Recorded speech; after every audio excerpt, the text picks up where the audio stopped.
What does it take to be a Formula One driver?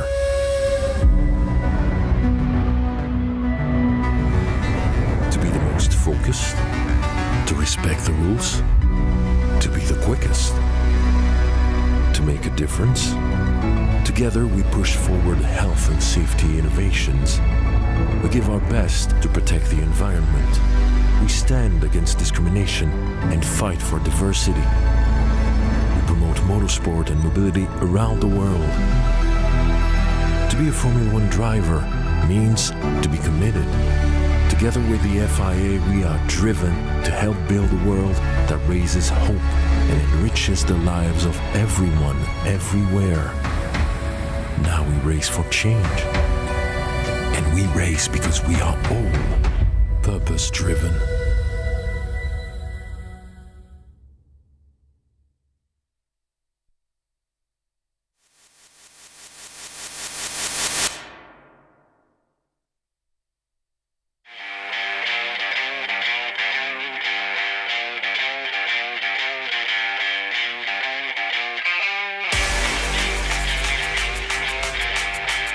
Welcome to Spain, everybody, for the final round of the FIA Karting European Championship for the OK and OK Junior classes. We're here on the Circuito Internacional de ZUERA with the biggest teams in karting, starting with Ricky Finn Motorsport and Freddie Slater, one of the contenders in the junior class. Also, we're going to have Forza Racing, DPK, as well as the OTK group represented by Tony Card, but also the XP Racing team, Cosmic just behind. And let's not forget Car Republic with Arvid Lindblad, Kimi Antonelli, some of the contenders in the senior class, as well as VDK Racing.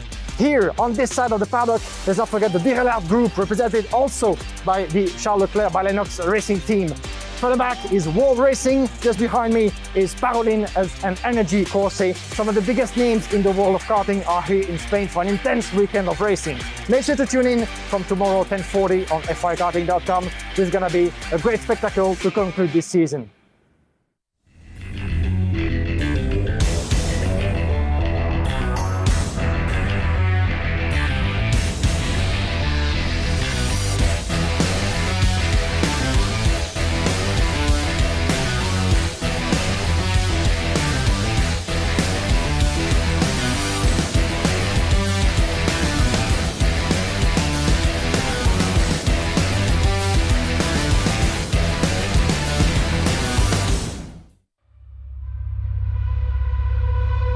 What does it take to be a Formula? Buenos dias. Good morning, ladies and gentlemen, and welcome to the 2021 FIA Karting European Championship from the Circuito Internacional ZUERA. We've been all across Europe. We've been to Belgium at the home of champions at Karting Genk. We've been to Onnet-le-Bois on the beautiful French countryside. We have been to the Sarno circuit at the foot of Mount Vesuvius in Italy, and now we are here in the beautiful Aragon countryside in sunny Spain. I'm Jake Sanson. Beside me, Guillaume Alvarez. We will talk you through the action on what is promising to be a fabulous race battle, and we have got some exciting races for you all the way through the day. First of all, we're going to talk you through the drivers who will be starting from the front of the grid after yesterday's qualifying session. In our press conference yesterday, we caught up with our two pole sitters, Kai Sorensen of the United States and Italy's Andrea Kimi Antonelli. I mean, it took a lot of hard work throughout these years. It took a lot of time and dedication to get to this moment, but there's still more to accomplish, so I push forward to this. I had to get the perfect position, couldn't make a mistake, but I mean, it all played in my hands, so here I am. We started very well this weekend.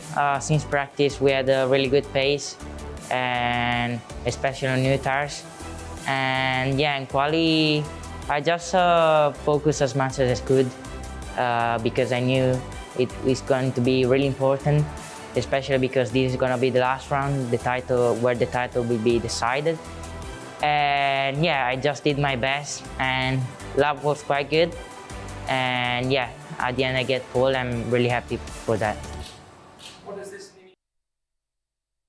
So Kai Sorensen and Andrea Kimi Antonelli will start all of their races this weekend in the junior and senior categories, respectively, from pole position. The big news coming into the juniors this morning, though, obviously, Guillaume, is that last week, the two title contenders were a little bit off the pace trying to find their feet. This week, Freddie Slater's still on the back foot. He's going to be in around the top 10. But his title rival, Matias Ferreira, was the second fastest in qualifying yesterday, and he starts pole position for this race. Buenos dias a todos. Indeed, Jake. Good morning, everybody. Bonjour à toutes et tous. Welcome in ZUERA. And this is going to be a weekend full of surprises, I'm sure. And this is the excitement going at its peak at the end of the European season. The drivers are getting ready now, making their way onto the track for the first of 20 races today. We're going to have a total of 27 with 5 more qualifying heats tomorrow. We're going to go through the heats and the starting grid of this first one as well, B against D, as the drivers are getting ready for what will be only a 6-lap race. A very short length for all the junior drivers. But it is a whisker over 6 miles, as the circuit length is 1.699 kilometers. That is a push over a mile. So the grid for this first race, the first 7 rows: Matthias Ferreira and Gustav Wisniewski, Maxim Rem and William McIntyre from Thomas Stolchemanis and Kirill Kutskov, Alexander Gubenko and Maxim Verbruch, Julius Dinesen and Kirill Dezitiev from Clement Utran, Dion Gauda, Matteo De Palo and Oscar Wirtz. Then we have Lukas Amalisto from Martin Molnar, Kimi Tani, Tobias Klosen, David Walter, Alexander Bondarev, Jaroslav Trukin, Adam Aydek, Lucas Frucha, Arli Kiebel, Eitor Dagnello Farias, Adam Rally, Tim Gerhardt and Aurelia Nobles. You might have noticed on row number 12, Arli Kiebel actually, who won last year in 2 weeks' time the round 3 in Sauno in fantastic fashion. You might have seen this, of course, on FIAKarting.com. A fantastic victory on the line for 2,000 of a second in front of Freddie Slater. But Harley Kiebel actually ran into some trouble in yesterday's qualifying. He lost actually a bit of engine power through his last laps against the clock, and as a result, unfortunately for him, he's going to have to start from the back end of the grid with a lot of ground to recover. So watch out for what the young Tony Kart driver can do. Yeah, this will be very difficult. The drivers come off the final turn. It's Ferreira on the inside, Wisniewski on the outside. Bit of a slow start. Are we going to go for a start? No, we're not. It is a full course yellow, so we're going to go round again for another formation lap. It is a false start. Interesting that the very first start out of the blocks is a false start. Last week, very little trouble getting these guys off the grid, but you can see the anticipation with this being the last round of the European Championship. Everyone's itching to get going. Yeah, the pressure is on the shoulders of those young drivers, that's for sure. And they know that there's pretty much no room for mistake on that very long and fast-flowing track. 1.7 kilometer is actually the longest track in the European Championship, and one of the longest that we have in karting on the international level. So very hard to tackle with a lot of hairpins, fast-flowing corners, especially the turn number 1 after the fast straight of the start and finish. So this will be an interesting procedure for each of the starts. Once again, already we go with one more formation lap, and this is quite necessary for the drivers to get the tires up to temperatures, because since the race, at least for the juniors, but as well for the seniors, only 9 laps to go through for the qualifying heats. 6 laps is pretty much nothing. The drivers are not quite used to having so few laps in the qualifying heats. So getting the tires up to temperatures in order to extract the best performance out of them will be quite tricky for them. Yes, of course, it's all done by race distance, of course, at this level, so you only get 6 laps on a circuit as long as this, which means that the drivers are going to have to work extra hard, and you've got to remember that at one point of the circuit in the closing stages, from about Marshall Post 8, they are flat on the throttle right the way through, up until about turn 4. They blip the throttle slightly through turn 2, but there's not a big braking zone there, so this will be tough for them. Now we're going to go racing, up to the first corner. Ferreira, no problem at all. Good cut across from Wisniewski, but Maxim Rem gets the better start as they hurtle through the first corner, and it is going to be a good slide into the corner, but it is Ferreira who holds on to the lead early doors. Maxim Rem just managing to catch into second place. Stolchemanis has come through into third, makes his big lunge into Maxim Rem already as they get into the first major hairpin, turn 4. They come back off the turn. Is everybody going to get through okay? Just about. We've got one kart at the back in trouble. It's one of the Alonso karts. I think it's Julius Dinesen who's in trouble. That is a real shame for the Danish driver, as Gubenko is already starting to try and have a go at Will McIntyre. And here we go for the first race of the weekend as well. And already battle going on for the second position into the hairpin. It's going to be very tight indeed, but everybody going through pretty safely instead of Julius Dinesen, unfortunately, who is starting from the 5th row on the grid. Quite unfortunate turn of event already for Dinesen in the Alonso kart colors. But right now we're focusing on the battle for second, as already Matheus Ferreira is trying to pull away from the rest of the field. This is the first of 6 laps left now as the drivers complete what is the opening round of this weekend. Here we go. You can see the gap already built by Matheus Ferreira, the pole sitter, who had no trouble at all extracting himself from the rest of the field. Already 1.1 second, and you can see the battle raging behind with an attempt from Gustav Wisniewski on Maxim Rem for third place, but it didn't go through quite yet. So already some epic battles to start things off, but Stolchemanis having got through to second. That's McIntyre making the lunge on the inside of Wisniewski. So he gets through into fourth position. P6, Alexander Gubenko. Then it's Kutskov, DePalo, Verbruge, Samalista, who's made a great start. Utran, Kimitani, David Walter coming up well into 13th place. So already some good starts up in early doors. And we've got to watch out for the Koski Motorsport pairing of David Walter and Dimitri Madviv. They were very quick last week, and they are going to be very fast again here at ZUERA again. So the battle raging, but for Matthias Ferreira, he's got a clear mission. Last week he was off the pace. This week he's got a good chance to be on pace. So he's going to give it a go as Julius Dinesen comes into the pits in front of our position with a mechanical issue. So the Danish driver is going to fall a lap back as the battle goes. We've had an incident. That's Lucas Fluscher, I think, that's gone off the road there. And it looks as though he's come together with Aurelien Nobels. So the two drivers off the road there at Marshall Post 6. That is unfortunate, but two drivers out already. That's Fluscher and Nobels. Kirill Zitiev, I believe, has pulled into the pits as well. That's Wisniewski getting on the inside of McIntyre up into fourth position. McIntyre going to want to have another go in the hairpin. Has a look on the inside. Whoa. McIntyre repeats the move. Yeah, beautifully made by McIntyre, making his way through as we're going to have another... Oh! Pushed out of the track. Unfortunately, he keeps it all full wheels on the tarmac. That was very close, unfortunately, for Alexander Kubenko. He's going to lose a lot of momentum in the process, but oh my God, I was very tired. He's looking over his shoulder, and watch out, because further back, we have Kirill Kutskov as well as Matteo De Palo trying to go through. And of course, he has grass on his rubber, and this is momentum lost, unfortunately, for Kubenko. That could have been a monumental shunt for Gubenko. Wisniewski squeezing him till there was no road left, and Gubenko essentially on the grass. That could have been such a nasty accident for the Russian. He manages to catch it before disaster occurs. So that was very tight indeed, but now they continue on the main straight. Ferreira out in front of Stolchemanis. Then it's Maxim Rem, McIntyre, Wisniewski. Gubenko is now down the order. Kutskov in sixth place ahead of Samalisto, Gubenko, DePalo, and Kimitani, who's crept up into the top 10. Great recovery drive from the Finn for Birolat. He's there behind Matteo DePalo on the all-Italian colours. It's interesting, a few of the Kart Republic drivers this weekend are actually carrying a very special livery, namely Andrea Kimi Antonelli in the seniors, Matteo DePalo in the juniors, and I think Nicola Lacorte in seniors as well, in tribute to the Italian European football team, who 2 weeks ago triumphed in the 2020 championships. Yeah, that's quite a statement, isn't it? But they're proud of the colours, and it's fair to say that Kimi Antonelli is one of their favourites this weekend, and maybe could go on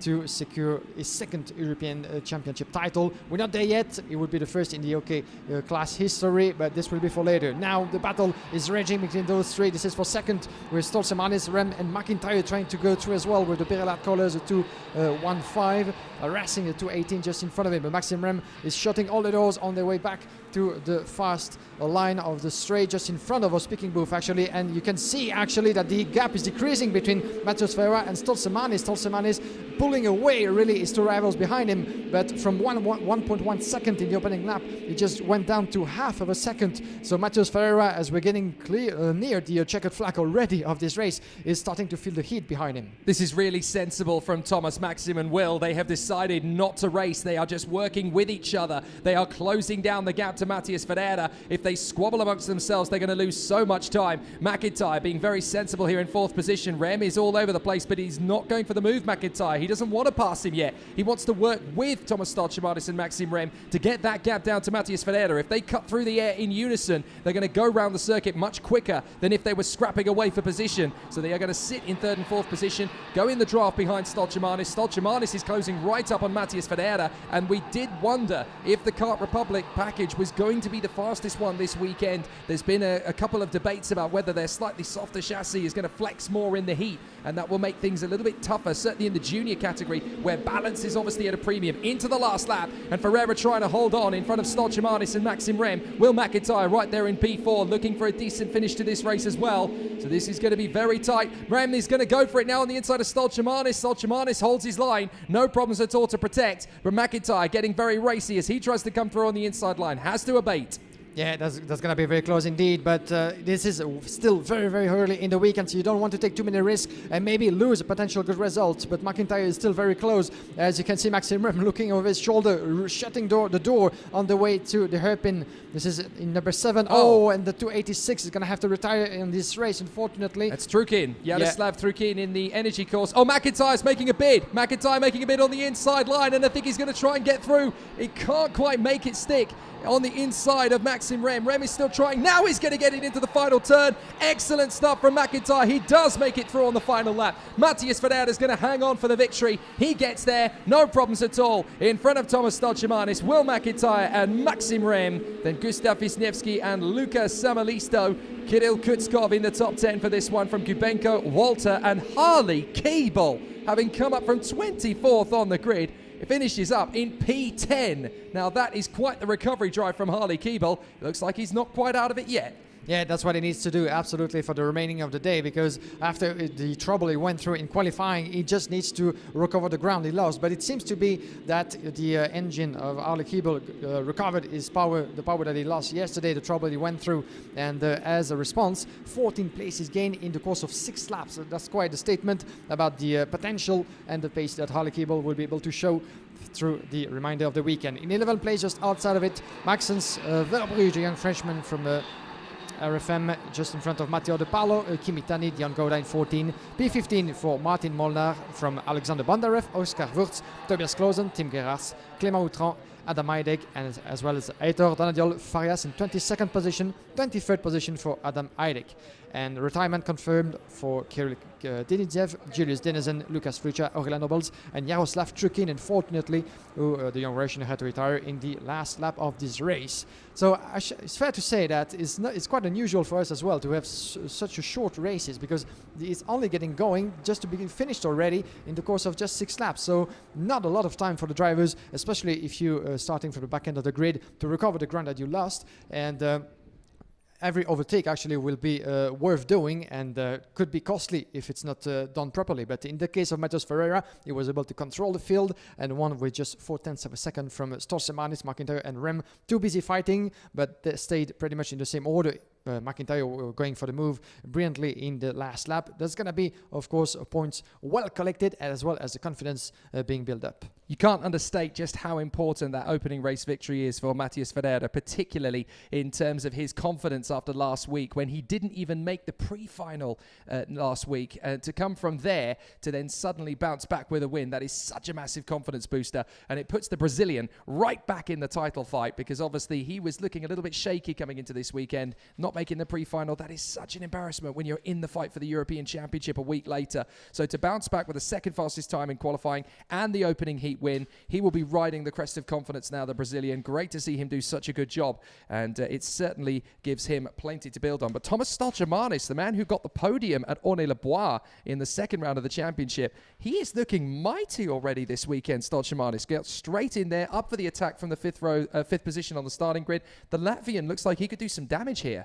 Yeah, definitely, and it gives us first sight of the potential of the Energy Course chassis. And there's always the question about the heat and the conditions, of course, putting the pressure on the material as well as on the young men out there driving them. But as for now, we had a couple of different chassis on the top of the ranking, with Car Republic, Energy, Birel, as well as Esprit in the case of Maxim Rem and Ricky Flynn Motorsport. So that gives us, of course, an interesting first sight of how diverse and how tight the competition will be. So it's fair to say, it's difficult at this point. Of course, it's still so early in the process of the weekend, but it's too early to point out which chassis might have the upper hand at the end of those races, of course, because everybody is pretty much at the same level, with different setups and different, of course, things that they want to try to get the advantage running. But in the case of Matheus Ferreira, as you said, this is the best start that you could have hoped, actually, because it's maybe not the name that you would expect the most in the battle for the title,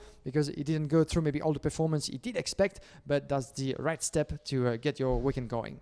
Things have become a lot cooler overnight. Yesterday, about this time, it was already about 30 degrees Celsius this time of the morning, so it was already very hot yesterday, and it climbed to a height of 41 degrees Celsius in time for qualifying yesterday, the hottest it's ever been during an official session day for the FIA Karting. In testing days prior to it, certainly in Sarno, it was pretty hot on the Thursday before, but it never quite got as high as 41 degrees. Now it is only about 23 degrees Celsius this morning. Humidity is up to 52%, so it's a little bit cooler than it was yesterday, which is definitely definitely going to help a lot of drivers, particularly in terms of finding tyre pressures that will work for them. It's definitely going to be a tough race for the drivers. You'll also hear a lot of our interviews today, drivers talking about the importance of compromise in setup, because with this being such a long circuit, 1.699 kilometers in length, a whisker over a mile in distance, that essentially means the drivers are having to get a balance between top-end speed and traction out of the slower corners. And it's interesting because some drivers are favoring the speed and therefore really struggling for grip in the slower bends, whereas other drivers are feeling, well, as long as I can get a toe, I can gain a couple of kilometers an hour just by sitting in the draft, and then I can really open up the taps in the twisty section of the circuit. It's an interesting balance the drivers are having to find. Yeah, definitely. And that's part of the strategy they're going to have to go through. And toe was indeed one of the crucial elements in yesterday qualifying to get the fastest lap that you could. And some of the drivers, unfortunately, as well as the contenders, I'm thinking of Freddie Slater, who couldn't actually take advantage of the slipstream of another driver crossing the line at the end of his lap. So that's why he's going to be starting from further back on the grid, only the 13 fastest performance at the end of the qualifying. But this will be for later. Now we're going to get ready for the C against F qualifying heat coming up. As you can see, the drivers getting ready on the dummy grid. And you might see this on your screen if you're following us through FIAKarting.com as well as on Facebook and YouTube. Please tune in and give us a like, give us a thumbs up, and don't hesitate as well on Facebook to drop us a comment, and we'll be more than happy to give you the answers that you need and try to start a bit of a chat with you guys. But you might see this on your screen. The drivers have to wait under the sun, and this is certainly, before getting onto the track, one of the first difficulties, especially yesterday and the days before coming to this weekend. The heat was so intense yesterday that they sometimes have to wait minutes on the dummy grid before the green flag, and they have to cope with that heat. And once on the track, sometimes the wind was even hotter than the air around. So these are some of the difficulties those young drivers in both the OK and junior class have to go through, not talking about the battles happening on track very, very soon. So these are, of course, all the ingredients of a great spectacle that is the FIA Karting Championship, the conclusion of what has been a hectic season so far in the junior category. But who will actually take the crown at the end of this weekend? This is the biggest question. Matheus Ferreira is in line against Freddie Slater, but this time around we're going to have a couple of more contenders who can shake things up in the ranking. Certainly is. Hello to all those of you who are watching, wherever you're watching from around the world, be it via the YouTube stream, the FIAKarting.com website, or via Facebook. Salut to Xavier Leboeuf and to Fabienne Colline, who are watching along. The drivers are getting ready. Jan Pesarovsky on the front row of the grid from Keanu Alazadi for this heat. Edgaran Piligov, and the man who starts fourth position, who we caught up with yesterday, Rashid Aldaheri.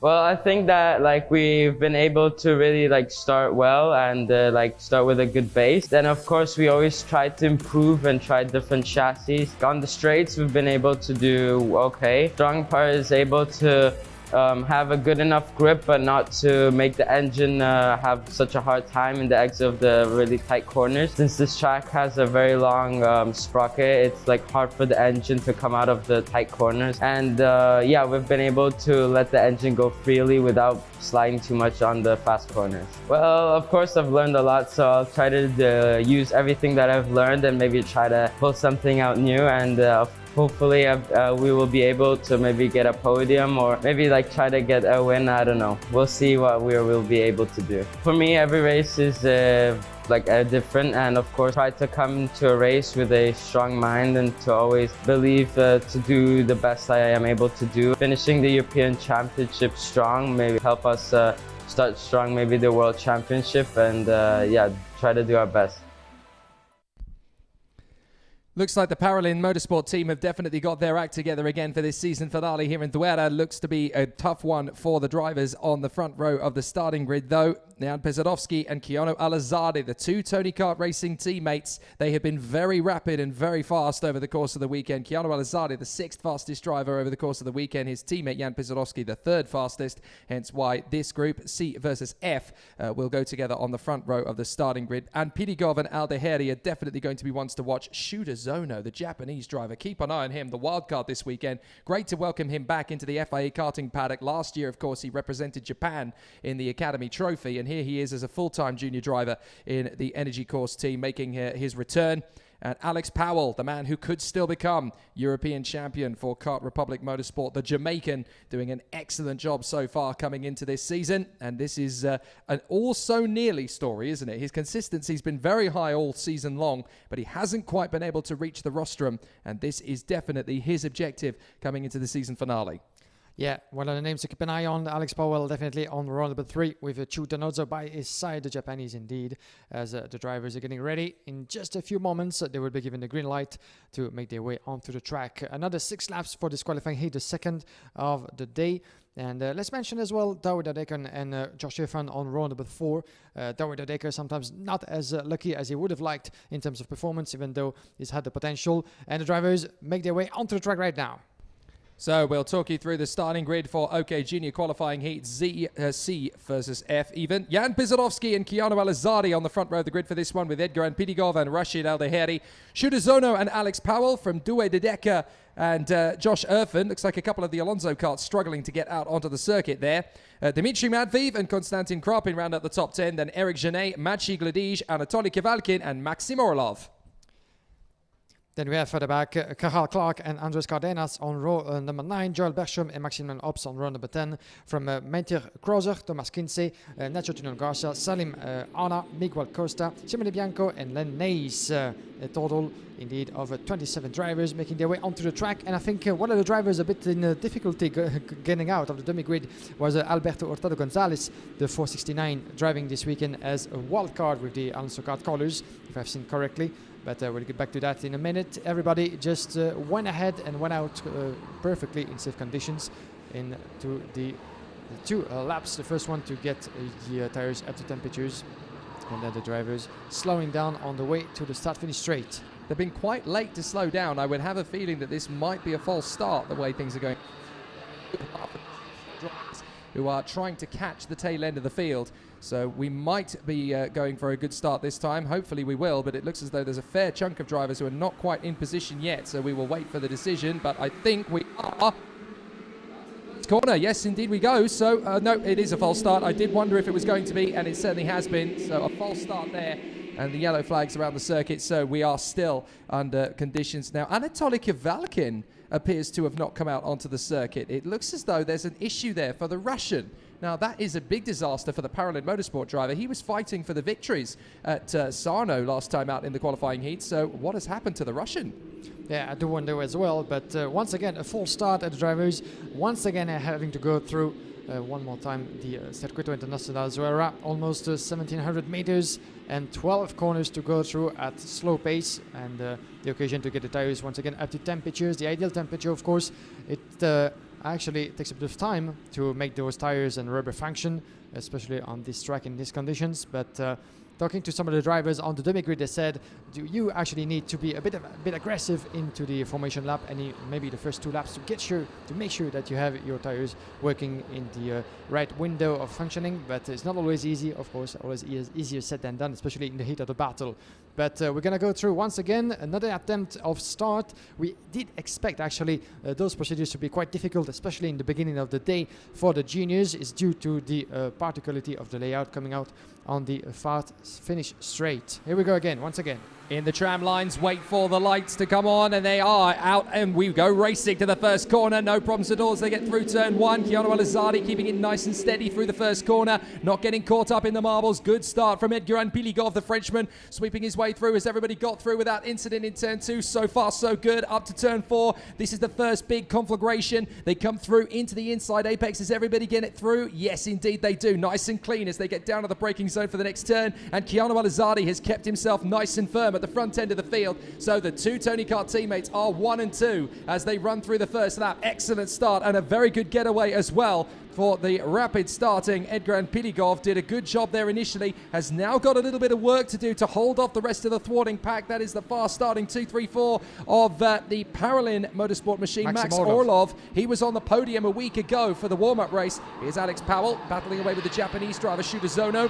So they're already starting off pretty rapidly. Up the inside, that's Josh Erfen having made a good start there as well, battling with Max Orlov. And that is the Ward Racing machine there of Konstantin Krapin, the Russian, as they come through down the main straight. No problems at all for the leaders. Pisarovsky from Alizardi, then Douwe Dekker with a great start from Dozono, Powell and Aldeheri. Yeah, David Decker was watching his performance into the first lap. 4 places gained in just 1 lap for David Decker, who needs a good result. He has the pace and is there to show it, but he's going to have to resist against Chudanosho. And there's a change, beautifully made from Alex Powell, going around the Japanese driver for 4th place in turn number 3 on the way to the hairpin. This is the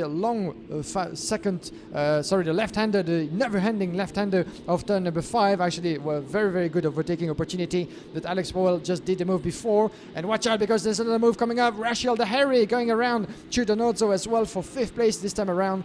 Beautifully made from the Paulian driver. He actually needed to make that stick in order not to lose contact with Alex Powell. Powell is all eyes on David Decker in 3rd place. Further back, look at that battle already starting with 6 drivers in the same picture, as we have Edgar Ampilogov, Josh Irfan, Maxim Orlov, Konstantin Krapin and Dimitri Matveev pretty much in the same 10th of a second over there. This is battling for the second part of the top 10 as the drivers come across the start finish straight. This is 2 laps completed.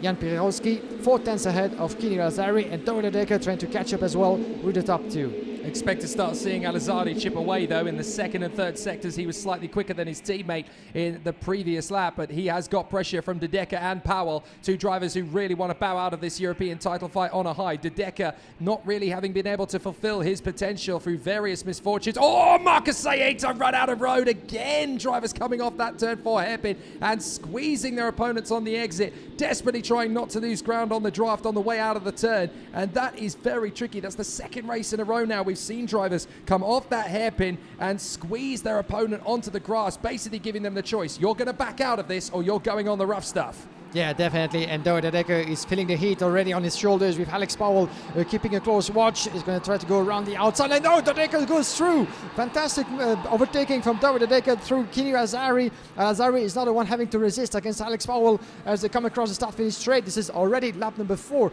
3 laps in, lap number 4 out of 6. This is going so fast, those qualifying heats. The drivers know it. That's why they're putting the pressures on their rivals. And watch David Decker shutting the door on Al-Azari with Powell just behind. This is a 3-driver battle, but David Decker is having the pressure. Kini Azari shutting the door once again. Is the fastest on track, the young Jamaican. He's going to try around the outside on the way to turn number 5. Oh, and retirement that will be, and I'm afraid, for the 241 That's of Salim Ricky Hanna. Flynn. Salim Hanna, the Colombian, who also represents his country in the Academy Trophy, but the Ricky Flynn driver out of the race now. What a shame. So he's now down and out. Alex Powell having got into 3rd position now past Chiano Alizardi. Rashid Al-Daheri queuing up there in 5th place from Shudazono and Edgar Anpiligov. Konstantin Krapin, Max Orlov and Dmitry Matveev. There's Salim Hanna walking away. Not what he wanted. He can't quite believe his luck as well. So things have not gone according to plan. The 2 Kart Republic chassis have split the Tony Kart twins. Now Chiano Alizardi has the draft as they come off the final turn. He might be able to get a run on Alex Powell, unless of course the Jamaican has already got Due De Decker lined up. But Jan Pizarowski, the Polish driver, leads the way at the moment from De Decker, Powell, Chiano Alizardi, Rashid Al-Daheri, the 2 young Emirate drivers. And then in 6th place, Shudazono, Edgar Anpiligov, Konstantin Krapin and Max Orlov. Then Dmitry Matveev in front of Josh Irfan. Powell going up the inside of Due De Decker, and Al-Daheri takes on Alizardi at the same time. So up to 2nd and up to 4th, Powell and Al-Daheri. And there is Shudazono queuing up for a move into the top 5 on the Energy Core chassis in behind. They come through the hairpin. Alizardi looking for a way back on his rival, Al-Daheri. As they continue off the turn, these 2 were the kings of the United Arab Emirates karting scene. And Chiano Alizardi back on the inside. That'll do nicely. Shudazono gets through as well. That's perfect for Chiano Alizardi. Not so great for Rashid Al-Daheri. Yeah, 2 places lost, unfortunately, for the Paulian driver. And a bit of a grass. And what a move that is from Shudazono going around the inside of Kini Azari. The battle is on, and it's going to get going until a checkered flag, that's for sure. But right now, the Energy driver is up a position in front of Kini Azari in 4th. So this is a 3-driver battle as we're getting near checkered flag. This is the final lap already, and all those battles actually made the business of our leader, Jan Pierzowski, the young Polish driver, pulling away already with 6 tenths of a second advantage, and that's certainly a gap that is going to be able to keep until the end in this last lap. Alex Powell in 2nd, David Decker in 3rd. Then we have Dodzono, Al-Azari and Al-Areri from 4th to 6th. And can any one of those 2 drivers attempt one last overtaking maneuver in this last lap? This is going to be quite hard, I'm afraid, as the rest of the ranking might not be moving that much until the checkered flag. But Pirowski, not trouble at all so far, and so forth for the young Polish driver on his way to his first weekend victory. Alex Powell setting purple sectors on this final lap. He obviously trying to prove that the pace was there to get the victory. Had he done so a little bit quickly to get past ZUERA de Decker, fastest second sector of the race from de Decker. So they have got good pace towards the latter stages of the race. Alizardi and Aldaheri still trying to queue up to have a look at Shudezono, but they're going to run out of laps out of the final turn. Jan Pisarovsky is going to take the victory in this one, and a very critical victory for him. Alex Powell second, ZUERA de Decker third. Great news for the Kart Republic drivers. Fourth position for Shudezono. What a FIA Karting paddock for the young Japanese. He really has been sensational on his comeback. Keanu Alizardi and Rashid Aldaheri doing fine jobs in the top six there as well. But Jan Pisarovsky, the young Polish driver, definitely wanted something from the start of this weekend. And it looks as though pole position is the place to be. We've had it from Matthias Ferreira in the opening heat and Jan Pisarovsky now in the second. Yeah, good performance indeed from Jan Pisarovsky. Alex Powell taking second place in front of ZUERA de Decker. But those drivers know that's for sure that we've seen some wheel-to-wheel action and some of the drivers tangling out of track. And they know that even if they lose that kind of momentum and time, they won't have much actually space left in the race to recover those positions. So you can feel the tension between those young drivers because they know they don't have a lot of laps on their hands to keep on battling and to try to recover as much as possible. Maxim Orlov did a good job still with 6 places gained, one position per lap on average, as well as Nacho Garcia, 15th place and 8 position recovered. There's your classification for this qualifying heat C against F. Victory for Jan Pisarovsky from Alex Powell, ZUERA de Decker, Chutanozzo, Kini Alzari in 5th, followed by Rashid Aldaheri, Edgar Anpilogov, Maxim Orlov, Konstantin Krapin, Dimitri Matveev, Josh Irfan, Marcus Gladys, Anatoly Kavalkin, Kahal Clark, and Nacho Garcia in 15th place. Andres Cadenas and Marcos Saeta from Eric Genet, the Spanish driver there in 18th position. Joel Bergstrom and Max Obst, Miguel Costa and Menahad Kroja from Thomas Kinsey and Simone Bianco from Len Nyes and Gonzalez, Salim Hanad, the only retirement from the race. Worth pointing out as well, we did mention that Anatoly Kavalkin didn't get out onto the circuit. He did indeed get out onto the circuit and finished in 13th place where he started from. It looked like there was a slight technical defect that meant his transponder wasn't registering for part of the race. That's why it looked as though he was not out on the circuit, but he in fact was. So that is good news for the Russian, and he bags a solid midfield position to start off his weekend. But of course, let's not forget that there are 75 drivers roughly out there on the circuit, and they're bidding for 36 places for tomorrow's final. That means that half the field that are in this pack at the moment are already going to be wiped out by the time we get to midday Sunday. Yeah, definitely. There won't be much tickets to be taken at the end of this weekend to make your way into the final in both classes. We have up to 140 drivers here in Spain, the beautiful region of Aragon, as we're going to have coming up the third qualifying heat of the day and of the junior class opposing Group A and E, as we have 2 first winners in the category so far since the start of the weekend. Matthias Ferreira in the first one and Jan Pisarovsky in the second. So victory for Car Republic, victory for Energy Corse. There's going to be a lot of diversity certainly at the top of the ranking, that's for sure. The battle is on for this junior category, as we're going to have the pole sitter of this classification, this class. Yesterday qualifying, Kai Sorensen is going to be starting from pole in just a few moments. As you can see, his car lined up on the dummy grid. This is the 243 from Forza Racing.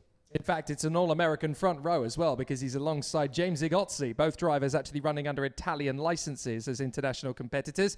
But Kai Sorensen for Forza Racing pole position, James Igozzi lining up alongside him on that front row of the starting grid. Akshay Bora on the second row. Good to see him back on form again, the Singaporean. Third position on the grid on the second row for this one, alongside Max Popov. The man starting P5 on the grid is the man everybody is keeping an eye on. Freddie Slater, reigning world champion, won the title back in Portimao in November and is on the verge of becoming European champion if all goes his way. We caught up with him on Thursday morning to see how he's feeling ahead of this epic contest.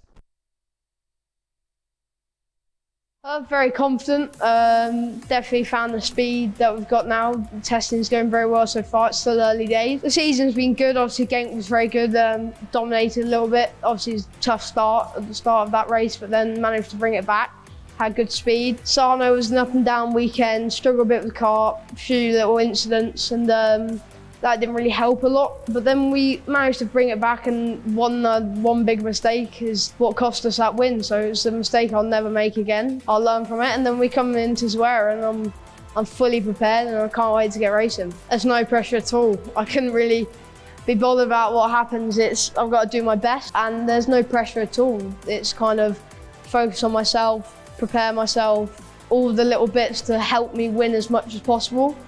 But there's no pressure at all. No matter what race it is, you've got to be fully prepared. And the World Champ's obviously amazing to win in the first year, but you've got another year to go. So I can't give up now, and I'm never going to give up, and I'm just going to keep knuckling down and preparing myself as much as possible for each round. The straight line speed is a big one here because the racing is quite close. First and second sometimes gets a bit more of a gap, but then all the way down, third to 15th is always really close racing. So the top always has to be good, but then you've got to think about the bottom because there's a few hairpins that you need to compromise yourself for so you can come off the corner. But all the last sector is quite a big one. This long left in the middle is quite hard to get right if you have the rear sliding a little bit. So it's just about the grip mainly. You've not really got too much of anything. It's mainly you just trying to balance the car out and have as much as grip as possible. Obviously my Craig Boyd, who's been with me since I was just started cadet.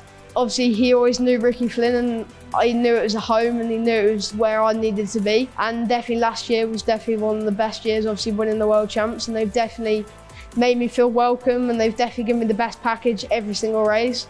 Sometimes we struggle, but we always find the pace in the end. It's just like a home to me, Ricky Flynn. Every time I turn up, it's like say hi to everyone, and everyone just makes me feel welcome. Ricky will obviously be very happy if we win the Europeans, and I can see how much he wants it.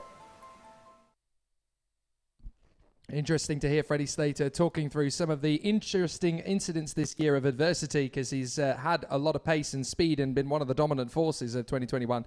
But he hasn't had it all his own way. Don't forget, at Ornay-le-Bois, he was on course for winning and dominating the weekend. He almost got the clean sweep. Unfortunately, on the restart after the first lap incident, he ended up accelerating too early on the return to racing, and it was adjudged that he had got an unfair advantage and was therefore handed a penalty, which dropped him down the order. And of course, last time out, he made a sensational comeback from 12th on the starting grid to work his way through to first position, had the lead going into the final turn, and then just a slight error in positioning his kart, which made it a little bit too easy for Keeble to get on the run, and that is how he lost the final by 0.02 of a second. He's had the pace and he's had the strength. He's just had those couple of little moments that have got away from him. However, in terms of form, it's hard to deny him a crack at this title.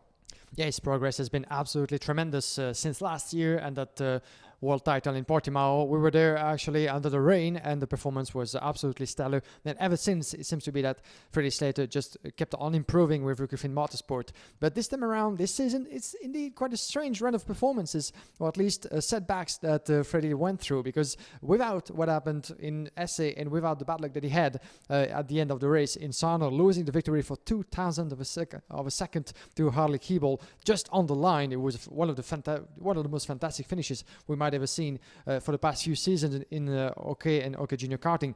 But this, without actually those setbacks, he could have actually won all the races and, would maybe have the title in his pocket already. Of course, this is still in theory. Nothing is done quite yet. Matheus Ferreira is very much in contention to steal that one from him, but this is the battle we're going to be focusing on. But Freddie Slater, definitely the name to keep an eye on, especially since qualifying didn't particularly go his way yesterday. He didn't take advantage of a tow at the end of his laps, couldn't get actually the extra tenths of a second he would have needed to get himself on pole position. 13 only in the total ranking. Is going to be starting from row number 3, but looking at the pace that he's had so far this season, I'm pretty sure he's going to be up there. Yeah, the qualifying yesterday did look very tactical from his opposition. They kind of saw that Freddie was out there and went, you know what, we're going to leave him out there on his own. We're not going to give him a tow. We're not going to give him any more pace than we have to. And he ended up 13th overall in time qualifying. But it actually works out to his advantage in a way, because he's still on the inside line on the 3rd row. So I went and found him this morning, said, how are you feeling? He went, no worries, no pressure. He's just the most chilled out guy, seriously, of all of the drivers in this junior field. Ever since he won the world title, it's like there's no pressure on his shoulders at all. Even if he doesn't win the European Championship this year, he's just got this attitude of, do you know what? I know what I can do. I'm world champion. I don't have to win this European Championship. It'd be nice to add to it, but I've already proven what I can do. And he just, everything that happens to him, it just washes off his back. It's wonderful. What's really interesting, though, is it does bring Matheus Ferreira and Alex Powell into the mix a little bit now, because their weekends have already started brilliantly. Ferreira has a win. Powell has a 2nd place. They're still in this fight. Yeah, very much so. And this is a very mature spirit coming from Freddie Slater to feel so relaxed, even though, that might be something he keeps on saying to everybody just to, but on the inside, I'm pretty sure is burning, because he cannot wait to step on the first step of the podium, He's a racing driver, yeah, isn't absolutely. So, it's part of the deal. It's part of the game not to maybe show too much emotion and to, just keep it cool, keep it clean. And that's the right attitude, I shall say, because those drivers know that they're being watched very much by the opposition as well, So at this young age, you just need to be focused indeed, but try to release a bit of that pressure on your shoulders and have fun as well. Be focused on the performance at hand, the task at hand. But Freddie Slater, of course, not feeling any pressure at all, but from what he said to you from the third row on the grid. This is going to be interesting, that's for sure. But some of the contenders that we have seen in qualifying having a very, very good laps, including Kai Sorensen, of course, the driver sitting on the upper part of the grid on the left side with the Forza Racing colors, is going to be starting from pole position, his very first pole position in the FIA Karting Championship, waving the Italian flag, even though he's from the United States. So let's see what Kai Sorensen can do in his race, as well as James Egozzi by his side, who was very, very fast indeed last weekend for the preparation race. Yeah, he got the pole position last time, of course. Kai Sorensen and James Egozzi still rapid on the front row of the grid for this one. Akshay Bora and Max Popov from Freddie Slater and Jan Puchu. Ian Eichmans and Mark Kastelich from Augustin Bernier and Renaud Franco. And then we have Jules Caranta, Nathan Tai, August Derbo and Arthur Poulain. Followed on row 8 by Caleb Garafar, Andrea Malero-Sune, René Lammers, Benjamin Silverson, Hugo Erwin, Jevan David, Enya Frey, Zachariah David, Theodore Oldmark, Edward Robinson, Arva Simesvara, Timo Zhang, Thijs Kieran and Nicola Ambiado. 28 names on the grid. Do we have 28 drivers onto the track? I think that everybody, yes, made it out on from the dummy grid onto the track. 6 lap in. This is the third qualifying heat of the day for the junior class, opposing Group A and E. We have the fastest drivers in yesterday's qualifying. Kai Sorensen setting the pole position ahead of the rest of the field. Beautiful performance from him in 63.2 as is very much in contention for a great result and to finish his European Championship on a high. Yeah, it's really interesting watching Kai and James in their body language in the paddock. They're obviously really pally because they grew up together as youngsters in the American karting scene and have come over to Europe and done a great job. But there's almost like this secret little rivalry between the two of them. They want to be the best American on the European stage. Now they both have a pole position. They both have a candle to that challenge. So let's see what happens. Here we go. Up to the first corner. Good start from Popov. He already tries to get straight up to the inside line. Has lost out a little bit in terms of momentum, but Kai Sorensen with a good start, and already Freddie Slater having a look on the inside of Akshay Bora. There's contact and a little bit of a spin. That is Renaud Franco, I do believe, that's gone around. What a shame for the Dutchman. So Renaud Franco, who won so brilliantly in the Academy Trophy at Wackersdorf, he's gone around. The rest of the field, there's more problems, more contact and more difficulties as 4 karts come together, and one of those is, I believe, one of the Ricky Flynns. Is that Dion Gouda? No, it's Enea Frey. And then you've got the 265 Alva Simas Vardas in there. So too is Hugo Hieruin, and we've also got Nathan Tai, the Sodi Kart driver, involved. There is a very frustrated Renaud Franco. He walks away. Game over for 5 men. Yeah, big incident in the opening lap. We have up to 5 drivers missing in the classification at this point, as we had René Franco, but also Nathan Thiel, Egan Erwin, as well as Enea Frey, as you said, and Alvar Silmavara, I'm afraid, will be missing out. Hopefully they can get back onto the track, but some of the 3 of them actually won't get that chance, even though some of the drivers are trying to get the engine going again. But here we go, as the green flag is out, we're back to racing, and Kai Sorensen has the pressure from Akshay Bora. Look at that happening further back as well. Bora in second, Slater in third. Egozzi is fourth in front of Ian Eichmans, and Maximilian Popov will drop 2 places down to 6. Slater is already looking dialed in. He's going with Akshay Bora and pushing straight onto the back of Kai Sorensen. He is not letting up as we go green flags. Now Sorensen actually backed off the throttle a little bit there and leaves the door wide open. So Bora and Slater both get through. That was a little bit hesitant from Kai Sorensen. He saw the yellow flags. I wonder if he thought we were going full course yellow there, because that was very hesitant. And now Slater's going to take the lead from Bora. All of a sudden, Freddie Slater's absence of pace yesterday is ancient history.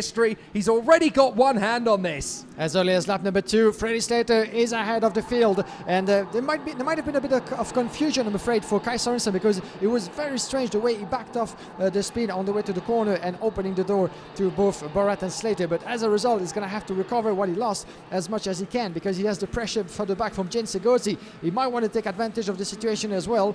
Coming to turn number 1 with Slater, Borat split by just less than 0.2 of a second, pretty much in the same picture. Then Sorensen, Egozzi, with 5th place for Popov, Ekmans, Yampuchu in 7. Then we have Augustin Bernier, Jules Carantas, and Mark Kostelic. That's for your provisional top 10. And there goes the move. Sorensen goes through Akshay Bora. Beautifully made from Kai Sorensen, who still have some time and pace. And Maximilian Popov as well made a position up from James Egozi in 4th place. So 2 moves in the same apex. Very nicely handled there from Sorensen and Popov. They move up to 2nd and 4th respectfully. Popov already started to try and drop James Egozzi. And look at Slater. He's opened up the tabs. This is his opportunity. He knows he needs to get away. Sorensen and Bora still going to be very strong together. But this is the opportunity of a lifetime for Freddie Slater, and he knows it. He's going to take it with his sleeves rolled up and gung-ho as he continues to challenge away. But Sorensen in 2nd place still has raw speed, as we know. Akshay Bora running well in 3rd.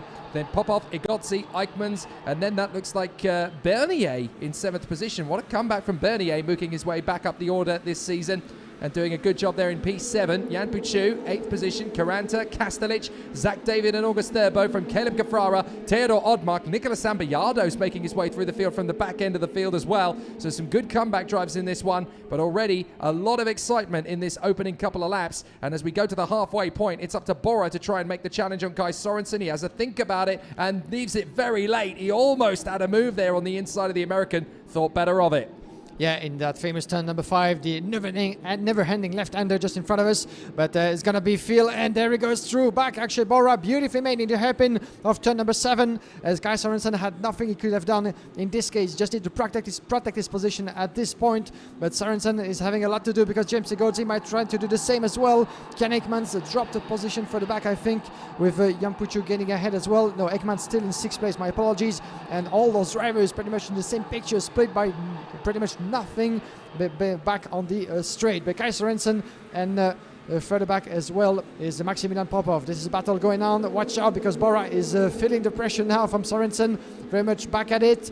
On their way to turn number 3. Is not going through quite yet, but it was very close. Popov managing to get into 3rd place though, so Sorensen definitely held up. Now he's got to try and make the move because Eichmanns and Egozzi are queuing up. So Ian Eichmanns, the Belgian, has managed to get up into 5th position there past James Egozzi. That was well timed from Eichmanns because he really had a little bit of an issue with a kart or 3 piling up behind him, Bernier, Chu and Karanta. So Eichmanns managing to get up into P5 is very well timed. Popov into 3rd position gives Akshay Bora a little bit of a breathing space, but Freddie Slater still with that comfortable cushion with a lap and a half to go and 6/10 on Akshay Bora. All going well at the moment for the young Englishman, but an excellent run so far from Egozzi in P6 as he tries to get back on terms with Ian Eichmanns. Eichmanns has dropped him already though. He's having a go at the other American. Kai Sorensen is going to be mincemeat up to turn 2 the way Eichmanns in the Cosmic is charging forward. Overnight, the Cosmics definitely seem to have found some pace. Yeah, definitely. I was talking to Ian Ekmans this morning, feeling very confident about the pace that those guys have been able to find back. But let's see what they can do. Last lap, and there he goes, Ian Ekmans around the inside of Kai Sorensen. This is the 207 behind James Egozzi. Great battle with Egozzi trying to go around the inside, outside of the young Belgian. But watch out for Augustin Bernier as well further back. In 7th place, the young driver from VDK. Not surprised at all to see him in such a good pace at the moment. And you can see them lining up, queuing up in the corner over there in the last lap. Fastest lap for Mark Kastelic. This is going to be very tight, but there's no room for mistake in that one. But Ian Ekmans pulling away just a little bit. He's not quite able to shut the door on the way to the hairpin number 7. This is the last sector of the lap. Watch out for the back. We have the 220. This is a Yampuchu trying to go around the inside of Jules Carantas. Did he make that stick? Not quite yet. He's still in 9th place. So Ian Eichmanns deciding at the beginning of the final lap to throw the anchor over the side of the ship. There's no way he can catch up with the top 4, so he consolidates and hangs on to 5th place. Freddie Slater opens his account with a victory, looking very much the man in form ahead of Akshay Bora, Max Popov and Kai Sorensen. A great start to the weekend for our 3 title contenders. Ferreira with a win, Powell with 2nd, Slater with 1st. It is game on in this European title fight. Game on very much indeed, and Freddie Slater actually didn't lose anything in this fight. He just went for it, closing in and making 4 positions in the course of the opening lap, but with maybe some sort of a gift given by Kai Sorensen actually in the bit of confusion with the green and yellow flags as a result of the incidents that we saw in the opening lap. But if Freddie Slater keeps on going the pace he has, with some gifts given by the opposition, then there will be no one stopping him. But it's still very early in the weekend, and as you said, the perfect start for the young man from Ricky Flynn. as he is on his way to potentially climb the European crown for the first time. But the opposition will be very strong. Matheus Ferreira and Powell very much in the game, but we shall see what's going to happen. But Akshay Bora climbed second place as well. Good third position for Maximilian Popov, as we're going to switch our attention to the senior category in just a few moments. The time for the unfortunate drivers who had to retire from this race to get back to the pit. So here's your final classification. Yep, Freddie Slater taking a crucial win ahead of Akshay Bora, Max Popov in third ahead of Kai Sorensen, Ian Eichmann's ahead of James Zagotzi, Augustin Bernier and Jules Caranta, the two Frenchmen in the top 10, from Jan Puchu and Mark Kastelich, Zach David and Nicola Sambiado, with Caleb Cafrara and Theodor Odmark, August Derbo, Adrian Meliero, René Lammers and Edu Robinson, all within 9 seconds. Followed by Benjamin Silversterson, Yevan David, Chimo Zhang, Arthur Poulin, as well as Thijs Keren. The drivers who had to retire, unfortunately, from this qualifying heat: Alvar Silmevara, Enia Frey, Hugo Erwin, Nathaniel Tey, and Renaud Francot. Unfortunately, the assistance team of the International Circuito de ZUERA is already in action, helping out the drivers, collecting the chassis and bringing them back to the Parc Fermé, where a bit of work will be needed from the mechanics. But hopefully they will be back with us in no time. But the seniors are coming out already behind on your screen. The demi-grid is about to be formed, as we're going to go around the grid in just a few moments. Yes, indeed. Obviously, there's a little bit of work to do on the circuit from the Circuito Internacional de ZUERA marshals. They are obviously very quick and very strong here. Oh, that's rather unfortunate. We've got one of the drivers having tried to recover himself from the circuit. Enea Frey thought, well, I can drive my car back to the pits, but it turns out he can't. He's only managed to go an additional 300 meters or so, and then the car has broken down again. So rather unfortunate start to the day for the young Swiss Enea Frey. So the marshals, the Orange Army, as we refer to them in the world of motorsport, they are going to do some work. Here is the current spec of the circuit. You can see that obviously this track is very, very fast indeed. That track length is actually incorrect. It's 1.699 kilometers in length, so it's just a whisker over a mile, in fact, on this circuit. A very, very tricky course. But as you can see, the temperature is climbing very rapidly indeed. It's now up to 24 degrees Celsius. So it's risen by 1 degree in the space of just half an hour. And that just shows you how high the temperature is climbing. We're obviously in a bit of a sun trap here. We're right in the open. So this is where it's going to get very intense very quickly. And it's the absolute extreme of weather conditions compared to what we started the season with at Karting Genk in Belgium. Oh, definitely. What a memory that was, with rain coming our way and really messing things up, actually, for the drivers. You might remember, actually, that scene of all the junior drivers coming out of the track because of a sudden rain falling, and everybody was on slick tires. It was about this time 3 months ago, almost to the minute. Yeah, pretty much, pretty much. And there was a very exciting start of the season. Then we had, indeed, very high temperatures, both in Essay and Sarno, and once again here in ZUERA. For those of you wondering where we actually are located, the Circuito Internacional de ZUERA is close to the city of Zaragoza in the beautiful region of Aragon on the east of Spain. So pretty much we're in the middle of the desert, and just in front of us and behind the dummy grid, this is, quite a very nice view, but the desert all over the place surrounding us with very high temperatures, a lot of wind as well sometimes. The wind was kind of refreshing this morning coming to the qualifying heat, which was not particularly the case yesterday, as the air was very hot, including for the drivers onto the track. Talking to Freddie Slater, actually, I was curious to know what ways they actually find to cool themselves down while driving, and especially when they're not on track. But he told me that even opening his visor just a little bit, as well as his suit, was not sufficient for him to get cooled down because of the hot air surrounding us. So that gives you a perspective of how intense those conditions were so far, and still are, even though yesterday temperatures actually rose to 41 degrees almost at some point of the day. So it was very, very hot, especially also last weekend for the preparation race.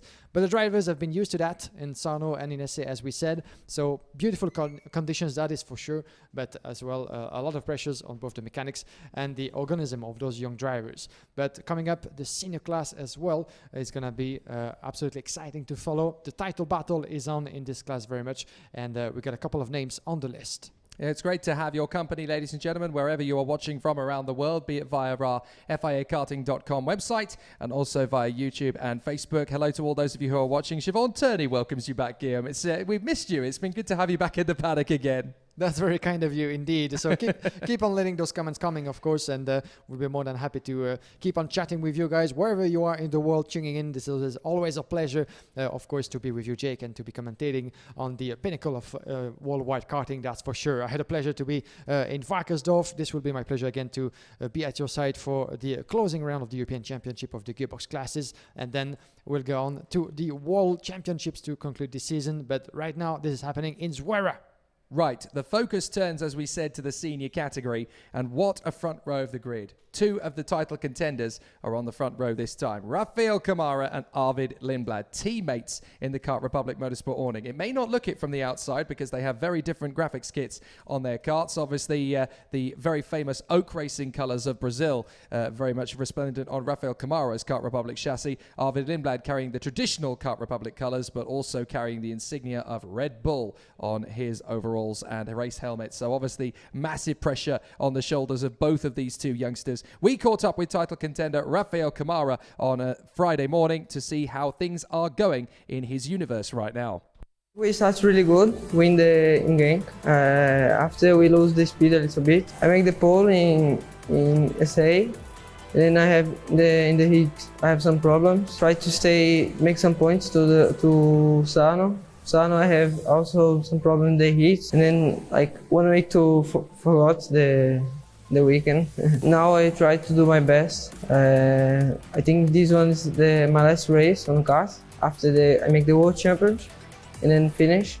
So I try to do my best now and then try to get the championship. For me, I'm okay. Like I don't have much pressure. I just try to do my best, focus on myself, and try to make a good race and then win the championship. I have like stronger drivers, so I can compare the data. Sometimes Antonelli is more fast, Lindblad, me, so I think I can improve a lot. Also, it's too close, the difference. To drive is different, you have to do another setup, like the chassis. Like the last race, it's 6 points of difference. I think last week we have some problems. Now I think we have new materials to help me to drive everything. So I think we have a lot of chance to win the championship. It's worth pointing out at this stage that while Camara has had an incredible start to the season, he was almost completely dominant at Genk in Belgium. He got second in the starting grid for the pre-final, which gave him the 9 points, and then the win at Karting Genk. He was third on the grid in France and then got second in the final.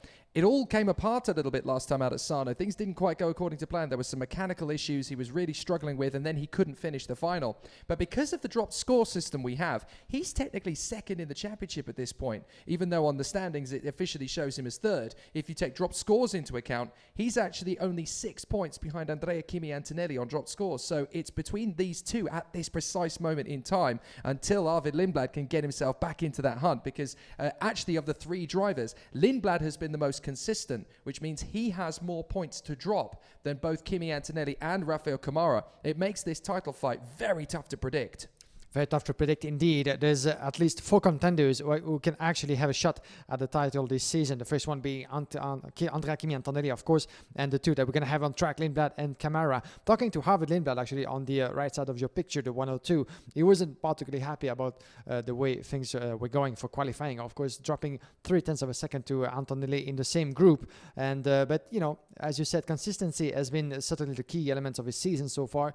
But it's funny to say that consistency in this case of the dropping scores might not be rewarding the drivers very much, not as much as having a bad result that you can easily drop, and then it keeps you in very much in contention for the title in the case of Camara. So it's a particular system, of course, but that's part of the game. That's how things are going here in the FIA Karting Championship, and it's going to give us a very great battle between those 4 young drivers, including Nicola Solov, of course. Absolutely. I mean, you've got to remember as well that the 3 title contenders, Antonelli, Lindblad and Camara, are all in the same awning, so they're all under the tutelage of Dino Chiesa, which is a nice problem for Dino to have. It looks almost guaranteed that he's going to have at least one of his drivers take the title, but when you've got to try and micromanage that situation and deal with the human element element of those three drivers all battling for the same bit of racetrack. That's obviously going to present its challenges and its issues, but all three drivers with a lot to showcase. Antonelli, of course, the reigning European champion, clearly one of the favourites, if not the favourite coming into this weekend, especially after time qualifying.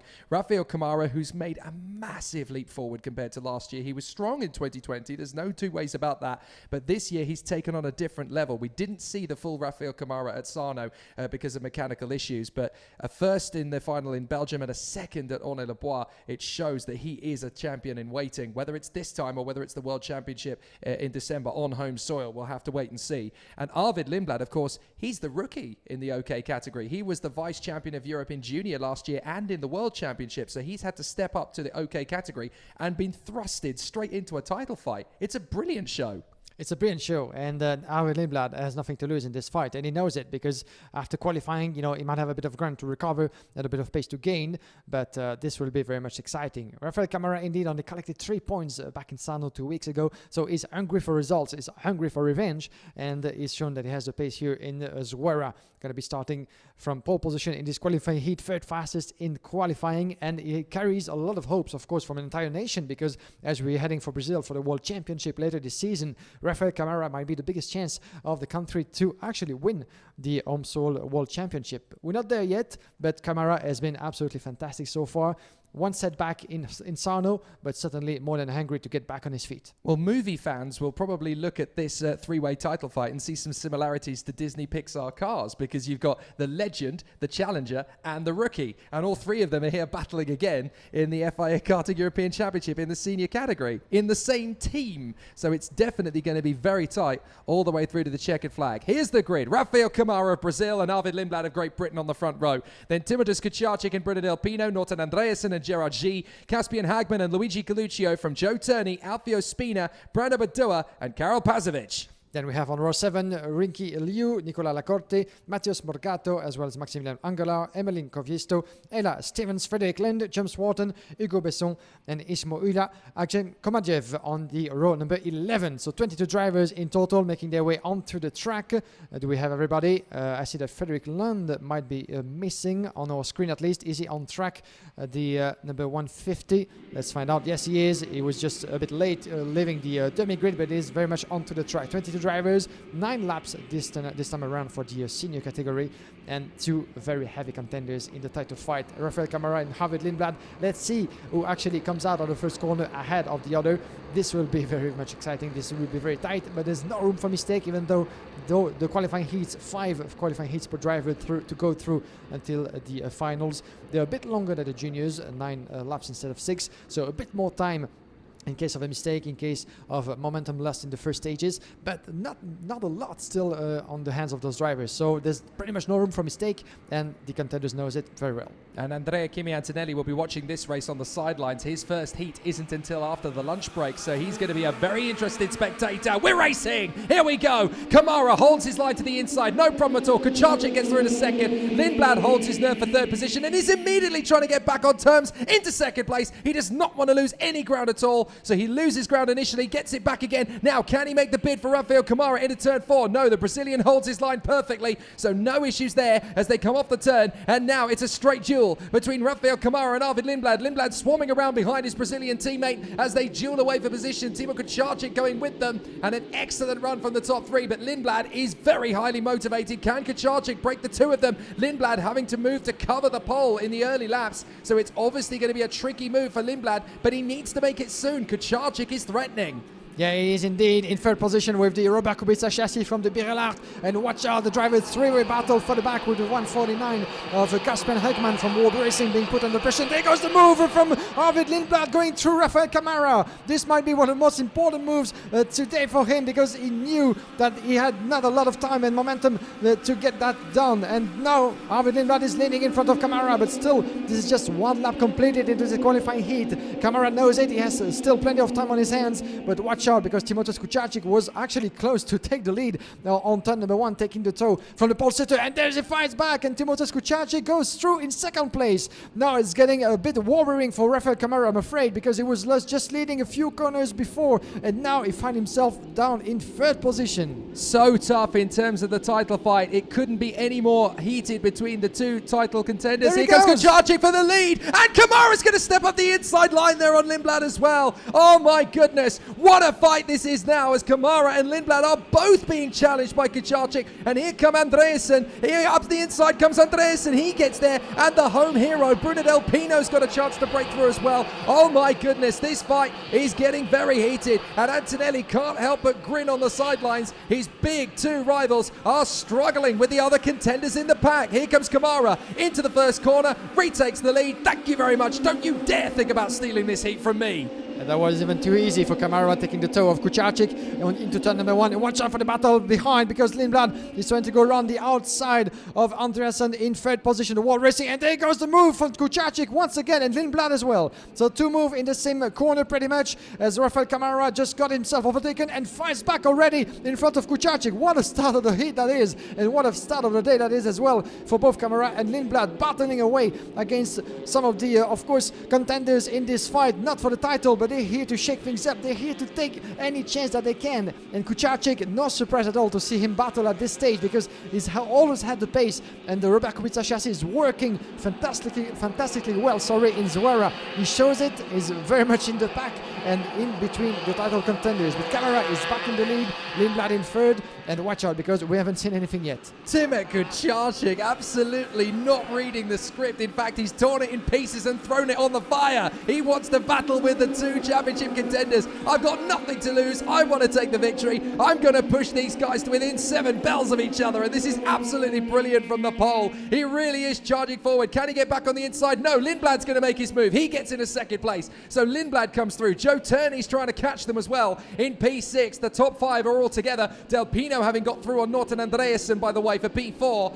but now Turney is catching them up. If they continue to squabble away, Turney could get himself a top 5 finish if this continues to progress, and he is not to be counted out. Don't forget, Turney very much a contender this weekend. Even though qualifying hasn't gone his way, he always has this ability, the captain of the Tony Car Factory team, to fight his way forward. And this is an excellent run from Kucharczyk, but it looks though now as though Kamara and Lindblad certainly seem to have turned the tables again. The problem is it's taken Lindblad just a little bit too long to deal with Kucharczyk and get away from him. There's a problem for Emili Koivisto. So Koivisto's got a technical problem, unfortunately. That's going to send him into the pits. I'm going to see if I can have a look and if it's anything particularly blatant or obvious down the home stretch.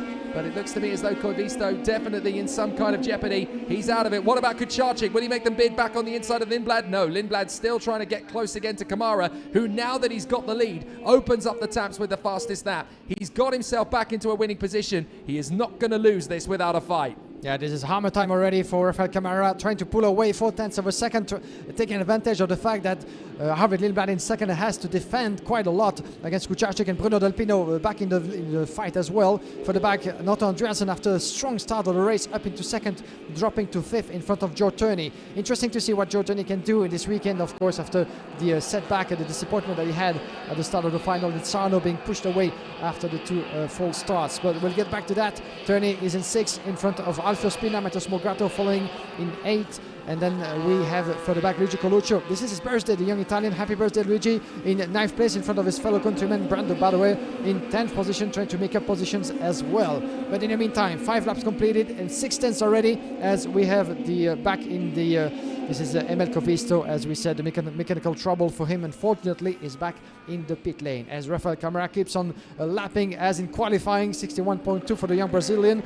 and almost 7/10 of a second in front of Lindblad, who didn't see this coming. He may have had a blip in form at Sarno, but ladies and gentlemen, Rafael Kamara is back. This is what we saw from him in Belgium, and now he is back to his winning ways. And this is the perfect time, because now he is going to be a massive thorn in the side of Antonelli. Imagine when these two get together on the same bit of racetrack. If Kamara can unlock this kind of pace when he's head-to-head with Antonelli, they're only 6 points apart, don't forget, when it comes to looking at things in terms of the dropped scores. So that could still go anybody's way, as Frederick Lund comes into the pit lane There's a slight issue with the rear bumper by the look of it, so problems there for Frederick Lund. He's out of the race, although no, he's not. They're going to try and get him back going again. He will go a lap down, but when you've got 57 drivers in the field, you cannot afford a DNF. You may as well go out there and see if you can finish, especially if there's a pile-up or 2 or 3 cuts come off the road, because if you keep banging in those consistent finishes, there's still a chance for him to make the final, even if he finishes towards the back. With only 57 drivers in the competition and 36 spaces in the final, you cannot afford a DNF now. And this is the European Championship and the final round of the season, so why not give it a shot and try everything that you can. In the meantime, we have Norton Andreasen in 4th place. He just went ahead of Bruno Del Pino in 5th. Jordan is still in 6th. The 3 drivers on your screen with Timothée Kucharczyk in 3rd place, trying to catch up as well as much as he can to Harvard Lindblad. 4 drivers in the same picture, battling for a potential 2nd position because Rafael Camara just kept on improving his pace and gap up to a 2nd advantage now for Rafael Camara with 6 laps completed. We're getting near checkered flag, and Timothée Kucharczyk is actually losing a bit of ground to Harvard Lindblad at the end of this lap. Let's have a look at the gaps as they come across. Rafael Camara more than 1 second, 3 tenths down is Kucharczyk, as Lindblad in 2nd, 3 tenths down, Kucharczyk in 3rd, and you can see he's going to try to defend himself against Norton Andreasen, the world racing driver, very much back into the tail of the Polish driver of Robert Kubica chassis. It's going to be interesting. Camara once again the fastest. There you can see them coming into turn number 5. The long left-hander, very, very difficult to tackle because you have that right-hander that follows turn number 6, where you really need to shut all the doors, otherwise overtaking can be made in that particular place. But right now, so good, so far so good for Timothée Kucharczyk, who's shutting all the doors. But in the process of doing that, you have Bruno Del Pino in 5th place, getting as well over there. And there comes the move from Andreasen, run the inside, and nothing that Kucharczyk could have done in this one.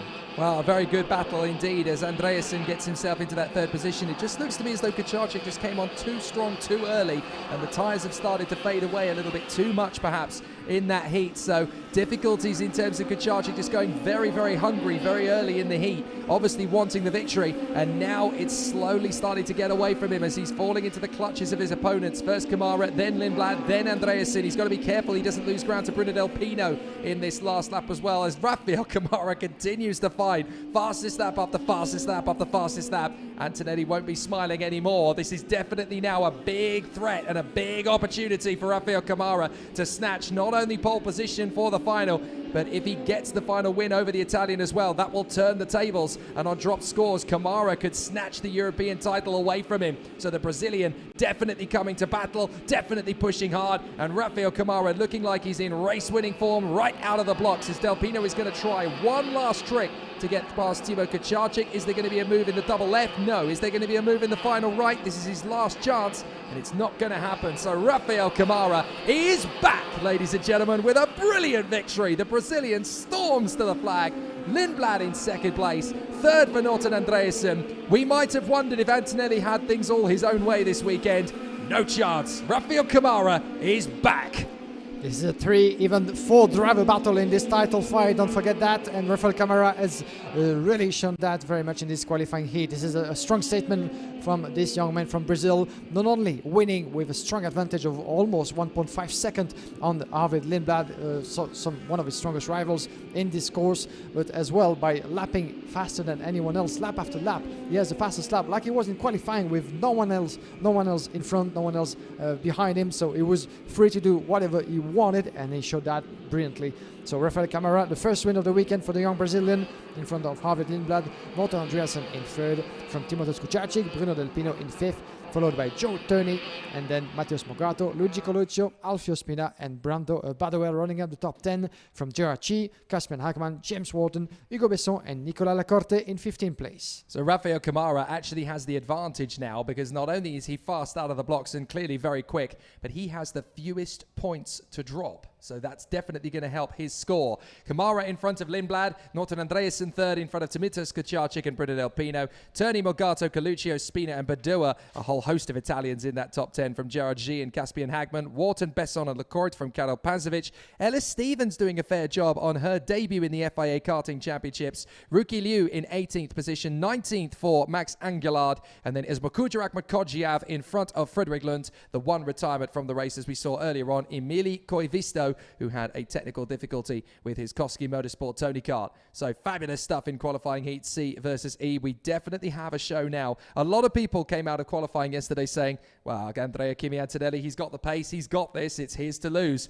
Don't think so. I think Rafael Camara has other ideas. Yeah, nothing is done yet, and let's see what's going to happen as well in the qualifying heat coming up, because we have the fourth man in the equation in Nicola Solov, the young Bulgarian driver that has been absolutely impressive throughout the course of this European Championship, wearing the Alonso kart colors of the DPK Racing team. He's fourth in contention at the moment in the professional classification, coming to ZUERA, but he has a great second place as best result last week in Sarno. So everything is open, all bets on the table for Nicola Solov, who's been showing a great pace as well in yesterday's qualifying, second fastest overall. He's going to be leading the field coming up in ZUERA in just a few moments. Yeah, as we're in end of term mode, as it were, it's worth picking up on the fact that of the drivers in this title fight in 2021, the most impressive for me personally is Nicola Solov. He's just come out of the blocks as a junior driver last year. He was a bit too tall really for juniors last year in his final season, which really hampered him in terms of his development. He couldn't quite string the results together. He only really managed to get a decent result here in ZUERA, ironically, who managed to fight his way into the top 10 in the final last year and didn't get the chance to score points again. They stepped him up to the OK Senior category, and he has completely transformed. He was second on the road at Genk, don't forget. He had that brilliant final, and it was taken away from him with a front-fairing penalty, which dropped him back to fifth. He could have been on the front row of the grid at Ornay-le-Bois, but one of his qualifying heats, he ended up having an incident where the red flags came out, and he was told he couldn't restart because the doctors were not sure if his hand was going to be capable of managing that race. He was bitterly frustrated. He was very angry, very frustrated. I can race. And he wasn't able to get his chance. So then he had to obviously fight his way back and ended up spinning off, desperately trying to catch up the field. So that's a 0 score. Again, he doesn't have to drop that, which is an advantage coming into this final round. Then at Sarno, we saw Solov in his fighting form again, right up there at the sharp end in both the qualifying heats and the finals. He was unbeatable on the Saturday in Sarno and then came through for a second place in the final. He's the surprise of the season, and for me, one of the stars of this 2021 campaign. We caught up with Nicola Solov on Thursday morning to see how he's feeling coming into an outside but still very open title fight. I think it's been really good. We had good pace in all the rounds. We've been consistent, always there, except to say we had some crashes, but I think I have chance for a good result in the championship, and I'm really focused and looking forward into this weekend. For sure there's more to come because we're learning every race more and more, improving the kart, engines, everything. We test a lot. This is just the beginning, and there's more to come. The team knows the track quite well. They've been here quite a lot of times, me as well. We've tested a lot. It's nice to be here, like it feels like a home race. I'm confident coming into here, and I think we can do a good result as well. In the championship, I don't think it's there's any chances to be first because I'm quite far in the points, but I think it's really possible to be in top 5, maybe even top 3 if I do really good in this race. It's a big step forward comparing to last year, so I'm happy about it. I think I'm really excited for the World Championship. We're not sure where it's gonna be yet. Probably in Brazil. Probably we expect a really good result because last year we weren't that strong in the European, but we were stronger in the world. I'm really excited for it, and I can't wait it to come. The young Fernando Alonso protege, Nicola Solov, and he really feels the passion and the pride of racing in this team, DPK Racing. When we were at Karting Genk, of course, he ran in the traditional colours of Fernando Alonso, celebrating 25 years since he won the Junior European title, Fernando Alonso, at Genk in 1996, and he actually wore the traditional colours that Alonso raced back then. So he really does feel the passion and the patriotism of this team. He almost calls this a home race. He's from Bulgaria, but he races out here quite a lot now, and he really does feel the passion and the pride of this outfit. Yeah, especially it's not very often that you get to see drivers from Bulgaria competing at the highest level of motorsport these days. So that could be, the beginning of a great story for Nicola Solov in the years to come. Fingers crossed for whatever's going to happen to him, but he has the pace, he has the skills, and he's wearing the colors of a two-time F1 world champion that might be watching this weekend, and hopefully will be sharing a bit more about his performances as he's done throughout the course of the European Championship. So Nicola Solov, I like the fact, as you said, is a big surprise certainly of this season in the European level. It's a bit like David against Goliath because he's competing in a smaller team, DPK Racing, still using the Kart Republic chassis, but this is an independent, smaller team against the factories and the big teams, of course, that we used to see competing in the top of those classes here in the European Championship. So he's very much nothing to lose in this class. He's the fourth man in the standings, but is maybe the one that we least expect to fight at the front, or at least shake things up as he's done before. But this is now or never for him. This is the last round. He just needs to give it everything, and this is going to give us a great show. It's very telling that I've been speaking to a few different people over the course of this weekend in reflective mode. Who's really impressed you this year? I've spoken to quite a few people, and a name that is on most people's list is Solov. They are very, very appreciative of just how hard he's been pushing in 2021, and he's been one of the most impressive racers this season.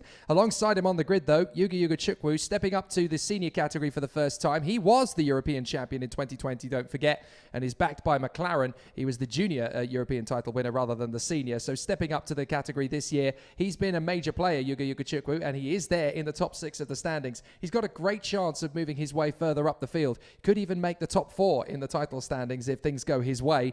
You've also got Evan Gilter, who's been such a pleasant surprise over this season. He's shown so many flashes of pace over these race weekends. It's really great to see him fighting his way forward, and he's in the top 10 of the drivers' title fight as well. Evan Gilter, very, very competitive this season. And Rintaro Sato, who this second half of the year has really found his feet. It was difficult for him in Genk and Essay to find the pace, but last time out 2 weeks ago at Sarno, he really found it. And I wonder if it's having his dad on side, Takuma Sato, finally able to get over to Europe to watch his son compete. Actually, Sarno was the first time he'd ever been able to join and seen him compete over in Europe. So now that he's here, it's given Rintaro just that little bit of extra push forward and that little bit of extra motivation. And he's really unlocking some solid pace now. Really good to see. Martini Stenshorn and Juho Valtonen, two very familiar faces at the front end of the field these days as well. Stenshorn in his first senior season, and Juho Valtonen, when isn't he at the front of a senior field? He's one of the legends of this category now. So they come out onto the circuit for qualifying heat B versus D, and we'll see what Nicola Solov can do to start his weekend in the best possible fashion in his team's home country. So, Nicola Solov and Yuga Chukwu on the front row from Evan Gilter and Rintaro Sato. Martini Stenshorn and Juho Valtonen from Oliveira and Lucas Malek. Ricardo Gracia and Artem Sevrukin from Sebastian Gravland and Marlon Hernandez. Followed by Nikhil Bora, Nicolas Petilati, Nicolai Violenti, Kuba Recci, Roman Andriolo, Andrei Zivnov, Nathan Schaap, Arthur Ronjon, JC Cascaredo and Xenia Phoenix.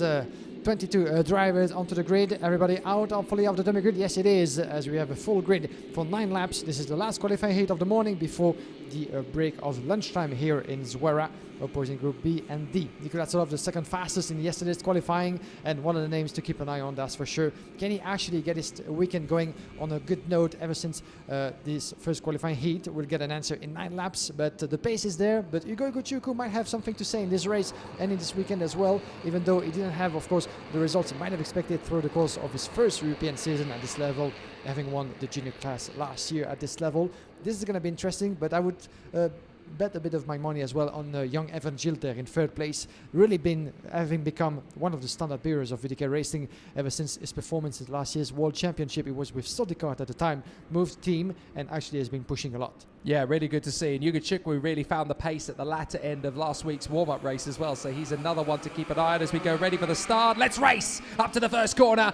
Good start from Solov, protects the line well. Gilter in a second, no problems at all there to cover. Martini Stenshorn trying to creep his way through as well as he gets through to the inside line. Stenshorn in trouble. Stenshorn's in trouble. The kart slows right down. Stenshorn is going to pull off the road. What a disaster for Martini Stenshorn. Mechanical problems for him, having made a good start initially, but then the kart just slows right down and he's out of it. So that puts Gilter into second in front of Sato in third. Fourth place is Juho Valtonen, and that looks like the Brazilian Oliveira in the CRG up to fifth place as Stenshorn desperately tries to get the kart going again, but he can't make it happen. And we had trouble as well for Andrei Zivnov, the 141 who run across country, I think, through different corners. Actually, was seen on the back end of the screen having some trouble.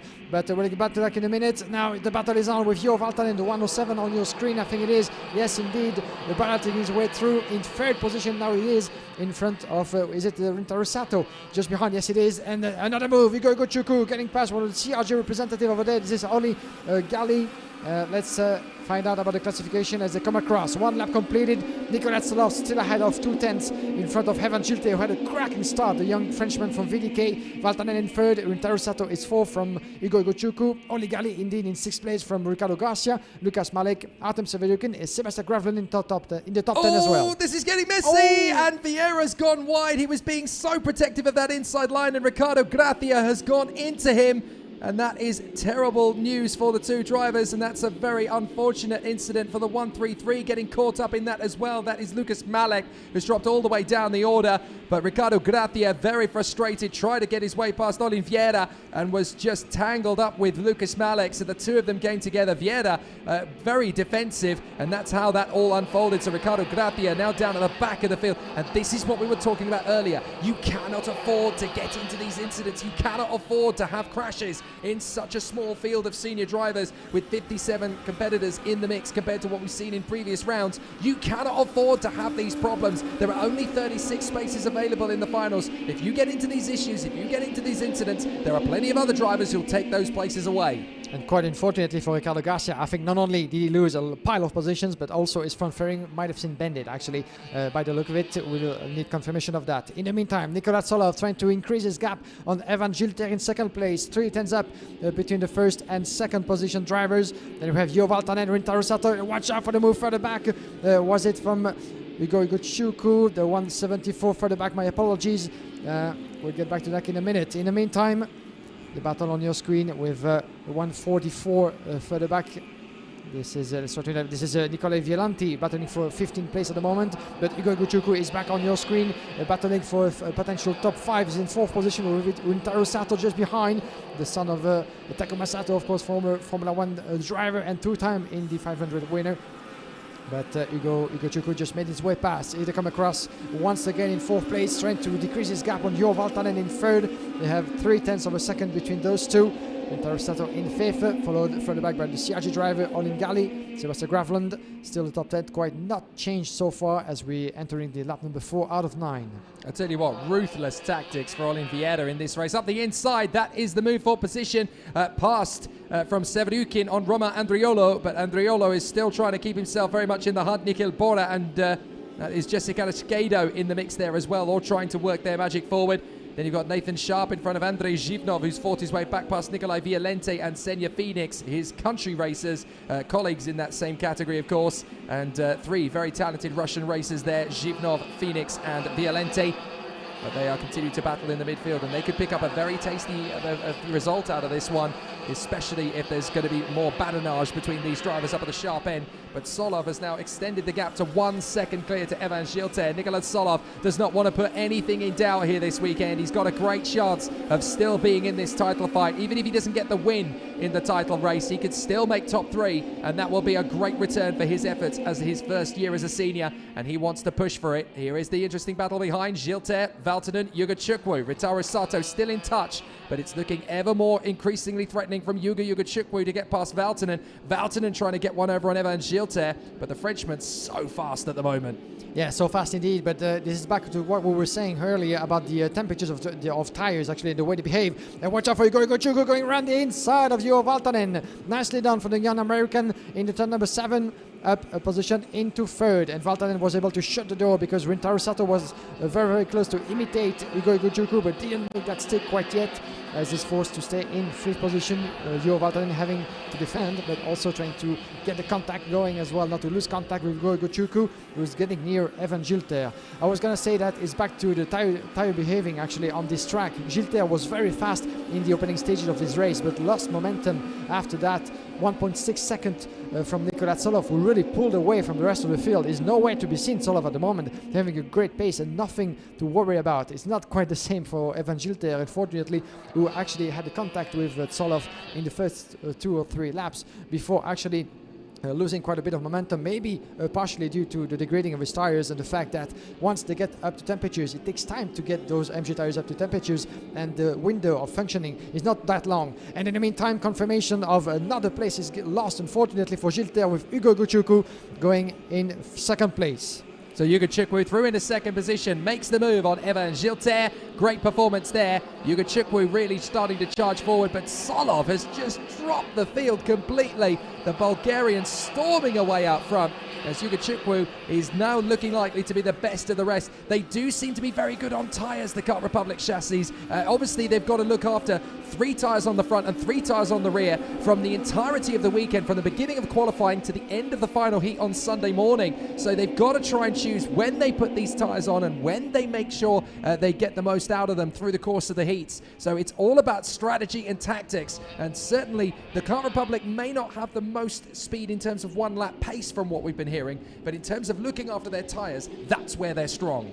Yeah, definitely, and watch out for Hiro Valtanen as well. Is going to try to do the same on Evan Gilter. This is the battle for third place at the moment. Lap number 7 in this qualifying heat, still dominated very much by Nicola Solov, on his way to a perfect start. This is the last European race this season. As we said, Gilter a bit some wheels on the curb over there, losing a bit of momentum outside of this particular corner. And that could be the chance for Hiro Valtanen. He's getting very near the Finnish driver from SP Motorsport, having a double program this season. As a reminder, not only competing in OK, but as well in gearbox categories. Here they come across once again. Nicola Solov, 2.2 seconds in front of Ugo Guchuku. Gilter dropping 7/10 down, trying to contain the rest of the field behind. Valtanen and Rintaro Sato, with Olin Vieira just behind, wearing the CRG colors. Then for the rest of the top 10, and we're gonna have a move indeed. Talking about him, the CRG driver Olin Gali getting ahead of Rintaro Sato. So there's a switch for position. In 5th place is now Olin Vieira. So a great move from Olin Vieira. Rintaro Sato is going to be on him like a ton of bricks in the next lap, though, because he's still looked after the tyres well on the Cosmic chassis. Olin Vieira is just trying to open up the taps and get away from the Japanese driver, and he's already pulled out. Goodness me, look at that. He's pulled out about 5 kart lengths already. So Olin Vieira has been looking after his tyres in the last few laps, just keeping himself on his own. He was out in no man's land, a couple of seconds away from this battle, just reserving tyres, just letting the guys out front have their little race. And now Olin Vieira could steal a top 3 finish in this one in the closing stages. We've got a lap to go. Solov is 2 seconds clear of Ugo Chukwu. He's well clear, but now Valtanen checks over his shoulder. He realizes that the CRG is on his tail. Yeah, it's going to be a very exciting last lap in this qualifying heat, the last one before lunchtime. But watch out for Honigali, is very, very close indeed. Going to try to make something into the end of this race. But Hiro Valtanen has been unable to get past Evan Gilter, who's shutting all the doors on the outside of turn number 4, on the way to turn number 5. The long left-hander just in front of the cabin, basically.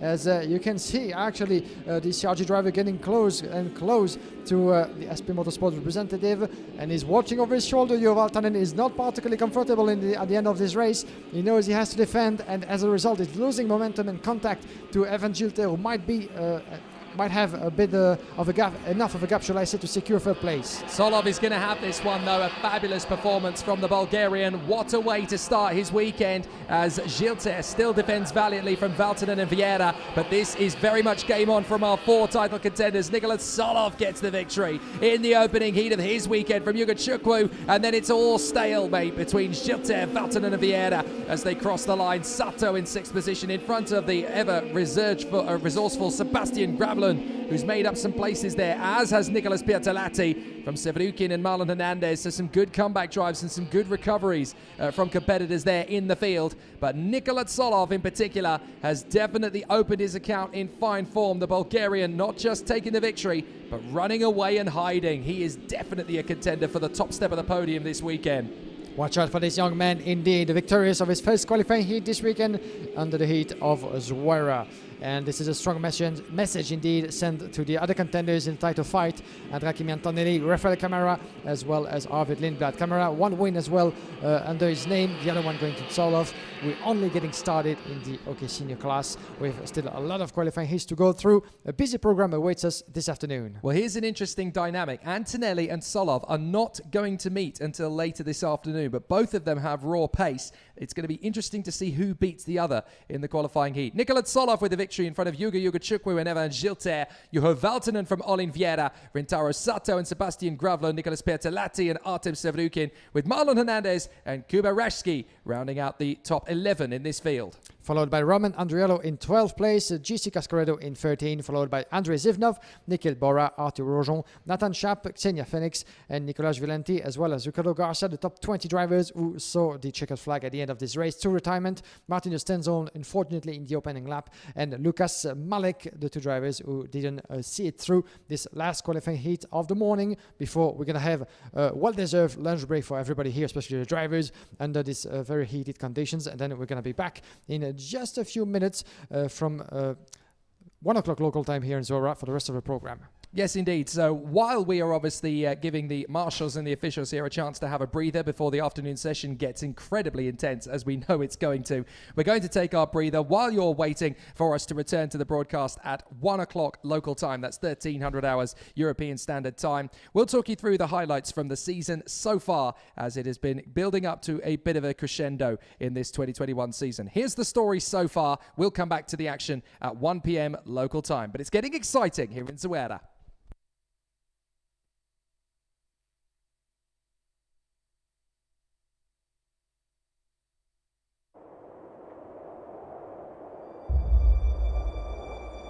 Our world is changing.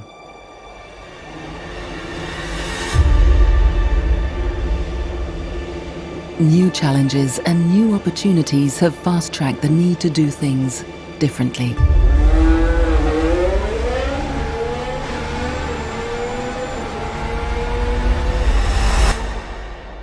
Motorsport and mobility have long led the way.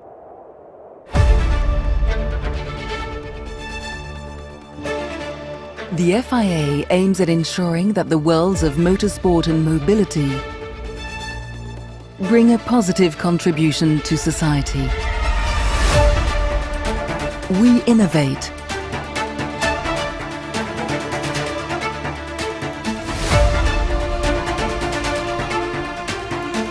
We act.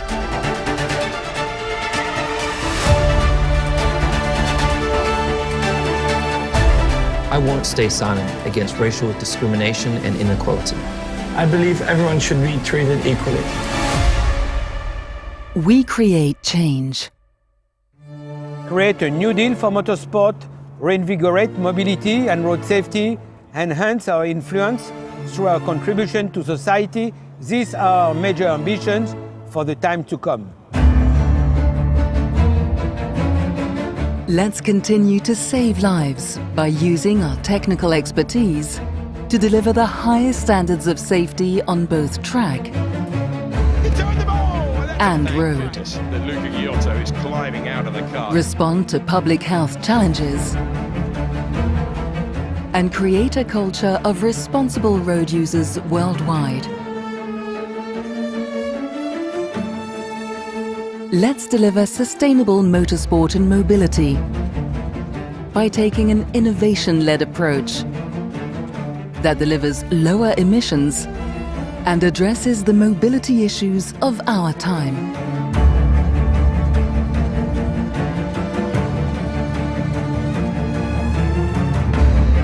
Let's create a culture of inclusion and diversity to the benefit of all, making our sport more accessible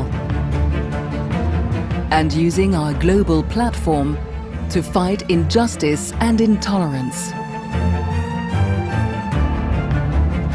Let's harness the societal value motorsport and mobility bring to diverse communities across the world, improving livelihoods, providing jobs. Just get out. Technologies, new opportunities. An engine for social change. And delivering the values of sport and entertainment to all.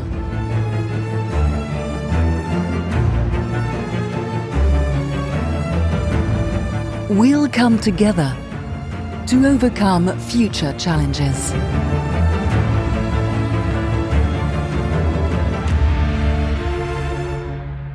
We'll continue to make a difference.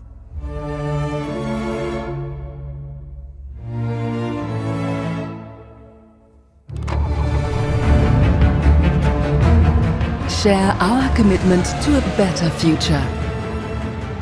We are all purpose-driven.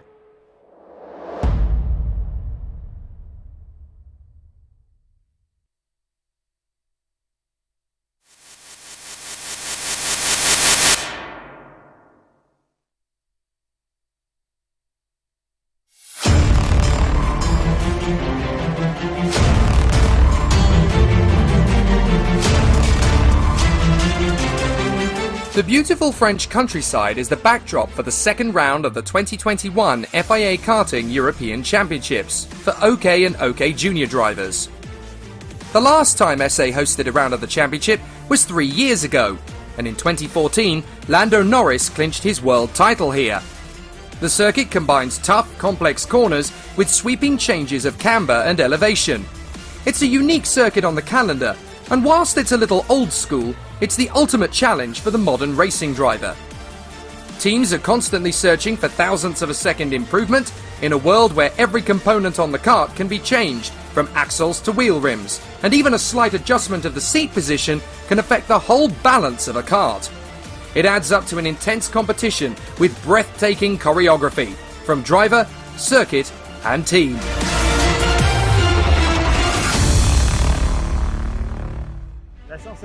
The feeling is tremendous when you are asked as a candidate to host an event for the FIA.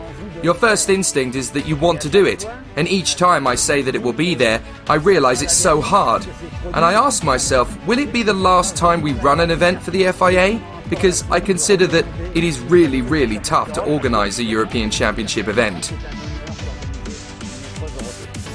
Most certainly to organise a race of this level, it's complicated.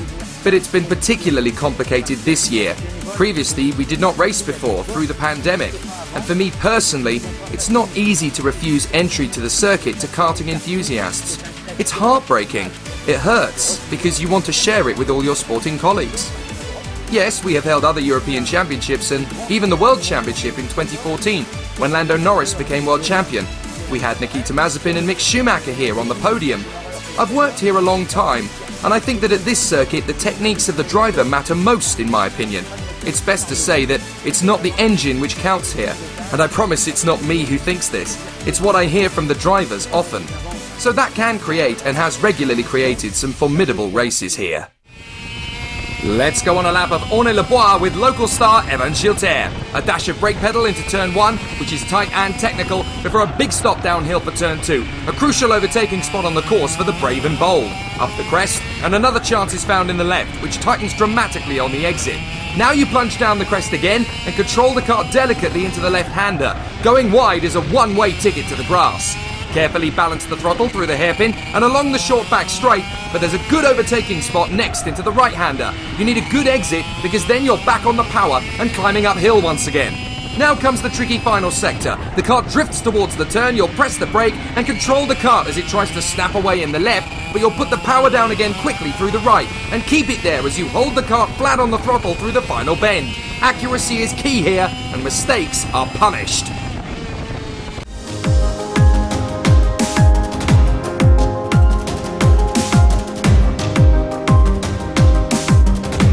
Karting is not simply a case of sitting in the seat and putting your foot down.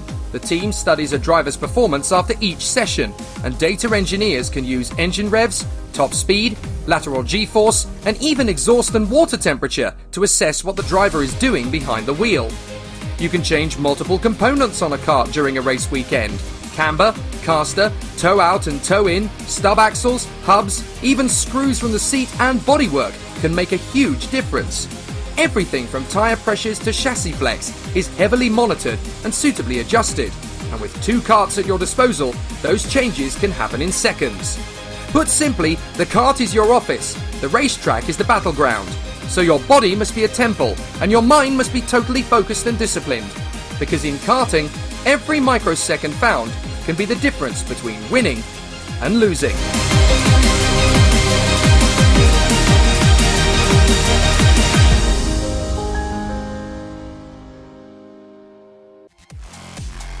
The Trophée International Handicap made a return visit to the FIA Karting Championships for the first time since 2019. Handicarts are for competitors with disabilities, with a new balance of performance class system to enable all competitors to bid for victory. A thrilling final saw over a dozen racers compete for the win under the watchful gaze of FIA Karting President Felipe Massa, who also acted as Grand Marshal for the start of the final, waving the green flag at the beginning of an epic race. H1 is for drivers with one ailment, and the karts in this class weigh 170 kilos. H2 is for competitors who need hand controls, and these are 4 kilograms lighter. The H3 class is for tetraplegics, or drivers who are paralysed, and these karts are yet another 4 kilos lighter. The result? An amazing race. Morgan Laveau would clinch victory in sensational style ahead of Mikel Vacher and Joan Lascores. And despite Lascores eventually losing his third place due to a technical infringement promoting Alain Nicole to third, the main headline was unquestionable. 3 drivers from 3 different classes had crossed the line in the first 3 places. It was a historic moment and the beginning of an incredible new legacy for disabled drivers in the world of karting. Who knows what the future holds? One thing is for sure, it'll be very exciting to find out.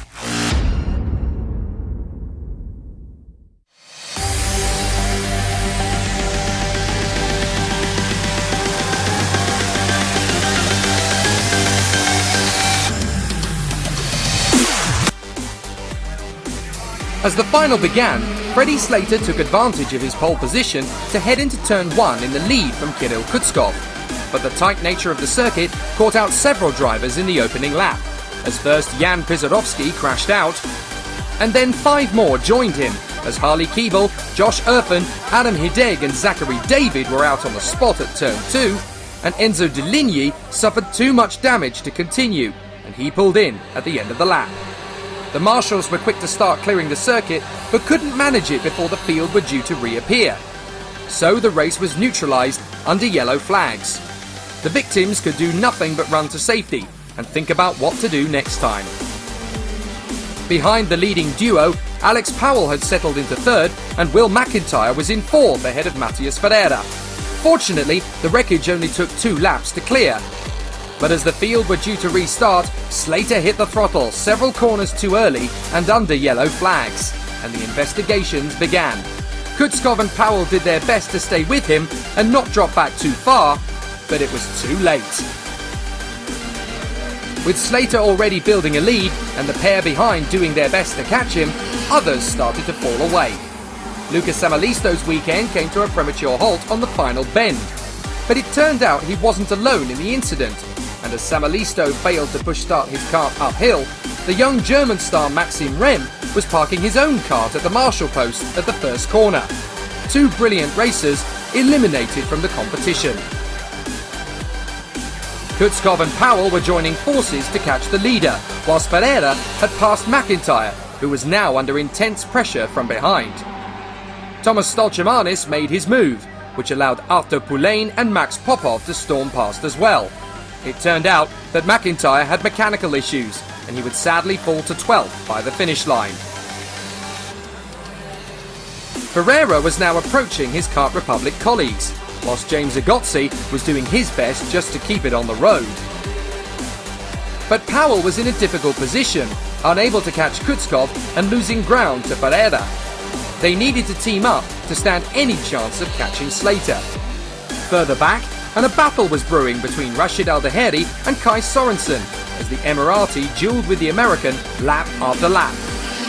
The Paralin had the measure of the ex-Brit for now, but behind them, James Agozzi had recovered, settled into a strong challenge, and was now fending off Ian Eichmans, who would lose ground to Anatoly Kivalkin and Adrian Maliero. After a few fast laps, the Brazilian had now caught the Jamaican up front, and Ferreira was in no mood to hesitate.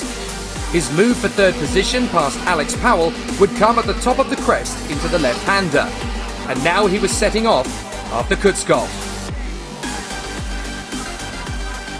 In the midfield, Kian Nakamura-Berta was trying to defend from a queue of competitors, and it wasn't easy.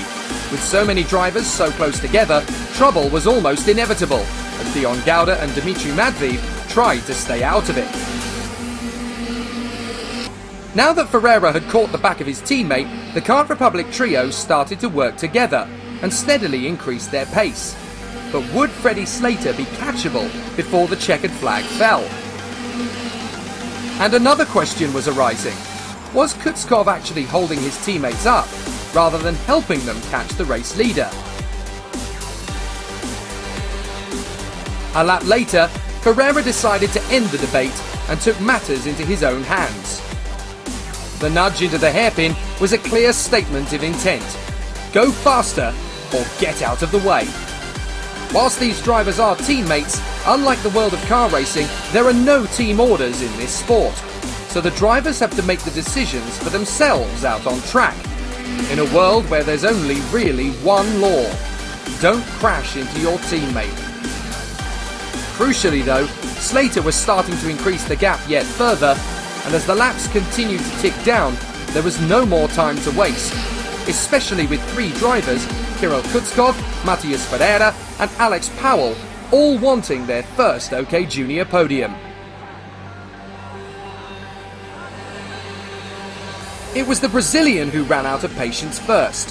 He needed to make his move, and on the 19th lap, and with Thomas Stolchemanis closing in rapidly, he seized his chance. At the bottom hairpin bend onto the back straight, he made his bid for second. And claimed it. Unfortunately for him, there was no chance of catching Slater for the win, so it looked like second would have to do. Kutskov tried his best to retaliate and retake his second place, but Ferreira adopted the same defensive tactics, and there was no space. And now there was even more to lose, with 4 men in the queue and a 5th, Max Popov, waiting in the wings.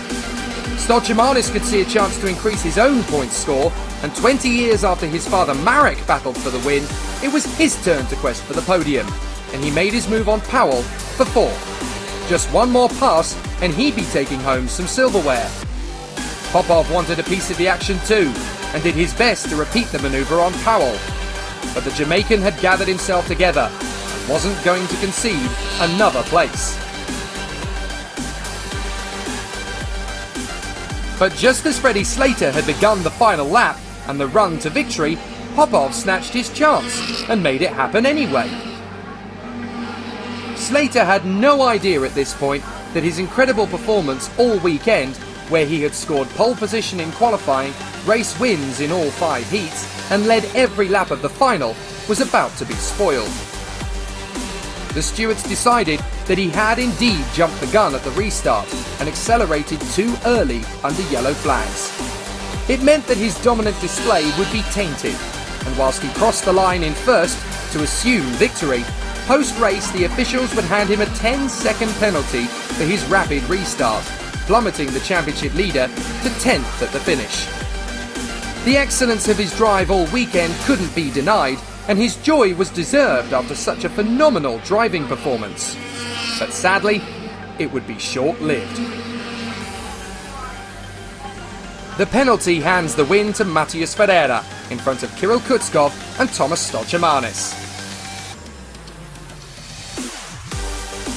Behind them, Max Popov finishes ahead of Alex Powell with James Zagotzi in the top 6. More points for Ian Eichmans ahead of Arthur Poulain and Kai Sorensen, with Freddie Slater relegated to 10th.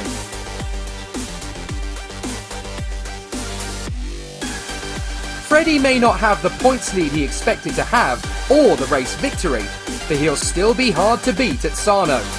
The mission for the opposition is to make the most of this unexpected chance to move forward.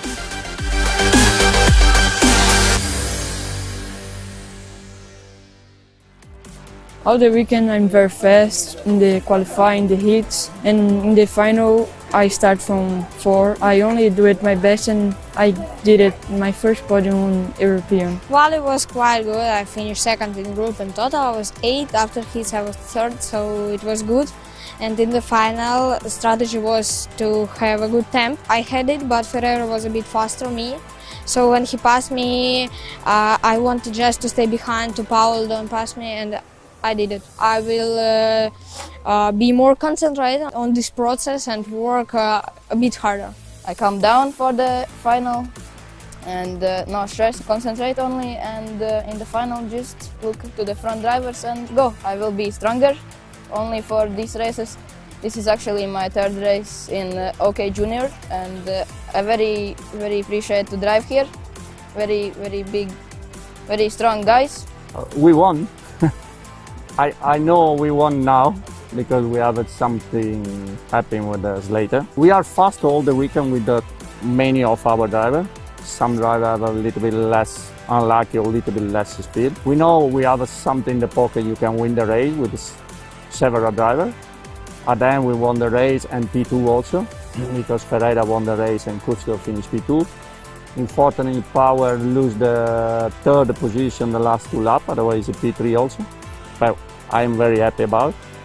And especially we can reopen championship because, you know, later with 2 double win will be more difficult for the championship. Like this, the championship is open and we'll see the next 2 races. What does it take to be a Formula One driver?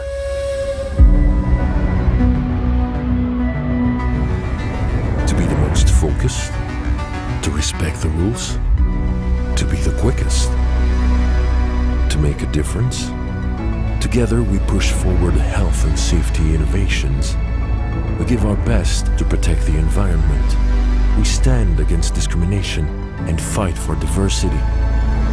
We promote motorsport and mobility around the world. To be a Formula One driver means to be committed.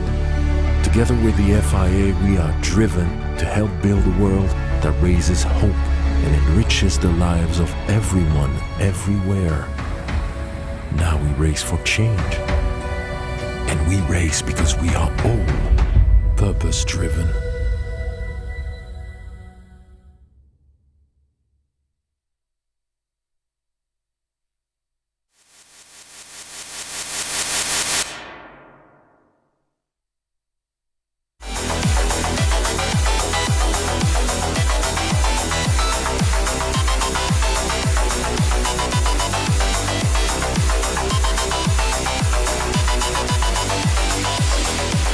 The Circuito Internazionale Napoli is the next venue for the FIA Karting European Championship, and in the sizzling heat and shadow of Mount Vesuvius, action is guaranteed. For 2021, the circuit has completely changed, which means for the drivers and teams, it's back to square one.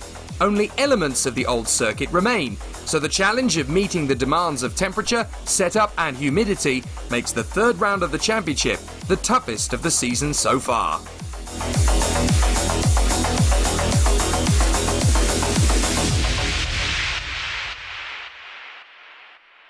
Completely new layout, very different to where we were before. You know, I think that the guys here at the circuit, you know, all credit to them for thinking forward, thinking about something different. The circuit, I think, is very fast, obviously very fast, but I think it does flow quite a bit better than probably before. So that's a good thing. We've got a really fast first corner and that's going to be really interesting in the race. Good run off though, which I'm pleased with, you know, from the safety aspect, I'm pleased with that. And I think once we get around a little bit of a busy first section of the circuit up to post 3, I think we'll have some fantastic racing. You know, the paddock area, the dummy grid, you know, the new area they've put there, that's got bags of potential, you know, there's lots of room over there, so I think that's been a big improvement. It's taken the place to another level actually, and I think that is fantastic for the sport, fantastic for us being here, and of course the great announcement for next year of the World Championship.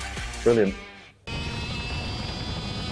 On board with Luigi Coluccio of Cosmic, we run flat out through the first corner, which is tough to get right due to the marbles on the outside, before an open entry to the second corner. It tightens mid-apex, which gives us many overtaking moves. Through the S's and then into a tight hairpin in the left-hander, which widens on exit. You're now approaching a left kink, stay controlled on turn-in before backing off the throttle through the right and onto a shorter version of the original back straight. Now prepare for the braking zone. Overtakes are still prominent in the next right, which remains unchanged. Then after the left comes a pair of hairpins, first right and then left. We should see a few overtakes in the second hairpin in particular. Now a trio of apexes that you should stick close to on acceleration before the final hairpin. It's easy to find the wrong line here. On exit you must be fearless, fast and ruthless, as you can lose out big time heading into turn 1. A brand new challenge for every competitor. Learning the track will be key to getting the best out of the event, and drivers can improve this by studying their data in close scrutiny. The first thing is checking that the mechanical part is okay when it comes to performance of the engine, working temperatures and things like that. And after we also take a small look about the performance of the driver itself. Not only the best lap time he managed to get on track, but also the consistency, because in the end it's not the same being able to make one proper fast lap than being able to make the 10, 12, 15 minutes or laps of the session in that constant and good speed. We are allowed the RPMs of the engine, the speed of the car, lateral and longitudinal G-forces, and two temperatures, which are exhaust gas temperature and water temperature. When it comes to free practicing or developing of material whatsoever, we can use many other sensors like tire temperature, position of the steering wheel, position of the pedals, and so on. But when it comes to an official race weekend, we are only limited to these four main channels, let's say. When it comes to looking for the lap time, the main things, for example, looking like the braking mark is the proper one, that the driver is not braking either too early or too late. Then after you look also the minimum speed, where they tend to accelerate.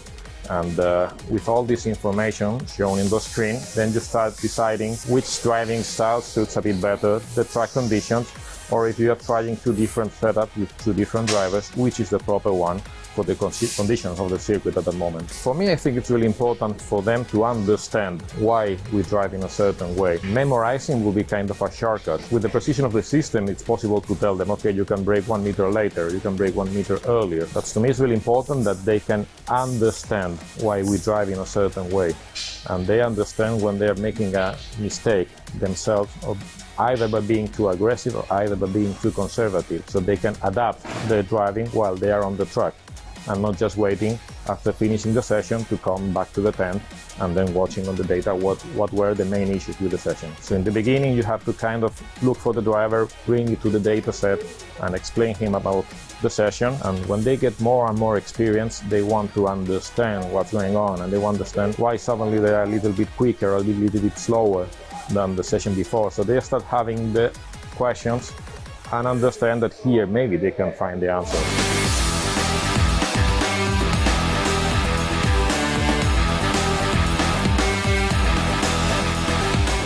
At the halfway point of 2021, the junior competition is still going to be close. With wins for Freddie Slater and Matthias Ferreira so far, Sarno sees the likes of James Igozzi and Anatoly Kavalkin stepping up to the plate, Ivan David and Alex Powell showing incredible speed, and many others able to challenge. The stage is set for what could be the most exciting race of the season.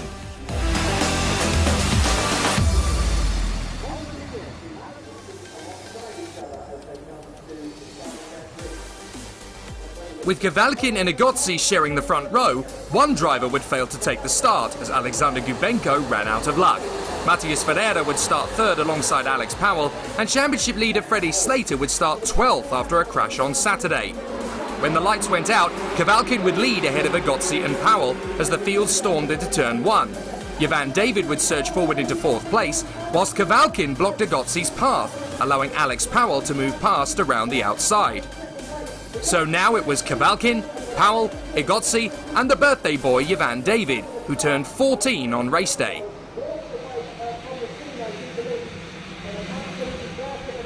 Ferreira hadn't made a great start, and the Brazilian had dropped to 5th position. But before the end of the lap, he gathered things back together for a move into 4th place on Ivan David. Igozzi tried to move back into 2nd, but the Jamaican wasn't having any of it.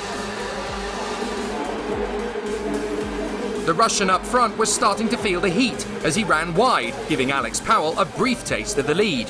The switch in momentum meant that the Jamaican had to regroup, and he almost lost 2nd position to the young American James Igozzi behind him. But for the moment, no change. Behind the top 4, Due de Decker was leading the charge from the Tony Kart teammates Jan Pisarowski and Harley Keeble.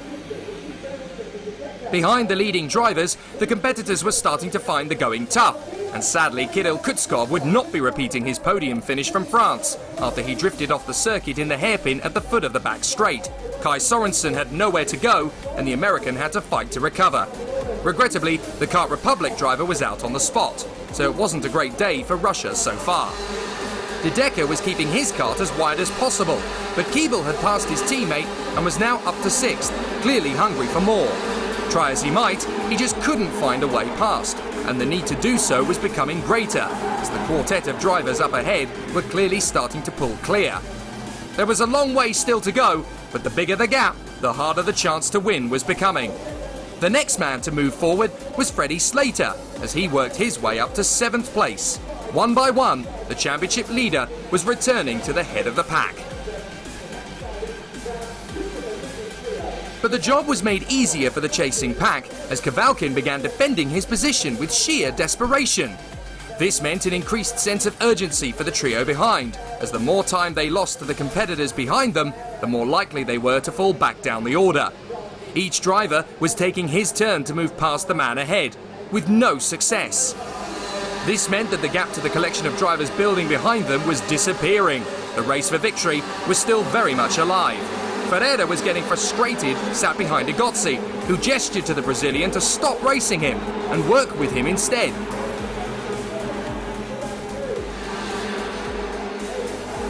Eventually, Powell was able to position himself close enough to challenge, and he took the first opportunity into turn 2. His tactics, however, were no different to the Parolin ace. Once in the lead, he immediately began defending in the hope that Kavalkin would be backed into the path of Igozzi, who could pass him and give Powell a clear lead. It worked, and Ferreira was through, albeit considerably closer to the Jamaican than he wanted. On the next lap, Powell tried again to force an overtake on Ferreira, but with 5 drivers now on his tail, it was going to be even harder to hang on to the lead. Keeble and Slater had now caught the quartet, so anybody in the top 6 now had a genuine chance to win. Then Powell's strategy got the better of him, and Ferreira anticipated a final corner block perfectly to sprint past into the next lap. Kavalkin pounced in unison to move up to 2nd once more. Keeble and Slater were next up, piling on the pressure. Powell's retaliation then backfired. He moved past Kavalkin, but drifted wide as Keeble surged past them both and into 2nd position. The door was left open enough for Slater to creep into 3rd position, but he wasn't hanging around and went for Keeble, followed in by Powell. Now the mission was clear. Time to chase after Ferreira, but thanks to the duel, the gap had opened up.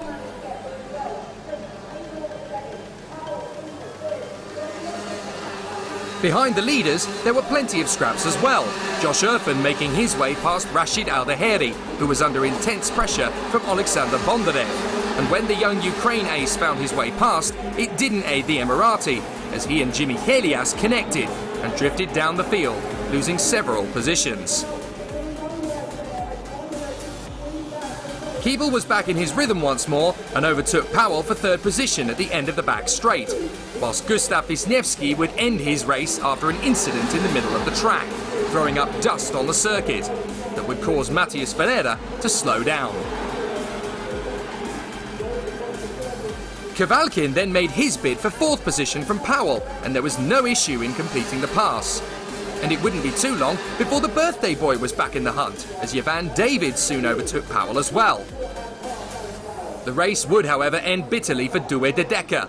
The Belgian was out on the 2nd corner after a tangle with Edgar Anpiligov, who had been charging through from the back of the field. Slater had now completed his homework, and with the Brazilian square in his sights, he made a bold and decisive overtake to grab the lead of the race from back in 12th on the starting grid. On the next lap, Keeble managed to progress up into 2nd past Ferreira to the obvious dismay of the Brazilian. But there was nothing he could do. It seemed like that was the way it would stay. But as Slater defended into the final turn, he assumed it was all over. Keeble had seen the move coming and reacted.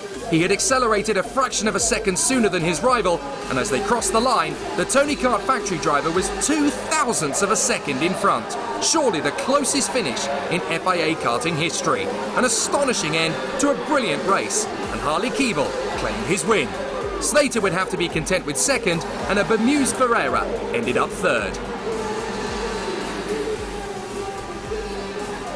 Kavalkin held off David and Powell to the flag with a frustrated Igozzi in 7th, ahead of his teammate Przodowski and the brilliant privateer Bondarev, with Will McIntyre completing the top 10. What does it take to be a Formula One driver.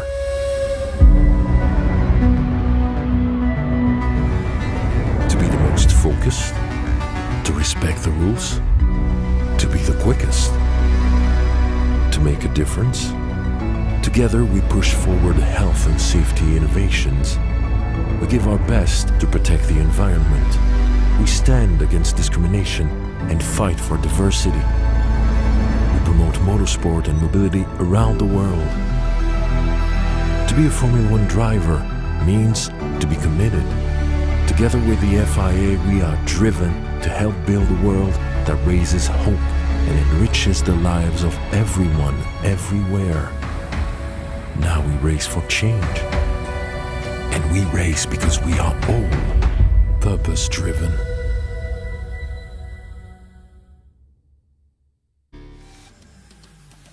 In one of the more unusual incidents at the start of the final, Nicola Solov made 2 failed attempts to bring the field around. At the second attempt, Martinius Stenshorn, Joe Turney and Emili Koivisto were all eliminated. The race had not actually started, and therefore confusion reigned, as nobody was really sure how it had even started. With seconds to get back into the pack before the race would begin, Turney and Koivisto tried desperately to push start their karts back into action. But sadly, neither driver was able to, which virtually ended Joe Turney's title aspirations there and then. It was a total disaster for the Englishman, while Stenshorn could return to the action, only to be disqualified post-race for correcting his loose front fairing. At the third attempt, the race could begin, and Solov led Antonelli and Lindblad, whilst Sevrukin had to make do with being demoted to P4. Evan Gilter had made a great start too, moving up into 5th position. But not everybody was making the best of it, and it wouldn't be long before Rafael Modenese and Riccardo Gracia tripped over each other. The Bulgarian star in the lead, Nicola Solov, was hoping to become the first Bulgarian to win in FIA Karting and to give the Alonso kart brand its first FIA victory. But with Antonelli and Lindblad in close proximity, it was going to be a very difficult task. Sevrukin would then make a mistake out of the final turn and tumbled down the order. And after a brilliant weekend, things would go from bad to worse, as he would be disqualified post-race after it was deemed mechanics had worked on his kart on the pre-grid. Lindblad was in fighting spirit, and he made his move for second place at the first opportunity. And now there was just one more kart to pass. Gilter was on the move too, as he overtook Norton Andreasen to move up into 4th position. Lindblad was not making the impact on Solov he thought he might, and wasn't able to get close enough to the DPK racing driver to challenge him. Then Sandro Hotzem would become a victim of the Turn 1 marbles, as he skated straight off into the barriers after drifting slightly wide. Antonelli then started his attack on Lindblad, who didn't manage to put up much of a fight. The Italian was through, and Lindblad opted to try to follow in his wake. Could the Italian now catch the leader?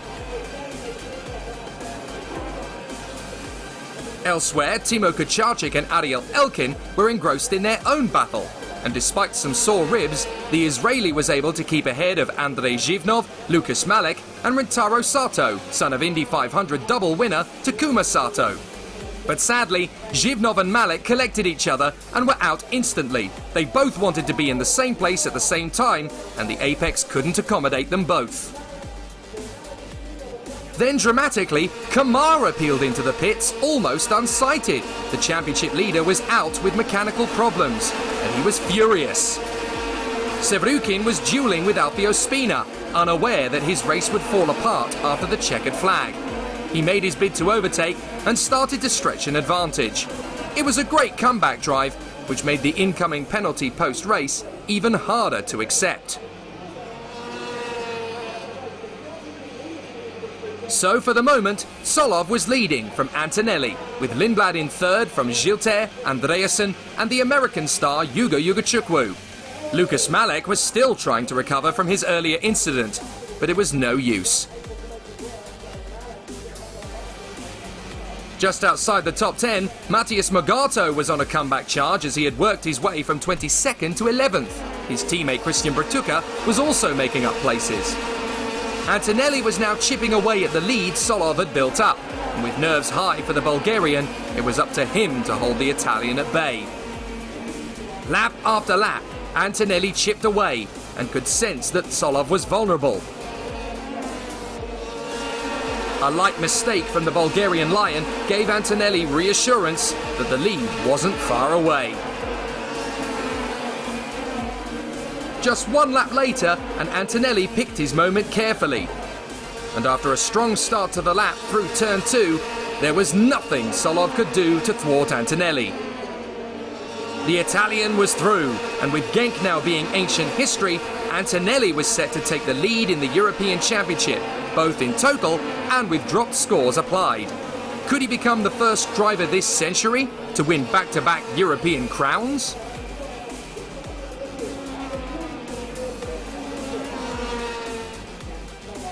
Yugachukwu had dealt with the two Ward racing carts, but Sevrukin still had a part to play. He was back on the inside at the final bend. Out of sight from the cameras, two of the big players in the OK field were out of action. Luigi Coluccio and Timotas Kucharczyk were out of the race in separate incidents on lap 14, dropping the field to 26.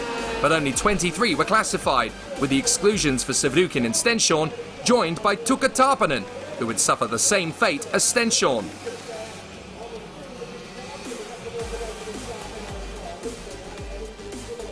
Sevrukin continued his comeback and passed Gilter, showcasing that when everything goes right, he's a clear contender for the podium. But Antonelli took one step closer to becoming European champion for the second year running, by clinching an emphatic win on home turf.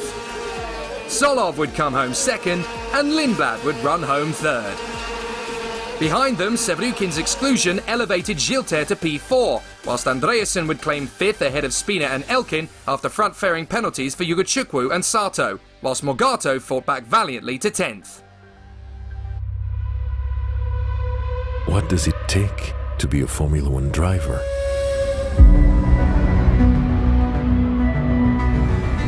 To be the most focused, to respect the rules, to be the quickest, to make a difference.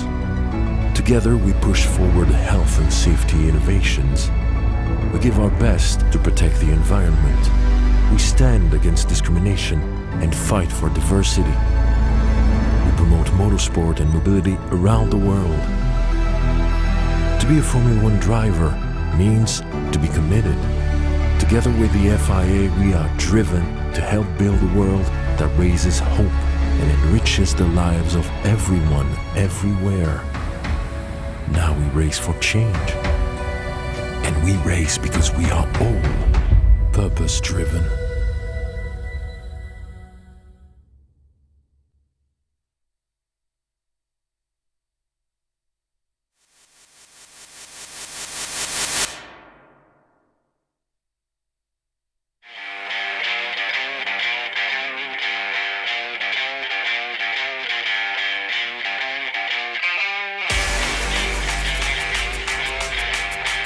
Welcome to Spain, everybody, for the final round of the FIA Karting European Championship for the OK and OK Junior classes. We're here on the Circuito Internacional de ZUERA with the biggest teams in karting, starting with Ricky Finn Motorsport and Freddie Slater, one of the contenders in the junior class. Also, we're going to have Forza Racing, DTK, as well as the OTK group represented by Tony Card, but also the XP Racing team, Cosmic just behind. And let's not forget Czech Republic with Albert Lindblad, Kimi Antonelli, some of the contenders in the senior class, as well as VDK Racing.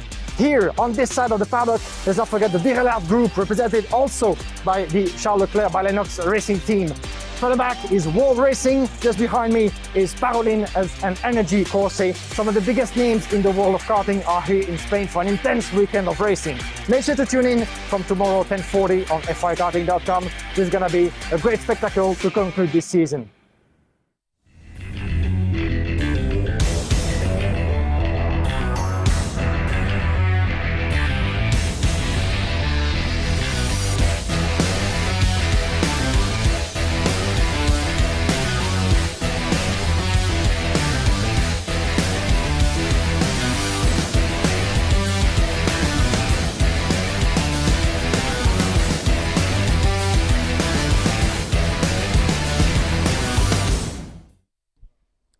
Time to get the afternoon schedule here on the Saturday of Thunder underway in the FIA Karting European Championship 2021. And it's going to be a very exciting battle right from the get-go. A few short races have been taking place already. We have got another set of races to come for the juniors and the seniors all through the day. It will be very exciting right up until the last. Before we get underway with our afternoon's program, we're going to hear from one of the drivers that we're keeping an eye on this week after his phenomenal speed last week in the warm-up race. They definitely seem to have turned the corner at Koski Motorsport. Let's hear from the Russian star, Dmitry Matveev, who'll be starting this race from the top 10. I feel excited because I have a good feeling about this race because I feel my pace. If I do everything right, it's going to make my weekend really good. I did a very hard work for adapting on Tony Kart chassis.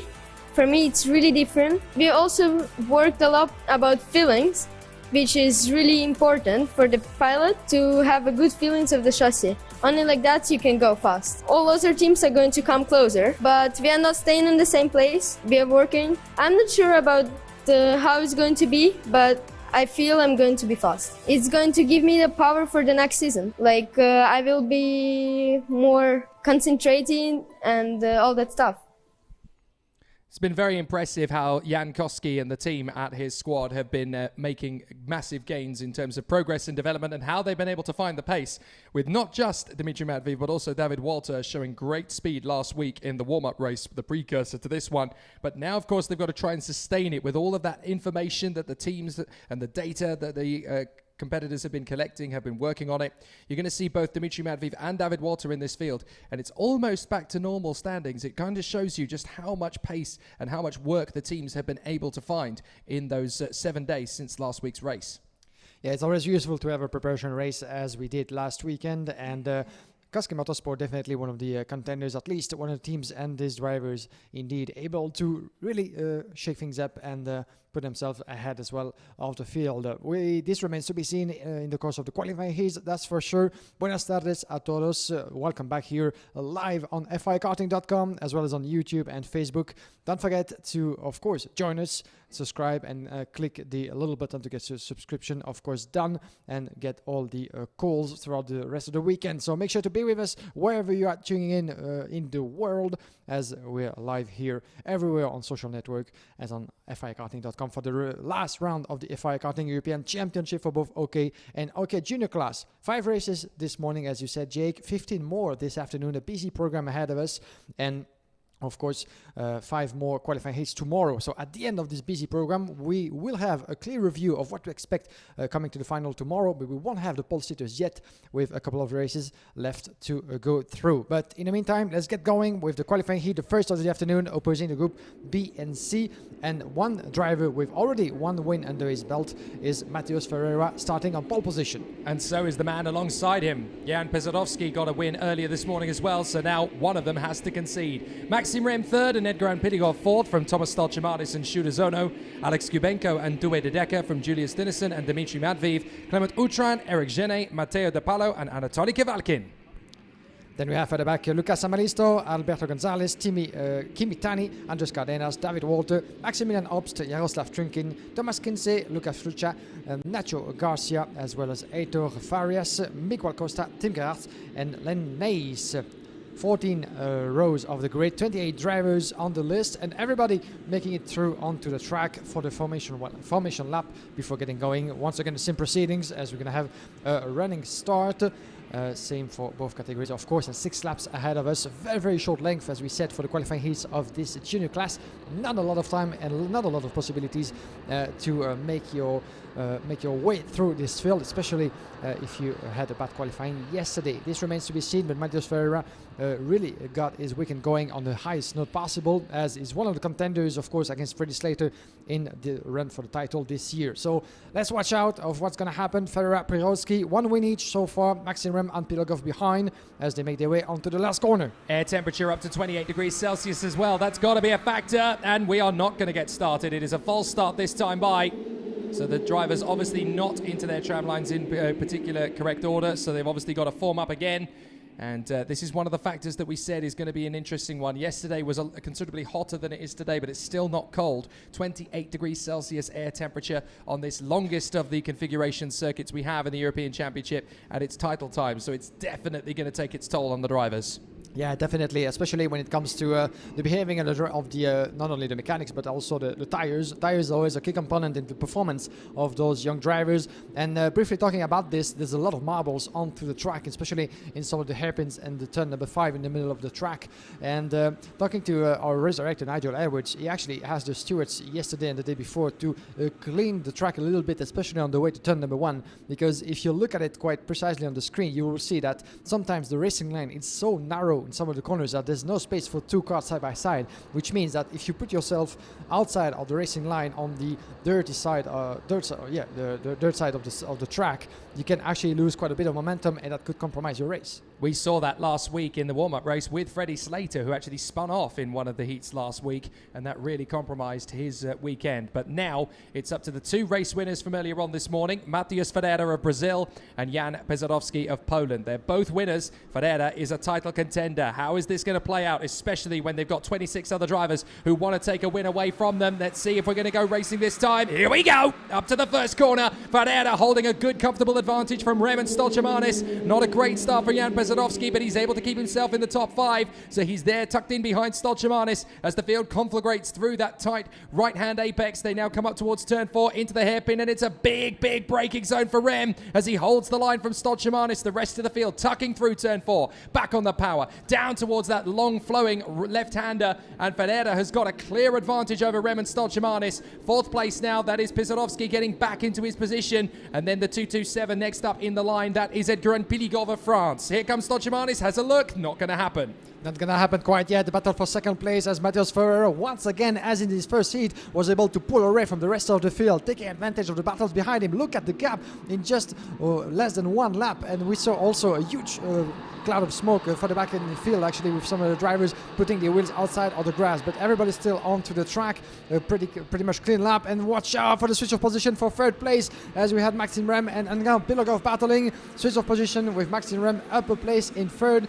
Confirmation on our screen. 2nd place, my apologies, in front of Thomas Stolchemanis. So Matheus Ferreira, 1.5 second already advantage. And watch out for the battle with Stolchemanis, who came close to get the advantage back in turn number 3. It's not happening quite yet. It's being taken into sandwiches as we have a yellow flag, Jake, at turn number 2. Oh, and we've got Stolchemanis through to 2nd. It was Samalisto going wide, so Samalisto runs wide, but Stolchemanis up at a 2nd, and Piligov through to 3rd. Pesadowski up to 4th, so Rem has gone backwards down into 5th place, into the clutches of Alex Kubenko. Kubenko having a look up the inside to try and get the move through that long flowing left-hand hairpin with Due de Decker and Shudazono queuing up. This is a very frustrating time for Edgar Piligov. He wants to break clear and get past Thomas Stolchemanis, but the Latvian is defending valiantly on the Energy Core chassis, and this is all giving Matheus Ferreira an absolute fairy tale of a lead. He's already 2 seconds clear as Stolchemanis just holds them at bay. He's dropped anchor and obviously trying to keep his position. There goes Pesadowski up at a 3rd place past Edgar Piligov. So now the Tony Kart factory driver has a chance to get back on terms with Stolchemanis, but on the exit, looks like a little bit of curb might have been kicked up there by Pesadowski, and Piligov has him straight back on the switch. So the Frenchman retakes that 3rd position, but watch out for Maxime Rem. He's now going to try and get the move on the pole. Pesadowski tries to hold him off. He can't. He has to let him go. And there's more problems. Another off on the exit of turn 1 as drivers continue to battle away. Kubenko's going to be run out wide there. And there is the 242 for the evidence. It's Julius Dinesen.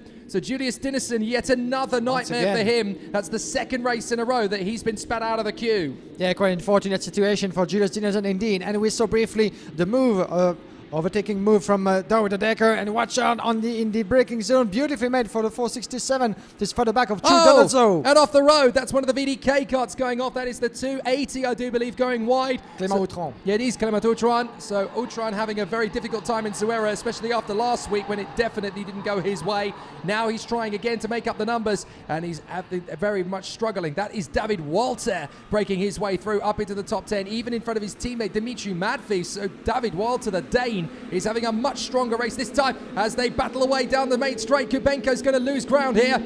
as through comes Pisodowski and through comes Anatoly Kavalkin trying to break through, and David Walter trying to get there on the inside line as well. The 4.72, Eric Genet is in the mix there as well. The Spaniard, Dué de Decker, fastest lap of the race, down into the braking zone. Big lunge from Kavalkin. He gets through, up on the inside of Alex Kubenko, and there's a little bit of tussling between the two drivers further back. It was Eric Genet and I think one of the other, I think it was Hurtado Gonzalez and Macho Tunion actually that got very close together, and they ended up spitting off each other. Dué de Decker on the inside gets the line on Maxime Rem. That puts the Belgian up into P4. Yeah, good pace indeed shown by Dué de Decker. Actually had a great start in his first qualifying heat from 7th to 4th. This time around making his way up to 4th place as well, once again in front of Maxime Rem. So the pace is coming back for Dué de Decker, not maybe the start that he had expected in the early stages of this race. Already the closing of round of the 4th lap of this race out of 6. So we're getting near checkered flag in this first qualifying heat of the afternoon, dominated once again by Matheus Ferreira.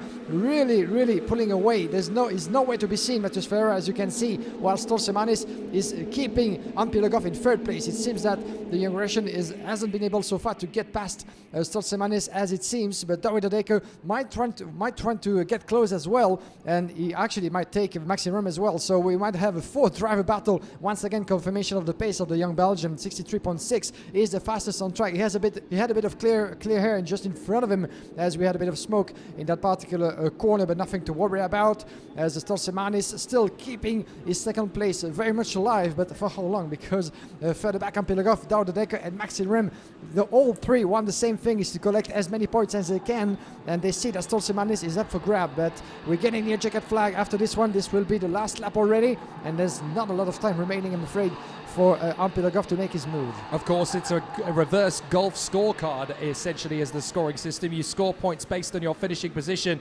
0 points for the win, 2 for 2nd, 3 for 3rd, 4 for 4th, and so on. As up the inside, Ampilagov can't quite make the move on Stolchemanis. They're trying to score as few points as possible. Here we go again, and they bang wheels as they get into the braking zone. Stolchemanis gets Ampilagov back on the switch. Excellent racecraft from the two of them. De Decker now making his move on the inside into 3rd place. Thank you very much. I'll take that away. And now here comes Maxime Rem. The teammates are going to have to squabble it about, and Edgar Ampilagov is not able to get one over on Maxime Rem. De Decker throws anchor and holds the inside line to sustain that 3rd position, but he's going to have a very tough pair of Ricky Flynn Motorsport Cosmics on his tail. They're going to have to try and work together to get one over on Dué de Decker up in the triple apex. So out of the hairpin, back on the power, and they are swarming around each other. This is not great news as far as they're concerned. A yellow flag as we've had an off. It's one of the Birolats that's gone off in the turn 5 hairpin.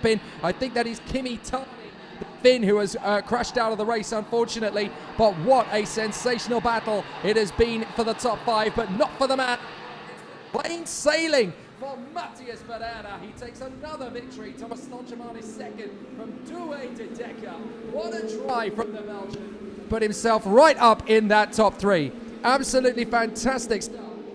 And a great tussle from Dué de Decker. An excellent run. He's there in 3rd position.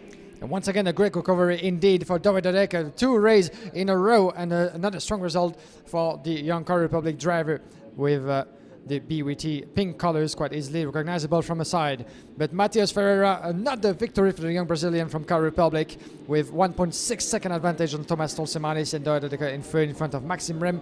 Edgar Ampilagov, unfortunately for him, maybe his late move was a little bit too ambitious. As a result, he lost 3 positions in the process, from a potential 2nd to 5th place at the checkered flag. So that's the end, ladies and gentlemen, of the first qualifying heat of this afternoon. Another win and another strong confidence shown on track by Matheus Ferreira. Definitely in the mix, definitely there with the pace and the ambition to fight for the title until the very end. So we're going to have the full classification of this heat, while the 2:42 of Julius Dinesen, unfortunately, will have to be recovered to the Parc Fermé. So victory for Matheus Ferreira from Thomas Stolchemanis, Dué de Decker, Maxime Rem, Edgar Ampilagov from Chu Denozo in 6th place, Anatoly Kavalkin following in 7th, from David Walter, Alexander Kubenko, Jan Perowski, Dimitri Matveev, Matteo De Paolo, Lucas Fuccia, Maximilian Ops, and Clément Outran running up the top 15. Miguel Costa just about missing out on that top 15 spot, which is, of course, where the points are scored in the finals. Eric Genet and Tim Gerhards in front of Alberto Hurtado Gonzalez and Heitor Dalagnol. Then Jaroslav Trukin, Thomas Kinsey, Andres Cadenas, and Lucas Samalisto ahead of Len Nice. There was contact between Nacho Tunion and Kimi Tani that resulted in their retirement on the closing lap of the race. and then we had Julius Dinesen off the circuit previously as well. So problems for all three of those drivers, as none of them made the finish of the race. So tricky race, but Matthias Ferreira looking absolutely flawless at the moment. Great performances, though, from Thomas Stoltemanis and Douwe de Decker. There could be a place on the podium for one of those two, the way they're currently performing.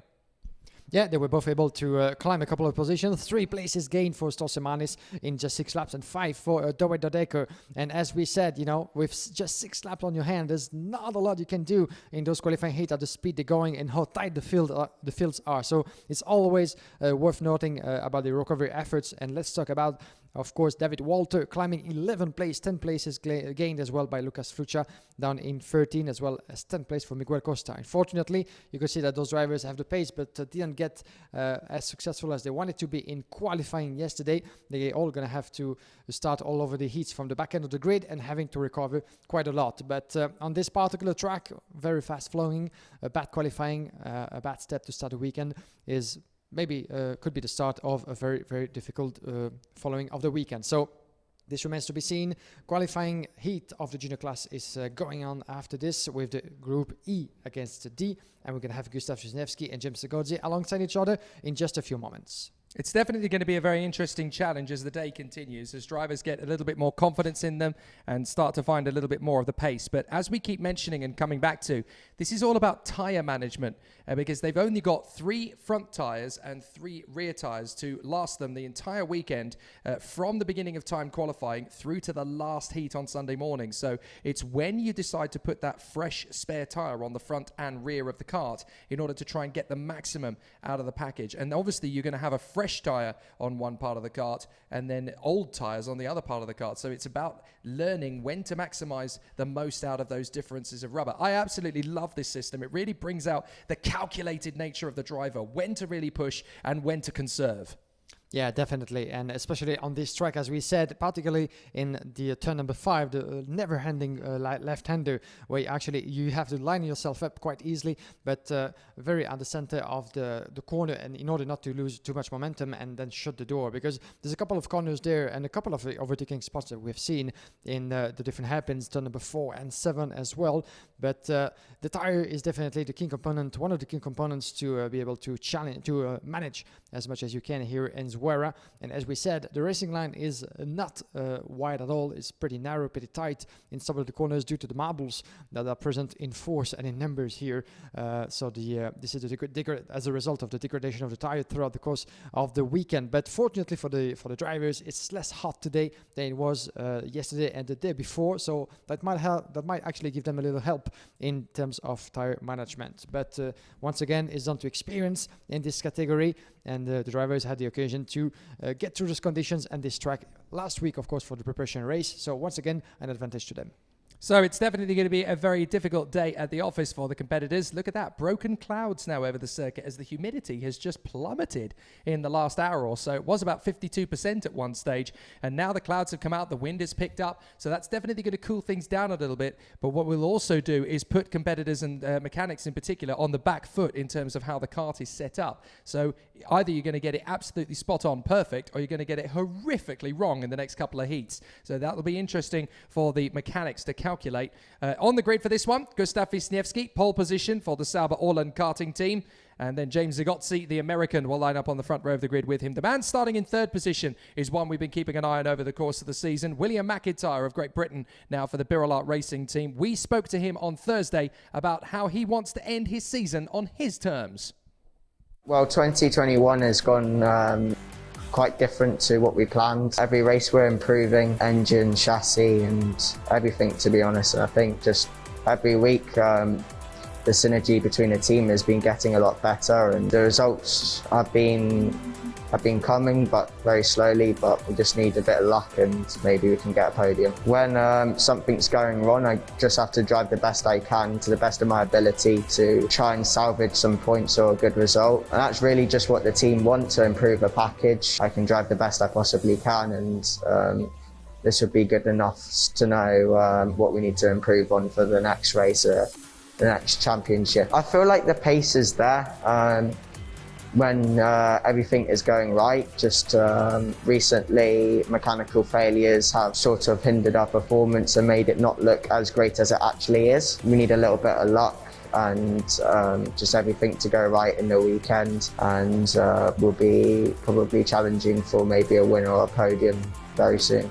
Yeah, I think the track is quite an all-round, it's quite fast, there's quite a few braking points, and there's a big long straight. For the perfect result, the perfect time quali lap, you need everything correct with the driver and with everything. It's an all-round track for the team to get right and the driver to get right, and it's perfect to see what the team and what the driver needs to improve on. I really want to get on the podium. We haven't done it so far in the FIA Karting series. I really want to get one for the team and for me as well, to go into the World Champs with confidence. It'll be interesting to see how Will McIntyre ends his European Championship campaign. Certainly been looking very strong here over the weekend. The Birolart factory driver really starting to make pace in the latter stage of the season. Max Popov alongside him for Ward Racing. Another pleasant surprise. It's always very interesting when these young guns at the Ward Racing team, they get into their first European season at the junior level. And in the last few seasons, we've seen some really great characters come through. Just in the last 3 seasons at senior level, we've had some big names come through the Ward Racing awning. 2019, you've got to look back to Dino Beganovic. Last season, you've of course got to look at Nikita Bedrin. And this year, the mantle has definitely been taken up by both Norton Andreasen and Artem Sevrukin. They really have put in some fabulous efforts at Ward Racing in the last few years. And Max Popov definitely looks like he's the next one in waiting. Yeah, hopefully in the years to come. But the second race is going to have quite some ground to recover and a revenge to take, because looking at the classification of the first few races that you can find on FIAKarting.com, it seems that Maximilian Popov was actually penalized of 10 seconds for actually overtaking under yellow flag conditions. So as a result, he was only classified 20th officially in this first race of the weekend. So definitely revenge should be taken there for Maximilian Popov, starting from the second row of the grid, as we had also the news for Gustav Wisniewski. In his first qualifying heat, he was 5th at the checkered flag, but found himself disqualified at the end of the race in the official classification for apparently a bad maneuver on track. Always going to be high pressure when you start from the front end of the grid, and Gustav Wisniewski obviously going to be there right up at the sharp end. Kirill Kutskov, the man who won last week's warm-up race, he is there in 5th position alongside Yan Puchu, the Chinese driver who now has Mercedes factory backing as a young driver. Maxime Verbruge starting 7th on the grid for this one, alongside one of the most improved drivers in 12 months that I have seen across the European calendar. That is Mark Kastelic, the Slovenian. How he has suddenly gone from a relatively new experienced contender, a bit of a novice last year, to running at the top 10 in the junior category this year. Very impressive indeed from Mark Kastelic. Kirill Dezitiev and Renaud Franco, both in their first years at this level and really starting to maximize their pace as well. Dion Gouda and Nathan Tai, good to see them towards the sharp end as well, as the drivers are getting themselves ready for the off. They will get the green light at the end of the pit lane. And then qualifying heat D versus E will continue. A lot of drivers who will want to take a win in this one. None of the drivers in this race have managed to do so yet. So this is definitely going to be a very open heat, and we'll see a lot of contenders going for that top spot. The green flag will fly at the end of the pit lane. It does indeed, with the green light sent out, and qualifying heat D versus E will get us underway. Gustav Wisniewski has another chance to redeem himself from pole position. James Zigotzi 2nd on the starting grid. Then it is Will McIntyre and Max Popov from Kirill Kutskov and Yan Puchu. Maxime Verbruge and Mark Kastelic from Kirill Dezitiev and Renaud Franco. Dion Gouda, Nathan Tai, Oscar Wirtz and Artur Pulain. Followed by Martin Molnar, Andrian Malerosuni, Tobias Clausen, Benjamin Silversterson, Alexander Bondarev, Yevan David, as well as Adam Eidek, Zachary David, Arle Keeble, Edward Robinson, Adam Rahali, Shimo Zhang, Aurélien Nobles, and Nicola Ambiado. 28 drivers.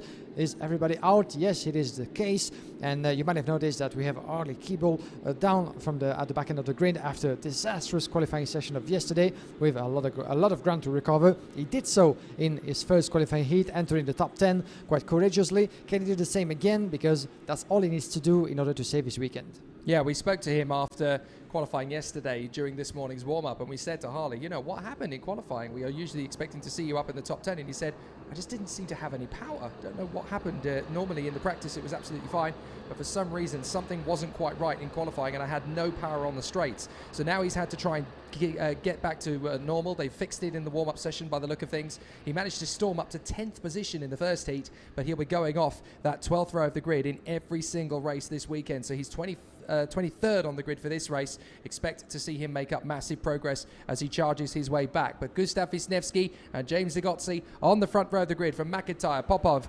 Kutskov, Chu, Verbruge, Kastelich. Are we going to go racing straight away?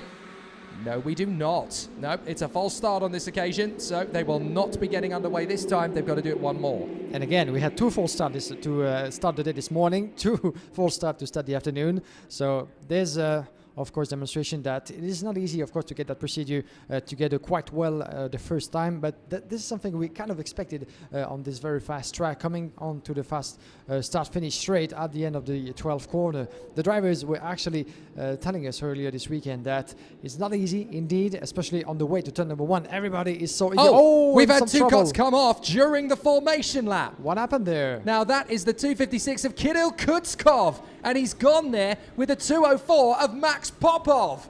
That is 2 of the biggest names in this field. Kutskov and Popov have had a big coming together out on the circuit together, and Popov has managed to get his kart started again, although he's had to turn around and face the other way in order to make it happen. But Kirill Kutskov, the man who won the warm-up race last week, is out after an incident on the formation lap. That is so bizarre. Yeah, that's something you don't get to see every day in karting, but in the formation lap, I wonder what happened over there. Suddenly a misunderstanding between the two, but this will be worth checking afterwards about what happened there. But this results in the retirement for one of the 2. And this is why we say to the drivers in precursor to these races, you do not need to excessively weave the tyres. It's probably just lost in translation. They've been weaving so hard, they've accidentally clouted into each other, and this is why you don't overly excessive tyre warm at the start of races, and that's exactly what's taken them off. Here we go, up to the first corner.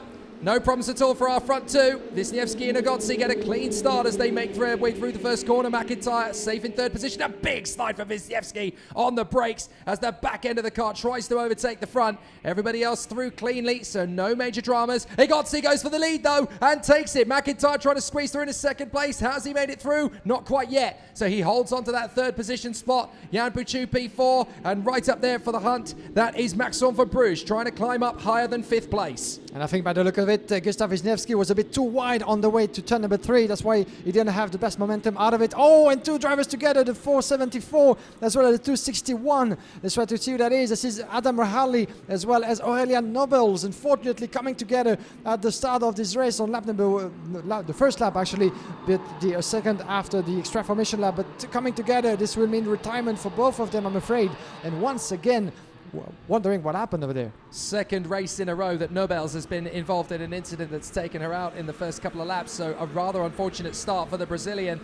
But there is your leader, James Zagotzi, trying to pull away from Wisniewski, McIntyre and Chu.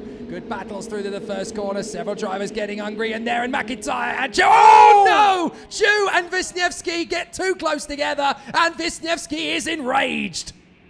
Oh my God, another retirement certainly for one of the contenders, 2 of the contenders for the victory. And they're actually indeed wondering what in earth happened in this one. But it was trying to go around the inside, and it resulted in the wheels touching actually and both out of the track. But what a disaster once again that is for Jan Puchu as well. And there comes a change. That's Franco. Franco gets the move, as does Nathan Ty. So Nathan Ty up into 5th position. And that's Kastelich getting straight back through on the inside of the Brit. But Nathan Ty is back on the switch. The Sony kart trying to come through, and he's made it stick. Great work from Nathan Ty. Excellent recovery, and this is what's happening for a lot of the drivers in the midfield. The big names are falling by the wayside, and that has opened it up for some of the new contenders. And Junior, we've got another incident. That's 2 karts out, and it's the ex-Brit teammates. Oh my goodness, that's Ben Silvesterson and Oscar Wirtz. They've taken each other out of this race. My God, what kind of a race is that? Ever since it got started, and we might see some of the contacts coming up actually because the field is very, very hot and tight. But watch out, because right now on your screen you have the 258 battling away. This is Renault Frankert under the pressure of Maxence Verbrugge from Ricky Free Motorsport. And I think there was a bit of a problem as well for Renault Frankert over there, because he seems to have lost complete momentum into that group of drivers. There's like 6 or 7 of them in the same picture battling for what could be third place potentially. But because in the meantime, James goes, and there comes a move for third position. This is further back, sorry, my apologies, happening. And well, these are the two. They're having an argument at the side of the racetrack. It's like, what on earth did you think you were playing at? You've obviously taken me clean off the racetrack. And there's a slippery flag out now because there was considerable damage to one of the experts. I wonder if the water has come off and has basically sprayed over the circuit, because there was quite considerable damage there to Wirtz's kart. So we've lost several drivers. We're now down to just 21 runners. McIntyre is second in front of Renault Frankert. So Frankert is having a great race here. Up to second place. Is he going to get there? Yes, he does. The Dutchman through into P2. So Frankert now in front of McIntyre. Then Verbrugge in fourth place from Nathan Ty. And Adrian Maliero, I think that is now up into P6 in front of Kirill Dzitiev, Dion Gauder and Alexander Bondarev. It's all getting very heated further back behind Nathan Ty. That's Dzitiev up into 6th place. Keeble is up into 7th place. Welcome back to the big show, Harley Keeble. Yeah, fantastic recovery once again from Keeble. That's all he needs to do. 13 place gain into this race, lap number 4. And there's a switch of position in the hairpin number 7, pretty close. It's not happening quite yet, but what a race that is, with battles happening all over the place at this stage and some incidents, as you've seen. We lost so far 7 drivers in the process. But watch out around the inside on the 240. This is happening, and this was beautifully made by Dion Gauder on Kirill Dzitiev for 7th place. Nothing that actually Dzitiev could have done over there. And watch out around the inside at 260.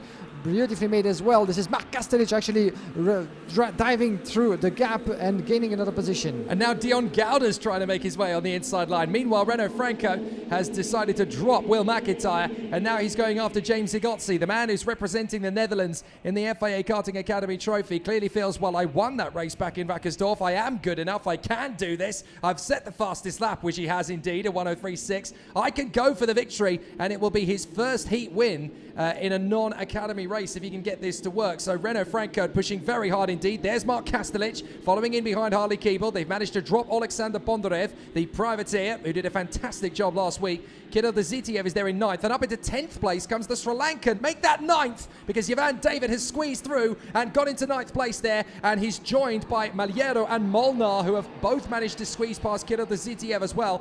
Zach Davids made the move as well on Dion Gauder, who drops to 14th place. It's all kicking off here, but Renault Frankert has the race leader, James Zigotzi, in his sights with 1 lap to go.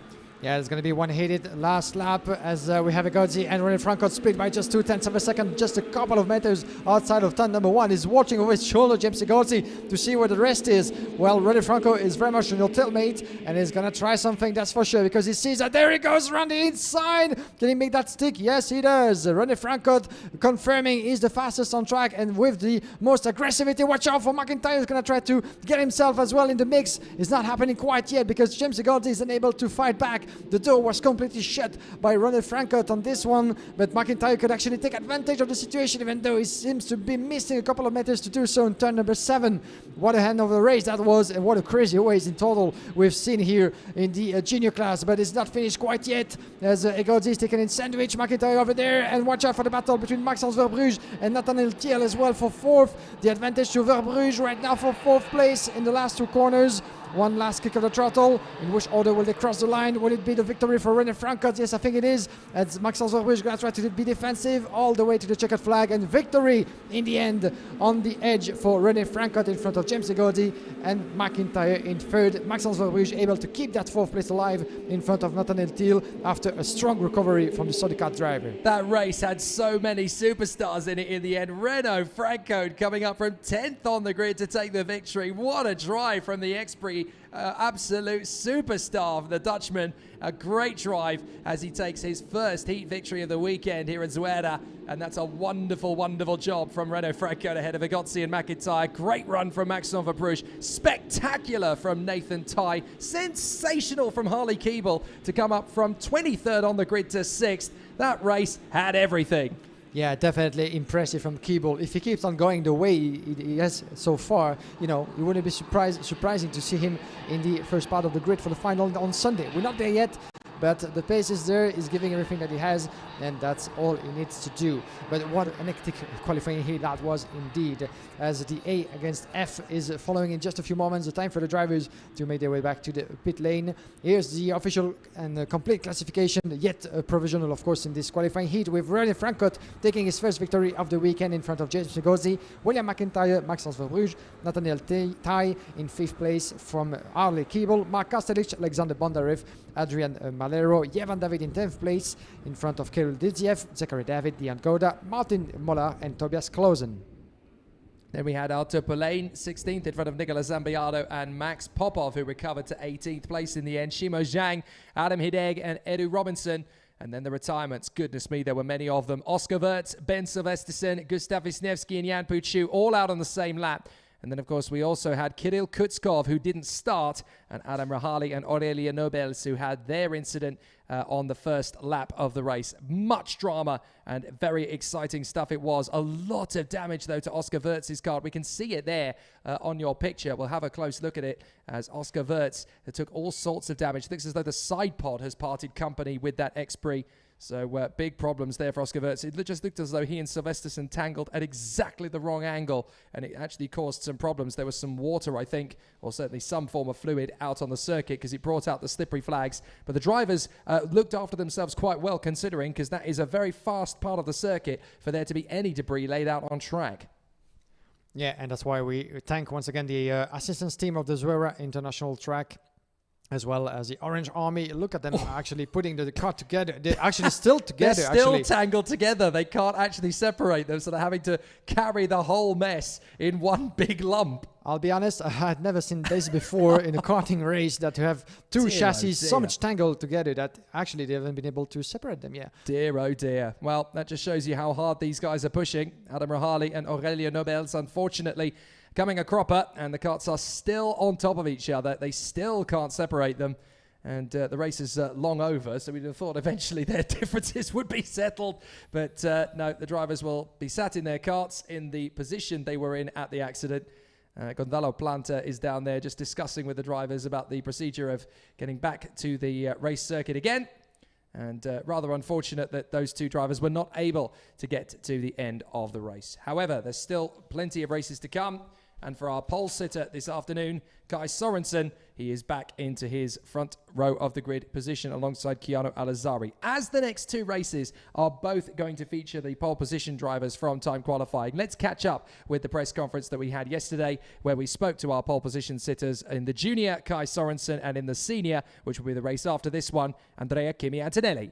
I mean, it took a lot of hard work throughout these years. It took a lot of time and dedication to get to this moment, but there's still more to accomplish, so I push forward to this. I had to get the perfect position, couldn't make a mistake, but I mean, it all played in my hands, so here I am. We started very well this weekend. Since practice, we had a really good pace, and especially on new tires. And yeah, in quali, I just focused as much as I could. Because I knew it was going to be really important, especially because this is going to be the last round, where the title will be decided. And yeah, I just did my best, and lap was quite good. And yeah, at the end I get pole. I'm really happy for that. What does this mean? So Kai Sorensen and Andrea Kimi Antonelli, the fastest drivers from yesterday. Great to catch up with them. But for Kai Sorensen, this is a big moment, obviously. His first opportunity to race at the front end of the field. Here's the schedule for the afternoon. You can see that we're going to have a junior qualifying heat coming up, then a pair of races for the OKs, and then the juniors, followed closely after that by the third rotation of the junior races there. The OK senior heats, qualifying heats A versus B and D versus E, that will come at 3:25. There is a short pause this afternoon to give the marshals a little bit of a breather, and then they will continue back into the action once again. Juniors will have 4:25 and 4:45 once again for their opposing heats, and then we will finish the day with 3 more races, a junior and then the 2 senior races. All competitors having 5 heats over the course of proceedings, so the competitors there running together. And it's going to be interesting with all drivers having to have 5 races out there, and looking at how fast it is and how tightly paced it is. They are basically running now flat out from this time all the way through till 6 p.m. It's a fast rotation. There's no gap in between. There was a slight error on the timing graphic there, but absolutely flat out now from here to the end of the proceedings. And it just goes to show how intense the racing is going to be from now until the checkered flag falls in the last heat. Yeah, there's no break at all. No break for the two of us, my dear Jake. No break for everybody, as we're going to go flat out. Yeah, we're used to that, indeed. And thankfully, we got some air conditioning in our booth, especially yesterday. It was much needed, and again today.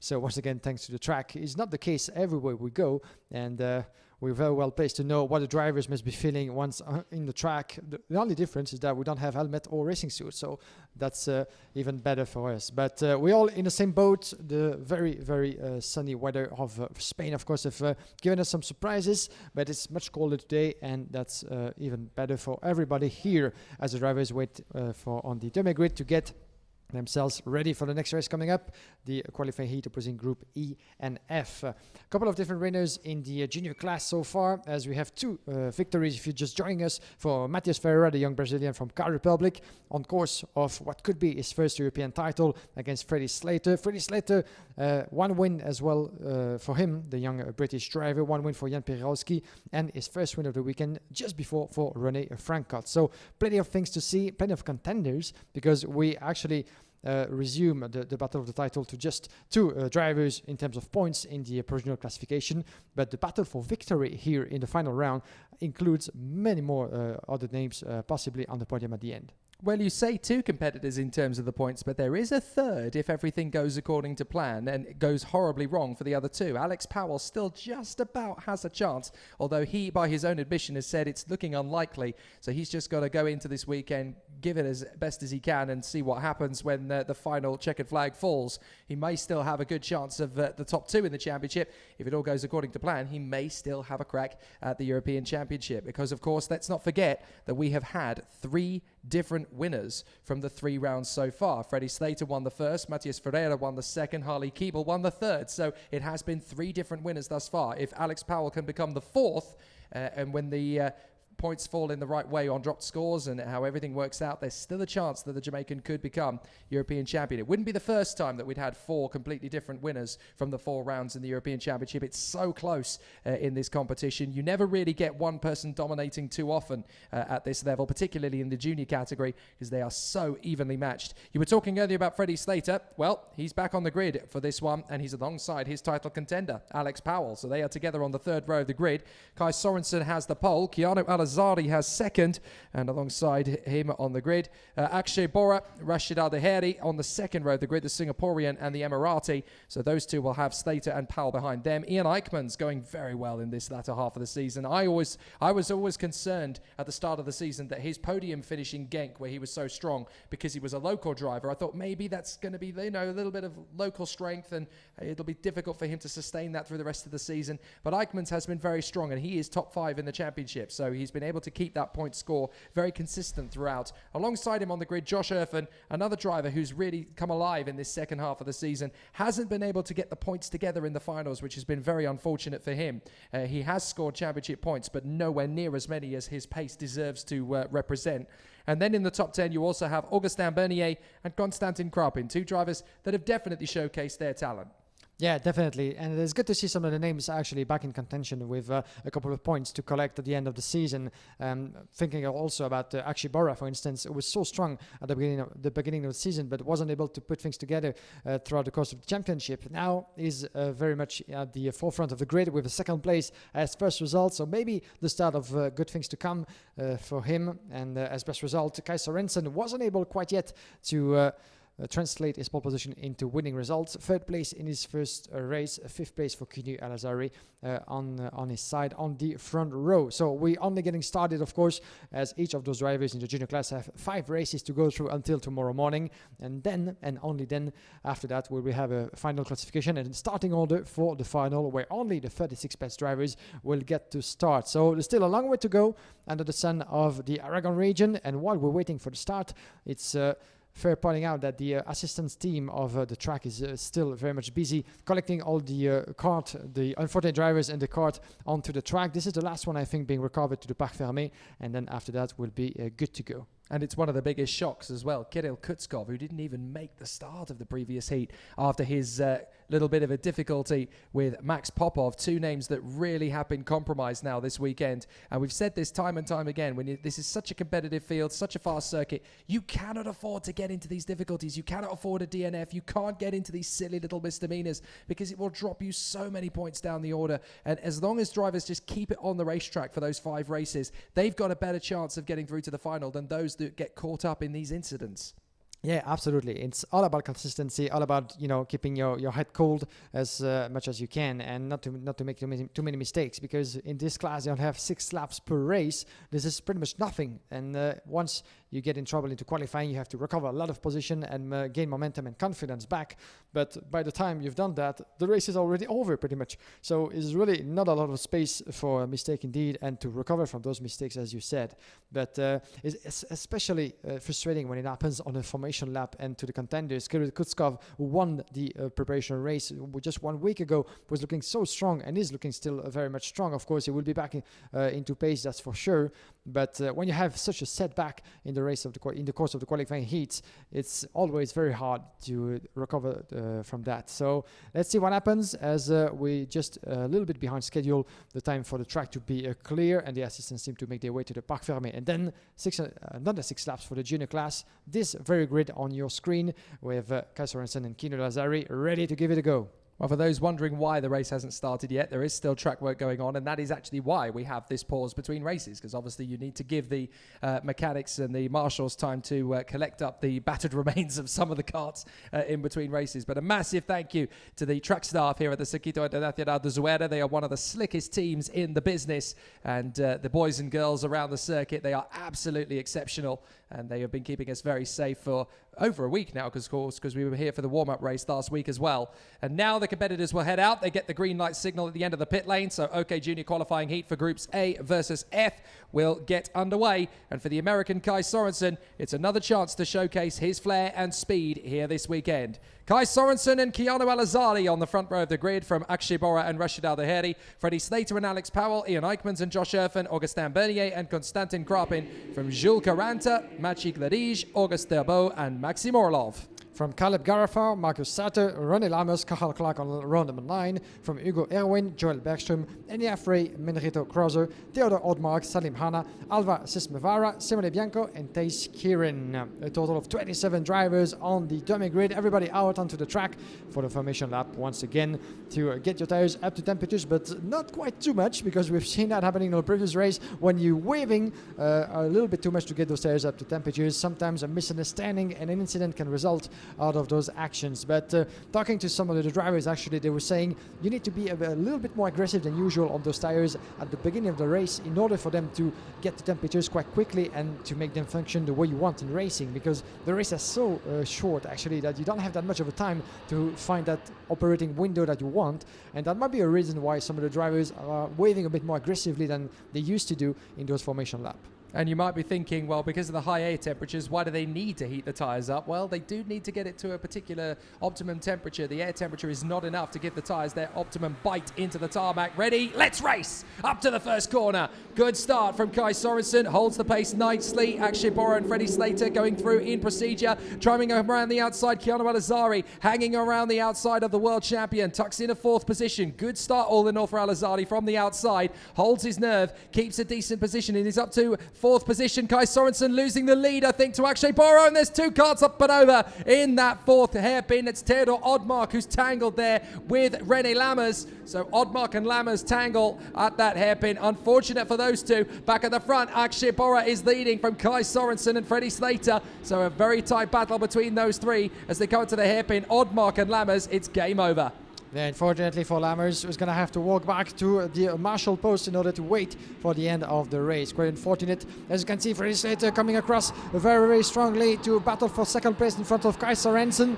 Sorensen still ahead in second, with the pressure rising from behind as well, with the 230 of Kini Razari, who dropped 2 positions down to 4th. Another good start from Freddie Slater from 5th to 3rd, and on his way to potentially second place if he can take the tow from Kai Sorensen. And going around the inside, a strong pace of over 130 km an hour at the end of this straight, and there he goes through in turn number 2. Oh, that was very tight, but Kai Sorensen is shutting the door in turn number 3. There will be another attempt coming to this particular corner. It's not happening quite yet in turn number 3, but good job from Kai Sorensen. And Freddie Slater is not happy about it. He says, all right, let me through because it seems to be faster than you. I saw the gap, you shut the door. That's racing, of course, Freddie, but he doesn't seem to be happy about it considering the amount of drivers he has behind. Well, Slater's obviously thinking, what on earth are you doing defending on the second lap? And that's causing a bit of an issue as Kai Sorensen throws the brake pedal into the very early part of the braking zone. A little bit of a nudge from Slater as a result. That could have loosened the front fairing. He's got to be very careful, stuck behind the American, but he doesn't want to be stuck behind the American. He wants to get past him because Akshay Bora is pulling clear. Sorensen feels this is the best he can get. Thanks to Keanu Alizade, though, Slater and Alizade both managed to cut through on the inside of Sorensen, so they both managed to get past the American that time. Alex Powell is next in the queue, but Akshay Bora has a big advantage, 7/10 of a second already. Fortunately, though, Keanu Alizade has got the same idea as Freddie Slater. He's not going to battle him for second position. He's going to work behind the Ricky Flynn Motorsport Cosmic. He's playing the long game here himself. Look, he could make the overtake up to the hairpin, but he's not going to do that. He's wiser than that, is Keanu Alizade. He knows that there could be a long-term opportunity here to take the victory. He's got to work with Slater to catch up to Bora. Yeah, that's a great example of different experiences between the drivers. While Kai Sorensen was defending very hard for his position at the end of the opening lap, Freddie Slater was telling him, waving at him, stop defending, let's keep it together, let's drive together, as he's doing right now with Kini Razari in order to catch Akshay Bora. But Bora was able indeed to build that bit of a gap, as we have a yellow flag unfortunately in turn number 5 with the 265, I've seen correctly, out of this race, or at least trying to get back. I think you've identified him, Jake. Simasvada, Alva Simasvada has gone there at turn 5, so he's had a spin, desperately trying to get the car back together. Don't know if there was an incident that counteracted that. Slater has found some waft on this particular lap and actually pulled a couple of kart lengths on Keanu Alizade. So Alizade's tactic may have backfired a little bit there. There is Alva Simasvada's kart being moved away by the marshals so that we don't have to go to full course yellow. In fact, the yellow flag is actually withdrawn at Marshal Post 5. That's how quick they operate here. One of the reasons we love coming to ZUERA. The team are so slick at this part of the world, and they really are good at giving us a great race. Now, Sorensen drifting a little bit wide there through turn 5. That's enough to get Alex Powell on the back of him, and Powell, the Jamaican, now they're in a green flag zone, has an opportunity to go for the move. He's not quite going to take that opportunity yet. He's still working and could well play the long game here with Kai Sorensen. They're still, the two of them, only a second off Akshay Bora in the lead of the race now that Slater has caught right up. This is where things are going to be quite telling. At the start of the season, Bora and Slater fought with each other for the victory at Karting Genk.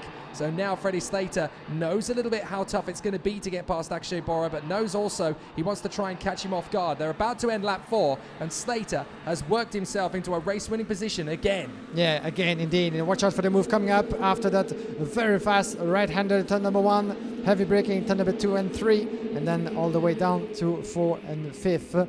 The hairpin of turn number 4 coming up here, and the first overtaking opportunity for Freddie Slater, who is not making that stick quite yet, as he's going to get out of the end. There's a switch of position for the back. Yeah, Powell's got into 4th. Powell got past Sorensen. So Alex Powell, the Jamaican, got his way through into P4. Now, if Keanu Alizade isn't very mindful on these last lap and a half, then Powell has a chance to sneak into 3rd place. Slater having a think about Akshay Bora. Not quite going to make his move yet. But this is so tight for Slater. He's got to concentrate now. Akshay Bora won't make this easy at all. This could be the opportunity that Slater's looking for. He launches on the inside. Beautiful. And Freddie Slater takes the lead at the perfect time. Yeah, fantastic move from Freddie Slater. Once again, upper position, leading the way at the end of this penultimate lap and on the way to the start-finish straight. Will he be able to get this position all together until the end of this race, watching with his shoulder, trying to get as much speed as he can by diving on his steering wheel. Seems to be working, but but Akshay Bora is still very much in second place, keeping the contact as much as he can, because Kini Al-Azari is all over him as well in third position. We're going to have a 3-driver battle until the end. Watch out for Kini Al-Azari, because shutting the door as well from Freddie Slater. He's not particularly comfortable in this position, Freddie Slater, because he knows he has more than one rival chasing him behind, but it seems to me that Akshay Bora, defending his position, lost a couple of meters, or at least a bit of momentum defending against Kini Al-Azari. That's going to be a very tight arrival, trying to go around the outside. Kini Al-Azari to have a better exit outside of turn number 4. It's not happening quite yet, as the door is still very much shut, as Alex Powell is getting near as well. Watch out for Powell. You might want to go for the move as well, as he's very close. Not happening quite yet. Oh my God, good battle at the end of this race. Yeah, very close. Al-Azari just looking for one final pop up the inside if there's going to be a chance. But Freddie Slater only defending when he needed to. Up at turn 4. The rest of this lap, he's treated it like a quali lap. Al-Azari could get second over the line. Across the line comes Slater. Bora just hangs on to second in front of Al-Azari. 4th place for Alex Powell, 5th for Kai Sorensen, all separated by a second. But talk about the killer instinct. Some drivers just have it every single time they come to battle. Freddie Slater unlocks it at the absolutely perfect moment on lap 5 and manages to snatch the victory at the top of the crest. Excellent work from Freddie Slater. Bang on perfect. And that is how he's able to get himself another victory. He may not have got qualifying perfect, but this is why he is so ruthless in racecraft. Freddie Slater, come and catch me if you can. Come and catch me if you can. And all the drivers, of course, Matthias Ferreira, the first one's going to have a lot of work to do in order to try to catch this young man from Britain, waving the flag at the end of this race, and the winner of his second qualifying heat. Impressive run indeed from Freddie, who's been able twice in a row to collect 4 positions and making his way up to first with in strong fashion, actually, because it wasn't really the result of an incomprehension, of an incident. He was really, he was there into pace and really putting the effort strongly against the others. So it was really down to driving skills and the performance at the end from Freddie Slater. Here's your classification. Victory for Slater, the second in a row in front of Akshay Bora. Another second place for him in front of Kini Al-Azari. Alex Powell in 4th from Kai Sorensen. Ian Hickmans, Rashid Dahiri, Maxim Orlov, Kalib Garfar. 10th position for Enea Frey. 11 places gained. Beautiful result as well for the 236. From Jules Caranta, Marcus Sater, Konstantin Krapin, Augustin Urbani, Joel Bergström, Cathal Clark and Augustin Turbo. Then Maciej Gladij, Hugo Heroin, Simone Bianco, Salim Hanna, Thijs Kieran, and Josh Erfen, who struggled all the way down to 23rd in the end, sadly, from Menehud Kroja. And then Theodor Odmark, who actually had a technical flag at the end of the race there. Alva Simusvada out of the race, as too was René Lammers, who crashed out on the opening lap. Very interesting stuff from the juniors so far.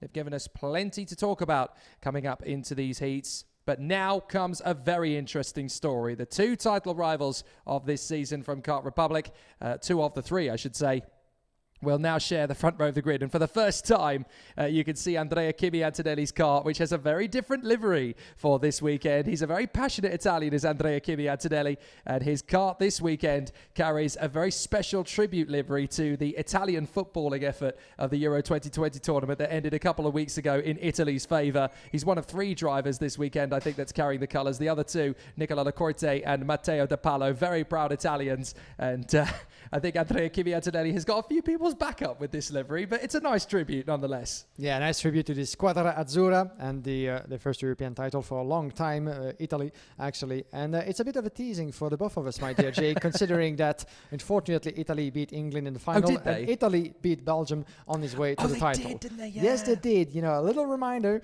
but still very nice livery, very nice touch of patriotism from Andrea Kimi Antonelli and the rest of the Argentine and Kart Republic team for those 3 drivers. Yeah, thanks, Kimi. Thanks for the reminder. We'll move on from that, shall we? One of the interesting stories, though, from this heat is that we're going to see Andrea Kimi Antonelli and Arvid Lindblad, an Italian and an Englishman, oh, for the irony, on the front row of the starting grid for this heat. But they come from the same awning and they are battling with their teammate, Rafael Camara, for the European title, as well as Nicola Solov, who is another Kart Republic chassis for the satellite squad, DPK Racing. So with all 4 of those drivers in the hunt for the title, we thought the one person to speak to about it was Dino Chiesa himself. A very interesting problem for him to have with all the title contenders in the OK Senior category within the same awning. We got his view on how things have played out and how they're likely to.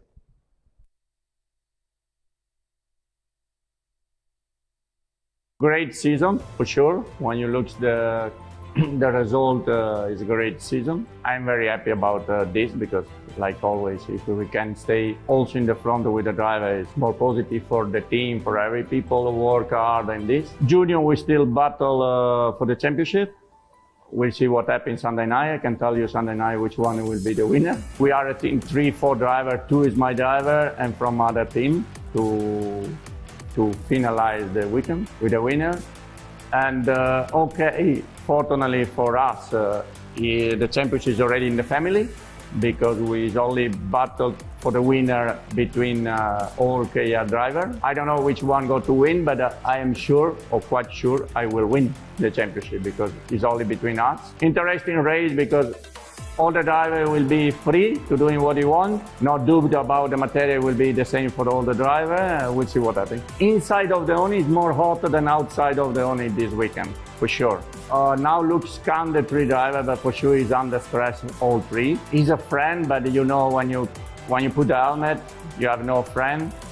I hope he will respect one to the other, but I already know will be a very tough weekend. And from my side, I can just say keep respect to the other, but at the end I know the post is very high. He's a champion of Europe, and we know for the young driver it's so important to have a title. And I can advise everything, but I know will be difficult.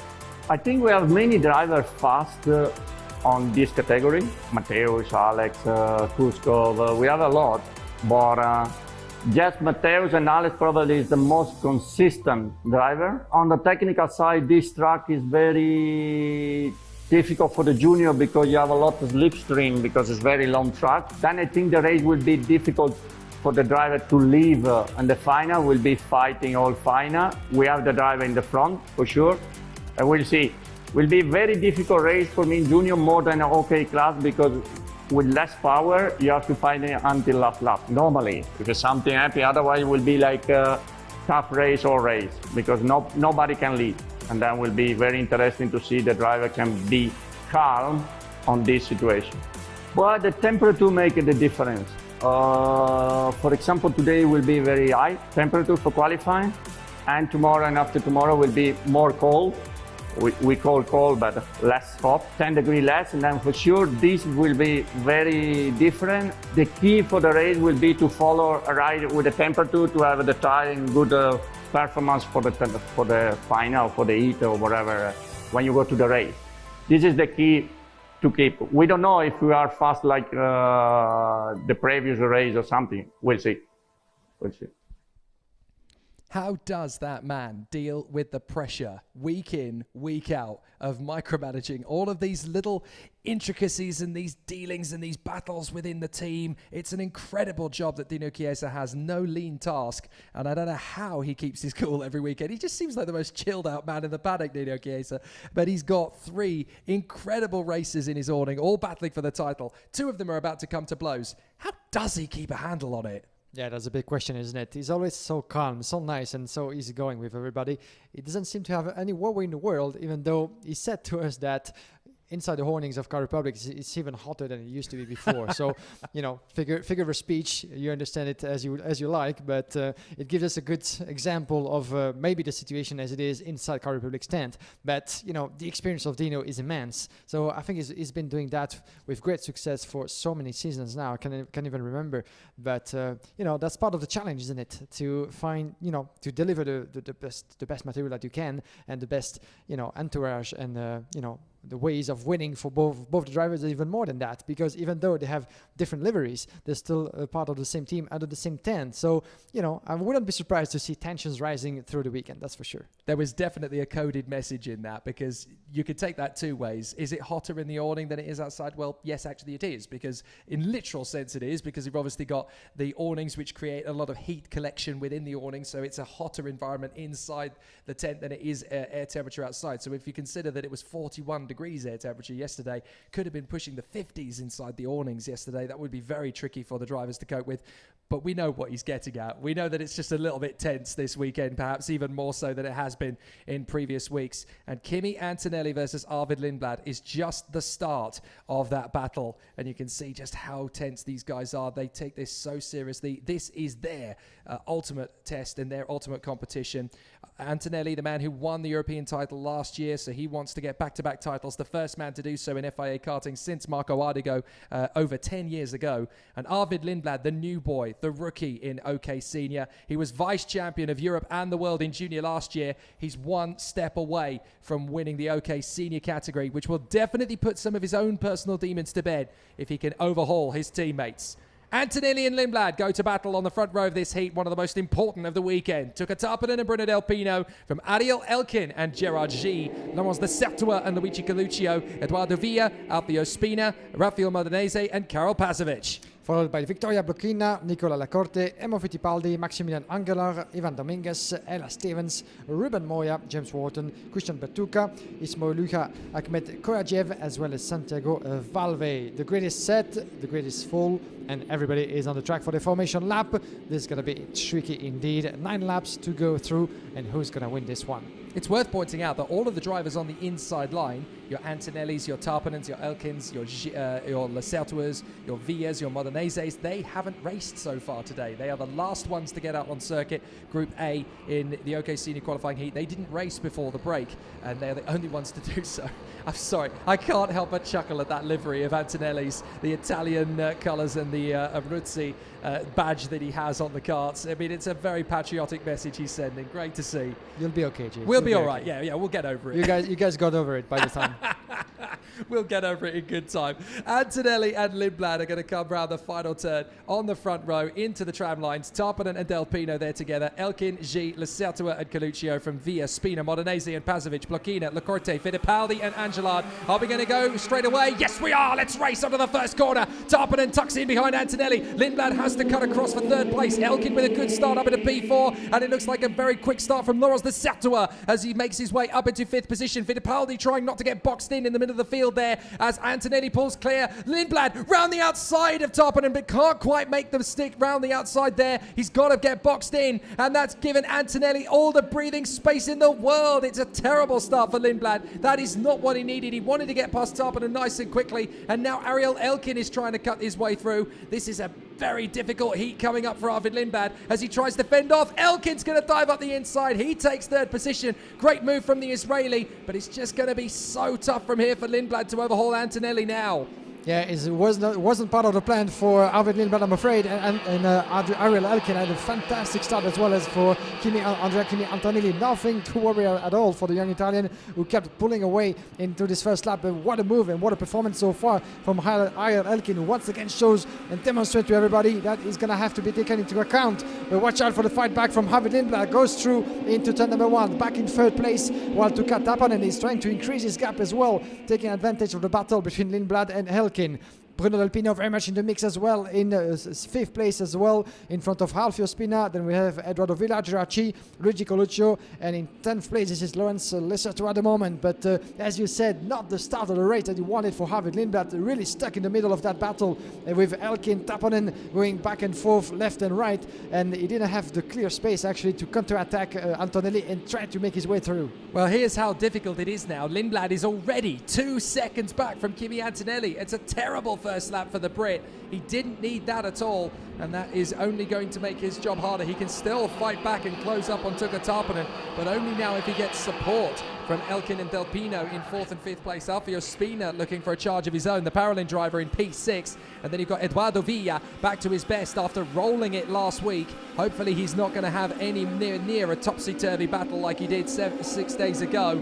But here comes the charge through from Del Pino. He has a think on the inside of Elkin. Oh, and that's a problem for one of the Birolats that has come off there. Now that looks to be like Max Angelard, the pole. So he's out of it. But look, Bruno Del Pino has managed to get through there past Ariel Elkin. So with Angelard out of the race, Del Pino comes through past Ariel Elkin. And here comes Alfio Spina. He wants a piece of this. And Eduardo Villa is not far away. But there are yellow flags. They can't make the overtaking move there. Oh, it's a full course caution. Full course caution. The slow boards are out. So it is a full course caution around the course. And it's for Angelard but I think there is another kart involved in it as well. Ivan Dominguez has gone off the road as well, so Dominguez and Angelard both off, and it looks as though we're going to get full course yellows for the two drivers involved. They're just being double checked, but obviously it's now full course caution for the competitors. Looks like a front fairing has come off as well, so it looks like it's going to be a couple of laps behind the yellow flag procedure. Yeah, and I'm afraid by looking at it on the other side of the track, seems to me that Maximilian Angelar wasn't on his feet near his chassis. That's why the doctors and the assistants have been running across the track, and the full course yellow has been decided by the race director to make sure that the assistants actually could work and be there in time, and to make sure that the driver is being taken care of in the right conditions. Well, this is exactly what Arvid Lindblad needed, isn't it? Because it was already 2 seconds back from Antonelli. There is Angelard. You can see he's covered in dust, so a big accident, but he is now walking away with assistance from the doctors. That is very good news indeed to hear, because obviously Max Angelard, it looked a little bit shaky for a moment, but the pole is up and on his feet. That's good news. That's what we like to see indeed. But what's going to be interesting as the field is getting back together again, and the monstrous gap that Antonelli was able to build in the course of the first 3 laps actually has been reduced to nothing now, and it's all down to the restart. If Arvid Lindblad still want to win this race, still want to have a chance to do that, he needs to get a perfect restart and really put himself on the tail of Tuka Tappanen, being stuck, being glued to him in order to pass him in no time, because Andrea Kimi Antonelli has the experience as well of this kind of condition. He knows that he has the upper hand at the moment, and he needs just to keep on going and kick the throttle as soon as the green flag is out in order not to be taken back. But this is only the theory, while the doctors, at least the marshals, are extracting the chassis and putting him in the safe conditions onto the track. It's about to be declared clear, I think, but the drivers are going for another lap at a slow speed. Of course, Antonelli having to pace down everybody. The time for the officials to go through the procedures. Yeah, it's quite common in these situations that the race is neutralised behind the full course yellows, the slow boards and no overtaking. That means that the karts obviously have to queue up. It's quite common for them to have about 2 laps behind the yellow flags before they start going racing again, and that's largely just to make sure that the driver is safe, able to get away from its kart and then into a position of safety on one of the marshal's posts where a medical advisor can help them. And with Angelard getting himself to the marshal post, it's just protocol checks that they go through essentially just to make sure everything is okay, and obviously safety is paramount. It comes before anything else, which is why we're so privileged and proud to have the team that we do, both from the FIA medical delegates team and also from the Circuito Internacional de ZUERA, to make sure that the protocols and procedures are adhered to. Looks as though we're going to go green this time. Antonelli trying to time it right. It looks as though he's already dropped the hammer,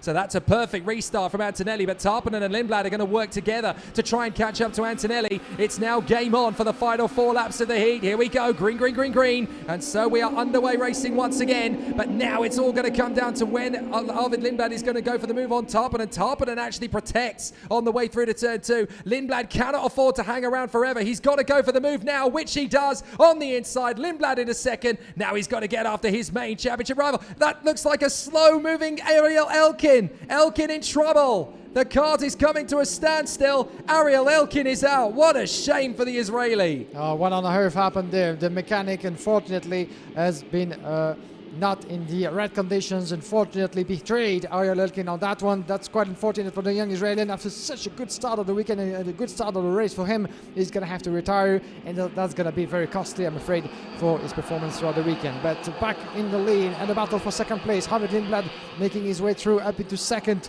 with Tappanen in 4th, having to defend as well, because Bruno Del Pino actually got overtaken by Alfio Spina in the process. The Parolin driver making a position up to 4th. The young Italian, he'll come across 7 laps in as the checkered flag is getting near. 6 laps in, my apologies, lap number 7 right now, and looking at the gap, almost a second now between Antonelli and Arvid Lindblad. Maybe it's a little bit too late, I'm afraid, considering the pressure that Tappanen keeps on imposing to Lindblad for him to get back, and confirmation, and Antonelli has no intention at all of losing that gap. He's the fastest on track in 61.3, but the battle remains for second. Lindblad, Tappanen. Further back, we have Alfio Spina, after overtaking Del Pino, is trying to catch up as well. He could actually gain a position or 2 if he goes the right way in the less than 1.5 laps remaining until the end. In the meantime, Luigi Coluccio actually managed himself up to 6th in front of Villa, then Lesser Tua, and in the top 10 for the first time, Rafael Mondonese and Ruben Moya.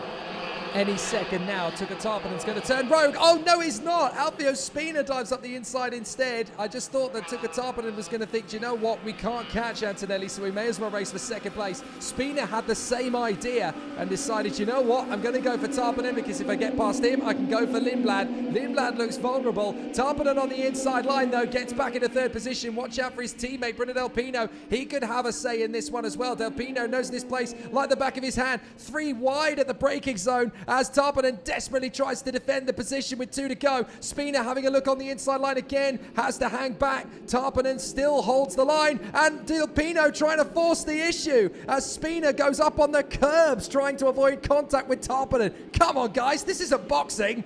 Yeah, but pretty much looks like it on the 122. Unfortunately, he's going to have to retire. This is James Wharton. Unfortunately, he was running in 40th place. And he was there with Nicola Lacorte. So Wharton and Lacorte both going off, I'm afraid. And now Lawrence de Satua is getting himself up into this mix of drivers. De Satua in behind Eduardo Villa. There is Nicola Lacorte trying to get going again. His Italian tribute livery now looking very much the worse for wear after his trip onto the dust. The final lap begins. Antonelli and Lindblad are away on their own, but Tarpanen trying to fend off from Spina, Del Pino, and then Luigi Coluccio, who's fought his way back into 6th position. Via their 7th from the Satua, Moya and Modenese. Ruben Moya running a very special livery this weekend as well, in deference to his corporate backing.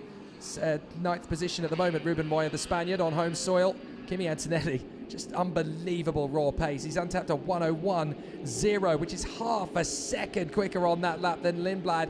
Just unbelievable where Antonelli has been able to find this massive magic pace.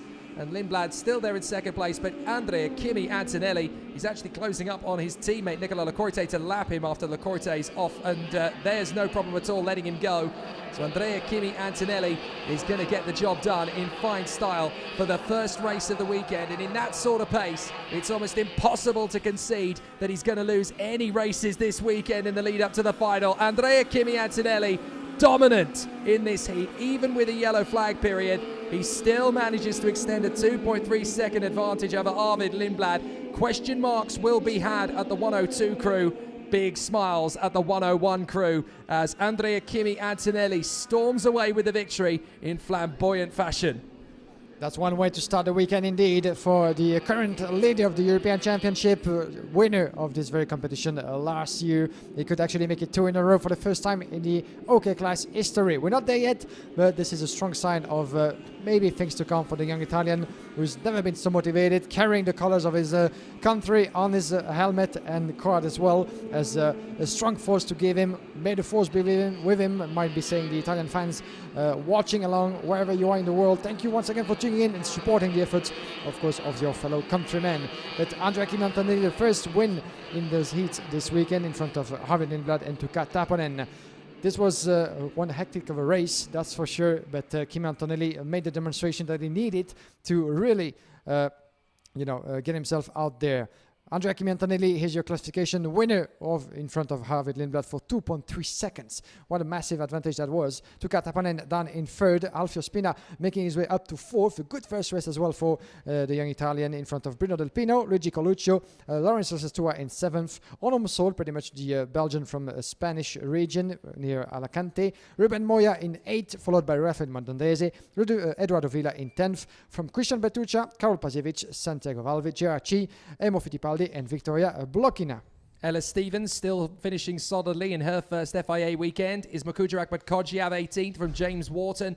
Nicola Lacorte out, although technically he did cross the line a couple of laps in tow of Andrea Kimi Antonelli. Ariel Elkin out with a technical problem, and then Max Angelard and Ivan Dominguez coming off together, which caused the yellow flag period on the 2nd lap of racing. So very tough stuff there, but it's Andrea Kimi Antonelli who holds all the cards and all the aces up his sleeve as well, looking very comfortable indeed in his current position. Excellent stuff from the Italian thus far. Right, the attention turns back to his opponent, Rafael Camara, who opened his account with a fabulous victory earlier on, and the Brazilian is hoping to do exactly the same thing as, of course, the weekend after this one in the FIA Karting paddock for the OK senior category is going to be the FIA World Championship, which this year is set to take place at Speed Park Birigoi in the state of Sao Paulo in Brazil which is an opportunity knocking for Rafael Camara, who will obviously want to do a magnificent job on home soil. There's the schedule for the rest of the day. 20-minute intervals between each race, as you can see.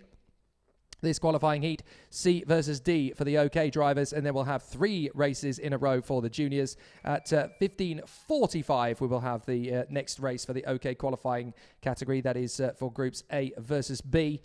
And then the afternoon will continue with a third OK senior heat for the next contenders, D versus E. The junior qualifying will then continue for B versus E, D versus F, and A versus C, all the way through to the final 2 races of the day for the OK qualifying competitors, which will be groups A versus C, and then following that will be B versus E. Very exciting battles all the way through this contest, and it definitely has been a very, very tough race of it for all of the drivers as they battle for this 4th and final round of the FIA Karting European Championship. One man we wanted to catch up to who really has been giving us plenty of entertainment and drama, and certainly did in the first of his heats today, is the young Pole Timothus Kucharczyk, flying the flag for Poland on the Kubica chassis in the Beryl Racing awning. We caught up with him to see how he hopes to finish his 2021 title campaign.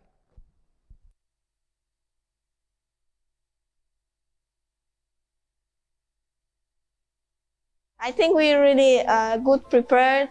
The speed looked quite good last week. We stay strong and we hope that this week will be really good for all team. The track is really fast, so I think everyone who likes speed enjoy it. It's really fun driving it. I mean, it's really hot here, but it doesn't change anything with the driving style. Yeah, the speed looks quite good. We hope that it will stay until Sunday, and new competitors, new teams, new drivers with more experience than me for sure. The season looked really strong for now, until now, so we're still competitive in the new class as my rookie season. Yeah, we're really happy about the season so far. Yeah, I mean, it'd be really cool finally to step on the podium. I was a few times really close, but it was not enough, something we missed on Sunday. I hope everything will be fine this week. We won't have any unlucky issues or mistakes, so if everything will be fine, we can fight for the top places.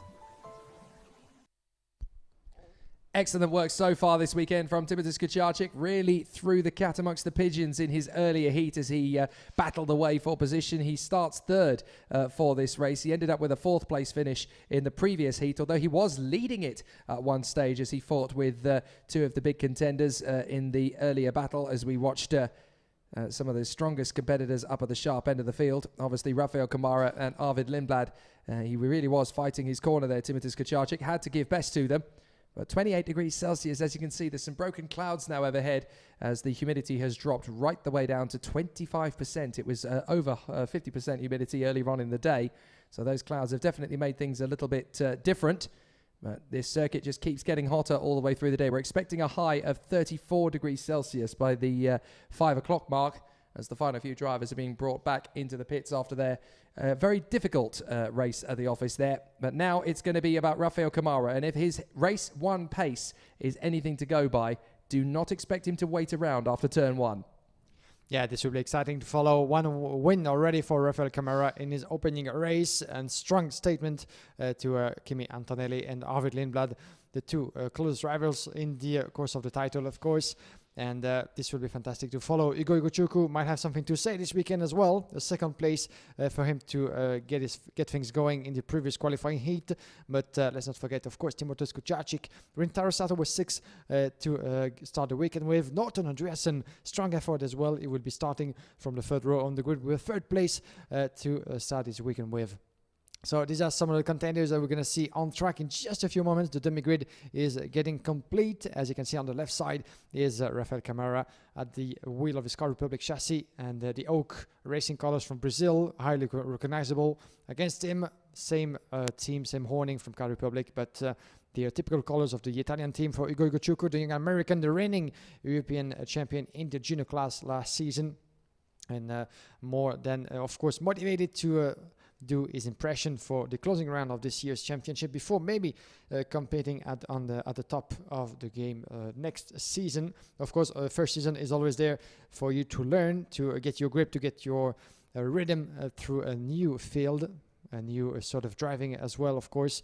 But let's see what Igor Guchukwu can achieve. He's 6th currently in the standings of the championship coming to this round in ZUERA. Was able to actually collect a good number of points in each of the rounds, both qualifying heats and final. So consistency for Igor Guchukwu, who's been out there competing at the front, fighting for positions. Rintaro Sato as well, the young Japanese driver, who is really back on top and able maybe to keep on collecting points after he did in Sarno. 7 points at the previous round 2 weeks ago, and maybe more at the end of this weekend. But he managed a good qualifying session yesterday, starting from the second row of the grid for all of his qualifying heats.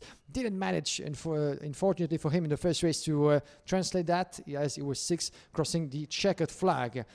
This is for the statistics as the drivers make their way onto the track for the formation lap. Let's give you a full rundown of the grid with on pole position Rafael Camara, one of the contenders in the title this year in the OK class, starting from pole position with Igor Guchukwu by his side, Timotheus Kucharczyk and Rintaro Sato on the second row, followed by Norton Andreasen, Gio Valtanen, Kasper Hagman, Luca Malik, Joe Turney, Artem Savukin, Brandon Badaway and Marlo Hernandez. Row 7, Ruki Liu and Nicolas Piertalati from Matthias Mogato and Kuba Rashki, Emili Koivisto and Andrei Zhivnov from Frederic Lund, Arthur Rojon, Hugo Besson and Senya Phoenix on her CRG chassis.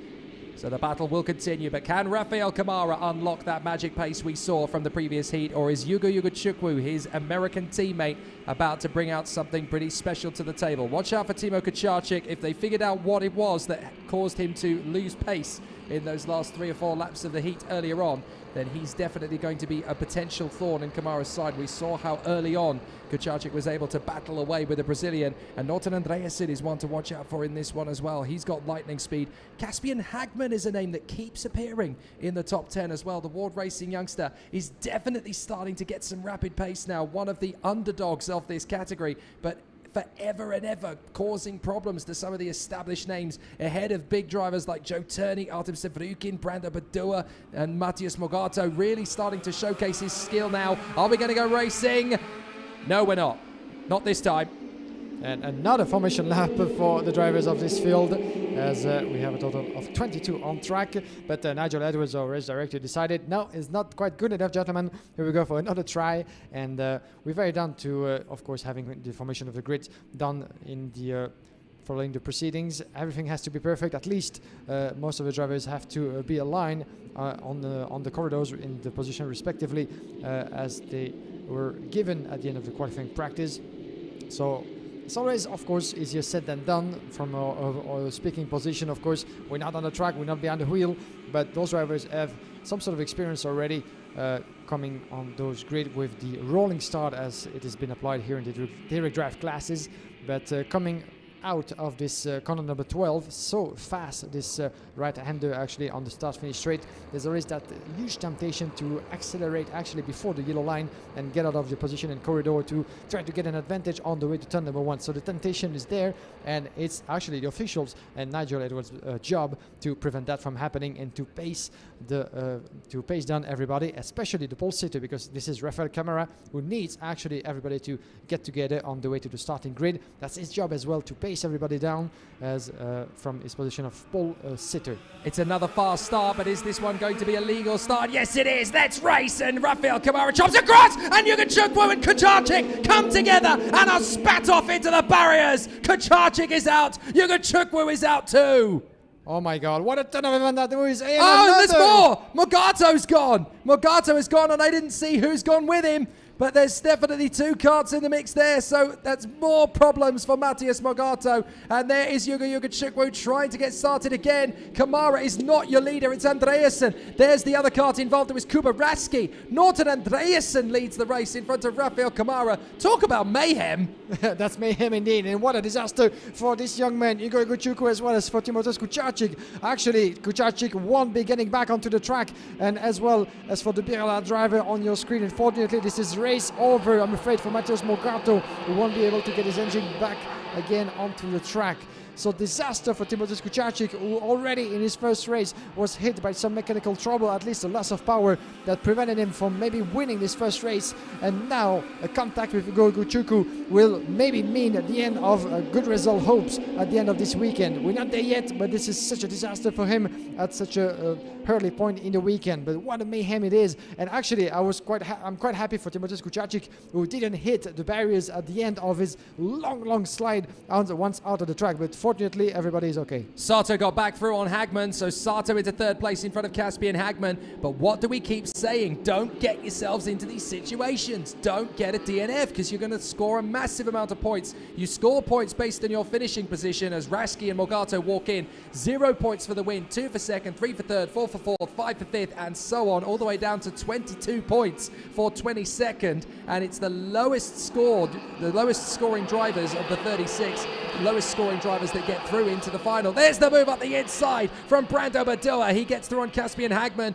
and Joe Turney's now queuing up for a look on the inside line of the young Swede. So this is getting pretty hectic. Lucas Malik in P7, Artem Severukin back into 8th place. Here's Rafael Kamara charging after the Swede Norton Andreasen up into turn 2 on the 3rd lap, and Kamara really doesn't want to wait around here. He wants to make mincemeat of Norton Andreasen nice and early. Here he goes for the inside. No, he doesn't. He doesn't go for the move into turn 4. I thought he had that one pretty much nailed, but he's decided to go with Norton Andreasen to get well clear of the Japanese charge Rintaro Sato. He knows how potentially strong a threat he could be, but there's so many drivers who are going to pick up a decent finish here. The likes of Ruki Liu, Marlon Hernandez, Frederick Lund, Senja Phoenix, just by staying on the racetrack. You've got to be so careful in these situations not to get into silly problems, not to have accidents with other drivers. You've got to just keep banging in those finishes and getting the kart home, because if other drivers don't, you'll be in the final and they won't.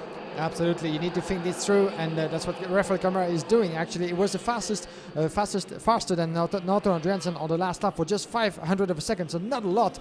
But as you said, he keeps himself in second position, not attacking his rival who just way too soon. What counts for him, what matters for him now, is to keep the rest of the drivers at bay, and he does that very well with 0.7 of a second gap between Kamara and Rintaro Sato in 3rd. Sato actually has a lot to do with Brando Badua coming his way in 4th place, followed by Joe Turney, as well as further back Caspian Hagman. So these are drivers in contention, but these are the two fighting for the lead. And Nicolas Pitirati, the fastest on track from Forza Racing, 61.6. And Rafael Kamara is just waiting for the right moment. Lap number 4, still a long way to go to the checkered flag. He's not taking any risk, but he will make the move happen if he feels that Rintaro Sato is coming his way just too soon. Well, that's the thing. He's got 5.5 laps to get past Norton Andreasen. He doesn't need to rush this at all. He's got no pressure at all from his standpoint. He's already taken a heat victory. Second wouldn't be the end of the world if he has to cope with it. He'll obviously know that Antonelli was super fast in his heat earlier on and is likely to take victories across the majority of his heats. So he doesn't need to rush this. If you get into a silly incident with the driver in front, you're going to have an accident and you're going to drop down the order. So it's very important that Rafael Kamara doesn't rush this process. He's still got 5 laps left to get some opportunity on the Ward Racing driver. So he may as well work with him to try and pull clear of Sato and Badua.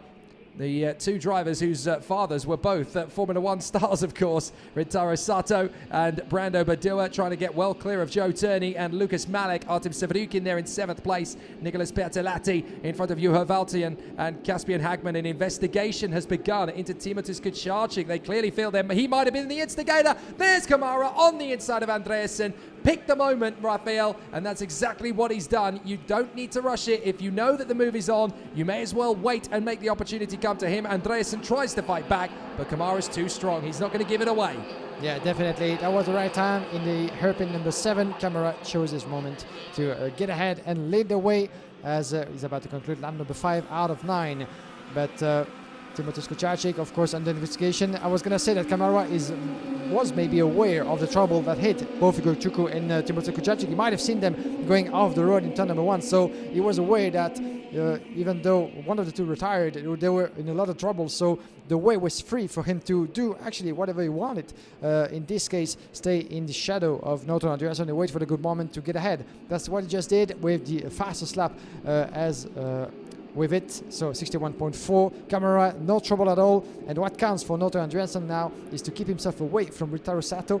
1.2 seconds behind is the young Japanese with Brando Badawer. Funny fact, actually, you were mentioning the fathers, the famous fathers of both Sato and Badawer. I don't think they ever got to compete against each other in Formula One, but now the son are doing that in karting, because I think, by the way, we just got a gig with Scuderia Ferrari a couple of years back when Sato was no longer in F1, but they were in F1 pretty much at the same time. By the way, as the test driver of Scuderia Ferrari, of course, and Takuma Sato for Bar Honda, but I don't think on the same track at the same time. You're absolutely right. Good stat spot. They just missed each other's careers because Sato's began just as Badua's was having its Ferrari test driver run. There's Joe Turney. He gets the move on Brando Badua. Now Joe Turney gets his run up into 4th position. He's got one more man to pick off. That's Rintaro Sato, the Ricky Flynn Motorsport racer. He is the only driver for Ricky Flynn Motorsport in the senior category, of course. All the others are in the junior team. And Rafael Camara opens up the taps again. 61.197 for Rafael Chavez Camara.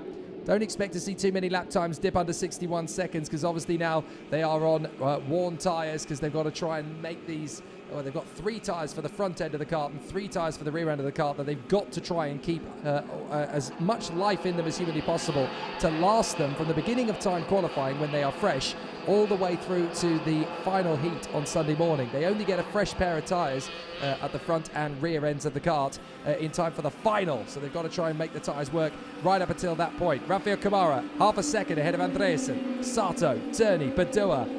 Then it's Malek, Sevrukin, Pertalati, Valtonen and Caspian Hagman still keeping himself in the top 10. But Brando Badua, all sorts of pressure piled into Joe Turney right now. Yeah, and looking at the way Rafael Camara is going, in the young Brazilian and his team seem to have found the right formula ever since the weekend started, because not only was he able to keep himself in the pace of Noto Andreasen, but now that he just made his move, he's able to pull away just a little bit from the Tony Kart driver. So the pace is there. The World Racing driver, my apologies. So the pace is there for Camara, and he's demonstrating once again that is going to have to be taken into account by the other rivals until the end of the weekend, that's for sure. But Noto Andreasen doing a good job as well, because Rintaro Sato, while defending his position against Turney and Badawer, hasn't been able to decrease the gap as much as he would have liked. Still 1.9 seconds between Andreasen and Sato. Badawer in 5th, then we have further back Lukas Malek in 6th, followed by Artem Severikin, Pietilati, Valtanen and Caspian Hagman. That's for your top 10 at the moment, as this young man on your screen is entering the last lap of this qualifying heat on his way to a 2nd consecutive victory this weekend. Full of confidence, full of pace, Rafael Camara in the course of the title, even though Noto Andreasen might stay in his shadow for just a few corners left. Still half of a second right now, and nothing to worry about for Rafael Camara. This is perfect timing. If he ever needed to pick the moment to come back on form and charge for the title, this is absolutely expert timing from Rafael Camara when he knows that the next weekend in the OK category camp is going to be the World Championships in Brazil in December. This is a great chance for him to showcase that he is going to be putting himself right at the sharp end of that field. He is in great form at the moment, Rafael Camara, and he is definitely a threat to Andrea Kimi Antonelli's title hopes. It's either going to be back-to-back victories for the Italian, or it's going to be this man waving the Brazilian flag as the European champion, and he's doing a great job to get there so far. Camara takes it for the 2nd time. Andreasen 2nd place. Rintaro Sato 3rd. It was very close on the line there between Malek and Sevrukin, and I think Malek just pipped the Russian to the flag. But Rintaro Sato 3rd ahead of Joe Turney and Brando Badua. Some big progress made there. But for Rafael Camara, he's the only driver in the top 10 who doesn't change his original starting position from 1st to the flag. Excellent run, and he's kept it so neat and tidy throughout. There are several drivers in this field, though, who are definitely walking away, looking a little bit sheepish. Andrei Zhivnov, Morgato and Rashki you see there on your screen, along with Yugachukwu and Kucharczyk. This is a big, big race for them to lose. At this stage of the weekend, you do not want to be dropping points, because now this man, Rafael Camara, is unlocking victory after victory after victory, and getting anywhere near him is going to be almost impossible at this stage. Not even Noto Andreasen on Rintaro Sato in this case were able to get close to the Brazilian as the drivers make their way back onto the pit lane. The full classification is about to appear on your screen.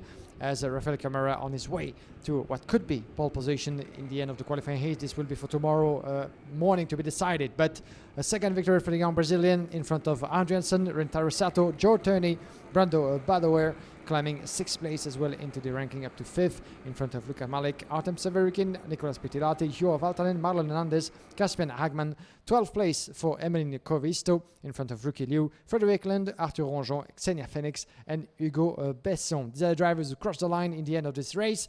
As for the drivers who unfortunately retired, we talked about Mateusz Mogato and Kuba Reszki, as well as Ugo Ikuchuku and Timothée Kuchacic, who went together at the first corner just after the start, as well as Andrei Zivnov, who had to retire of this race.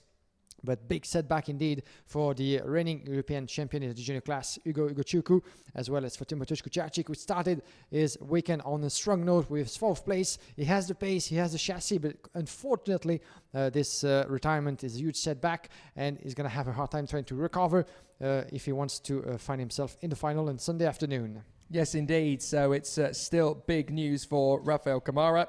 It's terrible news for Kuchacic and Ugachukwu. They definitely didn't need that, nor did Mateusz Mogato going off on the first lap. He could have been one of the major beneficiaries if he'd been able to keep that kart going, but the Brazilian sadly out of luck on that occasion. Attention turns once again to the competitors in the junior category. It's definitely been a very exciting season end for the juniors. We've got a front row of the grid occupied by the Tony Kart Factory team. Jan Pizadowski and James Zigotzi are there on the front row of the starting grid. You can see down there the marshals are actually going to work to clean the pit lane exit, because obviously the nature of the accident that we saw between Ugo Ugachukwu and Timothée Kuchacic meant they actually went off just as the pit exit joins the circuit. So that's thrown all sorts of dust and stones and gravel all over the course at that particular point. So that's a very tricky situation for them. Now, let's talk about one of the teams that's been really strong at this latter phase of the season. And their driver, Dmitry Matveev, is going to be starting in the top 10. Koski Motorsport. After their performance last week, we thought we'd catch up with the team manager, Jan Koski, about how they've turned their form around in the second half of the season. Season has been good. We start like not so many drivers in the start of the year. We start mostly with Walter. With him we have made good result, good speed all the year. Keep improving, and that's now paying off. Have also now have a Matjev in a team in a junior, then have also some senior. It's just getting better and better all the time. So for the moment I'm happy for the season and the pace we have. We've been, it's 5th year now with my own team. Of course, before I've been working many years with other teams, working there, seeing how it is in the European level on the CIK races. But now with the own team and now getting on the top, I'm really happy for that we are finally on the top. It's been hard work some years to get over there. So we have good chassis, we have good engines, we have good drivers. We have a team, like all the members on the team are working really well together. We also have like really nice harmony inside the tent. The drivers are good friends. They are not fighting against each other. They are just pushing each other to go better and better. When we have now more than just one driver per category, we can also find the things like some corners, the other driver is doing better, and like that we can just keep improving. We already had the pace, but now with, let's say, 2-3 good drivers, we can still improve the pace, find the other things with the chassis. Just everything together, chassis, engine, drivers, of course, are on the top level. I'm so happy what I have in the team, all the mechanics, everybody is just working together, and it's for everyone, it's nice to stay inside the tent. There's no bad blood inside, everybody is just working together, and I think that is the key to be on the top. The track, what is so fast, and you are going with the really small gear ratio, of course you need to make small things work well. I mean, small things on a chassis, it changes a lot on the track. Small mistake from the driver if he just don't prepare the corner well or try to cut the corner a little bit, especially on this track. Small things on the chassis, small things on the driving, small mistakes, they cost too much for you. So when you put everything together, the driver always remember to prepare the corner, make everything nice. And the chassis is just on the point, of course, the engines, carburetor also, everything is there, then you have the speed. Last weekend we had an amazing pace. We hope to keep aiming this weekend. Sure, our competitors will be closer than what they were last week. I'm sure they are pushing really hard to catch us. We were good Friday, Saturday. We were not good enough on Sunday. We had the pace, but we could not deliver this on the track in the pre-final and final, and that is the main point for us. Of course, we try to make the same Friday, Saturday that we made a week ago, but we just need to improve the Sunday a lot. That is the main key for us. But I think we have the pace to be there again, and hopefully we are standing on the podium. What does it take to be a Formula One driver?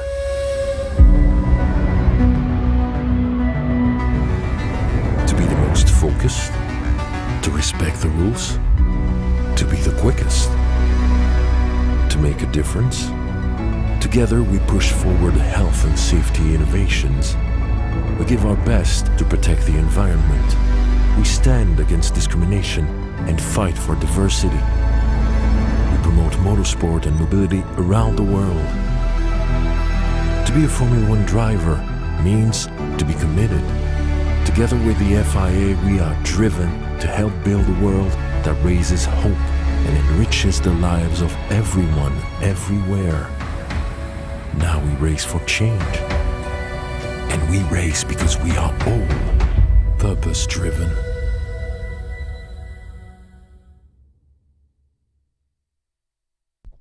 Welcome back to the action here at the FIA Karting European Championship Season Finale 2021. We have been to Karting Genk, the home of champions in Belgium. We have been to Onnet-le-Bois on the brilliant French countryside. We have been to the brilliant Sarno circuit 2 weeks ago at the foot of Mount Vesuvius in Italy, just in the beautiful region of Napoli. And now here we are in the Aragon countryside, a few kilometers away from the city of Zaragoza on the Circuito Internacional de ZUERA. Jake Sanson and Guillaume Alvarez with you as we continue in the next phase of the race. It is the junior battle that comes up next with Jan Pisarovsky, already a race winner, and James Zigotzi, one of the fastest drivers in this category, that will take to the front row of the starting grid, the Tony Kart teammates. Jan Pisarovsky and James Zigotzi then on the front row of the starting grid, Edgar Piligov and Max Popov on the second row. Then it is Shudazono and Jan Puchu from Due de Decker and Mark Kastelic, Dimitri Matviv, Renaud Frankert, Eric Genet, Nathan Tai, Anatoly Kevalkin and Artur Poulain.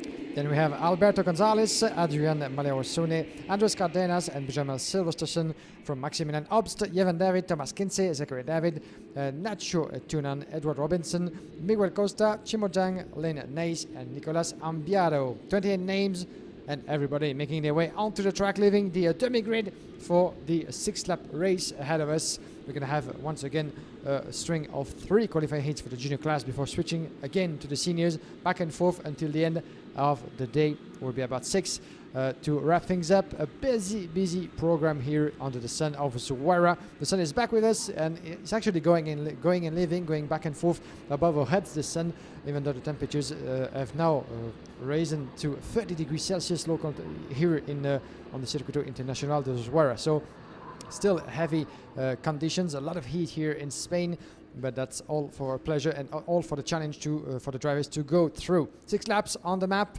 Jan Piroski, 1 win and a 10th position afterwards for him. So once again, he will be willing to translate in pole position into winning results. Let's see who's going to get the jump off the start. They're in the 2 tram lines. Are we going to go racing? Yes, we do. We're up to the first corner, and it's a great start from the pole sitter. Pisarovsky in front of Van Piligov and Shudazono trying to break through in a 3rd position. The Energy Course driver up on the inside of Pisarovsky, but he can't quite hold it. The Polish driver round the outside holds his nerve and keeps 3rd position as they come up to turn 4. Good braking for the very flat out hairpin. A couple of drivers getting on the curb, so they're all going to get through that very tight hairpin. Just about. We got very close to an incident or two, but down into the hairpin, no problems at all. It's up to 2nd place. A good start from Edgar Piligov, the Frenchman in front of Jan Pisarovsky. We could see a very easy victory for Pisarovsky in the lead of the race because Zigotzi is there in 3rd position.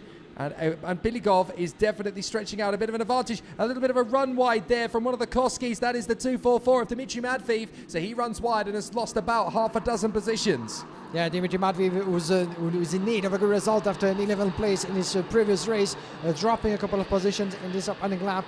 About to be completed, but pretty much no worries in the world, no trouble for the drivers here at the beginning of this qualifying heat. Here they come, coming across in front of us, and the with Jan Piroski was able to keep his position at the end of this lap in front of Edgar Piligov for 0.4 of a second. Then James Zigotzi dropping a place in 3rd, followed by Dawid Adeker in 4th place. And watch out for the move happening over there from one of the War Racing drivers, right in the mix. This is happening further back in the classification with Maximilian Popov over there in battle with Adrian Malero and Anatoly Kevalkin as well. Big effort from Kevalkin to try and get up alongside Popov, and now Maliero's getting in there. It's going to be a big drag as Kastelic and Matviv are all trying to find the inside line there as well. It looks as though Nathan Ty could get cut off. There's the 282 parking it. That, I'm afraid, is the Standpex Motorsport racer Len Nice, who had a very good weekend last week, but it's not going so well this time. Pisanovsky being caught by Piligov, Igotzi and Dedeka. Shudazono there in P5 from Jan Puchu. Then Franco, Popov, Maliero, Kastelic, Kavalkin, Yvan David up to 12th in front of Dimitri Matviv and Zachary David. Nathan Ty is 15th in front of Alberto Hurtado Gonzalez and Eric Genet. James Igotzi now going to work with Edgar and Piligov to get on terms with his teammate once more. Due Dedeka is not far away either in the BWT colours of the Kart Republic chassis. 5th place Jan Puchu, Shudazono in 5th place for the Energy course. Then it's Jan Puchu, the newest member of the Mercedes Young Driver Academy, the Chinese star. As into the hairpin they come. But so far so good for Edgar and Piligov, back on the charge, up towards the hairpin. This is the long flowing left-hand apex. You just got to keep your foot planted to the throttle, a little bit of a blip every now and then. You don't want to get too heavy on the brakes there. It's a tricky part of the course, this, and as they come back towards the hairpin, Pisanovsky and Piligov, Igotzi, Dedeka, Dazono, very tricky on this section, but so far so good for the pole.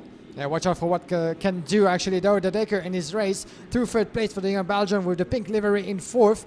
And I was talking to Rick Driesen, actually the former European champion and his coach of Douwe Dedeka. He was telling me yesterday that we're still lacking a bit of pace, but we're getting there. It seems that both have found the right formula, because ever since this day started, Douwe Dedeka has been right onto the pace, climbing position after position. He was starting every time from 7, now he's 4th, battling for potential 3rd place and even more. So watch out for the reaction for the young Belgian, who is in need of a good result at the end of this European Championship. And he might start actually with James Igotzi. He's dropping a bit of a pace over there and losing a bit of momentum. And there goes Douwe Dedeka around the inside in turn number 3 of James Igotzi, dropping a place. And now Douwe Dedeka is actually taking James Igotzi, waving to him, okay, let's not fight back just yet. Let's work together because there's a gap to decrease. And if we don't do that, Pirowski and Piligov, 1st and 2nd, will actually pull away and they won't be able to be caught up again. Douwe Dedeka has been threatening that move for 3rd position for a fair while now, tucked up behind James Igotzi, and now the Belgian continues to punch well above his weight. He's doing a fantastic job in this 2021 season. He will feel a bit aggrieved that this hasn't been a little bit more easy to accomplish, because he's had obviously a massive amount of technical support. He's one of the most hardest of the workers in the awning at Kart Republic, but now in the season finale at least,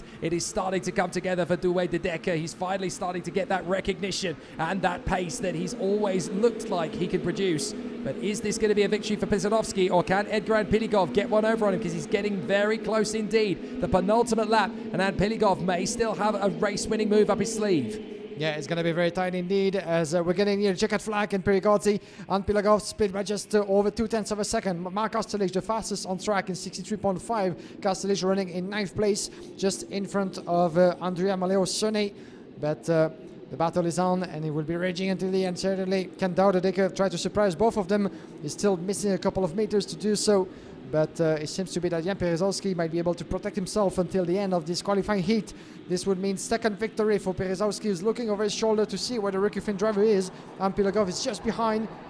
3/10 now, as they're about to enter the last few corners of the track, and the last lap of this qualifying heat, the sort of a chicane in 10 and 11 before the right-hander of 12. Coming their way back onto the start-finish straight, a very long start-finish straight, more than 130 km/h at the end of the straight, and at this point, particular point of braking into turn number 2.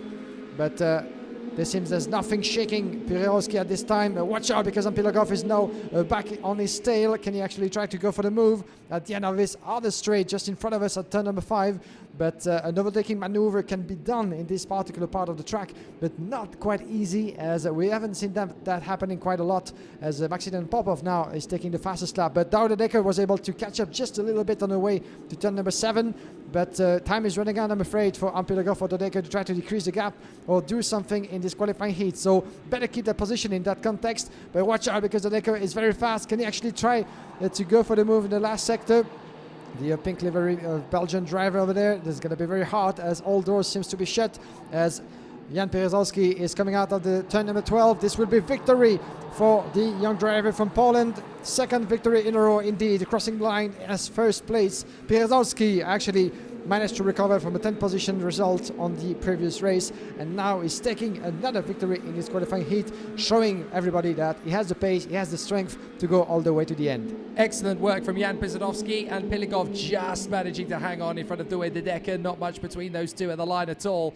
And James Zagotzi still very solid and strong there in 4th position ahead of Shudazono and Yuan Puchu. It was one of the tamer races, but certainly a solid one for Jan Pisadowski. And the Pole is really now starting to maximize his potential. He could be a championship contender in 2022. There's no two ways about that. He's really starting to unlock his raw ability. It's taken him a bit of time to get up to the speed here, Jan Pisadowski. He's very quiet, very reserved, gets on with the job, doesn't really get into a fluster. And he has now definitely started to take some names out there in the latter stage of the 2021 season. So that's a name to watch for in the 2022 FIA Karting European Championship season. Expect Jan Pisadowski to be battling for next year's European title. He's definitely starting to come alive now for the Tony Kart Factory team. He takes the win in front of Edgar Piligov and Due de Decker, James Zagotzi and Shudazono. Jan Puchu, Renaud Franco, Max Popov, Mark Kastelic and Adrian Maliero complete the top 10 in front of Nathan Tai and Anatoly Kivalkin, with Jovan David ahead of Nicola Sambiado. Then 5th place, we have Miguel Costa from Zachary David, Eric Jenny, Dimitri Madviv, Alberto Hurtado Gonzalez, Artur Pulin, Nacho Tunan in 21st, followed by Edu Robinson, Andres Cardenas, Benjamin Silversterson, Maximilian Obst, Chin Zheng, and Thomas Kinze. One driver missing is Len Nace, unfortunately from SP Motorsport, unable to see this race through. 6 laps, pretty much nothing for the drivers to battle, as it goes so fast ever since the day started. But another victory for Jan Pirizowski, who's actually keeping a good pace in this last round of the championship. He managed actually to score the total of 12 points at the previous round in Sarno. So the progress is there for Jan Pirizowski, as you said, Jake. Watch out for him next season, as the learning curve is very much on the high for Pirizowski. 2 wins in the bag for him so far, and a strong name to keep an eye on for the rest of the weekend. As in just a few moments, we just heard the signal being given. At least the demi-grid is about to be completed here for the next qualifying heat coming up, that will see Matheus Ferreira, winner already today in the heats, and Kinu Alazari fighting alongside each other at the start of the next qualifying heat, opposing Group B and F. Always a very good start to the weekend if you can get a couple of heats under your belt as a race winner, and Jan Pisadowski definitely going about things the right way. These races, of course, 6 laps in duration, which is a grand total of a whisker over 10 kilometers, just over 6 miles as well. So obviously these drivers pushing very hard in the early phase of proceedings, which when you consider they're a couple of millimeters off the ground, pushing for every apex at a top speed around this place of about 125 to 130 kilometers an hour, that really does show you how hard they are pushing. So we're going to get ourselves ready for the next race, and one of the title contenders is in the top 6 of the grid. You've seen Matheus Ferreira go to battle. He's going to be one of the top contenders in this field for sure, as he tries to get himself together, ready for a push for the victory once again. But the Jamaican star that will share the top 6 of the grid with him is definitely one to watch out for in this one. Alex Powell, who still has an outside shot at winning the European title. We caught up with him on Thursday about how his season has progressed and what he does think of his chances heading into the season finale. So far this season in the European Championship, it's been okay. I would have hoped that it would have been a little bit better, but in all, it's been a positive season. Every single race, we've been in the top 5, top 6, which not a lot of people have. Some races I struggle a little bit more with pace on Sunday, but some races we really got it together. For this weekend, I'm confident. Last year, I had a good result around here, especially since it was my first year. I was really proud of that, so hopefully we can build off of that and get a better result this weekend, because we have a bit of an outside shot for the championship. It's going to be very difficult if we wanted to win it, which I do. But we need all the stars to align. So far this weekend, I'm not thinking about the championship. I'm just thinking about doing the best possible I can. And then I'll look at the championship results after, and then yeah, we can't change that. I think this season has made me hungrier for a podium or for the win, because I've been so close in every single round that the next round that I go to, I'm even more determined to get on the podium or to win the race. So far, the confidence has been building over the course of the whole European Championship, but I think it's hopefully soon the podium will arrive, and then hopefully that will just break the ice for wins starting to come in. The track is a lot to do with drag, because it's such a big track and with long straights. So I think it's going to be a close race, but I think I'll be strongest in Sector 3, I think, or maybe even Sector 2. Because that's where I've been focusing a lot of my time into. I take every weekend as an opportunity to do the best that I possibly can. And then, of course, when the World Championship arrives, I'll just take it as another race. Obviously, I'll do my best. Also, for the World Championship, you need to really be focused that weekend.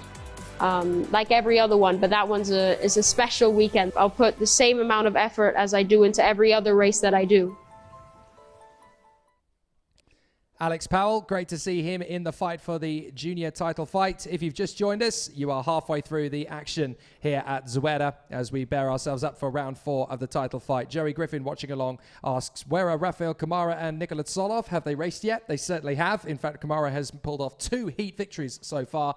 Nicola Solov has a win in the bag and should be coming out for his heat a little after this race, which is going to be the OK Junior category. There are 2 races in a row to come. Matthias Ferreira and Keanu Alazadi on the front row of the grid for this one, before Kai Sorensen and Gustav Wisniewski get on the front row of the grid for theirs. And then we will see Nicola Solov out on circuit for the second time on the front row of the grid alongside his title campaigner, Andrea Kimi Antonelli. That's going to be interesting. I cannot wait for those races to come. This is going to be great. And the level of racing, once again, is absolutely fantastic, as we've witnessed ever since the day started and before. If you were with us for the previous round of the European Championship, it all comes down to ZUERA. It all comes down to just a couple of races and the final tomorrow afternoon. But before that, we need a classification.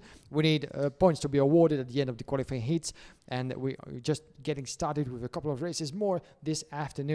In the junior class, indeed, as we're going to have the next race coming up, Matthias Ferreira is one of the names that have shown the most throughout the season, but as well, since the weekend started with 2 wins for him as well, is going to be starting from the front row from pole position with Kini Lazari by his side. A second place as best result for him. As you see, the dummy grid is about to be completed. The drivers are getting ready as we're going to have a couple of more races, as you can see the program on your screen. Once again, thanks very much for tuning in wherever you are in the world. Don't forget, of course, to like, subscribe, of course, and hit the bell for gaining the notifications that you need on YouTube as well as on social network. We are FIAKarting.com, available on Facebook, Twitter, and Instagram, as well as, of course, on YouTube, to keep an eye on what's happening here all throughout the weekend in ZUERA. The sun is with us, the heat is here, all the conditions are met for the great racing that we've been going through ever since the weekend started. So this is just the first part of a busy program to go through until Sunday, and the name of the title winners will be known by then. But we got a couple of contenders in each class, and one of them is definitely the young Brazilian, Matthias Ferreira, starting from pole position in the race coming up. As you may have deciphered from our caption there, 10 races to go, including this one, which is about to start in a little over 3 minutes' time. Qualifying heat B versus F and A versus D for the juniors. Then a pair of heats for the OK seniors, A versus B and D versus E. Then we'll have qualifying heat B versus E for juniors, followed by D versus F and A versus C. And then the 2 last races of the day will be OK senior qualifying heats for the A versus C group and B versus E. We've already had some very exciting battles through the course of the day. Just to give you a brief recap, it's been Matthias Ferreira all the way in both of his previous heats. Very similar sort of battles that we've seen from his main title rival, Freddie Slater. Also 2 heat victories for Jan Pesarovski. The other driver to have taken a victory thus far, though, is Renaud Franco. So it's definitely those 3 drivers, Freddie Slater, Matthias Ferreira and Jan Pesarovski, that have led the way. But Matthias Ferreira is looking likely to become the first of those drivers to take a 3rd race victory. He starts from pole position in this one alongside Keanu Alazadi. There is the track map. You can see there 1.699 kilometers in length, which is just a whisker over a mile, and that is the longest circuit we have in the FIA Karting European Championship. 28 degrees Celsius. Clouds are starting to come over the circuit. The humidity has plummeted from over 50% at the beginning of the day to 21%. That's going to make it very hot indeed out there. Yes, it is, and the drivers got used to that for the past few weeks now.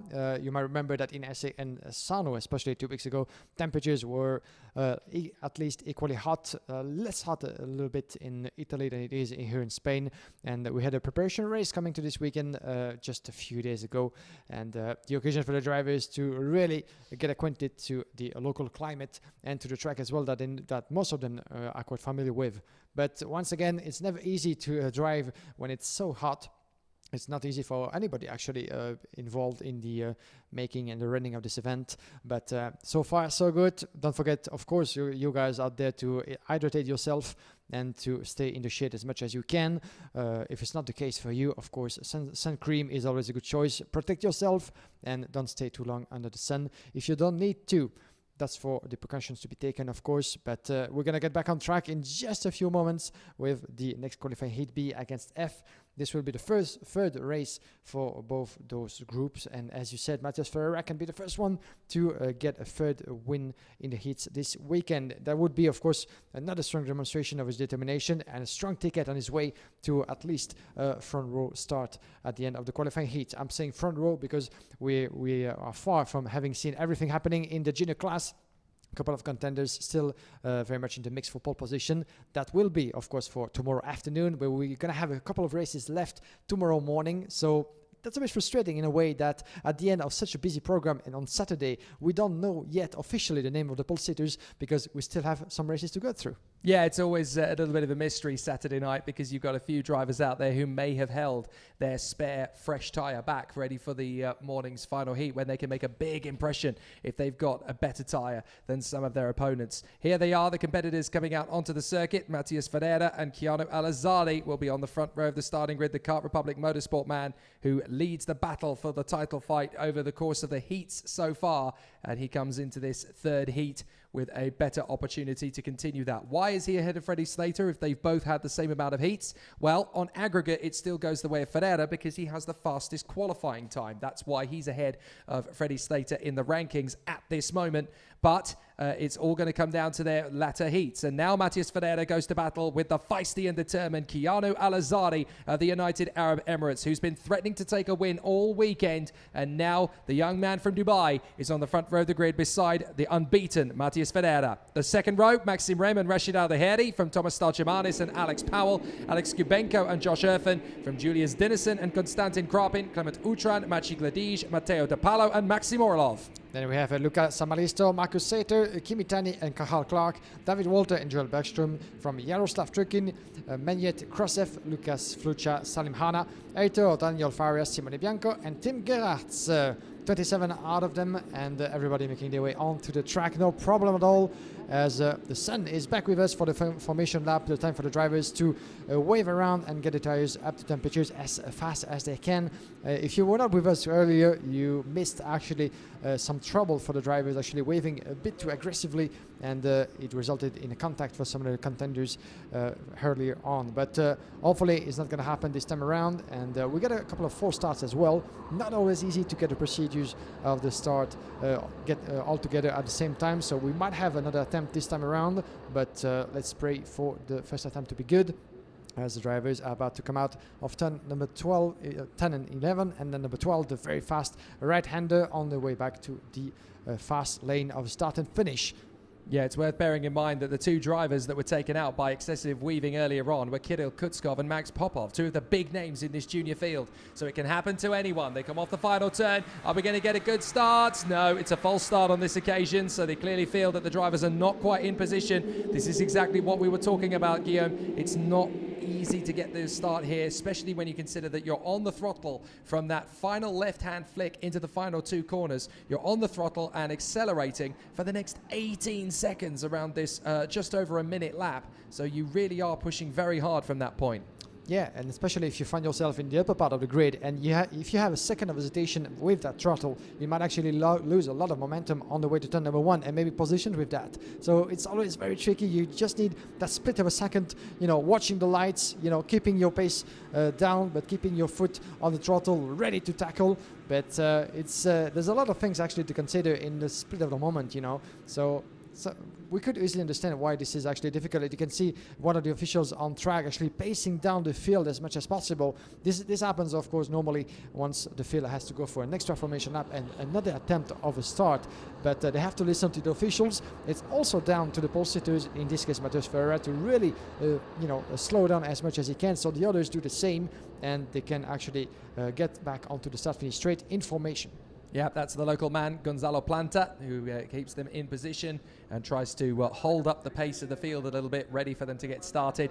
And it will be the race director, Nigel Edwards, that will bring them around on the main start, and he will give the signal when we are racing on the main straight. Is this going to be a clean start this time? Certainly looks a bit better and a little bit more organised than it was on the previous attempt. Let's race up to the first corner, and Chiara Malazari cuts straight across, drops into 4th position behind the leading trio of Ferreira, Rem and Stolchamanis. So a good start there initially, and into the lead. Is that Rem going to take on Matheus Ferreira nice and early doors? He does indeed get through into the lead, but Stolchamanis has got them both. So Thomas Stolchamanis takes on the lead there in the energy course. The Latvian is through into 1st position. Excellent start from him as a little bit of dust is kicked up. Couple of drivers still battling for position, as that looked to me like one of the Cosmics going wide there. Joel Bergstrom having a little bit of a battle in the middle of the field to try and stay on the racetrack. But Thomas Stolchamanis has pulled a fast one, and Matheus Ferreira is down to 3rd. Maybe he is beatable after all.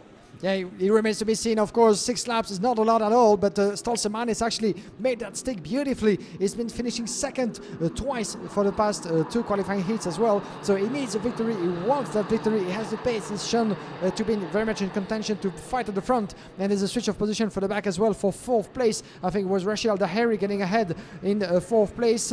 But it's going to be very tight indeed. Alex Powell is coming back just behind him with one of the Tony Karts that's just been stuck behind in between. So let's have a classification as they come across just in front of us. Matheus Ferreira lost the lead, and watch out because the 230 for the back of Kimi Lahari is in trouble as well. Alex Powell is trying to get past, going around the outside into turn number 3, but he just shut the door. But Kimi Lahari is in trouble, and Alex Powell is going to try again. We never really got to see Rashid Al-Daheri battling with his countryman Chiara Malazari this season. It hasn't really happened many times, but now they are dueling away for 4th and 5th position. The 2 young men from the United Arab Emirates pushing hard for position. Matheus Ferreira, meanwhile, is closing in on the German Maxim Rem, who is there in 2nd place, but lo and behold, he's not making the overtake yet, as up the inside, that was Konstantin Krapin getting past Alexander Gubenko, I believe. So yes, Alexander Gubenko down to 9th place. Konstantin Krapin makes his way up to P8 behind Josh Erfen, and now we're going to see Matheus Ferreira, look, he's being sensible, playing the long game. Now he's going to pounce on the inside of Maxim Rem and get into 2nd place.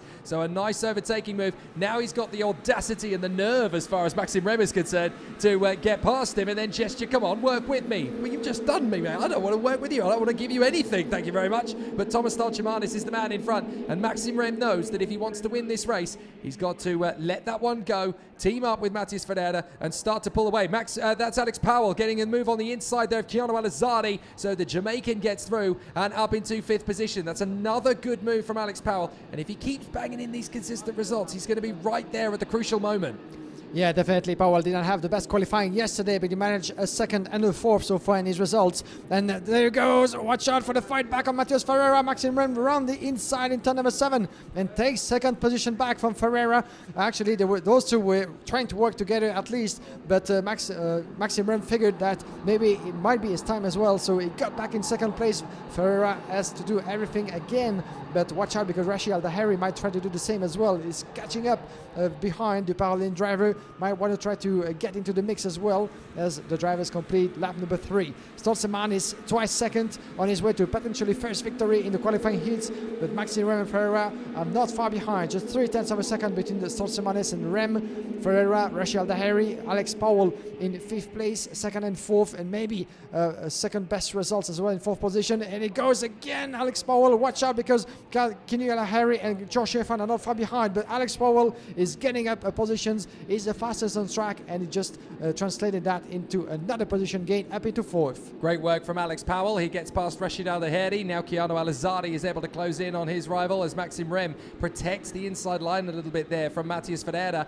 They are both now catching. Here comes the move for Ferreira. He doesn't want to hang around any longer than he has to, and he gets through on the inside there. That's a rare overtaking spot, so he's managed to make that work. Now, if Alex Powell can get the move on Maxim Rem fairly quickly, then the teammates can work together. Powell has to think about it, but Rem protects against the inside line. Rashid Al Daheri and Kiano Al-Azadi now queuing up as well. The two young men from the United Arab Emirates are now working in unison, 5th and 6th place. Down the main straight, Stolchemanis, Ferreira, Rem, Powell, Al-Azadi and Al Daheri. It's the other way round, in fact. Al Daheri in front of Al-Azadi for the moment. Rem back on the inside of Ferreira. This is not what Matthias Ferreira needed, and this is definitely going to give Stolchemanis a bit of breathing space. Ferreira tries again. Rem shuts the door. He wants to keep on a second. I think he's figured out it's going to be too little too late to get past Thomas Stolchemanis. Ferreira still believes, but he's going to run out of time if now... This is going to be a big defensive strategy from Maxim Rem. He's going to hold this for the next lap and a half. So now it's up to Ferreira and Powell to work together. Here's the chance. Ferreira's there on the inside. Powell's going to try and slot in. That'll do. Yeah, that will do indeed. Beautifully made from both Alex Powell. Oh, and a bit of a trouble for the back for the 230 of Kinyo Lazario, actually, who almost put two wheels outside of the grass. But beautifully made from both Ferreira and Alex Powell. Back in 2nd and 4th. Maxim Rem did a good defensive drive over there. But actually, I saw briefly Ferreira waving to Maxim Rem, saying, okay, let's work together, let's drive together, because Alex Powell is chasing us and is coming back on us. And as a result, Powell just made it through, and Maxim Rem lost 2 positions in the process. Final lap for Stolchemanis, this young man from Energy Corset, 8/10 of a second. And watch out further back, because Rashid Al Daheri and Kinyo Al-Azari still something to say in this race. The battling a lot, those two side by side almost. But Stolchemanis on his way to a potentially first victory this weekend. Ferreira in 2nd, Powell in 3rd. Watch out, because it's a 3-driver battle, almost side by side on the way to turn number 5. Rashid Al Daheri ahead of Kinyo Al-Azari. Further back we have as well in 7th place the 206 of Konstantin Krapin. Josh Shefan very much in the mix as well in this last lap. One man who is absolutely loving this, watching on the sidelines, is Freddie Slater. As up on the inside, Josh Irvin gets the move there as he battles away with Alex Kubenko. So they're having a nice little tasty battle in the closing stages. Irfan up to 6th place, in fact, as he gets past Kiano Al-Azadi. But now we are going to see a very frustrated Matthias Ferreira. He's going to come home 2nd. It's not going to be a clean sweep for the Brazilian. It's going to be a victory for Thomas Stolchemanis. The Latvian comes through for the win. 2nd Ferreira, 3rd Alex Powell. So that is not good news for the Brazilian. He really didn't want to lose a heat at this phase of the race. Freddie Slater, who is going to be taking to the circuit in the next heat from P5, where he has already won 2 of his heats. And both of the heats he started, don't forget. It's now going to be a chance for Freddie Slater to take the initiative and take the lead of these qualifying heats. With Ferreira down in 2nd, it's advantage Freddie Slater if he can make it work. But the limelight comes to the Latvian, Thomas Stolchemanis. What a season he has turned out to have. Yeah, beautiful result indeed, and the progress is there, and he keeps on getting there for Thomas Stolchemanis, really improving race after race. And this is first victory for him, as he was standing in the 10th place coming to this event in the provisional classification of the European Championship. His best result achieved in France with a 3rd place finish on the beautiful track of SA. Confirmation of his potential for Thomas Stolchemanis with a first win in the heat with along with his 2 second place finish. He will be one of the drivers to keep an eye on the way to the final. Here's your classification. Victory for Thomas Stolchemanis in front of Matthias Ferreira, Alex Powell in 3rd, Maxim Rem following in 4th. From Rashid Al Daheri, Josh Irfan, Kinyo Al-Azari, Konstantin Krapin, Marcus Sater, Alexander Kubenko, Clement Tron, Luca Samaristo, Maxim Orlov, David Walter, Matteo De Paulo in 15. From in 16th place, Massis Gladys, Julius Dinesen, Joel Bergström, Salim Anna, Lucas Fucha, Kahal Clark, as well as Menier Kroschner, Kimi Tanin, Eitor Faria, Jaroslav Trinkin, Simone Bianco, and Tim Gerards. And for the first time this weekend, I think all 27 drivers made it through until the checkered flag after the 6 laps. So we're going to switch our attention to the next OK Junior qualifying heat coming up in just a few moments. And as you said, this might be a turning point in the battle for the victory this weekend, as Matthias Ferreira wasn't able to add a 3rd victory to his tally so far. Freddie Slater might actually do this in the next race. That would mean that advantage goes to Slater in the race for pole position for tomorrow's final. We're not there yet, but Matthias Ferreira would have liked to win this one. Still, a 2nd place is satisfying enough in the the global context of a weekend.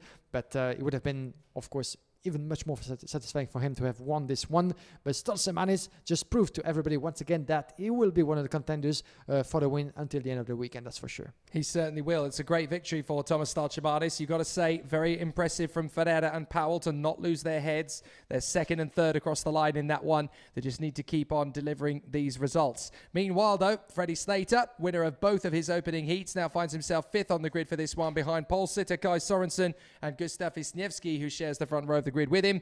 Akshay Bora, the Singaporean, and Will McIntyre, the Scot. And then it is Freddie Slater on that third row of the grid. It's a big weekend for the British driver who wowed everybody at Portimao at the end of last year by winning the World Championship in the junior category on his first appearance in the weekend at that level. So fabulous performance from him, but now he wants to add the European title to finish off, if you like, his OK Junior category standings. He'll still get the chance to race in the World Championship one more time in Brazil. It would be amazing if he could be the first junior driver to win back-to-back World Junior Championships in the modern era. But the man who's been helping him to get there and who's been working with the whole team, and obviously not just Freddie Slater, but all his other drivers, many of whom are in this race, Maxime Verbruge, Dion Gouda, to name just a couple of them, as well as Tobias Clausen and Enea Frey. Well, the man in charge of it all is Ricky Flynn. We spoke to him at the end of Thursday when we figured out just exactly what goes on over the course of a season and how Freddie Slater has been able to manage his season. From the start of the FIA Championship, obviously with Freddie winning in Genk and being pretty dominant there, and that's continued from then on really. So, and as a team, I think everything looks very positive and very strong. It's always difficult. It's never an easy weekend, that's for sure. We've obviously been to ZUERA many times, we've been to SA many times, Genk many times, Sarno. So we have a massive amount of data to call upon. And obviously that's used all the way through the weekend, from when we start on Thursday right the way through to the final. Saturday, Sunday is probably the easier days, as it were, for the lads working. All the preparation before that, obviously moving everything around from circuit to circuit, then rebuilding everything, all the awnings, all the structures, then obviously preparing all the material, all the carts, engines from the engine builders that we obviously partners with. Then obviously you've got all of the lads preparing all the cart. It's massive, and the bit you see for the race is the sort of only about 25% of what goes on. So much work goes on that you don't. It's another race, basically, and he'll take it as another race and treat it as another race, and the same as everybody in the team. We'll do the best we can, he'll do the best he can, and if everything's okay, then I'm sure it'll be all right on Sunday. Everybody's got their own race to race, and everybody, that's what they do. There's no team orders. They'll all go and do their very best, I'm sure. We'll do the very best from all, like we've done all year. And we obviously we've got 8 drivers in juniors, 1 driver in senior, and we want them as far up the order as possible. There's going to be scuffles and things that happen like that. That's just racing. Same in any form of motor racing, and obviously we've got 8 drivers in juniors that generally are at the sharp end of it all. So that's going to happen. And we just got them both back to the awning, had a little quiet chat, nothing too exciting, but within an hour they were both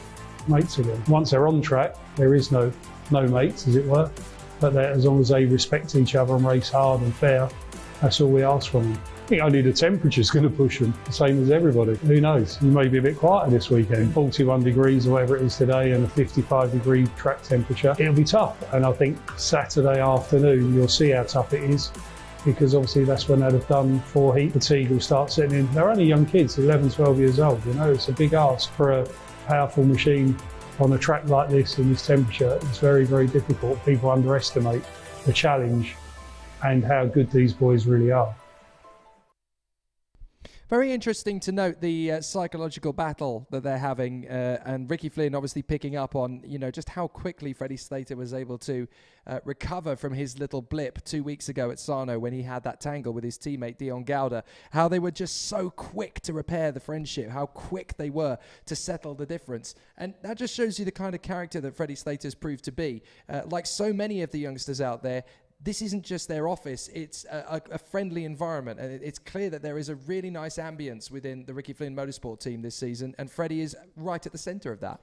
yeah, you can feel that by his performance on track and the way he behaves. We were talking about it earlier today in a way that he's actually showing or not showing much of his emotion, but he always seems to be so quiet and relaxed and really down to earth about everything that's happening to him for the past few months. You know, ever since that glorious win in Portimao in the rain of Portugal at the World Championship, he's been on progressing ever since, you know, and he came close to win all 3 rounds so far in the championship. You know, he just won the opening in Genk, came close, actually won on track the second run in SA before being penalized, and lost the win for just 2,000 of a second in Sarno to Arle Keeble. So without those little setbacks over there, here and there, it could have been a clean sweep for Freddie Slater on his way to the final, and maybe the title would have been decided already. But it's part of racing, and of course that's for the sake of the competition, and for us as neutral viewers, we're going to ask for more, to have a title battle going all the way down to the wire at the end of this weekend. So definitely Freddie Slater,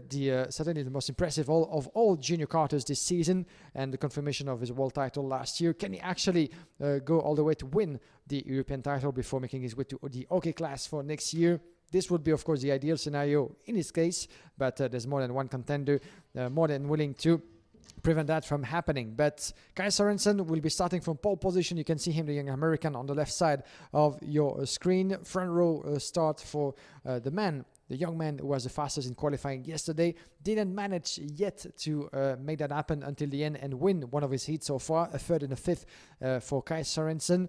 And Gustav Wisniewski by his side from Beerlard has had a nightmare of a weekend so far, with a disqualification, unfortunately, in his first heat, and a DNF after that. So he's in desperate need of a good result. Yeah, and this is the difficulty. It doesn't matter what you do on Friday. You've got to string the results together on Saturday and Sunday. And that is how key it is to just keep your composure, keep your motivation. Even when you're on that front row of the starting grid, it doesn't mean you're in the best position. It's all about your mental state. You just got to keep calm, keep focused. It's a long, long weekend, and it starts from Thursday when you're first out on that circuit doing those testing sessions. Just because you come up with a decent result over one lap, you've then got to go through the racecraft. That's where the real key factors of this weekend are won and lost. Kai Sorensen and Gustav Wisniewski, 2 drivers that have been able to work their way to the front end of the field in junior for essentially the first time, these two. And obviously it's going to be very interesting how the 2 young talents deal with the pressure of that situation. Akshay Bora and Will McIntyre in their second junior seasons at this level, so they get a little bit more of an opportunity to show their experience at this level. It'll be interesting to see how they can break their way through, but certainly Freddie Slater from P5 on the grid is going to be one to watch as he tries to make it 3 wins out of 3, and that will put him in the lead of the interim standings at a critical stage of the weekend. His main rival, Matthias Ferreira, has taken 2 wins and a second. That now gives him 2 accrued points, because you get 0 points for a win, 2 for second, 3 for third, 4 for fourth, 5 for fifth, and so on. So if Freddie Slater picks up a 3rd win, he carries 0 points across, and it's a golf scorecard. Essentially, whoever has the fewest points is the one who will start the final tomorrow from pole position. Qualifying Heat A versus D, and it's Kai Sorensen and Gustav Wisniewski that will run at the front of the grid. Akshay Bora and Will McIntyre on the 2nd row. World champion Freddie Slater, P5 from Kirill Kutskov. Ian Eichmans and Maxime Verbruge, Augustin Bernier and Kirill Dezitiev from Jules Caranta, Dion Gauda, August Delbo and Oscar Wirtz. Then we have on row 8 Caleb Garfar and Martin Molnar, René Lammers and Tobias Klosen alongside each other on row 9, followed by Hugo Erwin, Alexander Bondarev, Enea Frey, Adam Eidek, Theodor Oudmark, Arle Keeble, Alvar Simesmara, Adam Rahali, Thijs Kieran and Aureliano Wills. 28 of them, all making their way onto the track. No one stuck on the dummy grid. That's always a good sign. 1 formation lap to get the tires up to temperatures, not to wave too aggressively as a reminder, and then we'll be good to go for 6 laps. After this one, we'll switch our attention, ladies and gentlemen, to the senior category once again for 2 more qualifying heats. The seniors will have 2 more to conclude the day. We'll have 3 qualifying heats for the juniors once again in between. Still a hectic and busy program here in ZUERA, with the sun still above our heads. Actually going and leaving sometimes because of still the clouds here and there in the blue sky of Spain. So ideal conditions, but can actually this young man on the right side of your picture, Gustav Wisniewski, still get a good result at the end of this heat? I'm not sure this is going to be a start. It isn't indeed. The repeater light comes on. It was very early a decision there from Nigel Edwards. The field not quite formed up. So obviously these junior drivers finding it harder to get their nerves in check and get the starts straight away. So it's going to be straight on to the radio to Gonzalo Planta, who is quite usually one of the course managers of this circuit and the local race categories. And he will be there trying to get things under wraps as the drivers come up to that third sector. Yeah, it's not the first time that we get the juniors another formation lap after the formation of the grid wasn't deemed good enough by the officials and our race director Nigel Edwards. But that's part of the game, that's to master actually this particular procedure. But there's always, of course, as we said, that temptation of accelerating just too soon, coming back down the start-finish straight. But you got to abide by the rules, you got to play by the book as much as you can. Otherwise, that would mean penalty, of course, because this is still forbidden to leave the corridor before crossing the yellow light and the start-finish line and try to go for the overtaking maneuver. But you have to keep yourself within the corridors, otherwise there might be penalty in the air. Especially coming to turn number 1, so fast right-hander. There's actually 2 right-hander in between the 12 to come across the start-finish straight, and the first one after that. This is going to be an interesting start for Kai Sorensen and Gustav Wisniewski. Are we going to go racing? Yes, we do! Up to the first corner, and Kai Sorensen is already going to take a wide line through the first turn. No problems at all for Bora and Slater to come through. Up into second and third. It's a big slide for Sorensen as into second goes Slater. Straight away on the inside of Bora, same as it was in the previous 2 heats. It's a very quick start for Slater. No problem at all for him as he gets into second place. Drivers already starting to get tight in through the hairpin, but no major dramas. Just a couple of drivers running wide and kicking up dust. That's all it takes. Wisniewski now tucks up behind Akshay Bora. Ian Eichmans is in there with Will McIntyre, and a very quick starting maneuver for Freddie Slater has got him into second place nice and early. It's all going to be about Kai Sorensen now, the race leader. Can he deal with Freddie Slater for a third time? Yeah, incredible start once again for Freddie Slater, who managed to climb 4 positions in the process of just a couple of corners. So once again, determination shown by Freddie Slater. Good start as well from Ian Eichmans. Not so much for William McIntyre, fortunately, went from 4th to 6th in this opening lap. But let's watch out. The battle for second is raging. For 4th, my apologies, with Gustav Wisniewski, who dropped behind Freddie Slater as they come across down the start-finish straight. Here we go. Kai Sorensen, 0.3 of a second advantage on Slater. Wisniewski is third. Akshay Bora is still in 4th place, dropping to 4th, shall I say, in front of Eichmans, McIntyre, Verbruge, Kutzkov, Bernier, and Diol Goda running at the top 10 at the start of this race. But still, very, very close field it is. Ian Eichmans on your picture with the yellow crash helmet, and Wisniewski is watching over his shoulder in 3rd place as Slater is getting near Kai Sorensen. For the first time, the young American was able to keep his advantage from pole, but Slater is all over him at the moment. Yeah, Freddie Slater is definitely going to be giving Kai Sorensen a little bit of pressure. He decides not to go ugly on the second lap. You've still got a bit of time, Freddie. Kai Sorensen is there in the lead of the race, but he is feeling all the pressure. If anyone's going to blink, it's going to be him. Is Freddie Slater going to open up the taps in this corner? No, Kai Sorensen well to respond there. So it's going to have to be, I think, a little bit further round the lap as they come up through the sweeping S-bends and then onto the final turn. Freddie Slater just keeping it nice and tidy through the final sweeper up onto the main straight. He's definitely going to have the draft. Now the big question is, will he go for the move on the inside into turn 1? Yes, he does, and it's going to be tight as Sorensen keeps him in check. Very good racing between the two. Freddie Slater giving Sorensen the room he needs. Sorensen being respectful but forceful. You're not going to have this one easy. Now he's parking it on the inside apex. Freddie Slater's going to be backed into Wisniewski. He needs to get this move done quickly, but obviously Kai Sorensen is going to be giving it no end of defensive strategy moves, and the American is backing Freddie Slater into the opposition. Yeah, we saw that happening before. Freddie Slater was not happy at all with Kai Sorensen defending for the battle of positions. There he goes, round the inside of turn 7.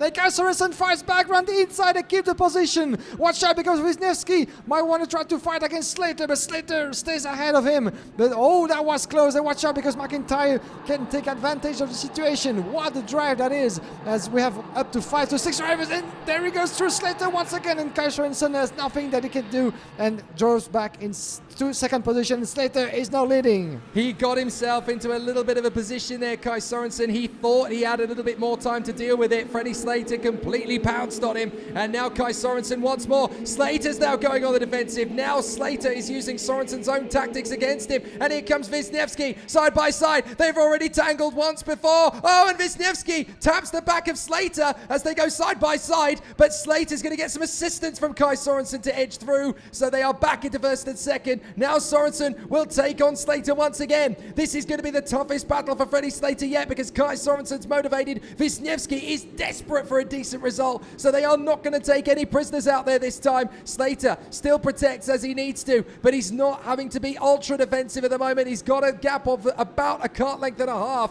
which is enough for him to be focused. Sorensen has Wisniewski on the inside. He protects, and that should surely give Slater the breathing space he needs to not have to worry too much more. But Wisniewski is absolutely adamant. I'm going to win this one. Freddie Slater is not going to be an opponent that will stop me. Yeah, what a race that is. And you could see actually Wisniewski waving to Slater and as well to Kai Sorensen under the pressure of William McIntyre. There's a three-driver battle behind Slater, and watch out, Kai Sorensen protecting his position at least. We're going around the inside. Beautifully made for Kai Sorensen, back in second place. Wisniewski had nothing to do, and Ian Ekmans is behind as well, side by side almost, as Wisniewski fights back and stays in second place. What a battle that is. What a race, as we're getting near checkered flag, but still everything can be done. But Wisniewski is back in second, Sorensen falling back to third, and McIntyre was coming actually close to get himself in the mix, and actually once again here in turn number 7 around the inside, yes he does, and takes Ian Ekmans with him, and actually Wisniewski goes out of the track, 2 wheels on the grass, and managed to stay ahead of Ekmans, but that was close. And just like that, Freddie Slater is gone. He's disappeared out in front. That's exactly what he wanted to do. He wanted to back up the pack, get Sorensen and Wisniewski battling with each other. See you later, boys. That's my victory. Thank you very much indeed. No problems at all for Freddie Slater heading into the final lap. And he's already over a second now in front of Kai Sorensen, who is left to lick his wounds with Will McIntyre in third. Wisniewski P4 from Eichmans and Verbruge. Here comes Wisniewski trying to take on the inside to defend from Ian Eichmans. Eichmans still throwing everything at him. Augustin Bernier now trying to get into the top 6. There's the move from Eichmans. It's a bit of a late one. Wisniewski tries to come right back on the switch. And now we've got the battle for second. Sorensen versus McIntyre. Still a big squabble for fourth position. Wisniewski loses out to Ian Eichmans properly now. The Belgian is through. And then we've got a nice queue developing of Verbruge, Kutskov, Bernier, Keeble back into the top 10 again. And Akshay Bora still there in P10. Oh, a big wobble as Kutskov uses Maxim Verbruge as a stopgap into the hairpin there. That's a little bit cheeky from Kirill Kutskov. He's determined to work his way forward, and it looks like Kai Sorensen's going to pick up his best result of the day by hanging on in front of McIntyre. McIntyre will try one more time. He might just be able to get a better run on him off the turn, but for Freddie Slater, it's perfection. 3 out of 3 so far. Sorensen second, McIntyre third, and Freddie Slater takes the lead of the interim standings. The reigning world champion is not far away from becoming the new European champion. 3 out of 3, and a good ticket for pole position for tomorrow's final. But what a demonstration that was for Freddie Slater indeed. 1.4 seconds in front of Kai Sorensen. Unfortunately for the young American, too busy defending against William McIntyre for 2 tenths on the line. But what a demonstration that was. Best result so far for Kai Sorensen, your pole sitter in this race, finishing in second. McIntyre getting a place into third, and Ian Ekmans in the last stages of this race getting the upper hand on Gustav Wisniewski. Quite a disappointing result for Wisniewski, considering he was starting from the front row of the grid. 5th place, still, this is a result for him after the trouble he went through in the first 2 qualifying heats. But he might not be particularly happy about the way the things happened, even though a strong fighting spirit demonstrated by all the drivers here. What a race that was, and countless battles that we've seen happening just in the course of 6 laps. Augustin Bernier in 6, as we're going to have the full classification while the drivers make their way back into the pit lane. Here it is with Freddie Slater, the 3rd win in a row for the reigning world champion and the leader of the European Championship. Kai Sorensen in 2nd, William McIntyre 3rd in front of Ian Ekmans. From Gustav Wisniewski, Augustin Bernier, Arle Keeble. Another fantastic recovery of 17 positions for the Tony Kart driver. From Maxence Verbruge, Akshay Borat, August Turbo, Dion Goda in 11. From Kirill Didziev, Alexander Bondarev, Jules Caranta in 14. Followed by Oscar Wurtz, Caleb Garafar, René Ramos, Ian Frey, Adam Heide, Thijs Kieran in 20th place. From Hugo Terwin, Tobias Klosen, Martin Moha, then we have Adam Rahalli, Theodor Odmark, Alvar Simesvara, Aurelia Nobles, and Kirill Kutskov. And for the 2nd race running, everybody on board at the end of this race at the checkered flag. So good to know, good to see that no one was injured in the battle, shall we say, and had to retire. And in the end, another strong result for Freddie Slater on his way, or at least taking all his chances to get the ticket for pole position tomorrow in the final. Matteo Ferreira, once again, will regret not to have won the race before, because Freddie Slater, 3 out of 3, this is going to be great to follow. But unfortunately, yet another nightmare for Kirill Kutskov. So very disappointing for him. Now our attention turns to the OK Senior battle, and it's going to be the man who qualified pole position in the OK Senior category and the European champion and the European Championship leader all rolled into one man. We caught up with Andrea Kimi Antonelli in the run-up to this weekend on Thursday to see how he's getting ready for the final push for the title. We're not really surprised because also in Genk we show really good speed. We've been really unlucky in Genk with a mechanical failure in the heats. In the qualifying, I was the only guy on the wet with the slick tires. We've just been really unlucky because also in the final we recovered from P20 to P6 and we show really good speed. It's been really tough because after that race I was in the back.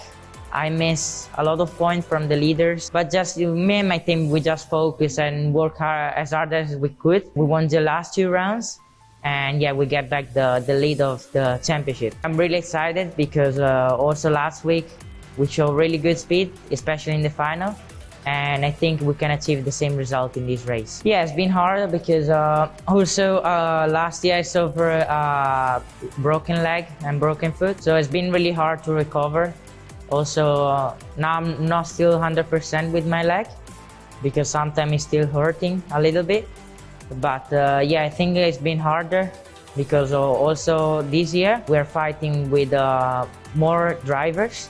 Last year I was fighting only with Barnard in the championship, now I'm fighting with Kamara and Lindblad. No, it's a motivation, but at the same time I'm not thinking about it. I just think this is a normal race like the others. If I start to think about the championship, I put pressure on myself. No, for sure it's gonna be a hard race because I think my opponent get closer, they improve themselves. Yeah, but we'll see. We'll see throughout the weekend how it goes.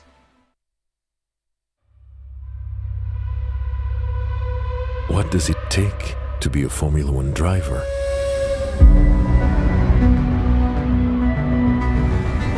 To be the most focused, to respect the rules, to be the quickest, to make a difference.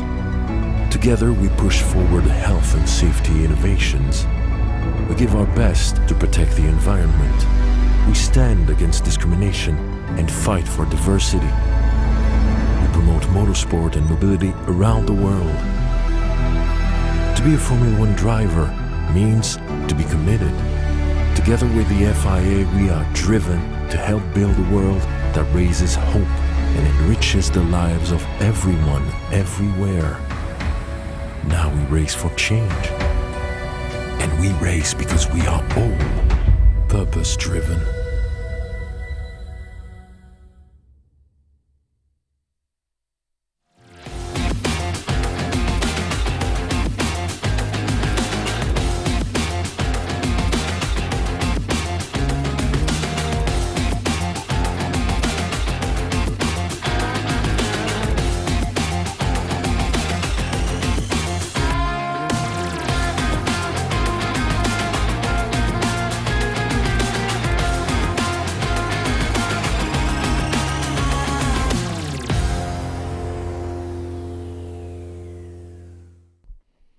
Buenas tardes, hello everybody, wherever you are watching from around the world, whether you are via FIAKarting.com, via our YouTube stream or our Facebook stream. It is Jake Sanson and Guillaume Alvarez with you for the 4th and final round of the 2021 FIA Karting European Championship on the longest circuit in the calendar. It is 1.699 kilometers in length, that is a whisker over a mile, and the temperature is climbing all the time. The humidity is dropping, but the air temperature is increasing. 29 degrees Celsius now, with overcast clouds around the circuit in the beautiful Aragon countryside. If you've just joined us, what a time you have picked to tune in. We are halfway through the Saturday of action with the heats really starting to build. The man on pole position is the reigning European champion, hoping to make it back-to-back titles and hoping to become the first man to do so since Marco Ardigo back in 2008 at this level. Andrea Kimi Antonelli, hoping to continue his incredible rise to the top of the sport as he continues to just keep on banging in race results. We've had a fantastic season campaign in the 2021 direct drive categories of OK and OK Junior. It's been a brilliant year. We started, obviously, at Karting Genk, the home of champions in Belgium, in the freezing cold and rain. Then we moved on, of course, to the beautiful French countryside at Aulnay-le-Bois in the heart of France. Then, of course, we took our way to the foot of Mount Vesuvius in the gorgeous city of Napoli, just outside in the town of Sarno. And what a fabulous way to end it. Here we are in Spain, in the Aragon countryside, just 11 kilometers away from the town of Zaragoza, one of the most beautiful cities in Europe. And it is a wonderful desert plain that we look out on. It's the intensity and the extreme heat that the drivers have been taking care of over the course of the weekend. We reached a height of 41 degrees Celsius air temperature yesterday. My goodness, the drivers have been tested this year. Freezing cold in sub 10 degrees Celsius conditions in Belgium a few months ago. And now, Guillaume, we're here in Spain. They really have been tested in 2021. Yes, they have, and so were we, actually. To be honest with you, I had never experienced temperatures so high than here this weekend in ZUERA. This is my first time, to be honest, in this part of the region and on this beautiful track. Have we converted you? Have we converted you to the Spanish way of life? Oh, definitely, definitely. I got a chance to come to Spain a couple of times before, but first time in this track, and I got to say the heat has been absolutely impressive. So that's a new way of coping with things, but the drivers have been put to the test for the entirety of the season, that's for sure. Going from high school in my hometown of Belgium and through the sun of Normandy, Italy, and then Spain to wrap things up. But it has been a fantastic competition, that's fair to say, in both categories. And the final conclusion is taking place in this beautiful but quite deserted region, it's fair to say. But the view that we have from our speaking booth is absolutely really breathtaking. And we are lucky actually to have that view and to have cracking racing just at our feet, just in front of us. So what better situation to ask for? Indeed, yes. And of course, we are here getting ourselves ready for the final race day of the European season. And of course, the event that takes us on after this is going to take us to the beautiful Speed Park Birigui in Brazil, in the state of Sao Paulo, for the World Championships that will take place in December on the very first weekend of the month. We are very excited about that, and it'll be a wonderful return to Brazil for the World Championships for the very first time this century, but certainly for the first time in many a year, not since the great days of Interlagos in the 70s, I do believe, that it will be returning to Brazil. So fantastic stuff, and a full credit to the FIA and everybody putting the event together at Speed Park Birigui. We look very excited about the prospect of racing there from the 2nd to the 5th of December. This is the FIA drivers' last chance to put that right and get that all together. It's going to be a very sizzling weekend to finish us off. But the front two men on the grid for this heat, well, this is one of the tests of the weekend so far. Two men that have been unbeatable and unshakable up to this point. Andrea Kimi Antonelli, and the outside bet for the title, the Bulgarian lion himself, Nicola Solov, one of the few men that's been able to hold a candle to Kimi Antonelli this season. So this will be a tough one for him. Tuka Tarpanen and Evan Gilter giving chase. Hopefully Ariel Elkin is not going to have any more mechanical difficulties in this one to charge him through from the third row of the grid alongside the Norwegian Martinius Stenshorn. The drivers come out onto the circuit, qualifying heat for the groups A versus B. This is the two fastest groups of drivers from their session, staggered through the grid, of course, so that we still get a nice draw of competitors of varying degrees of speed. Kimi Antonelli and Nicola Solov on the front row from Tuka Tarpanen and Evan Gilter. Ariel Elkin and Martinius Stenshorn from Laurence de Certua and Olin Vieira. Then Eduardo Villa, Riccardo Gratia, Rafael Modenese and Sebastian Gravlund. Then you have Victoria blocking Nikhil Bora, Emo Fittipaldi, Nicole Violanti, Ivan Dominguez, Romain Andriello, Ruben Moya, Nathan Schaap, Christian Bertuccia, Jesse Carrasquedo and Santiago Valve. A total of 23 drivers to be specific onto the track for the formation lap, 9 laps to go through, and who will actually take a second victory in a row from Andrea Kimi Antonelli or Nicola Solov, or will we see another protagonist rise to the top in Tuka Tarpanen, Evan Gilter, or maybe even Ariel Elkin? The third row of this grid, particular setbacks actually that hit those two drivers, Ariel Elkin and Martinius Stenshorn. Martinius Stenshorn, who I had the chance to speak with at the end of his qualifying heat, and in the end he explained to me that the ignition cable of his spark plug actually went loose at the beginning of the race. So that's why he actually went through a sudden loss of power that ruined his entire race, and he actually was classified at the back end of the classification. DNF as well for mechanical trouble for Ariel Elkil. Those two drivers, one from Norwegian, one from Israel, will be starting from the row number 3. Here we go. Oh, it's a false start this time. So that is indicated by the repeater light on the starting gantry. They have the 4 red lights, but then if the race director, Nigel Edwards, is not comfortable with the position, then the repeater light comes on and they go around for an additional formation lap. I think that's the first time that's happened in the OK category. Certainly it's happened a few times in the junior, but the battle between Antonelli and Solov is definitely one of the most anticipated of this weekend. These two are ultra competitive. Coming into this weekend, Kimi Antonelli had a terrible start to the season in Belgium, but he's got it together for some brilliant performances and victories at both Ornay-le-Bois and Sarno. So now all he needs to do is continue that bandwagon and that procedure coming into the 4th and final weekend of the season. Now Gonzalo Planta is right there to slow them all down. They've left that very late indeed. Oh, goodness me, I thought they still thought the race was still going on, but there were yellow flags all around. So was that a bit of frustration there maybe from Antonelli? Yeah, maybe starting to grow actually. Let's see what happens. But talking about starts, actually, I had a quick word with Nigel Edwards, our race director, especially with the juniors. He acknowledged that coming out of turn number 12 at such a speed is very difficult to get them to slow down quite enough to get that grid for made it, and it just happened for the first time in the seniors. Will it be the second attempt? Will it be the good one? Let's find out in just a few moments as they come across on the start-finish straight. Here we go. Now we're racing. Up to the first corner. Antonelli gets a cracking start. Into second top and no problem. Solov trying to hold it round the outside. He keeps his car nicely planted up towards turn 1. Good start from Solov. Gilter trying to get through there in a 3rd position, the Frenchman. And it's an absolute squabble behind the leaders. And there is going to be a couple of cars skating to the braking zone. Can they all get through? How did they avoid contact? I just said they avoided contact and then they didn't. Fittipaldi has come together there with Kubaraski, I think that is. My apologies. It's Sebastian Gravland. So Gravland coming off the kart, and it looks like he's going to be struggling. Oh, we've had another incident further round. 2 or 3 karts coming off there.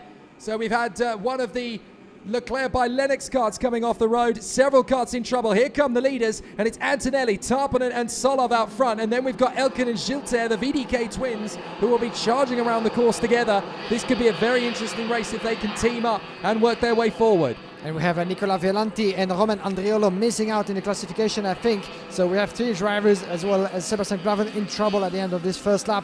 The incident just happened outside of turn number 6 in the 2nd sector. 1 lap down, Andrea Kimi Antonelli leading the way for 0.3 of a second advantage on Tuka Tapan and Nicola Solov in 3rd, just behind the Tony Kart driver, as you can see them on screen. Solov going for the attack and goes through in turn number 3. So 2nd position for Nicola Solov, and putting a bit of a wheel into the grass, sliding through to try to shut the door in turn number 5. Beautiful driving skills shown by Nicola Solov, making his way to 2nd. That's the right time for him if he wants to get the contact with Andrea Kimi Antonelli, who's trying to pull away in the meantime. Solov running wide. Losing 2nd position already, going wide in turn number 7. What happened to Solov? Has Solov got a brake issue? Has he got a problem with the brakes? Because that was a very, very strange situation for Solov there, as it all of a sudden just lost traction, and that is a big braking zone. Has he made a big mistake, or is there something wrong with the kart potentially? Because Nicola Solov does not make that kind of mistake often. I wonder if there's an issue developing with the kart, because you do not expect him to miss his braking point by that much when he's on his own. He didn't have any pressure from Tarpanen coming into that one. There may be a slight issue developing with Solov in the kart there, so it's going to be worth keeping an eye on as the Bulgarian lets Tarpanen go. Now he's going to have to try again, back on the inside, gets back in a 2nd position. Well, looks okay for the moment, so whatever it was, it's a rare error for Solov, or there was a slight issue developing with the car, because it is very unlike the Bulgarian Lion, who knows this circuit better than the other 3 he has driven on, to make that kind of error. Yeah, that was in that particular corner to turn number 7, one of the hairpins of the track, and we haven't seen any incident happening in the opening lap, so it cannot be done to some oil or water on the racing line to make the racing line slippery or that kind of thing, because we haven't seen any flag or anything happening over there. So yeah, it could have been a mistake. That happens even to the best of us, but Nicola Solov actually managed to get back into pace and get ahead of Tuka Tapanen in no time. So beautifully made from Solov as the drivers coming across down the straight line,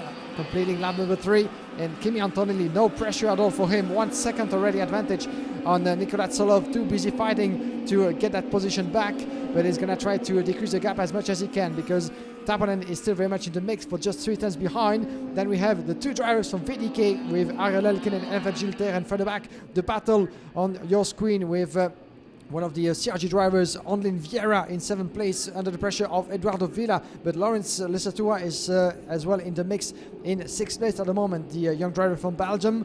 These are the drivers actually on your screen, with Lesatua ahead of Vieira, and further back Eduardo Villa from the XP Racing team. So these are the battle for 5th place, as we have Ariel Elkin and Gilter, the VDK drivers, just outside of the picture. Right now you can see Gilter with the white crash helmet trying to stay in contact with his teammate, maybe try to increase the pressure on the top 3, but it's always easier said than done. But one thing is for sure, and there goes Vieira, beautifully made on Lesatua. This is upper position, and Vieira is now sitting in 6th.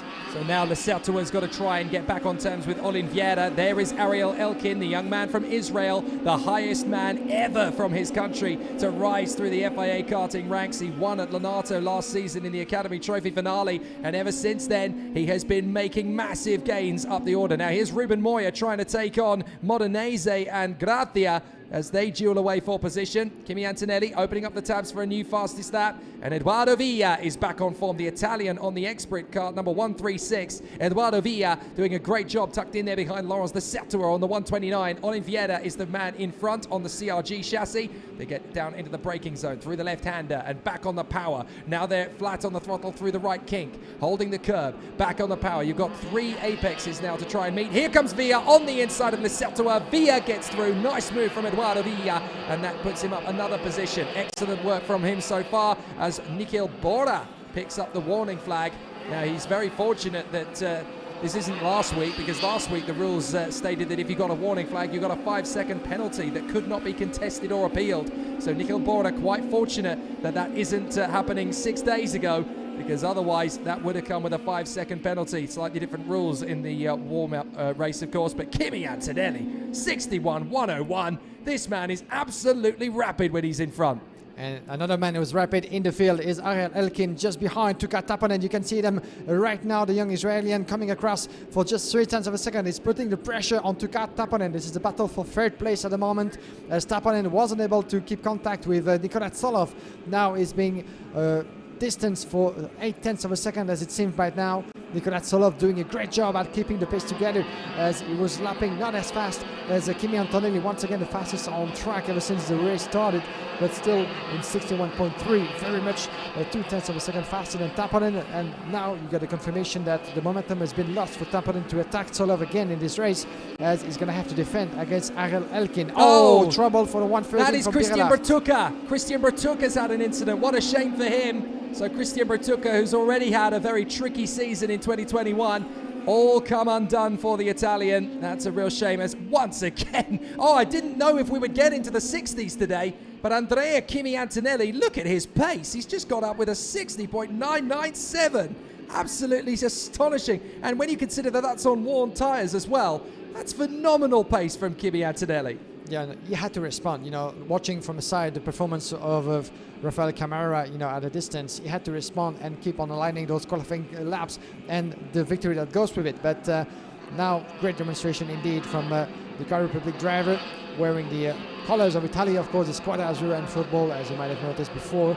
But this young man on your screen is Tuka Tappanen, and right now he's keeping Ariel Elkin at bay, but it's not going to be long yet for Tuka Tappanen. Still very close to Elkin for just 4 tenths of a second. Nicola Solov is on your screen in 2nd position for Solov, who has a win under his belt as well as Andrea Kimi Antonelli. But the 2nd place finish is, of course, what Nicola Solov needs so far if you want to make sure to start in the front rows of the starting grid for tomorrow's final. Kimi Antonelli, confirmation of his pace in 60.9 at the moment, the young Italian, unbeatable, unreachable by any of the rivals in his group so far into the qualifying heats.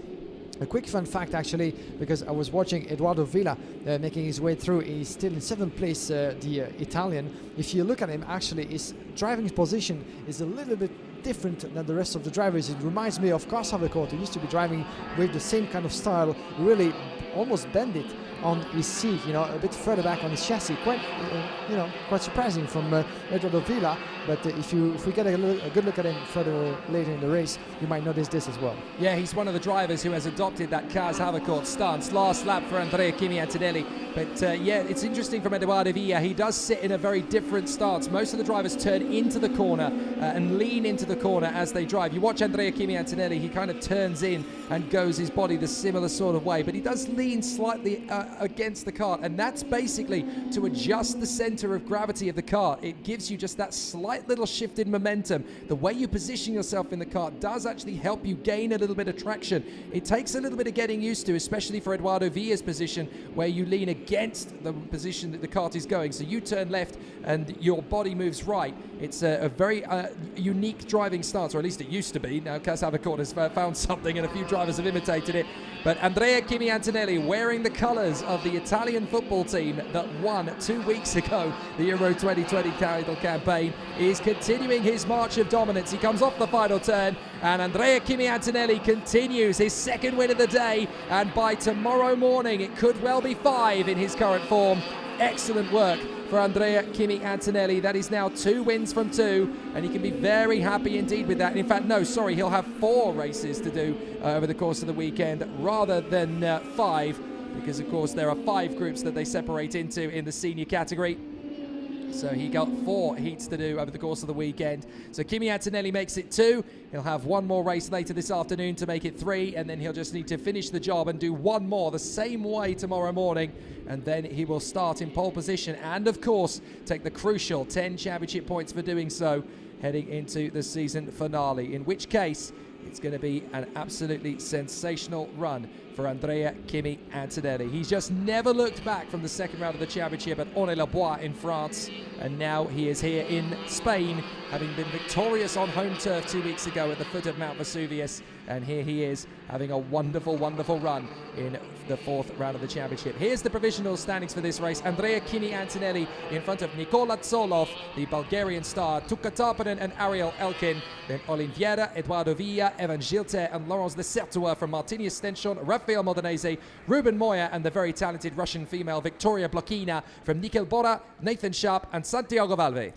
Then we have Emmo Fittipaldi crossing the line in 16 from Ivan Dominguez, Jessica Scoredo and Roman Andriello. From the drivers who had to retire in this race, we have Nicole Vialanti, Sebastian Gravlin, Ricardo Gracia and Christian Bertucca, unfortunately, for those 4 drivers. So our attention turns in just a few moments on the next qualifying heat of the OK class opposing Group D and E, as we're going to have one of the drivers who unfortunately had to face a setback in his previous heat, Hugo Igochukwu, the young American, will be starting from pole position in this race alongside one of the title contenders, of course, in this year's season, Arvid Lindblad, who is yet to win a qualifying heat so far.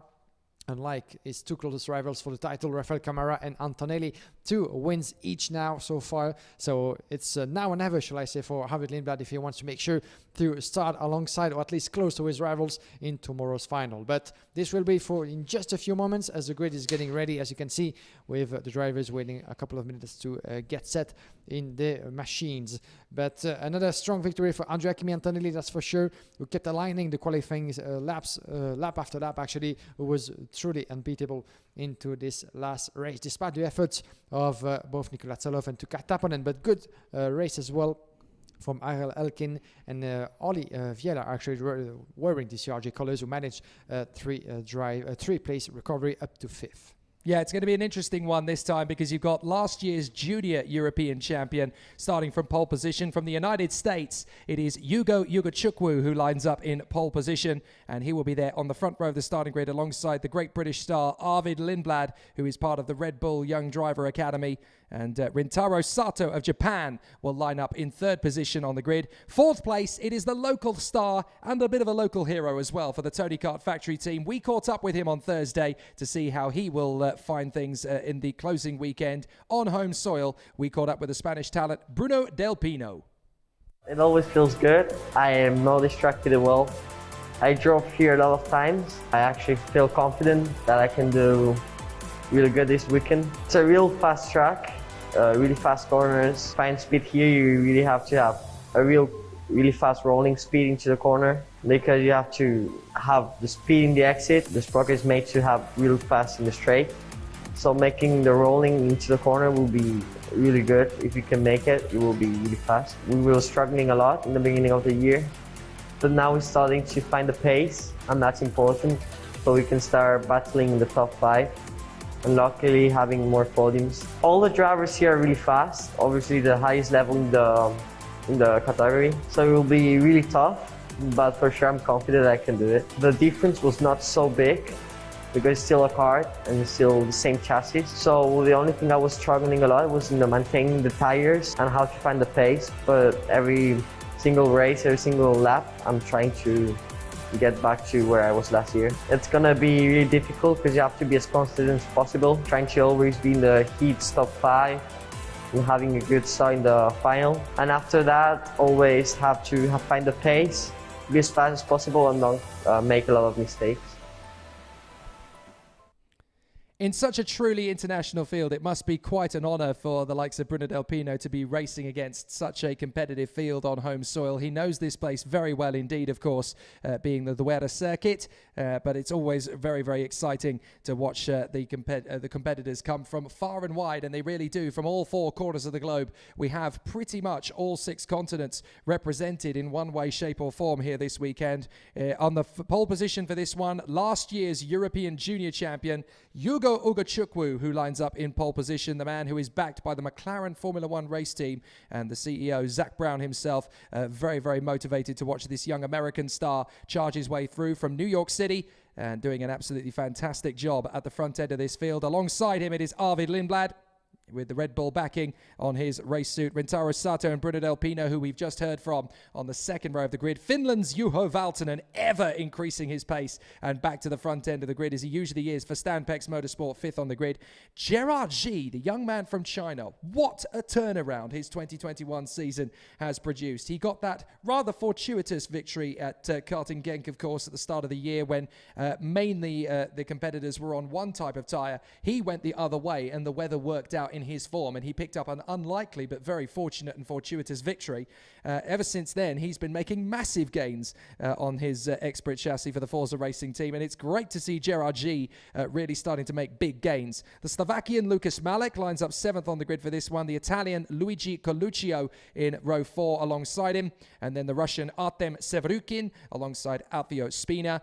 This field also has 2 girls on the grid for those who are watching. Ella Stevens from Great Britain in her first ever weekend in the FIA Karting Championship. She had never raced in Europe before coming into the FIA Karting in the senior category. Talk about throwing her in at the deep end, and she's done a fantastic job. And then there's the ever feisty Russian Senya Phoenix, who never backs down from a challenge. The CRG driver, always very gutsy and determined. She'll be there fighting her way through, and unlike a lot of her opponents this weekend, she hasn't binned it off the road once, and that could put her into a very competitive position to get through to tomorrow's final.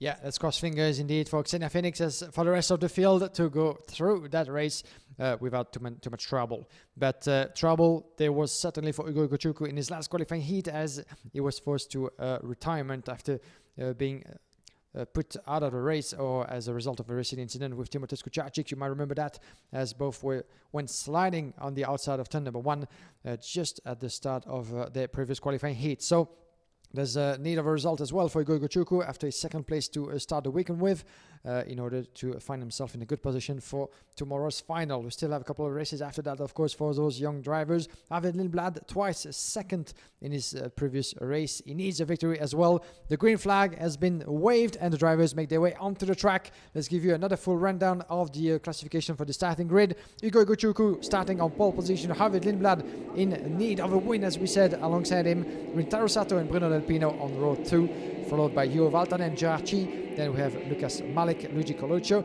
Artem Sevrukin, Alfio Spina, Marlon Hernandez and Karol Pasiewicz. Nicolas Bertolatti and Nicola Lacorte on the 7th row, Kuba Raschke and Max Angelard. Then Andrei Zhivnov and Ella Stevens. From the Frenchman Arthur Rojon and the Australian James Wharton. Then Russia's Senya Phoenix alongside Uzbekistan's Ismakujar Akhmadkodjiav. So they are there together.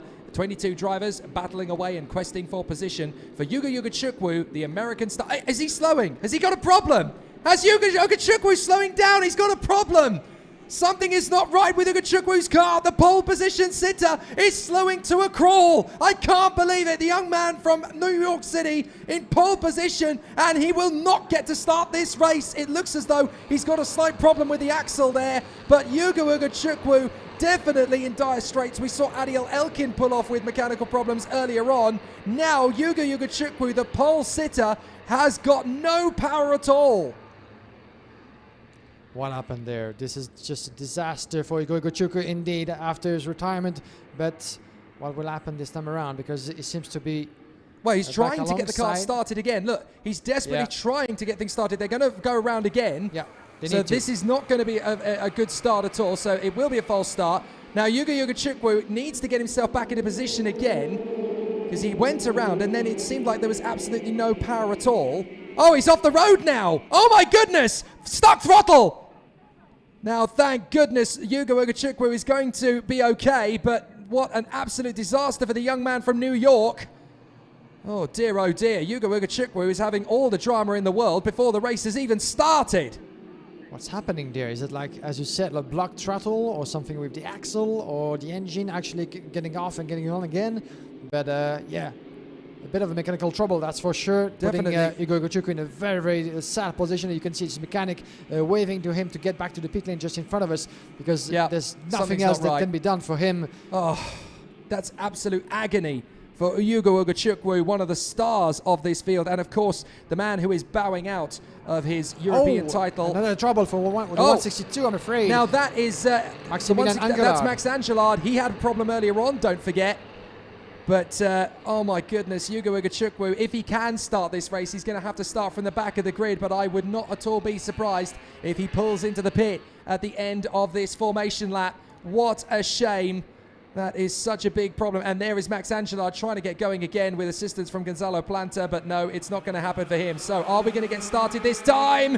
Yes, we do! Up to the first corner. Good start for Rintaro Sato. Valtonen trying to get through on Arvid Lindblad. This is a perfect opportunity for Lindblad, and he knows it. He's going to go right up the inside of Sato, gets through, and that's a big off further back. That is Makuja Akhmadkodjiav, who storms off in the first corner. Sato trying to get back on terms with Arvid Lindblad. It's not going to happen. Into the pits comes Ugo Chukwu. He's out. Unbelievable.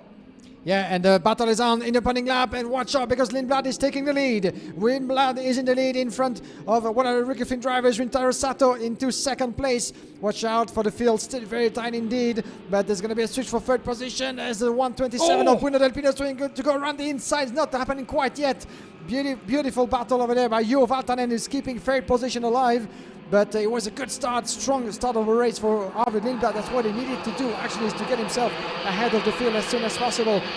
Now that Ugo Chukwu, unfortunately for him, is no longer part of this race, we have an investigation flag for Rintaro Sato, actually the driver in second place. I wonder what happened there. Maybe a bit of a tussle between himself and Lindblad. And as a response, Rintaro Sato is taking the lead back to Lindblad in first place. And here comes Valtonen. He's going to get up this to second position. This is not what Arvid Lindblad needed at all. Up to fourth place now comes Lucas Malek, and he's going to have some battles from Del Pino. Del Pino through, so too is Alfio Spina. So Lucas Malek now has to let them go, but this is an absolutely furious battle in the OK Senior category as Rintaro Sato takes the lead. Juho Valtonen second now from Arvid Lindblad, and Lindblad does not need to be backed into a corner where he's down in third position. I wonder if he's got a problem coming. Spina on the inside of Bruno Del Pino now.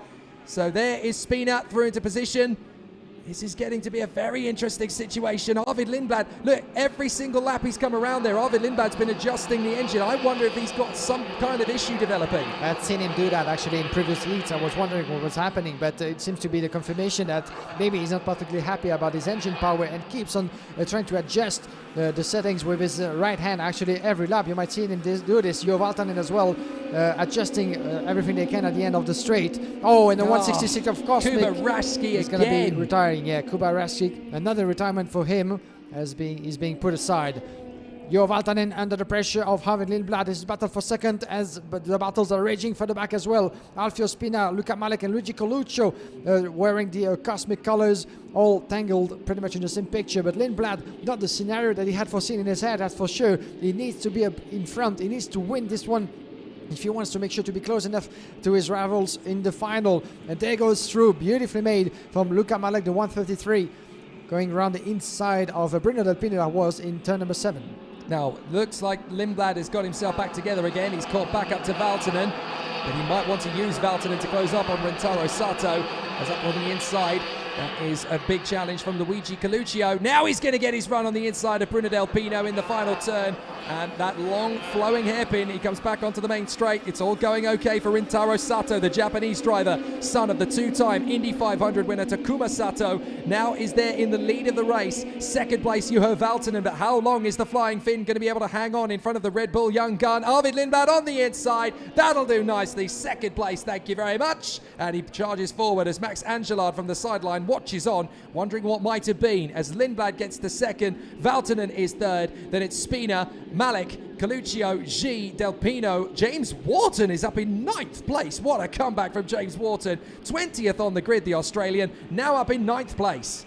And that's the highest that we've seen Juho Valtonen so far, as he made a 4th and a 9th so far in his qualifying heat. But now he's battling for a potentially top 3 result. But for that, he's going to have to keep Alfio Spina at bay. The Paulian driver is coming across very, very fast indeed in 4th place. And there goes through Juho Valtonen. That was very tight. Really, the gap just opened on the last second on the outside of turn number 12 in that little S-bend before the start finish straight. And Alfio Spina beautifully dived through it. And Valtonen has everything that he needs to do again, dropping to 4th, and there he goes back in turn number 2, around the inside, and once again taking the position.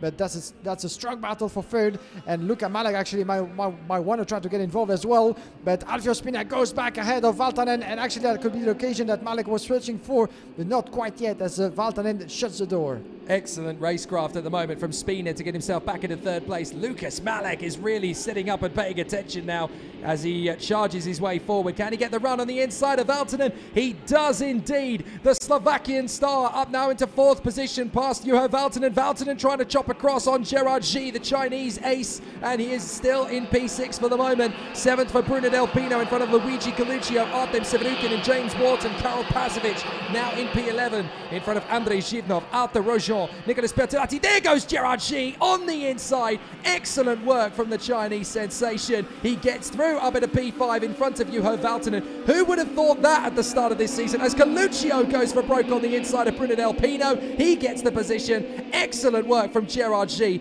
Easily the most improved driver this season in OK Senior. Yeah, definitely great racing from Gerard G. As for the rest, and Coluccio is dropping a place as Del Pino fights back against the Italian in turn number 3. This was for 7th place as Del Pino is back in contention, but Coluccio fights back and finds a way through. Oh, there was a bit of a tangle. And in the meantime as well, we have Artem Severukin from World Racing diving through the field as well, and the gap that just opened on the tail of Luigi Coluccio. That was tight, but in the meantime, Del Pino managed to lose not one, but not more than 2 positions in the process, because James Wharton in 10th place was very close to come through as well. But Coluccio now has Artem Severukin just behind him. This is the battle for 7. Coluccio in front of Severukin, just behind is Del Pino with James Wharton. So keep on actually gaining positions in the process. Great racing so far from James Wharton, who's sitting in 10th place. 10 position gained for the Australian, and maybe more to come. But at the moment, we're getting a little checkered flag. This is lap number 7. And watch out for the move coming up from Lucas Malek for the back. Luigi Coluccio on your screen, the 106. Driving his way through, trying to get past Artem Severukin, as well as Del Pino just behind. James Wharton. Oh, and there was a bit of an off, unfortunately, for, was it Pasovic? Just behind, yes, indeed. Pasovic losing momentum and positions down to 13 as he had to put 2 wheels on the grass. The second you get onto that grass, that's it. It is curtains for your race chances. Here on the inside, the 106 Coluccio tries again on Artem Severukin. Can't get through. Bruno Del Pino now lining up an opportunity in behind Coluccio. And here comes James Wharton, the Australian, who is in his final weekend as an OK driver. He will, of course, focus on the KZ Gearbox category for the remainder of this season after this weekend. So James Wharton on the 122 card would love a great end to the season, but he's going to battle with Andrei Zhivnov. Zhivnov fights his way through. Wharton doesn't yield in time, and now Arthur Rojon is going to get through, and so is Nicolas Bertolatti on the way through to the first corner. Oh no, he won't. It's Marlon Hernandez that gets there instead, but Arvid Lindblad is still trying to get after Rintaro Sato, but having been released, Sato is just charging away. Now this is exceptional news for Ricky Flynn Motorsport. They've had so much success in junior this season, but in senior, Rintaro Sato is their lone ranger, and the Japanese star is really a chip off the old block. underdog. Yes, he is, and he had shown good pace and good results as well last year's at the World Championship, but was so unlucky in those difficult conditions. But it's good to see him back in the pace for the closing of the European season this year. But Arvid Lindblad might actually be, kicking his steering wheel in frustration not to be in front, not to be in first position after what happened in the early stages of this race. Because considering these results, 2 second place, but at the same time, both Camara and Antonelli keep on winning races. He hasn't yet won a qualifying heat. That will be costly, of course, in terms of starting position for tomorrow's final.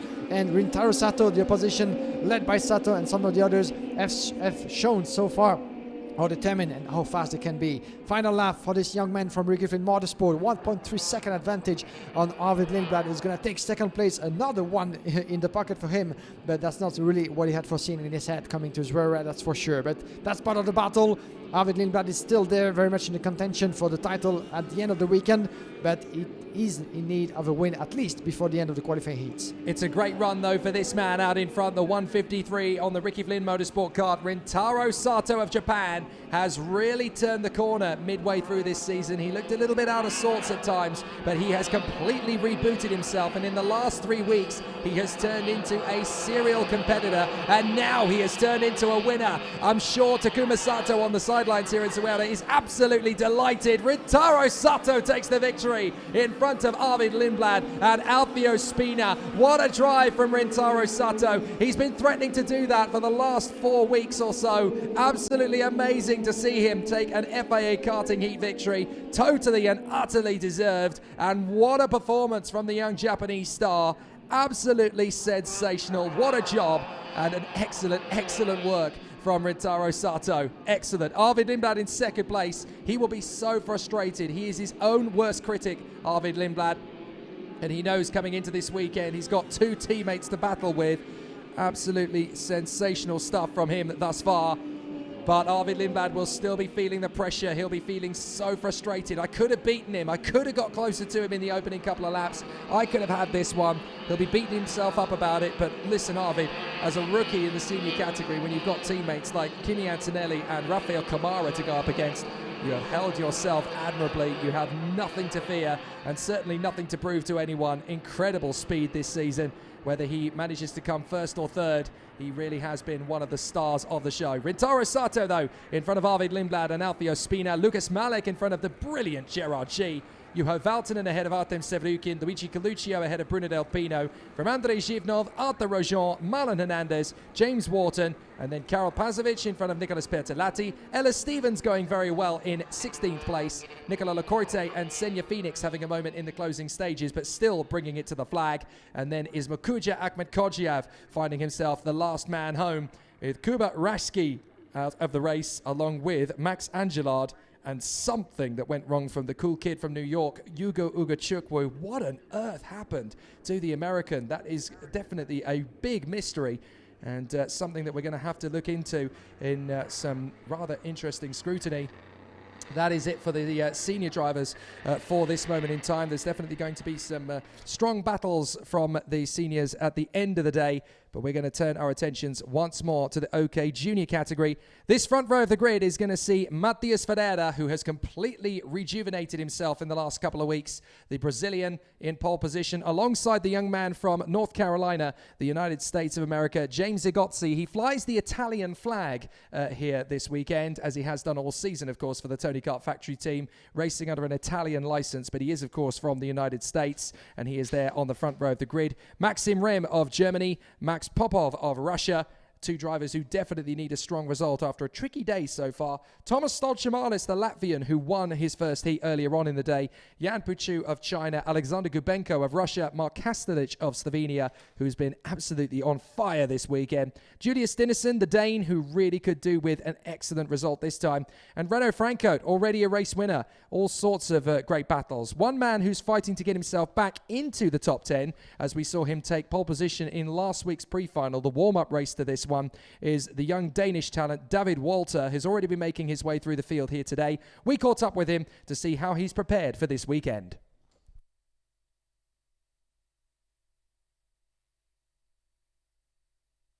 I feel I'm gonna be fast. All the team is working hard for this weekend. Every practice we look data and we just see what we can do better in the corners. I think I just do my best and see what happens. I feel I have more grip, just need to be calm in the corners and then it's gonna be good and it's gonna be fast. For sure there's pressure, but I'll try to get more calm because it was hard last week, but I will have more calm this weekend. Excellent work so far then from the drivers in this field, and certainly 7 days ago we saw some excellent stuff from David Walter. He's been working his way through the field ever so gradually in these heats, but when you've got Matthias Ferreira, who has rejuvenated himself beautifully in the last couple of weeks to get himself back into a title-winning contention, alongside James Zigotzi, the firecracker for Tony Kart Racing, he's just suddenly become a absolutely sensational young racer in this field. He was always threatening it a little bit at Genk and Ornay-le-Bois. He seemed to have a little bit of raw pace, but it was only at Sarno when he really unlocked the magic, and now he is right there at the sharp end, and I don't think you're going to see him anywhere but the front end of the field for a while yet. He's a bit of a dark horse to win the World Championship in Brazil on the first week of December for my money. He could get the job done if he gets it right, but he's turning into an early favourite for the 2022 European Championship in my book. Yeah, definitely, and that's always interesting to see the youngsters, getting, showing progression through the ranks for the first season, and it paves the way indeed for what's to come for the season just after. And you can actually point out already some of the names that will be hopefully for them fighting at the front after having shown some good things for the first season. So yeah, James Zigotzi is certainly one of them. Matthias Ferreira, definitely a name to keep an eye on as well, with 2 wins so far for him, the young Brazilian, who is going to be starting from pole position once again in this qualifying heat. But watch out as well from further back, Thomas Storchemanis, actually, with 1 win and 2 second place so far for him. Definitely the threat coming from the Energy Corsa driver through the course of the qualifying heat so far, as we're going to have another string of junior races, 3 in a row once again, before concluding today's program with 2 more senior races, qualifying heats, 20 races in total, and 7 more tomorrow. So make sure to stay with us until the end of the day and tomorrow as well to crown this year's winners in the European Championship. James Zigotzi and Matthias Ferreira starting alongside each other on the front row. Maxim Rem and Maximilian Popov, who has been very strong as well. Maximilian Popov in the race 1 week ago, the preparation race as well, finished in 4th place if my memory serves well, but got a bit unlucky in one of his heats. Maximilian Popov, a bit of a tussle that made him lose time, but let's see what he can do from 2nd row of the grid. Watch out as well from Jan Puchu, as we said, Alexander Kubenko, Mark Astelic, Renaud Franco, the winner as well. Disappointed in his first heat with a DNF and then a win to get himself back into contention. Julius Dinesen as well, unfortunately, is in need of a good result after 2 DNF to start the weekend with. So a couple of setbacks for some of the contenders of the junior class in this particular race, but there's still 2 occasions for them to switch things back in the right order. So as the competitors get themselves ready for this one, it will be very interesting to watch the challenge. A couple of drivers out of position from their regular positions that we come to see them in, largely due to difficulties with tyres, we're told, in qualifying. Some of them not managing to get the toe either. So there are a few drivers out of position. Renaud Franco has got himself into a relatively decent one there in the top 10. Matteo De Pallo, who's carrying the Italian football colours, didn't get a decent lap in yesterday in the end. That's why he's down on the 7th row of the grid. Yvan David, who's been the whirling dervish from Sri Lanka this season, he is down on the 10th row of the starting grid, and we've come to get quite used and accustomed to seeing him at the front of the grid these days, but they just didn't get the lap times in the tyres that they wanted from time qualifying, so that's why he's now having to charge his way back through the field. But so far so good for Yvan David. He's made up some good progress, and if he just keeps pushing away at it in these final 3 heats, then he has got a great opportunity to make that advantage count. Final 2 heats, I should say. Goodness me, we are getting on in the junior category. So here come the drivers to the field. Matthias Ferreira and American James Zigotzi on the front row of the grid from Maxim Rem and Max Popov. Thomas Stolchemanis and Jan Puchu from Alex Kubenko and Mark Kastelic, Julius Dinesen and Renaud Franco, Clement Outram, Nathan Tai, Matteo De Pallo and Artur Pulain. Then we have Lucas Amalisto, Adrian Malero, Kimi Itotani, Benjamin Silverson, David Walter, Yevan David, Jaroslav Trikin, Zachary David, Lucas Fucha, Edu Robinson, Etor Donald Fares, Chimo Zhang, Timo Gart, and Nicola Ambiado. 28 drivers and everybody onto the track for the formation lap once again, as we switch back to a 6-lap race for the last 3 qualifying heat of the day. 2 more, of course. A couple of more tomorrow, 3 more actually, yes indeed, for the junior category in the morning, Sunday morning, 2 more tomorrow morning as well for the OK class before the afternoon's final. But we still have a couple of battles to go through, of course, in order to have the classification order and reward the year's titles. But in the meantime, Matheus Ferreira, 2 wins for the Brazilian. Kenny actually had a 3rd one in the bag at the end of the 6-lap race. Opposition is going to be strong behind him. James Egozzi, Maxime Rem, Popov, Stoltze-Manis, a win as well. These are some of the names actually who can give him a hard time. So the OK Juniors, the youngest competitors in the FIA Karting paddock, they start racing on the year of their 11th birthday, and they can race all the way up to the age of 14. So it's going to be an interesting battle for the competitors. Off the turn, onto the main straight. Are we going to get a good start? Yes, they do. We are racing up to the first corner. Ferreira gets the draft in front of Maxime Rem. No problems through the first corner. Everybody taking it nice and easy. A bit of a twitch from Thomas Stoltze-Manis as they get through the first apex of the second corner. And now they come up to the big conflagration, into the braking zone for the hairpin. James Egozzi down to 4th position, but still very much in contention as the field works its way through the hairpin. Can they all get through in neat fashion? Yes, they do. Just a little puff of dust at the back, but everybody's still pointing in the right direction as they flow through turn 5. That long, tough, very difficult and technical left-hander up into the right as they complete the second sector. So far, so good for Ferreira, but he's got Rem, Stoltze-Manis and Egozzi in very close company. Outside of turn number 7, one of the hairpins and one of the strongest overtaking opportunities that you have on this ZUERA track that has more than one, of course, and we've seen that happening. Oh, and some of the drivers from the XP Racing team just got tangled. The 258 actually, this is Renault Frankert actually just pushed a little bit out of the way. We had 2 wheels on the grass. It's gonna mean a bit of a momentum loss, I'm afraid, for Renault Frankert. But let's watch out for the classification. A relatively quiet opening lap in this qualifying heat, with Matheus Ferreira leading the way for 0.2 of a second from Maxime Rem in second, and 3rd place Stoltze-Manis already. The Energy Coaster driver, you can see him, the 284. Right on the tail of Maxime Rem. Can he go for the move already? Trying to go around the outside. Yes, he made that stick. Not quite yet. Maxime Rem is holding a position, defending as much as he can into this second lap. But Stoltze-Manis, once again, a great start for him with 2 places gained and maybe a 3rd one coming up. Yeah, very true. And Egozzi, the American, in front of his Russian teammate Alex Gubenko, has managed to work his way back into 4th place. Stoltze-Manis on the inside of Maxime Rem. 2nd place, the door's still open. Egozzi might just be able to get through, but he has to hang back as Gubenko gets the inside line. Now, it looks to me as though the young man from North Carolina, James Egozzi, slotting into 5th position there, actually choosing to play the long game. That was his teammate coming up the inside and thought, you know what, there's no point us taking each other out. I'm going to let him go. I'm going to work with him. We're going to go through this pack together like Slice Stallone and Kit Pardew in the Driven days. This is going to be absolutely brilliant from them as they come on the main straight. Ferreira now half a second in front of Stoltze-Manis. Less than that because the Energy Course driver from Latvia has good raw pace stuck behind the Kart Republic chassis. On the inside, Gubenko makes the launch for Rem, and Egozzi goes with him, and he's not the only one. Max Popov takes advantage too, so all 3 of them managed to get the draft. Gubenko very late into the hairpin on the brakes there. Egozzi almost following him in formation.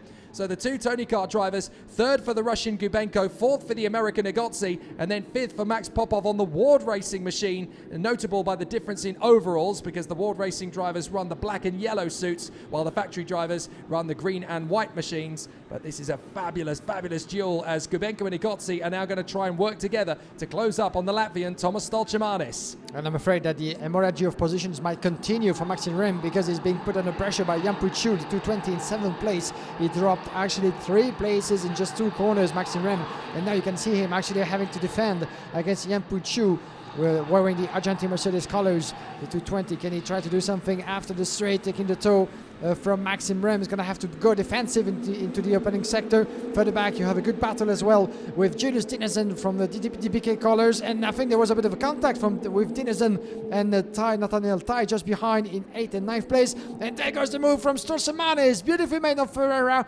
There's the switch for the lead. Ferreira having to back off, and Stoltze-Manis diving through the field, diving through the gap that was created to him, and now is leading the way. This is not in the script for Matheus Ferreira, the Brazilian who is fighting with Britain's Freddie Slater for the European title. Did not want to see Stoltemanis overtake him a second time. He really doesn't want to be held up in the gaggle. If he starts losing more places, then it's an opportunity for the young man from Jamaica, Alex Powell, who we will see out later, get an opportunity to move his way forward in the rankings. So Matheus Ferreira of Brazil wanting to get himself straight back into the lead of this race. It is the Latvian star, Thomas Stoltemanis, who leads the way for Energy Course. Second, Brazil's Matheus Ferreira. Third, Alexander Kubenko of Russia. Fourth, James Igotzi of North Carolina. Now they come down the main straight into turn one, and Nathan Tighe still dueling away with Julius Dillison into turn one. This time the Englishman gets there. Excellent run, and Ferreira is back in the lead. The Brazilian charges forward. So Matheus Ferreira takes back the lead from Thomas Stoltemanis. Now he's parking the bus on the inside apex. No way are you going to come through, and they're going to be side by side for second. Stoltemanis and Kubenko. Watch out for Popov alongside Igotzi. Igotzi's going to storm up into third position.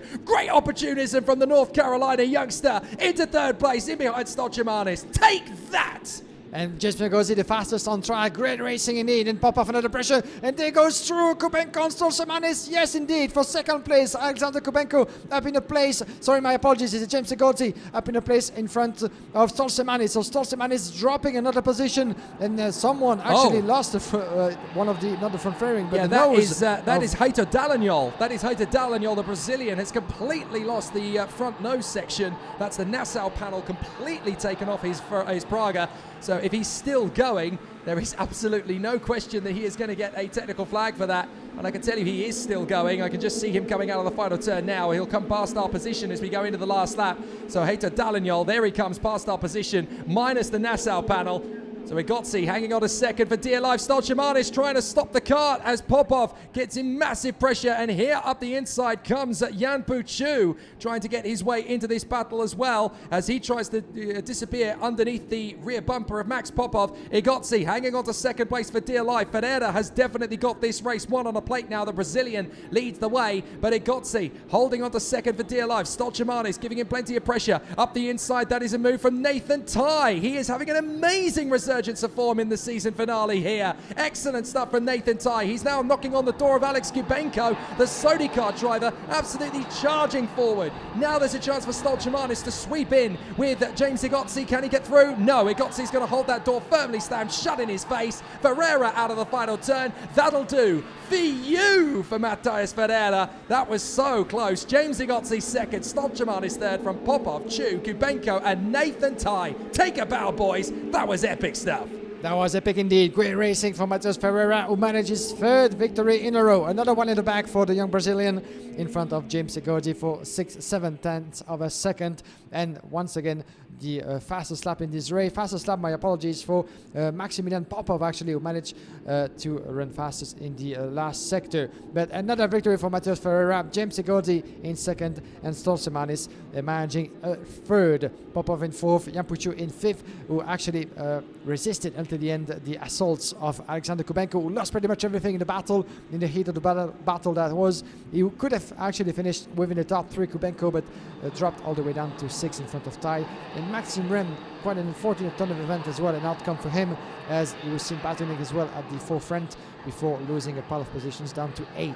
But what a race that was. You can actually feel the tension has been piling up, has been building ever since we got through those qualifying heats, because those drivers know that they need the results. There's even fewer space for mistakes ever since we got started, but you can feel the tension and everybody's determined to get the positions, and that actually got translated, that transpired actually through the battles that we've seen on track. So here's the classification of the qualifying heat of Brazilian Group B and E, won by Matheus Ferreira. James Igotzi second from Thomas Stoltemanis, Maximilian Popov in fourth from Jan Puchu, Alexander Kubenko, Nathaniel Tighe, Maxime Rem, Jules Dennison, Mark Kastelic, Zachary David, Renaud Frankert, Lucas Amalisto, David Walter and Adrian Marrero. Jovan David in 16th place for Sri Lanka, Clement Utran and Nicolas Sambiado of Chile, Edu Robinson of Spain, Matteo De Pallo of Italy, from Artur Pulain, Jaroslav Turkin, Ben Silvesterson, Lucas Flusha, Heitor Dallagnol of Brazil, then Tim Gerhardt and Shimo Zhang. The one retiree from the race, Kimi Tani, who ended off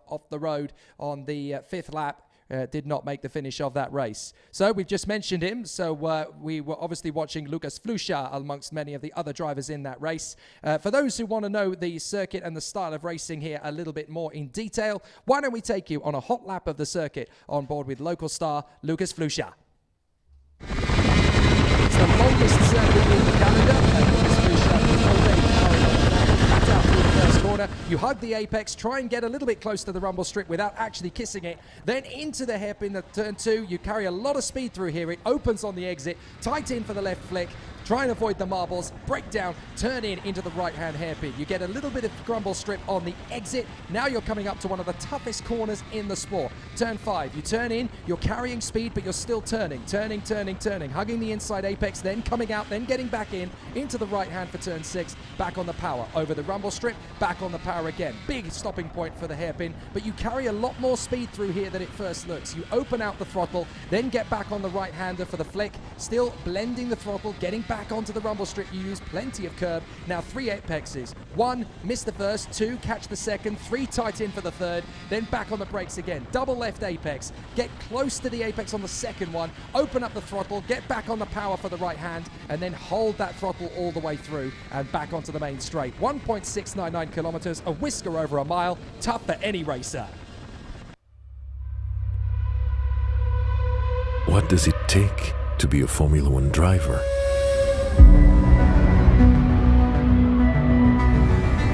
To be the most focused, to respect the rules, to be the quickest, to make a difference. Together we push forward health and safety innovations. We give our best to protect the environment. We stand against discrimination and fight for diversity. We promote motorsport and mobility around the world. To be a Formula One driver means to be committed. Together with the FIA, we are driven to help build a world that raises hope and enriches the lives of everyone, everywhere. Now we race for change. And we race because we are all purpose-driven.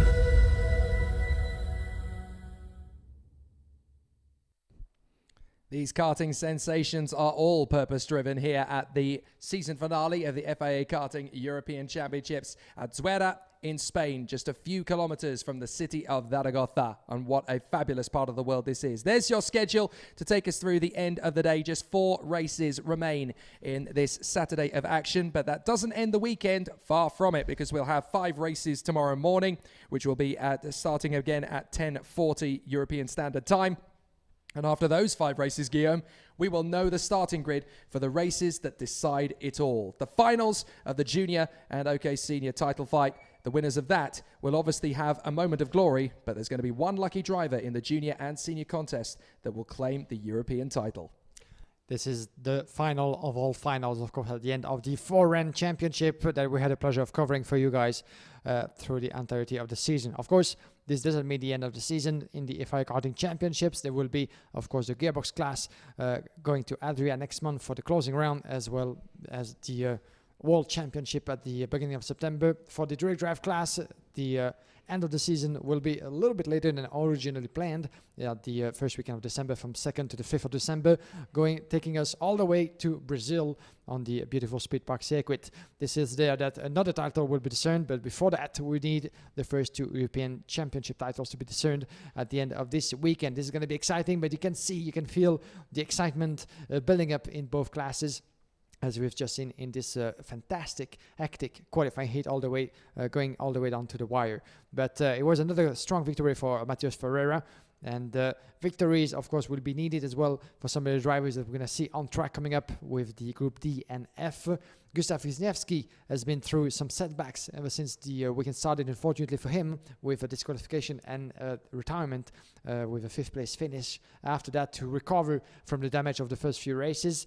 But he's going to be starting from pole position with a lot of ambitions to at least conclude today on a higher note. So how significant is this competition for those who are watching for the first time, and how important is it to the wider world of motorsport? Well, 3 of the current Formula One drivers have won an FIA Karting European Junior Championship over the years. Sebastian Vettel, 4 times world champion back in 2001 in the Junior Intercontinental A days. George Russell, who won it twice in the KF3 era in 2011 and 2012. And then one of the final KF Junior title winners, Lando Norris, who won it in 2013. And so that gives you a bit of an indication. All 3 of those drivers won a European Karting Junior title, and they are now on the peak of Formula One. For those who want to know how the European Senior title has been played out over the years, well, several drivers have won an FIA Karting European Senior title, including the 7-time world champion, Lewis Hamilton, who won in Formula A the European title back in 2000. And it is a very, very closely knit competition. Some great racers have won it in years since then, including several drivers that have gone on to race in Formula One. Will Stevens, who won the title in 2007 and then represented Caterham in Formula One. And then, of course, Max Verstappen, who won the KF2 European title in the same year he won the Gearbox World title, 2013. And he, of course, is currently leading the Formula One World Championship. And that gave us that famous picture of Lando Norris and Max Verstappen shaking hands at the end of both their winning campaign. And that picture actually came along quite recently after we had the strong results from Norris and both Verstappen. And they said, yeah, it was the front row starting of one of the recent Grand Prix, actually. And Formula One just published that famous picture from 2013 where you see them actually shaking hands at the time of the titles. That was at the Red Bull Ring, I believe it was, wasn't it? I think it was, yeah, with Verstappen on pole and Lando Norris by his side for the first time in his Formula One career. So it was quite of a glorious moment, and good choice of them to decide to commemorate that beautiful occasion with a photo from the karting years. Well, if you look at the Intercontinental A and KF2 and OK era of driving, nobody has won back-to-back European titles if you take those classes into account. Since this century, we've had many different title winners over the years, but certainly in the junior contest, it's only been a very recent addition to the makeup and the fabric of European titles, and some junior champions that have gone on to some massive success over the years. Michael Ammermuller, Sebastian Buemi, Nicolas Visitano, Stefano Coletti, and Michael Christensen joined Sebastian Vettel, all drivers that went on to car racing with varying degrees of success. Jack Harvey, who of course is now racing Indy cars out in the United States of America. He was European champion in the junior category back in 2007. Nick de Vries, who now races in Formula E, of course, out in the electric form of world motorsport. Alex Albon, who raced for Red Bull and Toro Rosso in Formula One recently, now racing in the DTM. Christian Lundgaard, who of course is now a competitor in Formula 2 on the Formula One paddock. Enem Ahmed, who's working his way through the single-seater ranks, as are the likes of Finn Keneally, Johnny Edgar, and Paul Aron, as well as Marcus Amont, of course, who is racing in FFSA Formula 4 these days. And the last champion in 2020 of the junior category, Yugo Chukwu from New York. And of course, he is racing in the senior category here today. So, a lot of great champions, a lot of great eras and names to count off. But the battle continues here for the European Championship. It's a 3-way title fight in this junior campaign on this 1.699 kilometre circuit.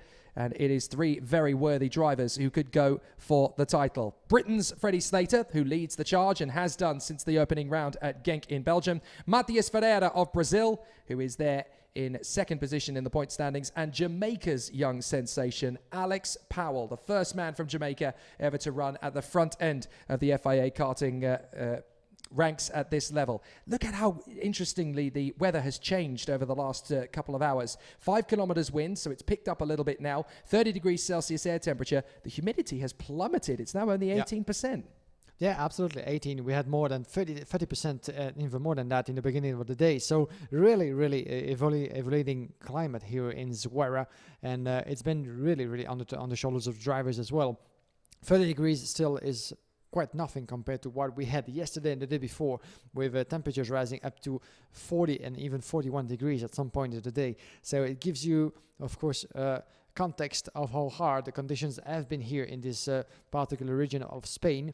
Drivers, of course, have been used since the start of the season. Not really the start in Genk, where it was pretty much the other way around in terms of climate, but afterwards in Ese and Sano, and today in Spain. But the next race is about to come up, and the drivers are about to make their way onto the track. This will be, of course, the the penultimate qualifying heat of the junior class today. We're going to have one more after this one and two more of the senior category to wrap things up and have a clearer view of what to expect for tomorrow's final races. Even though the pole sitters for tomorrow's finals won't be decided yet, as we still have 5 races to go through to qualify everybody for the final ones. I think it's fair to say that we can expect the unexpected. That's what the FIA Karting Championships always seem to throw up. Gustav Wisniewski of Poland lines up on pole position for this one from Keanu Al-Azari of the United Arab Emirates. Will McIntyre of Great Britain and Rashid Al-Daheri, also of the United Arab Emirates. Kirill Kutskov of Russia and Alex Powell of Jamaica. Then it's Maxime Verbruge and Josh Erfen, Kirill Desitiev and Konstantin Krapin, Dion Gauda, Maciej Gladij, Oscar Wirtz and Maxim Orlov. Then we have Martin Molnar, Marcus Sater, Tobias Klausen, Cathal Clark, Alexander Bondarev, Joel Bergström, Adam Eidek, Mentia Krosner, Arle Kiebel, Salim Anna, Adam Rahali, Simone Bianco and Aurelia Nobles from Brazil at the back end of the grid, also making a way onto the track. So here we go. We have a total of 27 drivers here for 6 laps. Once again, you know the drill, formation lap. And now the sun is back with us for a very clear light, as you can see on the screen. Once again, thanks for joining us on FIAKarting.com as well as on Facebook and the official YouTube channel of the FIA Karting Championship, where you can like, subscribe and hit the notification bell just to get yourself informed at all time. Don't hesitate as well to drop us a comment and a like on the chat on Facebook as well. We'll be more than happy to respond to you until the end of the weekend. And we need to thank once again everybody following the FIA Karting Championship over and over. So Gustav Wisniewski and Keanu Al-Azari on the front row of the grid. They are making this a very gradual start. This is a very, very tight battle. So this will be an exceptional run. And let's see how it is all going to go down the main straight. And we are racing. Perfect start at the front of the field from Gustav Wisniewski. Keanu Al-Azari trying to hang on through turn 1. And Will McIntyre has made a terrific launch into second place. He's going ugly early on the inside of Wisniewski. Can't quite make it stick. Are they going to run wide? Yes, they do. Both drivers have run wide. Wisniewski somehow manages to catch the cart. Kutskov trying to come through. And Wisniewski is off. Oh my goodness. It's almost as if Kutskov missed his braking point and plows into the back of Wisniewski. And he's not the only one in trouble. Oh, a lot of smoke indeed put on the grass, from the grass actually onto the track. But what happened to Wisniewski? I wonder. It seems like he went sliding outside of the track over there and missed, as you said, his braking point. But as a result, it just tumbled down the order at the last place. And in the meantime, Alex Powell going around the inside of the 78, I think it was over there. Let's wait for confirmation. As this is the 215 over there of William McIntyre, as he just got past but took the position again in front of Alex Powell. As we have for the back Rashid Al-Daheri in the mix as well, very much. This is a battle for third. Lead change. We have a change for the lead. Keanu Al-Azari has managed to get past Kirill Kutskov. So Al-Azari, the factory Tony Kart driver, has managed to take the lead here in front of Kirill Kutskov. Great move from Keanu Al-Azari. Manages to get it done at the end of the lap. And Kirill Kutskov now makes the move on the inside of the Emirates. And off goes Keanu Al-Azari. Another contender out of the race, or at least out of the track, but he keeps managing, he keeps himself onto the track and keeps on going in this race. But what a start of qualifying here that is. This is only lap number 2. Then you can see William McIntyre put under the pressure of Alex Powell over there, taking in sandwich with Maxence Verbruge further back. This is Rashid Al-Daheri in 4th place, Verbruge in 5th. Josh Erfan making his way up to 6th in front of Maciej Gladij. But watch out for Powell going around the inside, and he made that stick beautifully into turn number 7. So Powell up a position in 2nd in front of William McIntyre. And in the meantime, Keanu Al-Azari, my apologies, has been able to really get going over there as the battle is raging. And now this is Rashid Al-Daheri actually overtaking William McIntyre for 3rd place. So not really the scenario that he had foreseen in his head. And I'm sure William McIntyre is going to have to deal with the pressure of both Maxence Verbruge and Josh Erfan just behind. Well, Kirill Kutskov certainly feeling the pressure in the opening couple of laps in his duels with Gustav Wisniewski and Keanu Al-Azari, who slips down to 15th position. What a shocker in this opening couple of laps. Alex Powell, the Jamaican, is now up into 2nd place. The young man in the Mercedes Junior awning, and here's the move on the inside line. That is Maxime Verbruge, who gets through up into the position, overtaking Will McIntyre for 4th position. Now he's going to try and charge after Rashid Al-Daheri. Meanwhile, Konstantin Krapin and Kirill Desitiev, the 2 Russians, dueling away for the bottom end of the top 10. And here comes Josh Erfan in behind his British colleague Will McIntyre. On the inside goes McIntyre. Is there enough room for Erfan to plant it on the inside? Oh, it's going to be close. close. He just has to back out. And I thought for a moment that Maxon for Bruges was going to get a run at McIntyre. He doesn't get out of that one in time. Now Erfan's going to get up the inside. Orlov is going to go with him, but still trying to keep his foot planted is a very determined Maxon for Bruges. Fair play for trying to keep it together, and he's actually held off Alexander Bondarev. So that was good defensive driving from Maxon for Bruges. He didn't just kneel over and let them have it. He fought for it. And now Alex Powell is on the tail of his teammate Kirill Kutskov. Can he go for the lead? Yeah, let's see what's going to happen. Powell all over Kutskov in the way, and he's going to go around the inside, at least trying to, on the way to turn number 3. Yes, he takes the racing line, and he goes through. So we have Alex Powell, the fastest lap and the lead for the young Jamaican driver. 63.7. He's waving to Kutskov. All right, let's keep it that way. Again! And he's not listening and takes the position back. Kirill Kutskov in the lead once again. Alex Powell didn't see this coming, I'm sure, as he was expecting him to stay in behind.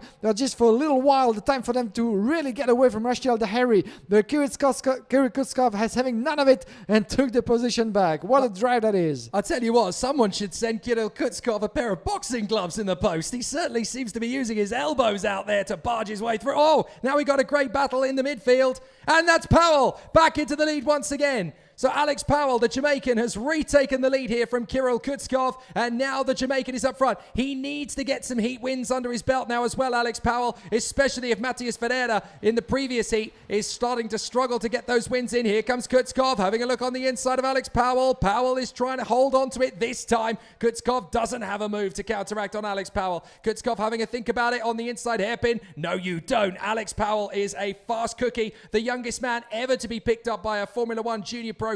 He is backed by the Mercedes Young Guns program, and of course he is masterminded by the karting legend Mike Wilson, 6 times world champion. So Alex Powell couldn't have a better tutor to take him through these swings and arrows of outrageous fortunes. But it's now Rashid Al-Daheri who's lining up a bit on Kirill Kutskov. I hope he's got his guard up. Yeah, let's see indeed as we're getting near a checkered flag. But right now Kutskov is having to defend with Rashid Al-Daheri. He wasn't quite able to get himself in the mix while Alex Powell was getting ahead of Kirill Kutskov, but still very much there on putting the pressure on the Russian driver in second place.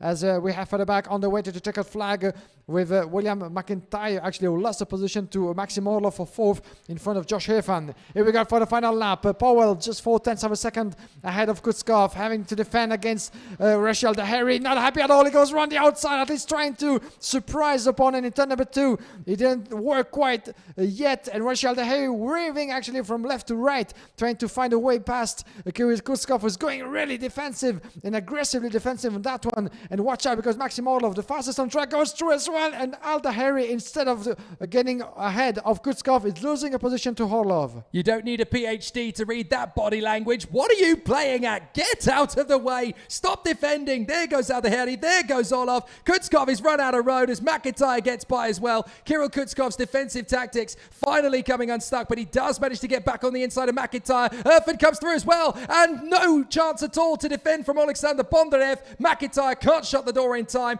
He gets through. Al-Daheri now parks his kart on the inside apex to hold on to second place. But Alex Powell at last is going to get first position in a heat this weekend. It's been building up to this for a while now for the young Jamaican. He gets it done. Max Orlov in third position, frustrated. He could have got more from that one, but still not bad to follow in behind his teammate Rashid Al-Daheri at the flag. Kirill Kutskov is in fourth position. Oh, Max Orlov has actually got a problem. He's slowing right down. I wonder if Max Orlov is actually going to splutter to a halt post-flag here, because he had his hand in the air. Yes, he's parked the kart. So Max Orlov has actually come to a stop after the finish.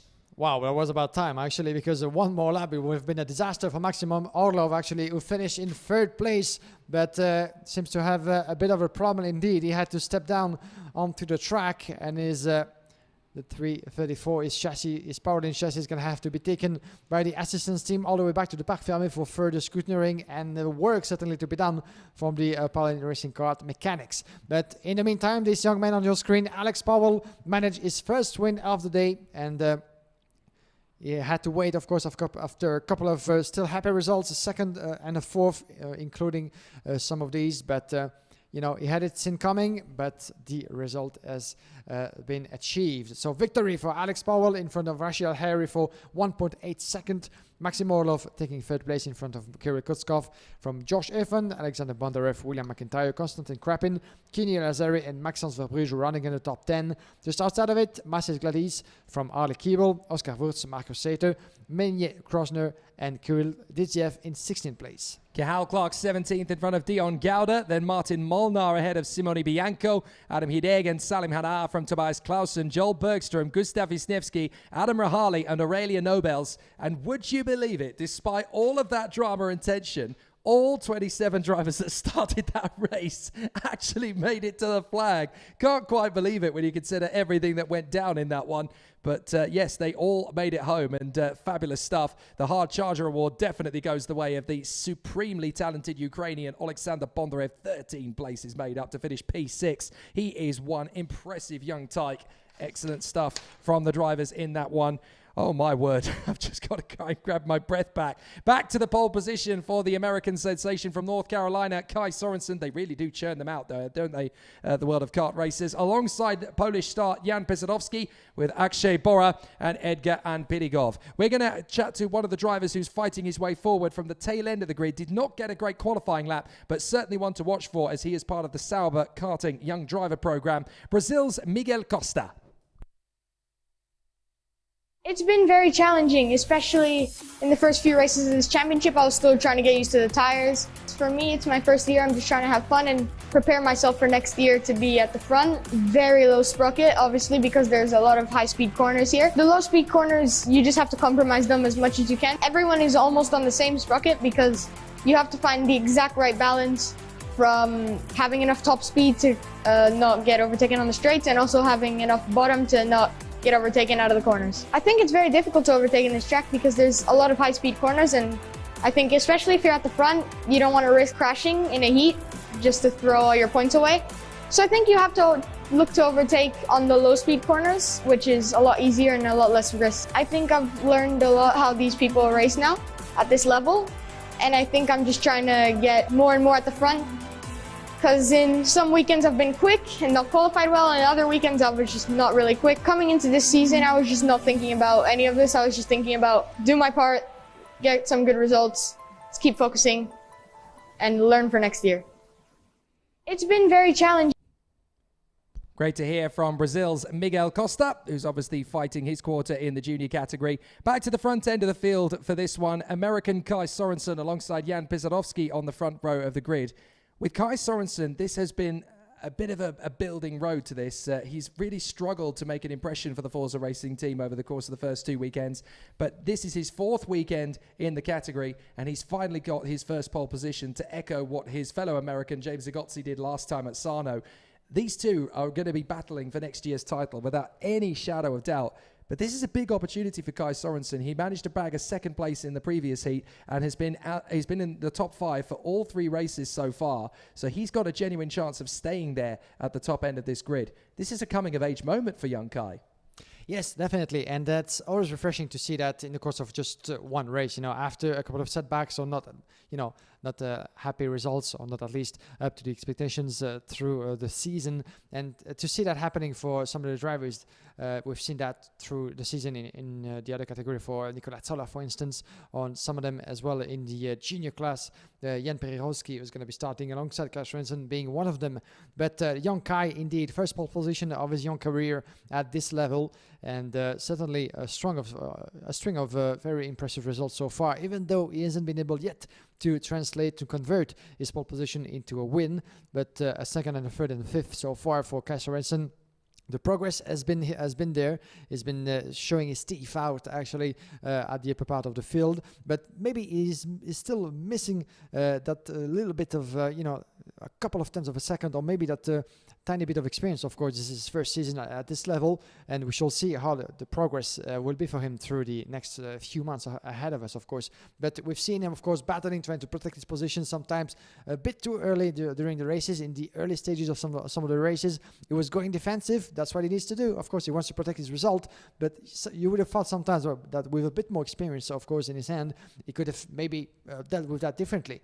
Still, this is theory, but Kai Sorensen has shown his pace and is getting better and better by the day, and maybe a win will be at the end of the day, or for tomorrow as well. But Kyle Sorensen is to be taken into account, is to be kept under close watch for the end of this season and for the next as well. Well, this is definitely his last chance to get a race win today. He'll have one more chance tomorrow, of course, Kai Sorensen. But the man who starts 2 rows behind him, directly on the same side, is the man in P5 on the starting grid. 3 wins from 3 starts thus far. Freddie Slater, the reigning world champion. He won the title age 12 last season at Portimao in Portugal in the pouring rain after that epic duel between him and Arvid Lindblad. And now he is here in the European Championship after taking the victory at Genk and then the victory on the road at Ornay-le-Bois, second at Sarno. He's got a great chance to get the job done here and win the title to add the European crown to the World Championship title. And that really will finish off what has been a sensational OK Junior career. The funny thing with Freddie Slater is he never really got it together until the World Championships last year. Once he found out the pace that he could have, he's just become invincible.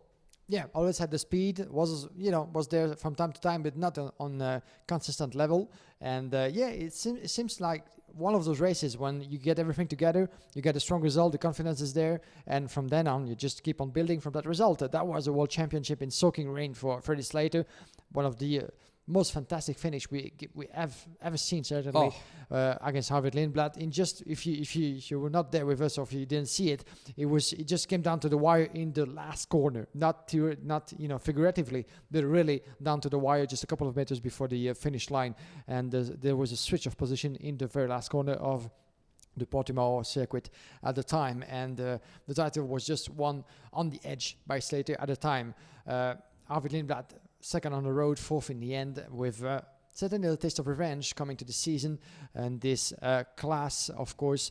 But they were both in juniors. Now Arvid Lindblad made his way up to the senior category, leaving Slater a bit on his own, certainly to maybe fight against new opposition. But Freddie Slater has been absolutely impressive ever since the start of the season. He could have actually won all 3 first races, but as you said, a bit of a setback in SA and a win lost on the line once again this time around for him in Sarno. But it's been absolutely impressive the way that Freddie Slater has been able to really, from 5th on the grid every time in his heats, to get up in the lead, or at least taking the lead in just a matter of a couple of laps, actually, because he could get into trouble, something could happen, or maybe he couldn't get the pace that he wants. But every time he's been there, putting the work together and really getting the positions in just the few laps. That's the strategy, actually, trying to be up there as fast as possible, and from then on build on the gap and make myself unreachable from the rest of the field. So very, very impressive. The consistency has been there, the pace has been there,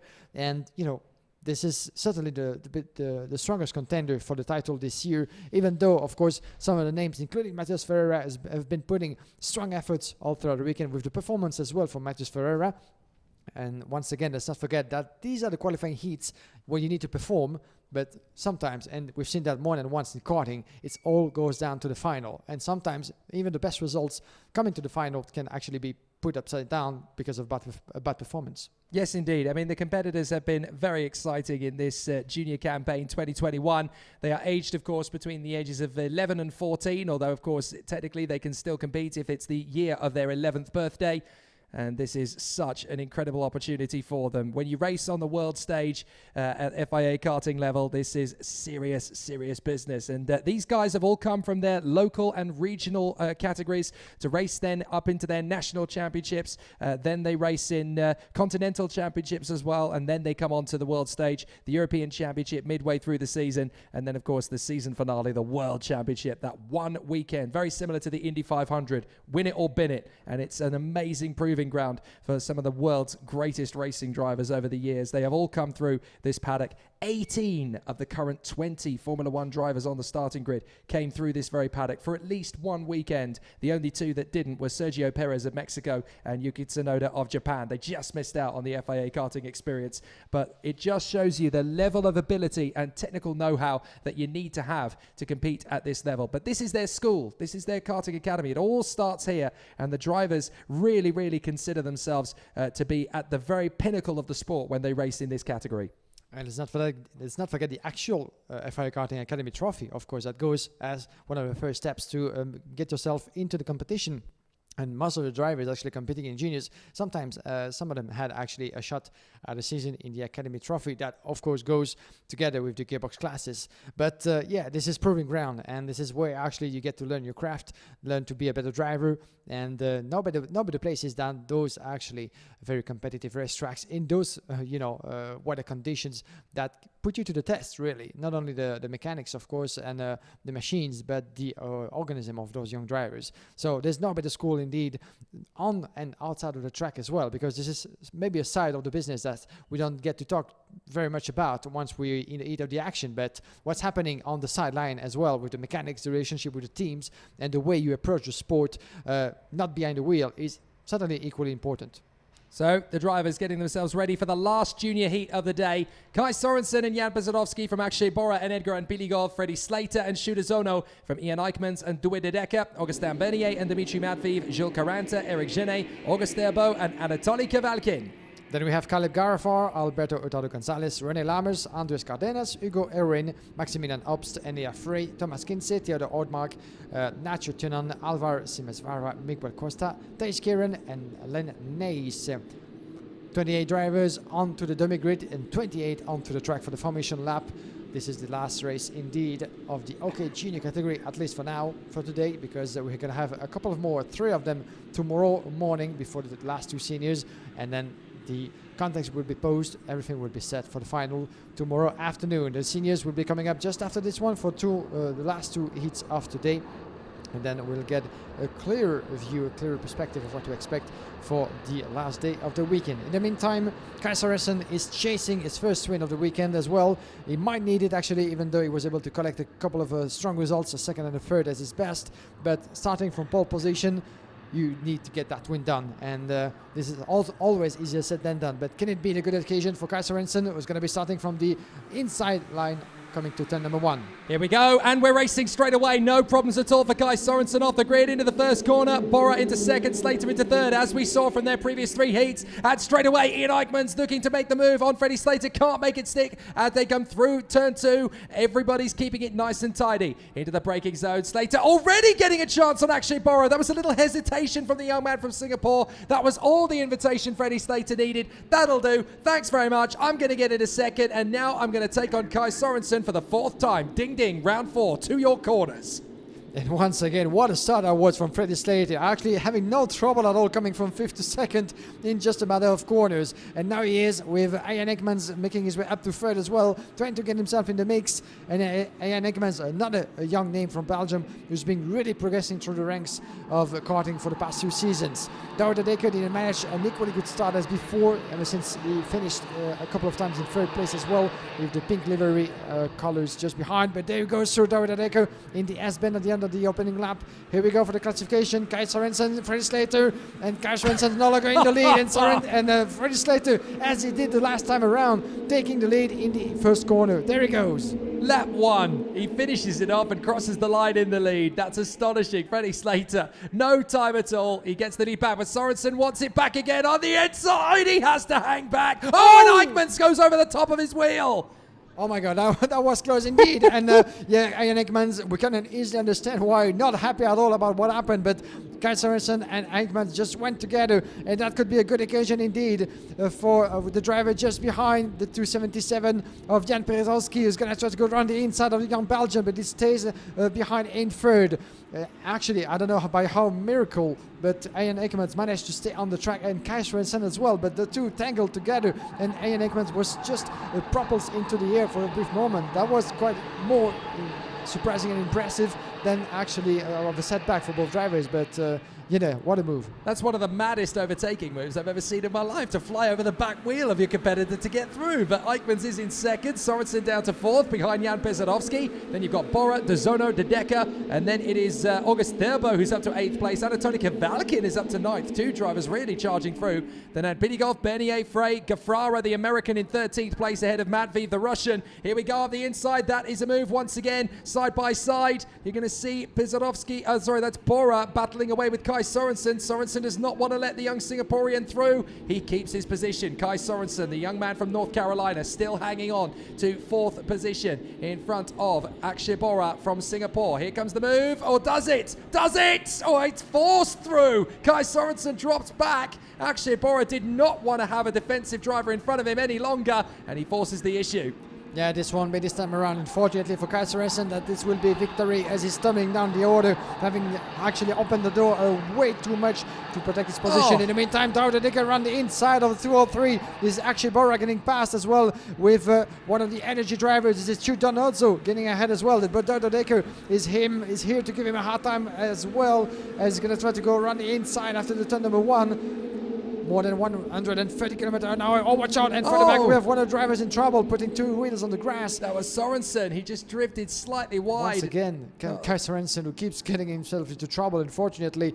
And Ian Eggmans is the fastest on track. And Douwe Dekker, another Belgian, in the same time, getting the move down just ahead of Akshay Bora. Oh, a big slide there from Edgar Piligov. He's got Anatoly Kavalkin and August Therbo really starting to put pressure on him now, as Douwe Dekker in the BWT, the pink colours for the Car Republic chassis, very easy to spot. He's the only one with that livery in the entire field, but he's supported by BWT, which has been a very prominent corporate name in Formula 1 of late, and of course sports the Aston Martin team. And Akshay Bora and Shudazono. Here's the move from Kavalkin on the inside. He gets there at the expense of Edgar and Piligov. And now Enea Frey, his teammate, is starting to charge forward. The young Swiss is definitely working his way forward. Excellent stuff. Brilliant run so far down the main straight from Douwe Dekker in 4th place now in front of Bora and the Zono. But watch for Shudazono. Don't forget that last season Shudazono was racing for Japan in the Academy Trophy, and now here he is battling away. The 2 teammates, and Piligov and Frey, are getting very close together. They sort out their differences amicably. Dezono on the inside of Bora. That'll do. Up into 5th position, tucked up behind Douwe Dekker, as Ian Eichmans sets the fastest lap in his bid to go after the European Championship leader, Freddie Slater. Yeah, that may be a first sign of things to come for Ian Eggmans, who has had the pace so far into this weekend with a couple of impressive results. No wins yet for Ian Eggmans, but sitting very well in 2nd place for just half of a second behind Freddie Slater. I'm afraid for him, this will be too short of a time left. There you can see them, the leaders. Slater, the 201 from Ricky Flynn, being chased by Ian Eggmans from the Cosmic racing team, but there won't be much of a time left for Ian Eggmans to try to decrease the gap, even though he's doing that beautifully. Less than 0.4 of a second, with a bit more than a lap down until the checkered flag. Here they come down on the straight, and Slater actually can see Ian Eggmans in his mirrors, so to speak, and he just was watching over his shoulder to see where he is. Just 0.3 of a second. This will be a very heated end of a qualifying heat for Freddie Slater. Can he make it actually 4 in a row, or can Ian Eggmans surprise him? That look over his shoulder just won him the race, because he figured out where Ian Eichmans was on the circuit. He knew that there was still 3 to 0.4 of a second back. He's not going to defend at all on this lap, Freddie Slater. He certainly doesn't need to. While Eichmans is close, 0.4 of a second back, he's not going to be close enough to throw it up the inside on this lap. There's just no chance with Slater in A-game mode. Now, can Akshay Bora get one over on Douwe Dekker? Dekker parks it. Oh, watch for Shudazono! Slicing it alongside Akshay Bora. Can he give him enough space? He has to in the end, but he holds on in front of Anatoly Kavalkin, and now Dezono wants to pick off Akshay Bora again. Little love tap, little bit of Robbins racing, as they say in Days of Thunder, but out in front. Fair play to Freddie Slater. What a performance from the European champion. He makes it 4 from 4. Sano is ancient history now. Freddie Slater looking good for pole position for tomorrow's final. All he needs is one more race like that one, and he takes 10 points in the Drivers' Championship that should put it almost, but not quite, beyond doubt. Yeah, fantastic run once again from Freddie Slater for 0.4 in front of Ian Eggmans, getting his best result so far this weekend, the young Belgian, in front of Jan Pierzowski. Douwe Dekker sitting in 4th, another strong recovery from Douwe Dekker, 4th place up into the top 4 in front of Akshay Bora and Chudanotso. What a move that was in the last lap from Chudanotso. I like it when drivers, any kind of category, just go on clipping the curbs, aggressively run the inside and really make those moves done. It was beautiful to see, and it just paid off pretty much for Chudanotso, with August Therbo just behind in 7th. We're going to have the classification in a minute, but a strong statement sent to everybody in this class from this young man, Freddie Slater. 4 qualifying heats and 4 wins in a row. There's nothing better than that.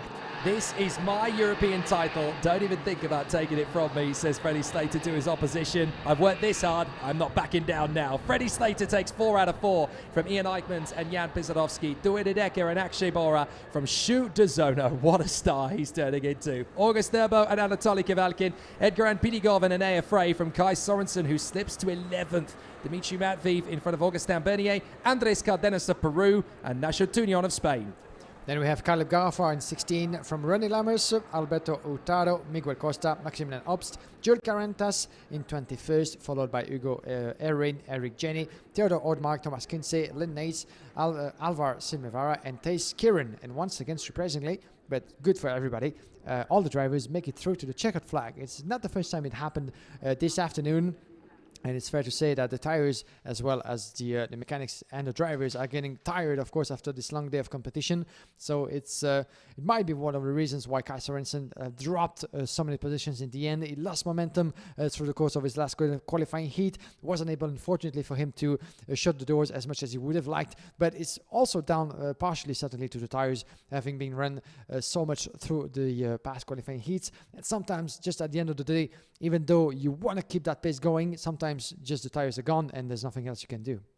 So at this current time, it is Freddie Slater that is looking the favourite to start from pole position in tomorrow's junior final. However, it doesn't mean it's done and dusted, because all it takes is one difficult race, one difficult situation, and it can drop you a long way down the order. So Freddie Slater can rest easy tonight. He can go to bed knowing that he's done everything he can possibly do today to make this come to him. But he is still very much on the back foot in terms of not getting complacent. We learned 2 weeks ago that if you get complacent, you can start to make mistakes. And he has said, the mistake I made at Sarno, I'm never going to make that mistake ever again. That mistake of defending into the final turn when he had a bit more space on Harley Keeble than he realized he did. He's never making that error again. And here he is with a great opportunity to go for that accolade that he's wanted all season long, which is the clean sweep. He should have got it at Ornay-le-Bois, and on paper, he could easily have done it. But obviously, just jumping the gun on the throttle a little too early on that restart in the final is what cost him, because he had that penalty to come. So that is the attention turned away from the juniors for the moment. We'll come back to the action again tomorrow from the juniors at 10:40 European Standard Time. So local time, obviously, that is 10:40. And we will come back to the juniors tomorrow. Meanwhile, we've got 2 races left in the OK Senior category. And the man who starts from the front row of the grid in this one, the 2 men, is going to be Andrea Kimi Antonelli of Italy and the Brazilian star Rafael Chaves Camara. The man they're trying to beat in this European title is the Lightning McQueen of the story, if you like, the rookie, the young gun, and the Red Bull youngster, Arvid Lindblad. We caught up with him over the course of Thursday afternoon. I wouldn't say it was really any different to any other week. I think we're trying to keep similar process, not sort of change too many things. I think going into this week, it's sort of everyone's working as hard as possible. Like you say, it's the final round, so everyone's going to give everything they've got. Of course, when we're bringing new material from what we learned last week, which worked well. We brought some new stuff to test, which we're trying out today to really get a good feeling, good setup for tomorrow and the rest of the week, which we think will work well in both quali and sort of race spec. It's a very unique circuit. It's different to what we've been to so far this year. It's very fast. There aren't really any slow corners, so it's very technical in that sense as well, because we run a very small sprocket with the long straights, so you have to make sure you get all the corners really spot on. You have quite a lot of high-speed corners, so in that sense you can sort of work to set up the kart like that, but then you do have the 2 hairpins which are quite slow speed, which you need to work on sort of being able to still carry good speed and optimize lap time in those corners. So overall, I think setting up the kart, I wouldn't say is really any more difficult than any other track. We haven't got to the racing bit yet. I think at the moment it's still quite calm and quite chilled. I think when we get to tomorrow and the rest of the week, when we get to sort of the weekend, when the racing and the sort of intensity and the tension builds up, yes, I think, well, like you say, it will be a little bit awkward, I'm sure, in the team. It is different having your teammate, your rivals as your teammate versus in another team, because I see my rivals all the time. We're very close together in the tent. So yes, it is a bit awkward, but I'm not really that bothered about it. I'm not letting it affect me. Going into this week, I'm just going to try as hard as I can and give it everything I've got. The one rookie in the sort of three the three of us are fighting for the championship. I think in that sense, yes, it has been a good year. It has been successful. We've done very well. I've been on the podium in all 3 rounds so far. I've been very consistent. So from that point of view, yes, it has been a very strong year. I'm happy about that, but I'm not really thinking about that. I'm coming into this week, like I said, just giving everything I've got and trying to take away the championship. If it doesn't go to plan, I'm still going to be pleased with how I've done, because I know I've been very consistent so far this year and I've done a good job. What does it take to be a Formula One driver?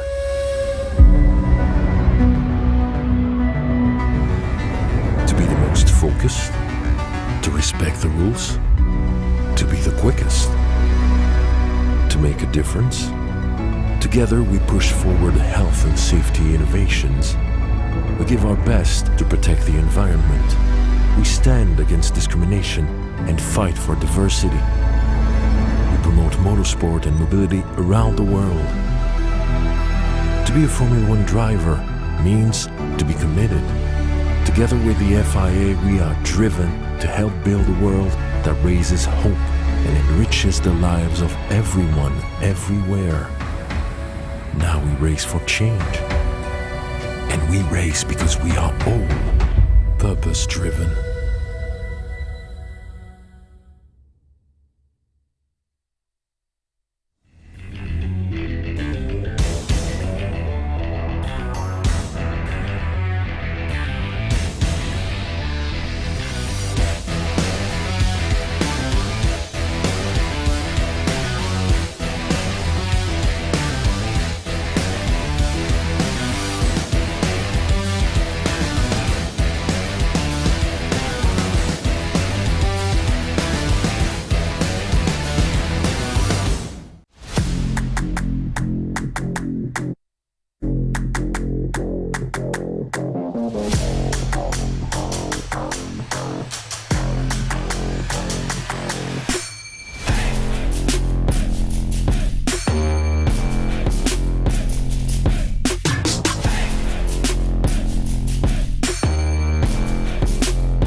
The new kids on the block of World Motorsport are going to continue us into the final 2 rounds of the day's heats and activities. And this, of course, is the OK Senior category for qualifying heat A versus C, or the qualifying heat for B versus E, the groups that will finish off our race day here at the Circuito Internacional de ZUERA. I'm Jake Sanson, beside me, Guillaume Alvarez, and it's going to be Antonelli versus Camara for the first time, but probably not the last time this weekend. That'll be interesting. Yeah, hopefully not the last time indeed, as we have still a bit of a time, 3 minutes to wait before the start of the race, and already the drivers getting ready. Rafael Camara on the right side of your picture, the left side of the track. It's going to be starting alongside Andrea Kimi Antonelli, the current leader of the classification in the European Championship. 2 wins each. This is on equal ground, shall we say, from the same team of Car Republic. Different liveries, but same team. As you might have noticed, of course, the special livery brought this weekend by not only Andrea Kimi Antonelli, but his teammates as well, with the colors of the Squadra Azzurra, the freshly crowned European champion team of Italy in football, of course. Nice tribute by Andrea Kimi Antonelli, even though Jake Sanson is still having a hard time accepting it. But you will go through it, my friend, as I've been through it for Belgium as well. But let's not talk about football. Listen, mate, I'm not the only one who's struggling to accept it. I'm teasing you. I know there's plenty of people around here who share my agony, but no worries. Antonelli and Camara at the front row of the starting grid. These two have been the implacable rivals over the course of this weekend. This is the first time they will meet out on the circuit for the first time. Both drivers have started 2 races thus far, and they have won them both. So now, finally, one of these two has to succumb to the other. Antonelli has had the raw speed all weekend. Camara has the determination. Definitely, and Camara is coming a long way back, actually, because he didn't have the best of results in Sarno 2 weeks ago, actually, after 2 strong weekends in Genk and Essay as well, with podiums in the end each. He was actually having a very strong start of the season. The young Brazilian, of course, a win in Genk and a second place in France before a setback, unfortunately, in Sarno, and 0 points in the final. So he needs the results. He wants to, keep that trend ongoing, but on the other hand, Andrea Kimi Antonelli didn't have the best of start in Genk before really putting the performance out there and winning both France and Italy. So can it be actually a third victory in a row for Kimi Antonelli? A second pole in a row, maybe potentially after Sarno? These are the questions that remains to be answered, of course, all the way down to tomorrow. But different paths, but as you said, determination and pace on both sides, that's for sure, with Antonelli and Rafael Camara. Watch out, of course, from what can happen from behind those two. Timotej Kucharczyk didn't have the best of outcome, DNF, unfortunately, in his previous heat, although it started on a good foot with a 4th place. 2 third place in a row for Tuka Taponen, so strong results as well. We're going to have to keep those young guys as well in the mix for the fight of all the way to the final.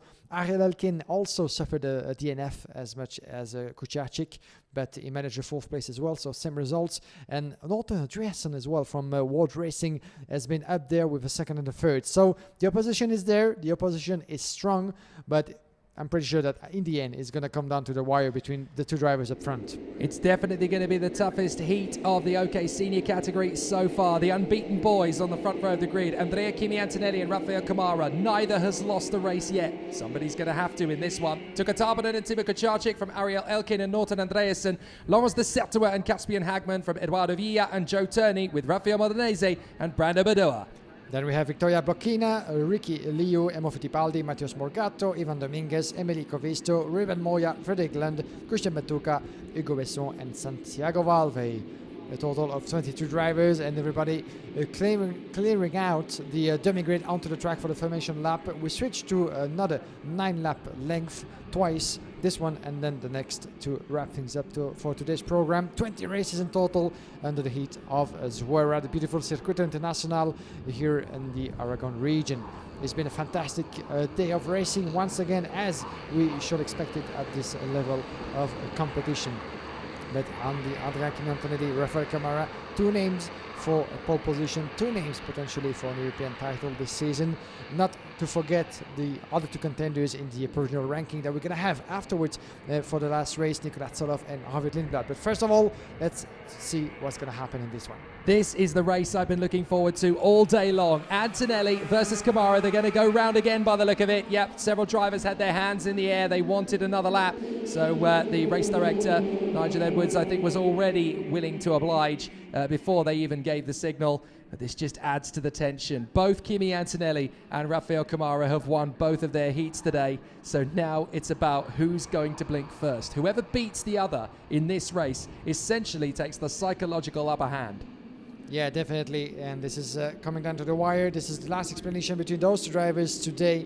And keeping the pressure high, maybe Antonelli didn't slow down quite enough to the taste of Nigel Edwards and the officials. So we're going to go around one more time, as the pole sitter, as usual, has to slow down quite a bit to pace everybody down and make sure that the formation of the grid can be preceded by the book. But this wasn't the case. We haven't seen that happening quite a lot. I think this is the 2nd time, if I'm not mistaken, or 3rd for the senior category, where it has been we've had numerous actually 4 starts and extra formation lap in the junior class, as pretty much expected on this very fast track. The very fast right-hander, turn number 12, doesn't make things easy. Talking to Nigel Edwards about this, but this time around we should have a good start, hopefully, with Antonelli on the left side of the picture, Camara by his side. Can they actually try to go around the outside? Get ready, this could be the best heat of the day. We're underway, and Camara's trying not to get boxed in behind Tuka Taponen and Ariel Elkin as he sweeps in round the outside. He's in P4, but he still has plenty of time to get back up the order, and 3 wide into the apex for the hairpin, and there's 3 cuts together, and one of them is Camara. Camara's gone with Timo Kucharczyk, I think that is, and the 136 of Eduardo Villa. Camara is under Kucharczyk's cart, in trouble. Surely not, but Rafael Camara's incredible weekend has hit the biggest stumbling block imaginable. Oh my god, what a disaster that is. And he's trying to get back into the race to get his engine going again, but can he actually make it work? No. Disaster for Rafael Camara, who's imploring the skies about what happened. On earth was it possible? coming together with Timur Kucharczyk. Unfortunately, he's going to have to retire for the second time this weekend. Timotej Kucharczyk, what on earth happened over there? We will need to see the footage again. They just happened in the heat, in the middle of the heat over there with a very packed field into turn 2 and 3. What a disaster that was, and what a gift from heaven it is to Andrea Kimi Antonelli, who was leading the way in front of Tukatapan and Ariel Elkin, who just went through the carnage unbeaten and unharmed, shall we say, up into third place in front of Brando Badoer. Brando Badoer is now sitting in third place, having climbed 8 positions in just 1 lap. That crash may well have just decided the European Championship. It's going to be so difficult for Kamara to fight back from losing that race, and that's an absolute disaster. There's Eduardo Villa. His race is run as well, but I cannot tell you just how big a difference that's going to make to this standings. As up the inside, that is the battle from Victoria Blokina. She is charging her way forward. There are Rafael Kamara and Timur Kucharczyk walking in. Kucharczyk fed up, Kamara gutted. Oh, and that's Emo Fittipaldi. Emo Fittipaldi has had the off there on the Alonso kart, so what a shame for the Brazilian. So Emo Fittipaldi is out of this race now. The son of the 2-time world champion Emerson Fittipaldi is now very much out of this one. What a shame. But now it's Antonelli from Tarpanen, Elkin in third place from Badua, Turney, who goes up the inside. Turney makes the bid for 4th position and gets there as Matias Morgado of Brazil now moves up into 6th position through all of that. Then it's Dominguez, Coivisto, Lecertua and Victoria Blokina in the top 10. But Kamara's retirement has just made this title fight so much harder for the Brazilian to win. Yeah, definitely one of the biggest turn of events and setback of the day, and Kamara will try to get some explanation from him or Timotej Kucharczyk to see what happened. Really racing incident, that's for sure, but quite unfortunate at this stage of the weekend. In the meantime, this is lap number 3, and these are the 2 drivers in front with Andrea Kimi Antonelli keeping actually Tukatapan. Oh, you can see the despair in Rafael Kamara. He's near the marshals with Villa and Timotej Kucharczyk, and he cannot believe what just happened to him after such a strong string of results. It's such a strong form put together here in ZUERA. This is what we talked about just before the start of the race. Anything can happen, and just even the tiniest of setback, the tiniest of trouble into the race can actually put everything, all the work you've been through, to nothing. So that's just what happened to Rafael Kamara, and we couldn't see his face. We could imagine the despair on it. There's Moya getting through on the inside line, so Moya making up another position. Look at this, 3 wide as Moya and Lecertua both managed to get the move there on Brando Badua, and here comes Victoria Blokina. She's got a chance now of getting past Brando Badua as they go down towards the hairpin. Blokina looking fired up again as she was last time out. So Blokina looking for a move on the inside of Badua, can't quite make it happen. Trying to shut the door from the Costa Rican Frederic Lunt, who is there in 12th position. Then Rafael Modenese of Peru, and in 14th, Santiago Valverde, home star. And let's see if there's another opportunity for Victoria Blokina, one of the sensations of this 2021 season. Comes straight into FIA Karting as a senior. Not easy to do. There's Modenese diving up the inside of Frederic. Oh, that's Elkin! Elkin's gone! What has happened to Ariel Elkin? Another retirement, as it's seen for Ariel Elkin, just outside of turn number 12. He had to retire before for a mechanical problem, and now it seems we didn't actually quite catch up what happened over there. Was it the result of a contact, maybe wheel to wheel, or was it a mistake from the young Israeli? It doesn't seem to be a mechanical trouble by the look of it, but as a result, Ariel Elkin has put a step down. He's going to have to retire for the 2nd time in 3 races so far. A disastrous weekend for Ariel Elkin, who's been so strong, so on form through the course of the European Championship with very, very good results. But once again, the conclusion of his season seems to be really going the wrong way. Well, we knew that this was going to throw an awful curveball into the field for several competitors, but certainly for Ariel Elkin, it's a disaster for him, but even more so than that, Rafael Kamara, head in his hands at the marshal post we saw earlier on. I think he knows himself that this is almost unmanageable now from here on in. Rafael Modenese going for a big move on Brando Badua into turn 1. He's got the slipstream on the Praga, and we should see him dive up the inside into turn 1. He does make it through. Morgado now chasing down Joe Turney, and now the senior contenders are starting to make waves here as Tarpanen sets the fastest lap, trying to close up on Antonelli. What if he could throw a bit of a curveball to Antonelli in this one? That really would make things interesting as Moya dives through on the inside, tries to go for Ivan Dominguez, who is up in P6, the Portuguese. Excellent work from Ivan Dominguez in this one. Here comes the move onto the tail end of Morgato. That is Emili Koivisto, who runs in P5. That just shows you how crazy this race has been. Some of the big names have fallen by the wayside, and now drivers like Emili Koivisto get the chance to really prove what they can do. Swarming around behind Matthias Morgato. Can Koivisto get into 4th place? Yes, he can! Well done to Emili Koivisto. Very much deserving of a chance at the top 5. Jan Koski and the team are going to be absolutely ecstatic if he stays there. In the meantime, Jake, actually, I could see, and I was watching Ariel Elkin coming back to the pit lane. He's just near our speaking booth, talking to one of his mechanics, Kenny Verdasdonk, and you could see the frustration and the despair on his face as well. But we'll try to get a few words out of him and see what happened over there. But it seems the result maybe of a racing incident of some sort, but we're not sure yet, so we're not going to get into conclusions. But certainly not the outcome that he had foreseen in his head, and certainly not the weekend he wanted to have so far. But we'll get back to that later. So Antonelli leads Tarpanen by 0.4 of a second. He's still trying to make something happen out of this race, and it's still trying to catch up to the Italian stallion out in front. There is Antonelli in front of Tarpanen. 3rd place, Tuukka Tarpanen. 3rd place his teammate, I should say, Joe Turney in the other factory Tony kart. Look at this battle in the middle of the field. We've got Santiago Valve trying to shake off Loris de Sertua, Brando Badua, and Norton Andreasen, who's not had a great race so far. He's down in 14th place in front of Frederick Lund and Ruki Liu of China. Here comes Andreasen up the inside of Brando Badua. Just as I say that, it's clearly ringing in his ears. I'm doing all right, thanks very much. I can still pick him off.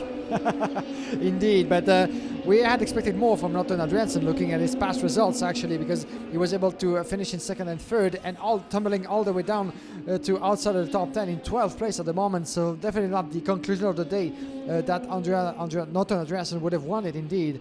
But it's fair to say that for the first time today, look at the pace Tuukka Tarpanen is going in 2nd place. He's being able really to stay close to Andrea Kimi Antonelli since the start of this race for 0.4 of a second. We're getting close to a checkered flag, but it shows how fast actually and how determined Tuukka Tarpanen will be coming to the final tomorrow, because ever since the day started, Andrea Kimi Antonelli has been pretty much unreachable from the opposition. But this time around, even though I'm sure he's not maybe giving it 100% of this race, knowing that he has a result in hand, but in this case Tuukka Tarpanen has just been able to really get close to the Italian coming to the last lap.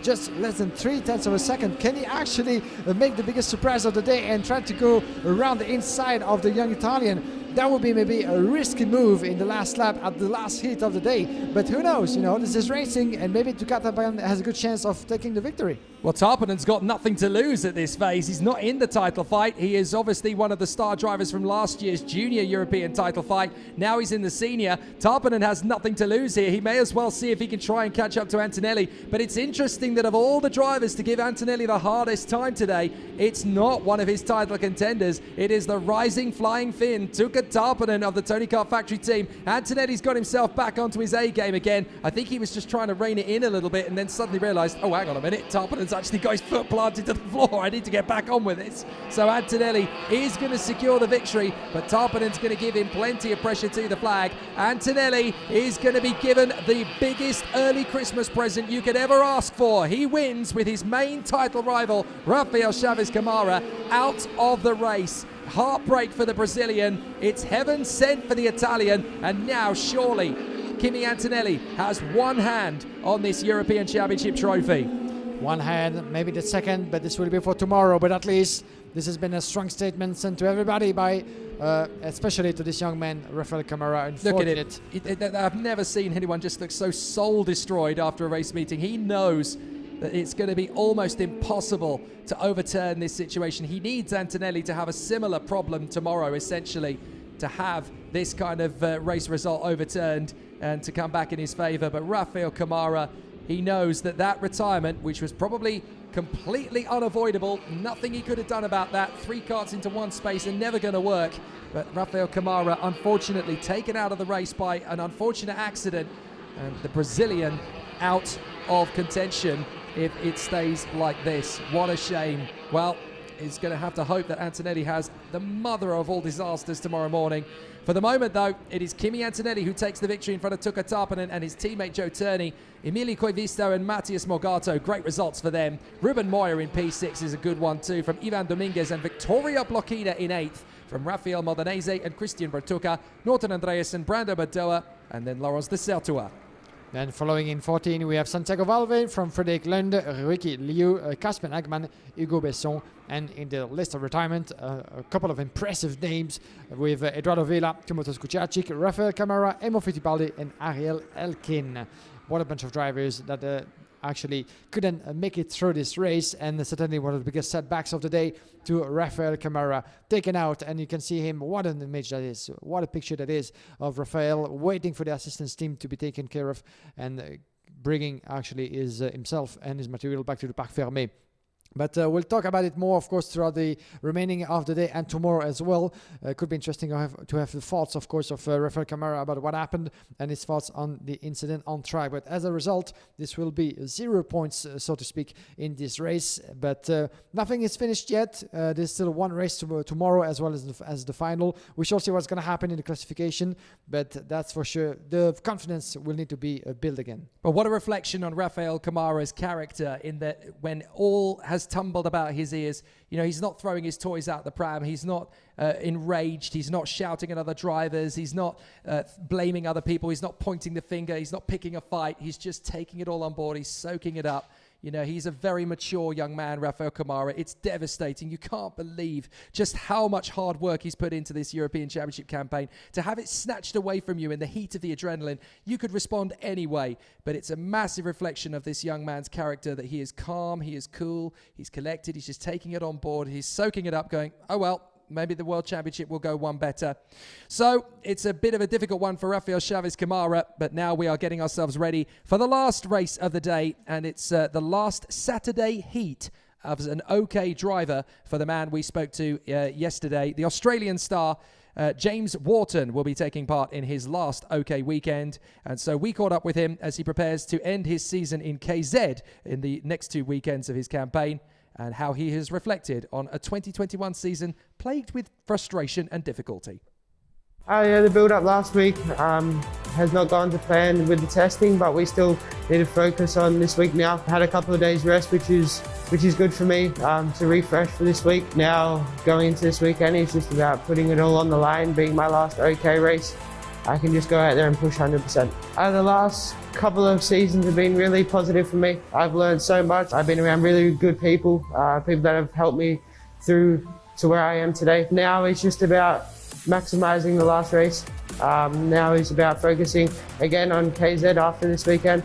I drew it for the second round of the series, so now it's just about focusing on this week, finish off this week on a high, and then go to KZ. I think like the last couple of seasons, of course, we haven't had the podiums or the wins that we would like, but overall we have learned so much. I think I have a good stepping stone now with Ferrari, and now I can just work forward. I definitely got a lot stronger since coming to Europe. This year especially, I've grown tremendously in the last 6 months.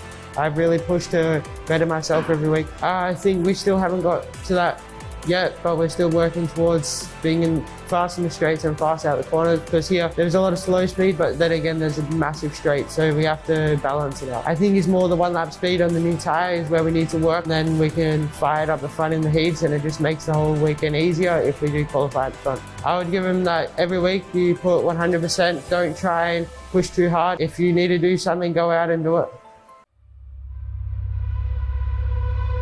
What does it take to be a Formula One driver?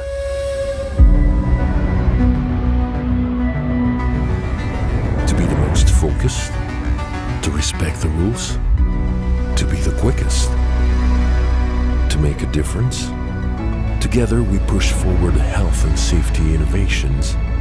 We give our best to protect the environment. We stand against discrimination and fight for diversity. Promote motorsport and mobility around the world. To be a Formula One driver means to be committed.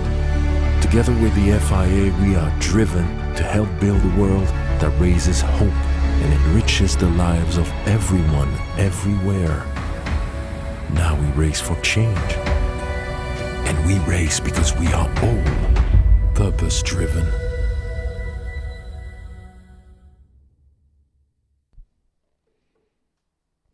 So a very dramatic race there that sees Kimi Antonelli take his third win out of 3 starts and his main title rival, Rafael Chavez Camara, fall by the wayside. That opens the door for Nicola Solov of Bulgaria and Arvid Lindblad of Great Britain to take advantage of Camara's misdemeanor, and now they will duel for the victory in qualifying heat B versus E. Those two are also mathematical title contenders, so this is a critical race for them as well. Yes, it is. Nicola Solov starting from pole position in this race. He has a win already and a second place under his belt. Second place as well in 3 occasions for Arvid Lindblad. So this race is going to be crucial, knowing that Rafael Camara, one of his closest rivals in the chase of the title, has had a setback that we saw previously. Arvid Lindblad still very much in the mix, but maybe he did miss a couple of tenths, 3 tenths slower than Kimi Antonelli in qualifying yesterday, and hasn't been able so far to really get up there into first positions, the victory that he's been chasing ever since the start of the day. So 3 second positions on 3 occasions for Arvid Lindblad. He has one more chance maybe to catch that victory before the last race of tomorrow. Evan Gilter and Bruno Del Pino will be 2 of the strong contenders further back, as Del Pino was able to catch 2 5th positions so far in his heat. A 3rd place as best result for Evan Gilter, as Martin Stenson and Gerard Chi will be alongside each other on row number 3. The dummy grid is getting ready, as you can see. In just a few moments we'll be good to go for the last qualifying heat of the day. The green flag is about to be given. Yes, it is. Let's go for the full rundown of the last race of the day, the qualifying heat opposing Group B and E, the end of a busy program of 20 races that we had the pleasure, of course, of living together with you guys. Nicola Solov and Arvid Lindblad on the front row of the grid for this last heat of the day. Evan Gilter and Bruno Del Pino from Martini Stenson and Gerard G. Olin Vieira and Luigi Coluccio, Riccardo Gratia, Alfio Spina, Sebastian Gravlund and Karol Pazovic on the top 6 rows. Followed by Nikhil Bora, as well as Nicola Lacorte, Nicole Violanti, Maximilian Angelard, Roman Andriolo, Ella Stevens, Nathan Sharp, James Warden, GC Cascaredo and Ismoshura Ahmed Korajev on the row number 11. 22 drivers out there, and everybody making it. Is Roman Andriolo with us? Yes, he is. I think so. Yes, he is. Confirmation on our screen. 9 laps, the last of the day, as a question still in need of an answer. Can Arvid Lindblad catch that first victory that he desperately needs? Can also Nicola Solov make it 2 victories today? Something that we need as well to keep himself very much alive in the battle for the title, even though so far the demonstration put together by Andrea Kimi Antonelli has been without question the strongest so far. So let's see what can happen in this last race, and then we'll make the calculations for you guys and we'll keep you updated before tomorrow, with the last races of course to be through.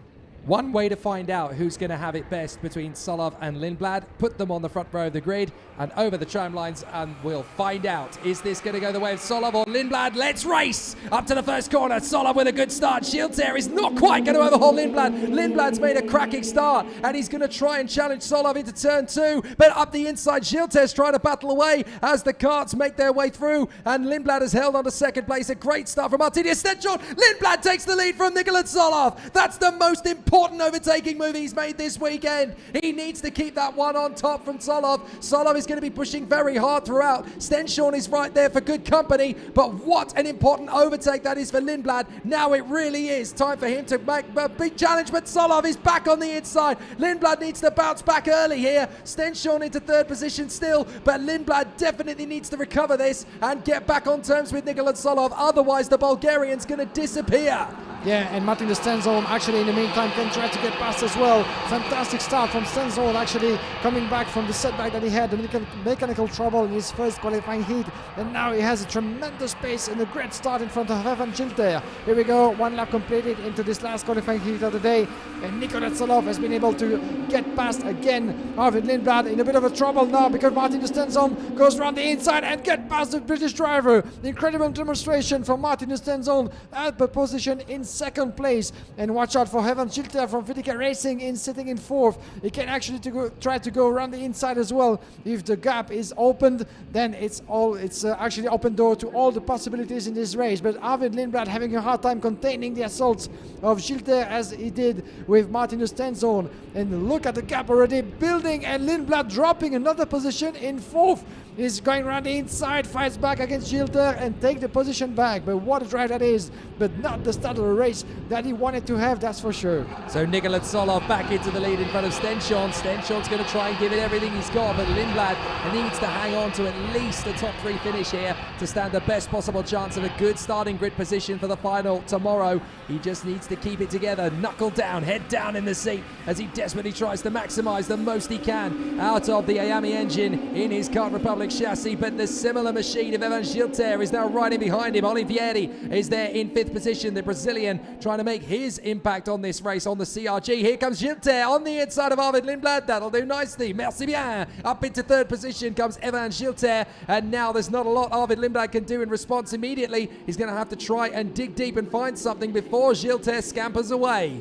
Yeah, Arvid Lindblad sliding through on the way to turn number 5. Beautiful piece of driving skills, but watch out because Oliviera is going around the inside and pushing Lindblad a little bit outside. Then he lost another position to Bruno Del Pino as well. So not 1 but 2 places down for Arvid Lindblad, with Viera and Del Pino making it through. And it was actually very, very close for Alfio Spina to do the same in that turn number 7. But what happened there in the process of the overtaking, Arvid Lindblad couldn't actually close the door and was pushed a little bit wide on the curb, and that was actually an open gift for the rest of the drivers just behind. And that's now not 1 but 2 championship rivals for Antonelli struggling as Lindblad falls to P6. He's got to try and make up some ground. Del Pino can't quite get on the inside of Oliviera, and that's not good news for Arvid Lindblad. He was hoping to go with him. Oh, he's gone over the top of the kart there. He just manages to get past Del Pino, but that definitely caused some damage. Arvid Lindblad has got to hope that he hasn't got a loose front fairing. Yeah, hopefully. I'm trying to have a look at what happened over there, but another ton of event. But on Herf, actually, Arvid Lindblad was able to keep himself on the tarmac over there, because we saw the same thing happening with Ian Ekmans earlier in another heat, and Ian Ekmans, even being pushed in the air for a brief moment, was able to keep going. Same with Arvid Lindblad over here, even though you can see on his front fairing the mark of the wheel contact in front and back. Great battle as well with one of the drivers from the DPK Racing team. We'll get back to that in a minute, but Arvid Lindblad having a hard time really keeping it together in this qualifying heat. He's dropping position after position under the pressure right now of Alfio Spina in 5th and 6th place respectively. Well, let's put it this way. Lindblad cannot afford to have a front fairing penalty, because looking at how close things are from the front of the field to the back, if he's got one, then essentially he's in exactly the same position that Rafael Camara was. He's going to hurtle down the field right down. 5 seconds at this moment in time would plunge him to 20th in the rankings, which is exactly the same position that Camara had in the last race. So this is not good news for Arvid Lindblad. He's got to hope that that front fairing is not loose. Vieira, by the way, has just managed to get into 3rd position. The CRG driver from Brazil has got past Evan Gilter. So Olin Vieira is looking for a rare top 3 in the FIA Karting Senior Paddock. A great race from him this weekend. Yeah, that would be his best result with the CRG Racing team this weekend. As further back, of course, Evan Gilter is trying to give him a hard time and take the position back, with Lindblad under the pressure of Alfio Spina still. We're about to conclude lap number 5. Nicola Solov almost a second in front of Martin de Stenzone. What a beautiful drive that is to conclude the day for Martin de Stenzone, who only managed a 9th position in his previous heat after his DNF, but now is back into pace and back into a racing mode, that's for sure, even though he's not quite able to follow the rhythm of Nicola Solov. But he doesn't actually need, all he needs is really securing a strong result, and that 2nd place is everything that he needs to do in the end. But Oliviera indeed impressive as well, and in the meantime you can see that Arvid Lindblad is getting close to Evan Gilter, the VDK driver, unable to keep on going with the CRG rival just in front of him in turn number 7. And that could be the open door for Arvid Lindblad having to go defensive as well, because Alfio Spina might want to take the advantage as well. He's looking over his shoulder, Arvid Lindblad, to see what the young Italian is with the Paolin colors on his kart. He's going to try to go around the outside. He's going to be attacking Lindblad, because Lindblad is actually blocked by Gilter. Not in the same rhythm, those two into turn number 12. But this is going to be quite tight, I think, and you can see that Lindblad is trying to keep up the pace. He's searching for that extra horsepower in the start-finish straight, because he cannot actually make it happen so far. He's being blocked, but unable to really find an open door. He's got no choice. He's just got to keep pushing. Here comes the move on Evan Gilter. Now he's going to make the overtake. That's absolutely fine. Now, I've been studying his front fairing, and it's tough to tell, really, whether Arvid Lindblad's front fairing is loose or not. It certainly took a massive clout, and you can see the mark on his front fairing as clear as day, but I'm not entirely sure whether that's actually loosened it or not. You can tell because obviously when it comes loose off the bracket, that is what costs you a 5-second penalty. It's tough to tell with Lindblad's kart. I think he may have just got away with that. I think he's okay. It doesn't look as though it's particularly loose. It certainly doesn't look as though it's pointing too near to the ground. So Lindblad may have just got away with that. Yeah, we need to wait for confirmation about this, but I was trying to compare with the front fairing of Evan Gilter just behind, who just lost a position to Alfio Spina, the Paralympic driver, who just waving to the Frenchman. Let's try to catch up Lindblad for the remaining of the race, but there's not much time left for the two of them. Beautiful battle in the turn number 2, as Gilter is going to try to fight the position back. But I was trying to compare both front fairing, since this is the same Car Republic chassis, but as you said, not quite clear, but it seems to me that maybe, just maybe, it couldn't be in the right position. But this remains to be confirmed, of course, once the classification will be made official, and we'll keep you posted about this, of course. But if this is confirmed, this would be disaster for Arvid Lindblad. Well, for Nicola Solov, this is an absolute fairy tale. Yet another opportunity to showcase his skill. He couldn't quite overhaul Antonelli in their heat earlier on, but he did manage to bring it home to second place. So if he can finish in this one, and if something comes a cropper to Antonelli, this is the man, the Bulgarian lion, who does have a chance to snatch something from the death. And let's not forget that he is so strong in a final. He almost caught up to Kamara in the final at Genk. He was not far away from Antonelli in the final at Sarno. If he can bring out something special, even if Antonelli wins the European Championship, Nicola Solov could be the first Bulgarian to stand on the top step of the podium for a long time. Arvid Lindblad diving on the inside of Oliveira. He is fighting tooth and nail. He knows that there's a possibility it could all go wrong for him post-race. They could look at it and go, yeah, I'm afraid that's loose, Oliveira. So he's just giving it everything he's got. He's got to maximize everything he possibly can from this last lap. If he gets, Vieira on the inside, and there goes Spina! Not a lot of room, but Lindblad holds on to 4th position. I thought they were going to tangle and hold wheels there, but Lindblad is just going to fight. He needs to keep pushing because he's got Spina very motivated in behind him. And there's Vieira twitching a little bit in the apex. Can he get back through? Spina's going to try and tackle into Arvid Lindblad. He will not let him go. Solov is going to get the win. Stenchon's going to get second. Vieira, and then who's it going to be? Lindblad just there in 4th place in front of Spina, Gilter and Coluccio. But that close run battle means that if he does get a front fairing, Lindblad is going to fall to 11th. Now, that's not as bad as it could have been, but that's certainly a thorn in the side. But Nicola Solov, what a display, what a performance. He has every chance of standing on the top step of the podium tomorrow. Yeah, he has made the Alonso kart colors shine on home soil, that's for sure, with the DPK Racing Drive. Fantastic performance for this young man, Nicola Solov. The David against Goliath, certainly the formation of the Spanish team against the factories and the bigger teams. But Solov has been putting the work, has been putting the performance, and not the victory, is second in the qualifying heat so far. And a strong message sent to the others. I'm not done yet with the fight, guys, and even though maybe the title is out of reach, I will still be there all the way until the final, fighting for victory, which would be a fantastic, sign of things to come for next season as well. But Solov very much in the mix, dominating this final for 2.1, this qualifying heat. Finalists for tomorrow. Let's just wait a little bit more. 2.1 seconds in front of Martin de Stenzorn. Quite happy to see Stenzorn back in pace after the setback he went through earlier today. Maybe confirmation of his pace tomorrow as well. So Solov in front of Stenzorn, Oliveira in 3rd in front of Arvid Lindblad, Alfio Spina, Evan Gilter, Luigi Coluccio, Sebastian Gravlin, Ricardo Garcia, Karol Pajevic, Bruno Del Pino, James Walton, Nathan Schwab, Nicola Lacorte and GC Carrasquero in 15. Roman Andriolo in 16th place from Gerard G and Nikolai Violente, Nikhil Bora, Ellis Stevens, Max Angelard and his Makuja Ahmed Kodjiav. All 22 drivers came home in that one. but my goodness me, is tomorrow going to be thrilling. Andrea Kimi Antonelli is not far away from getting the job done. Nicola Solov is going to be a big opponent tomorrow. For Rafael Chavez-Camaro and Arvid Lindblad, they've just got to stay hungry and keep pushing. Freddie Slater has one hand on the junior title with a dominant display today over his rivals Matthias Ferreira and Alex Powell. Tomorrow's going to be amazing. Yeah, that's going to be amazing. And with, such a scenario and, so many contenders and actors in this movie, this is something that you don't want to miss definitely for tomorrow as well. Today has been fantastic. Hectic program, 20 races in a row. Thank you once again very much, Jake. And we'll see you again tomorrow. Of course, this is going to be an hectic program. We cannot wait to be tomorrow over there live. Please join us, of course, for the closing round of the European Championship. Yes, indeed. Same time, same place tomorrow, 10:40 European Standard Time. We will crown the 2021 European Karting Champions in Junior and Senior Direct Drive. We cannot wait. It's going to be absolutely fantastic.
What does it take to be a Formula One driver?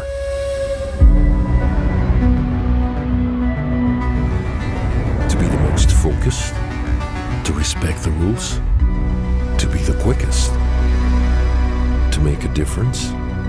Together we push forward health and safety innovations. We give our best to protect the environment. We stand against discrimination and fight for diversity. We promote motorsport and mobility around the world. To be a Formula One driver means to be committed. Together with the FIA, we are driven to help build a world that raises hope and enriches the lives of everyone, everywhere. Now we race for change. And we race because we are all purpose-driven.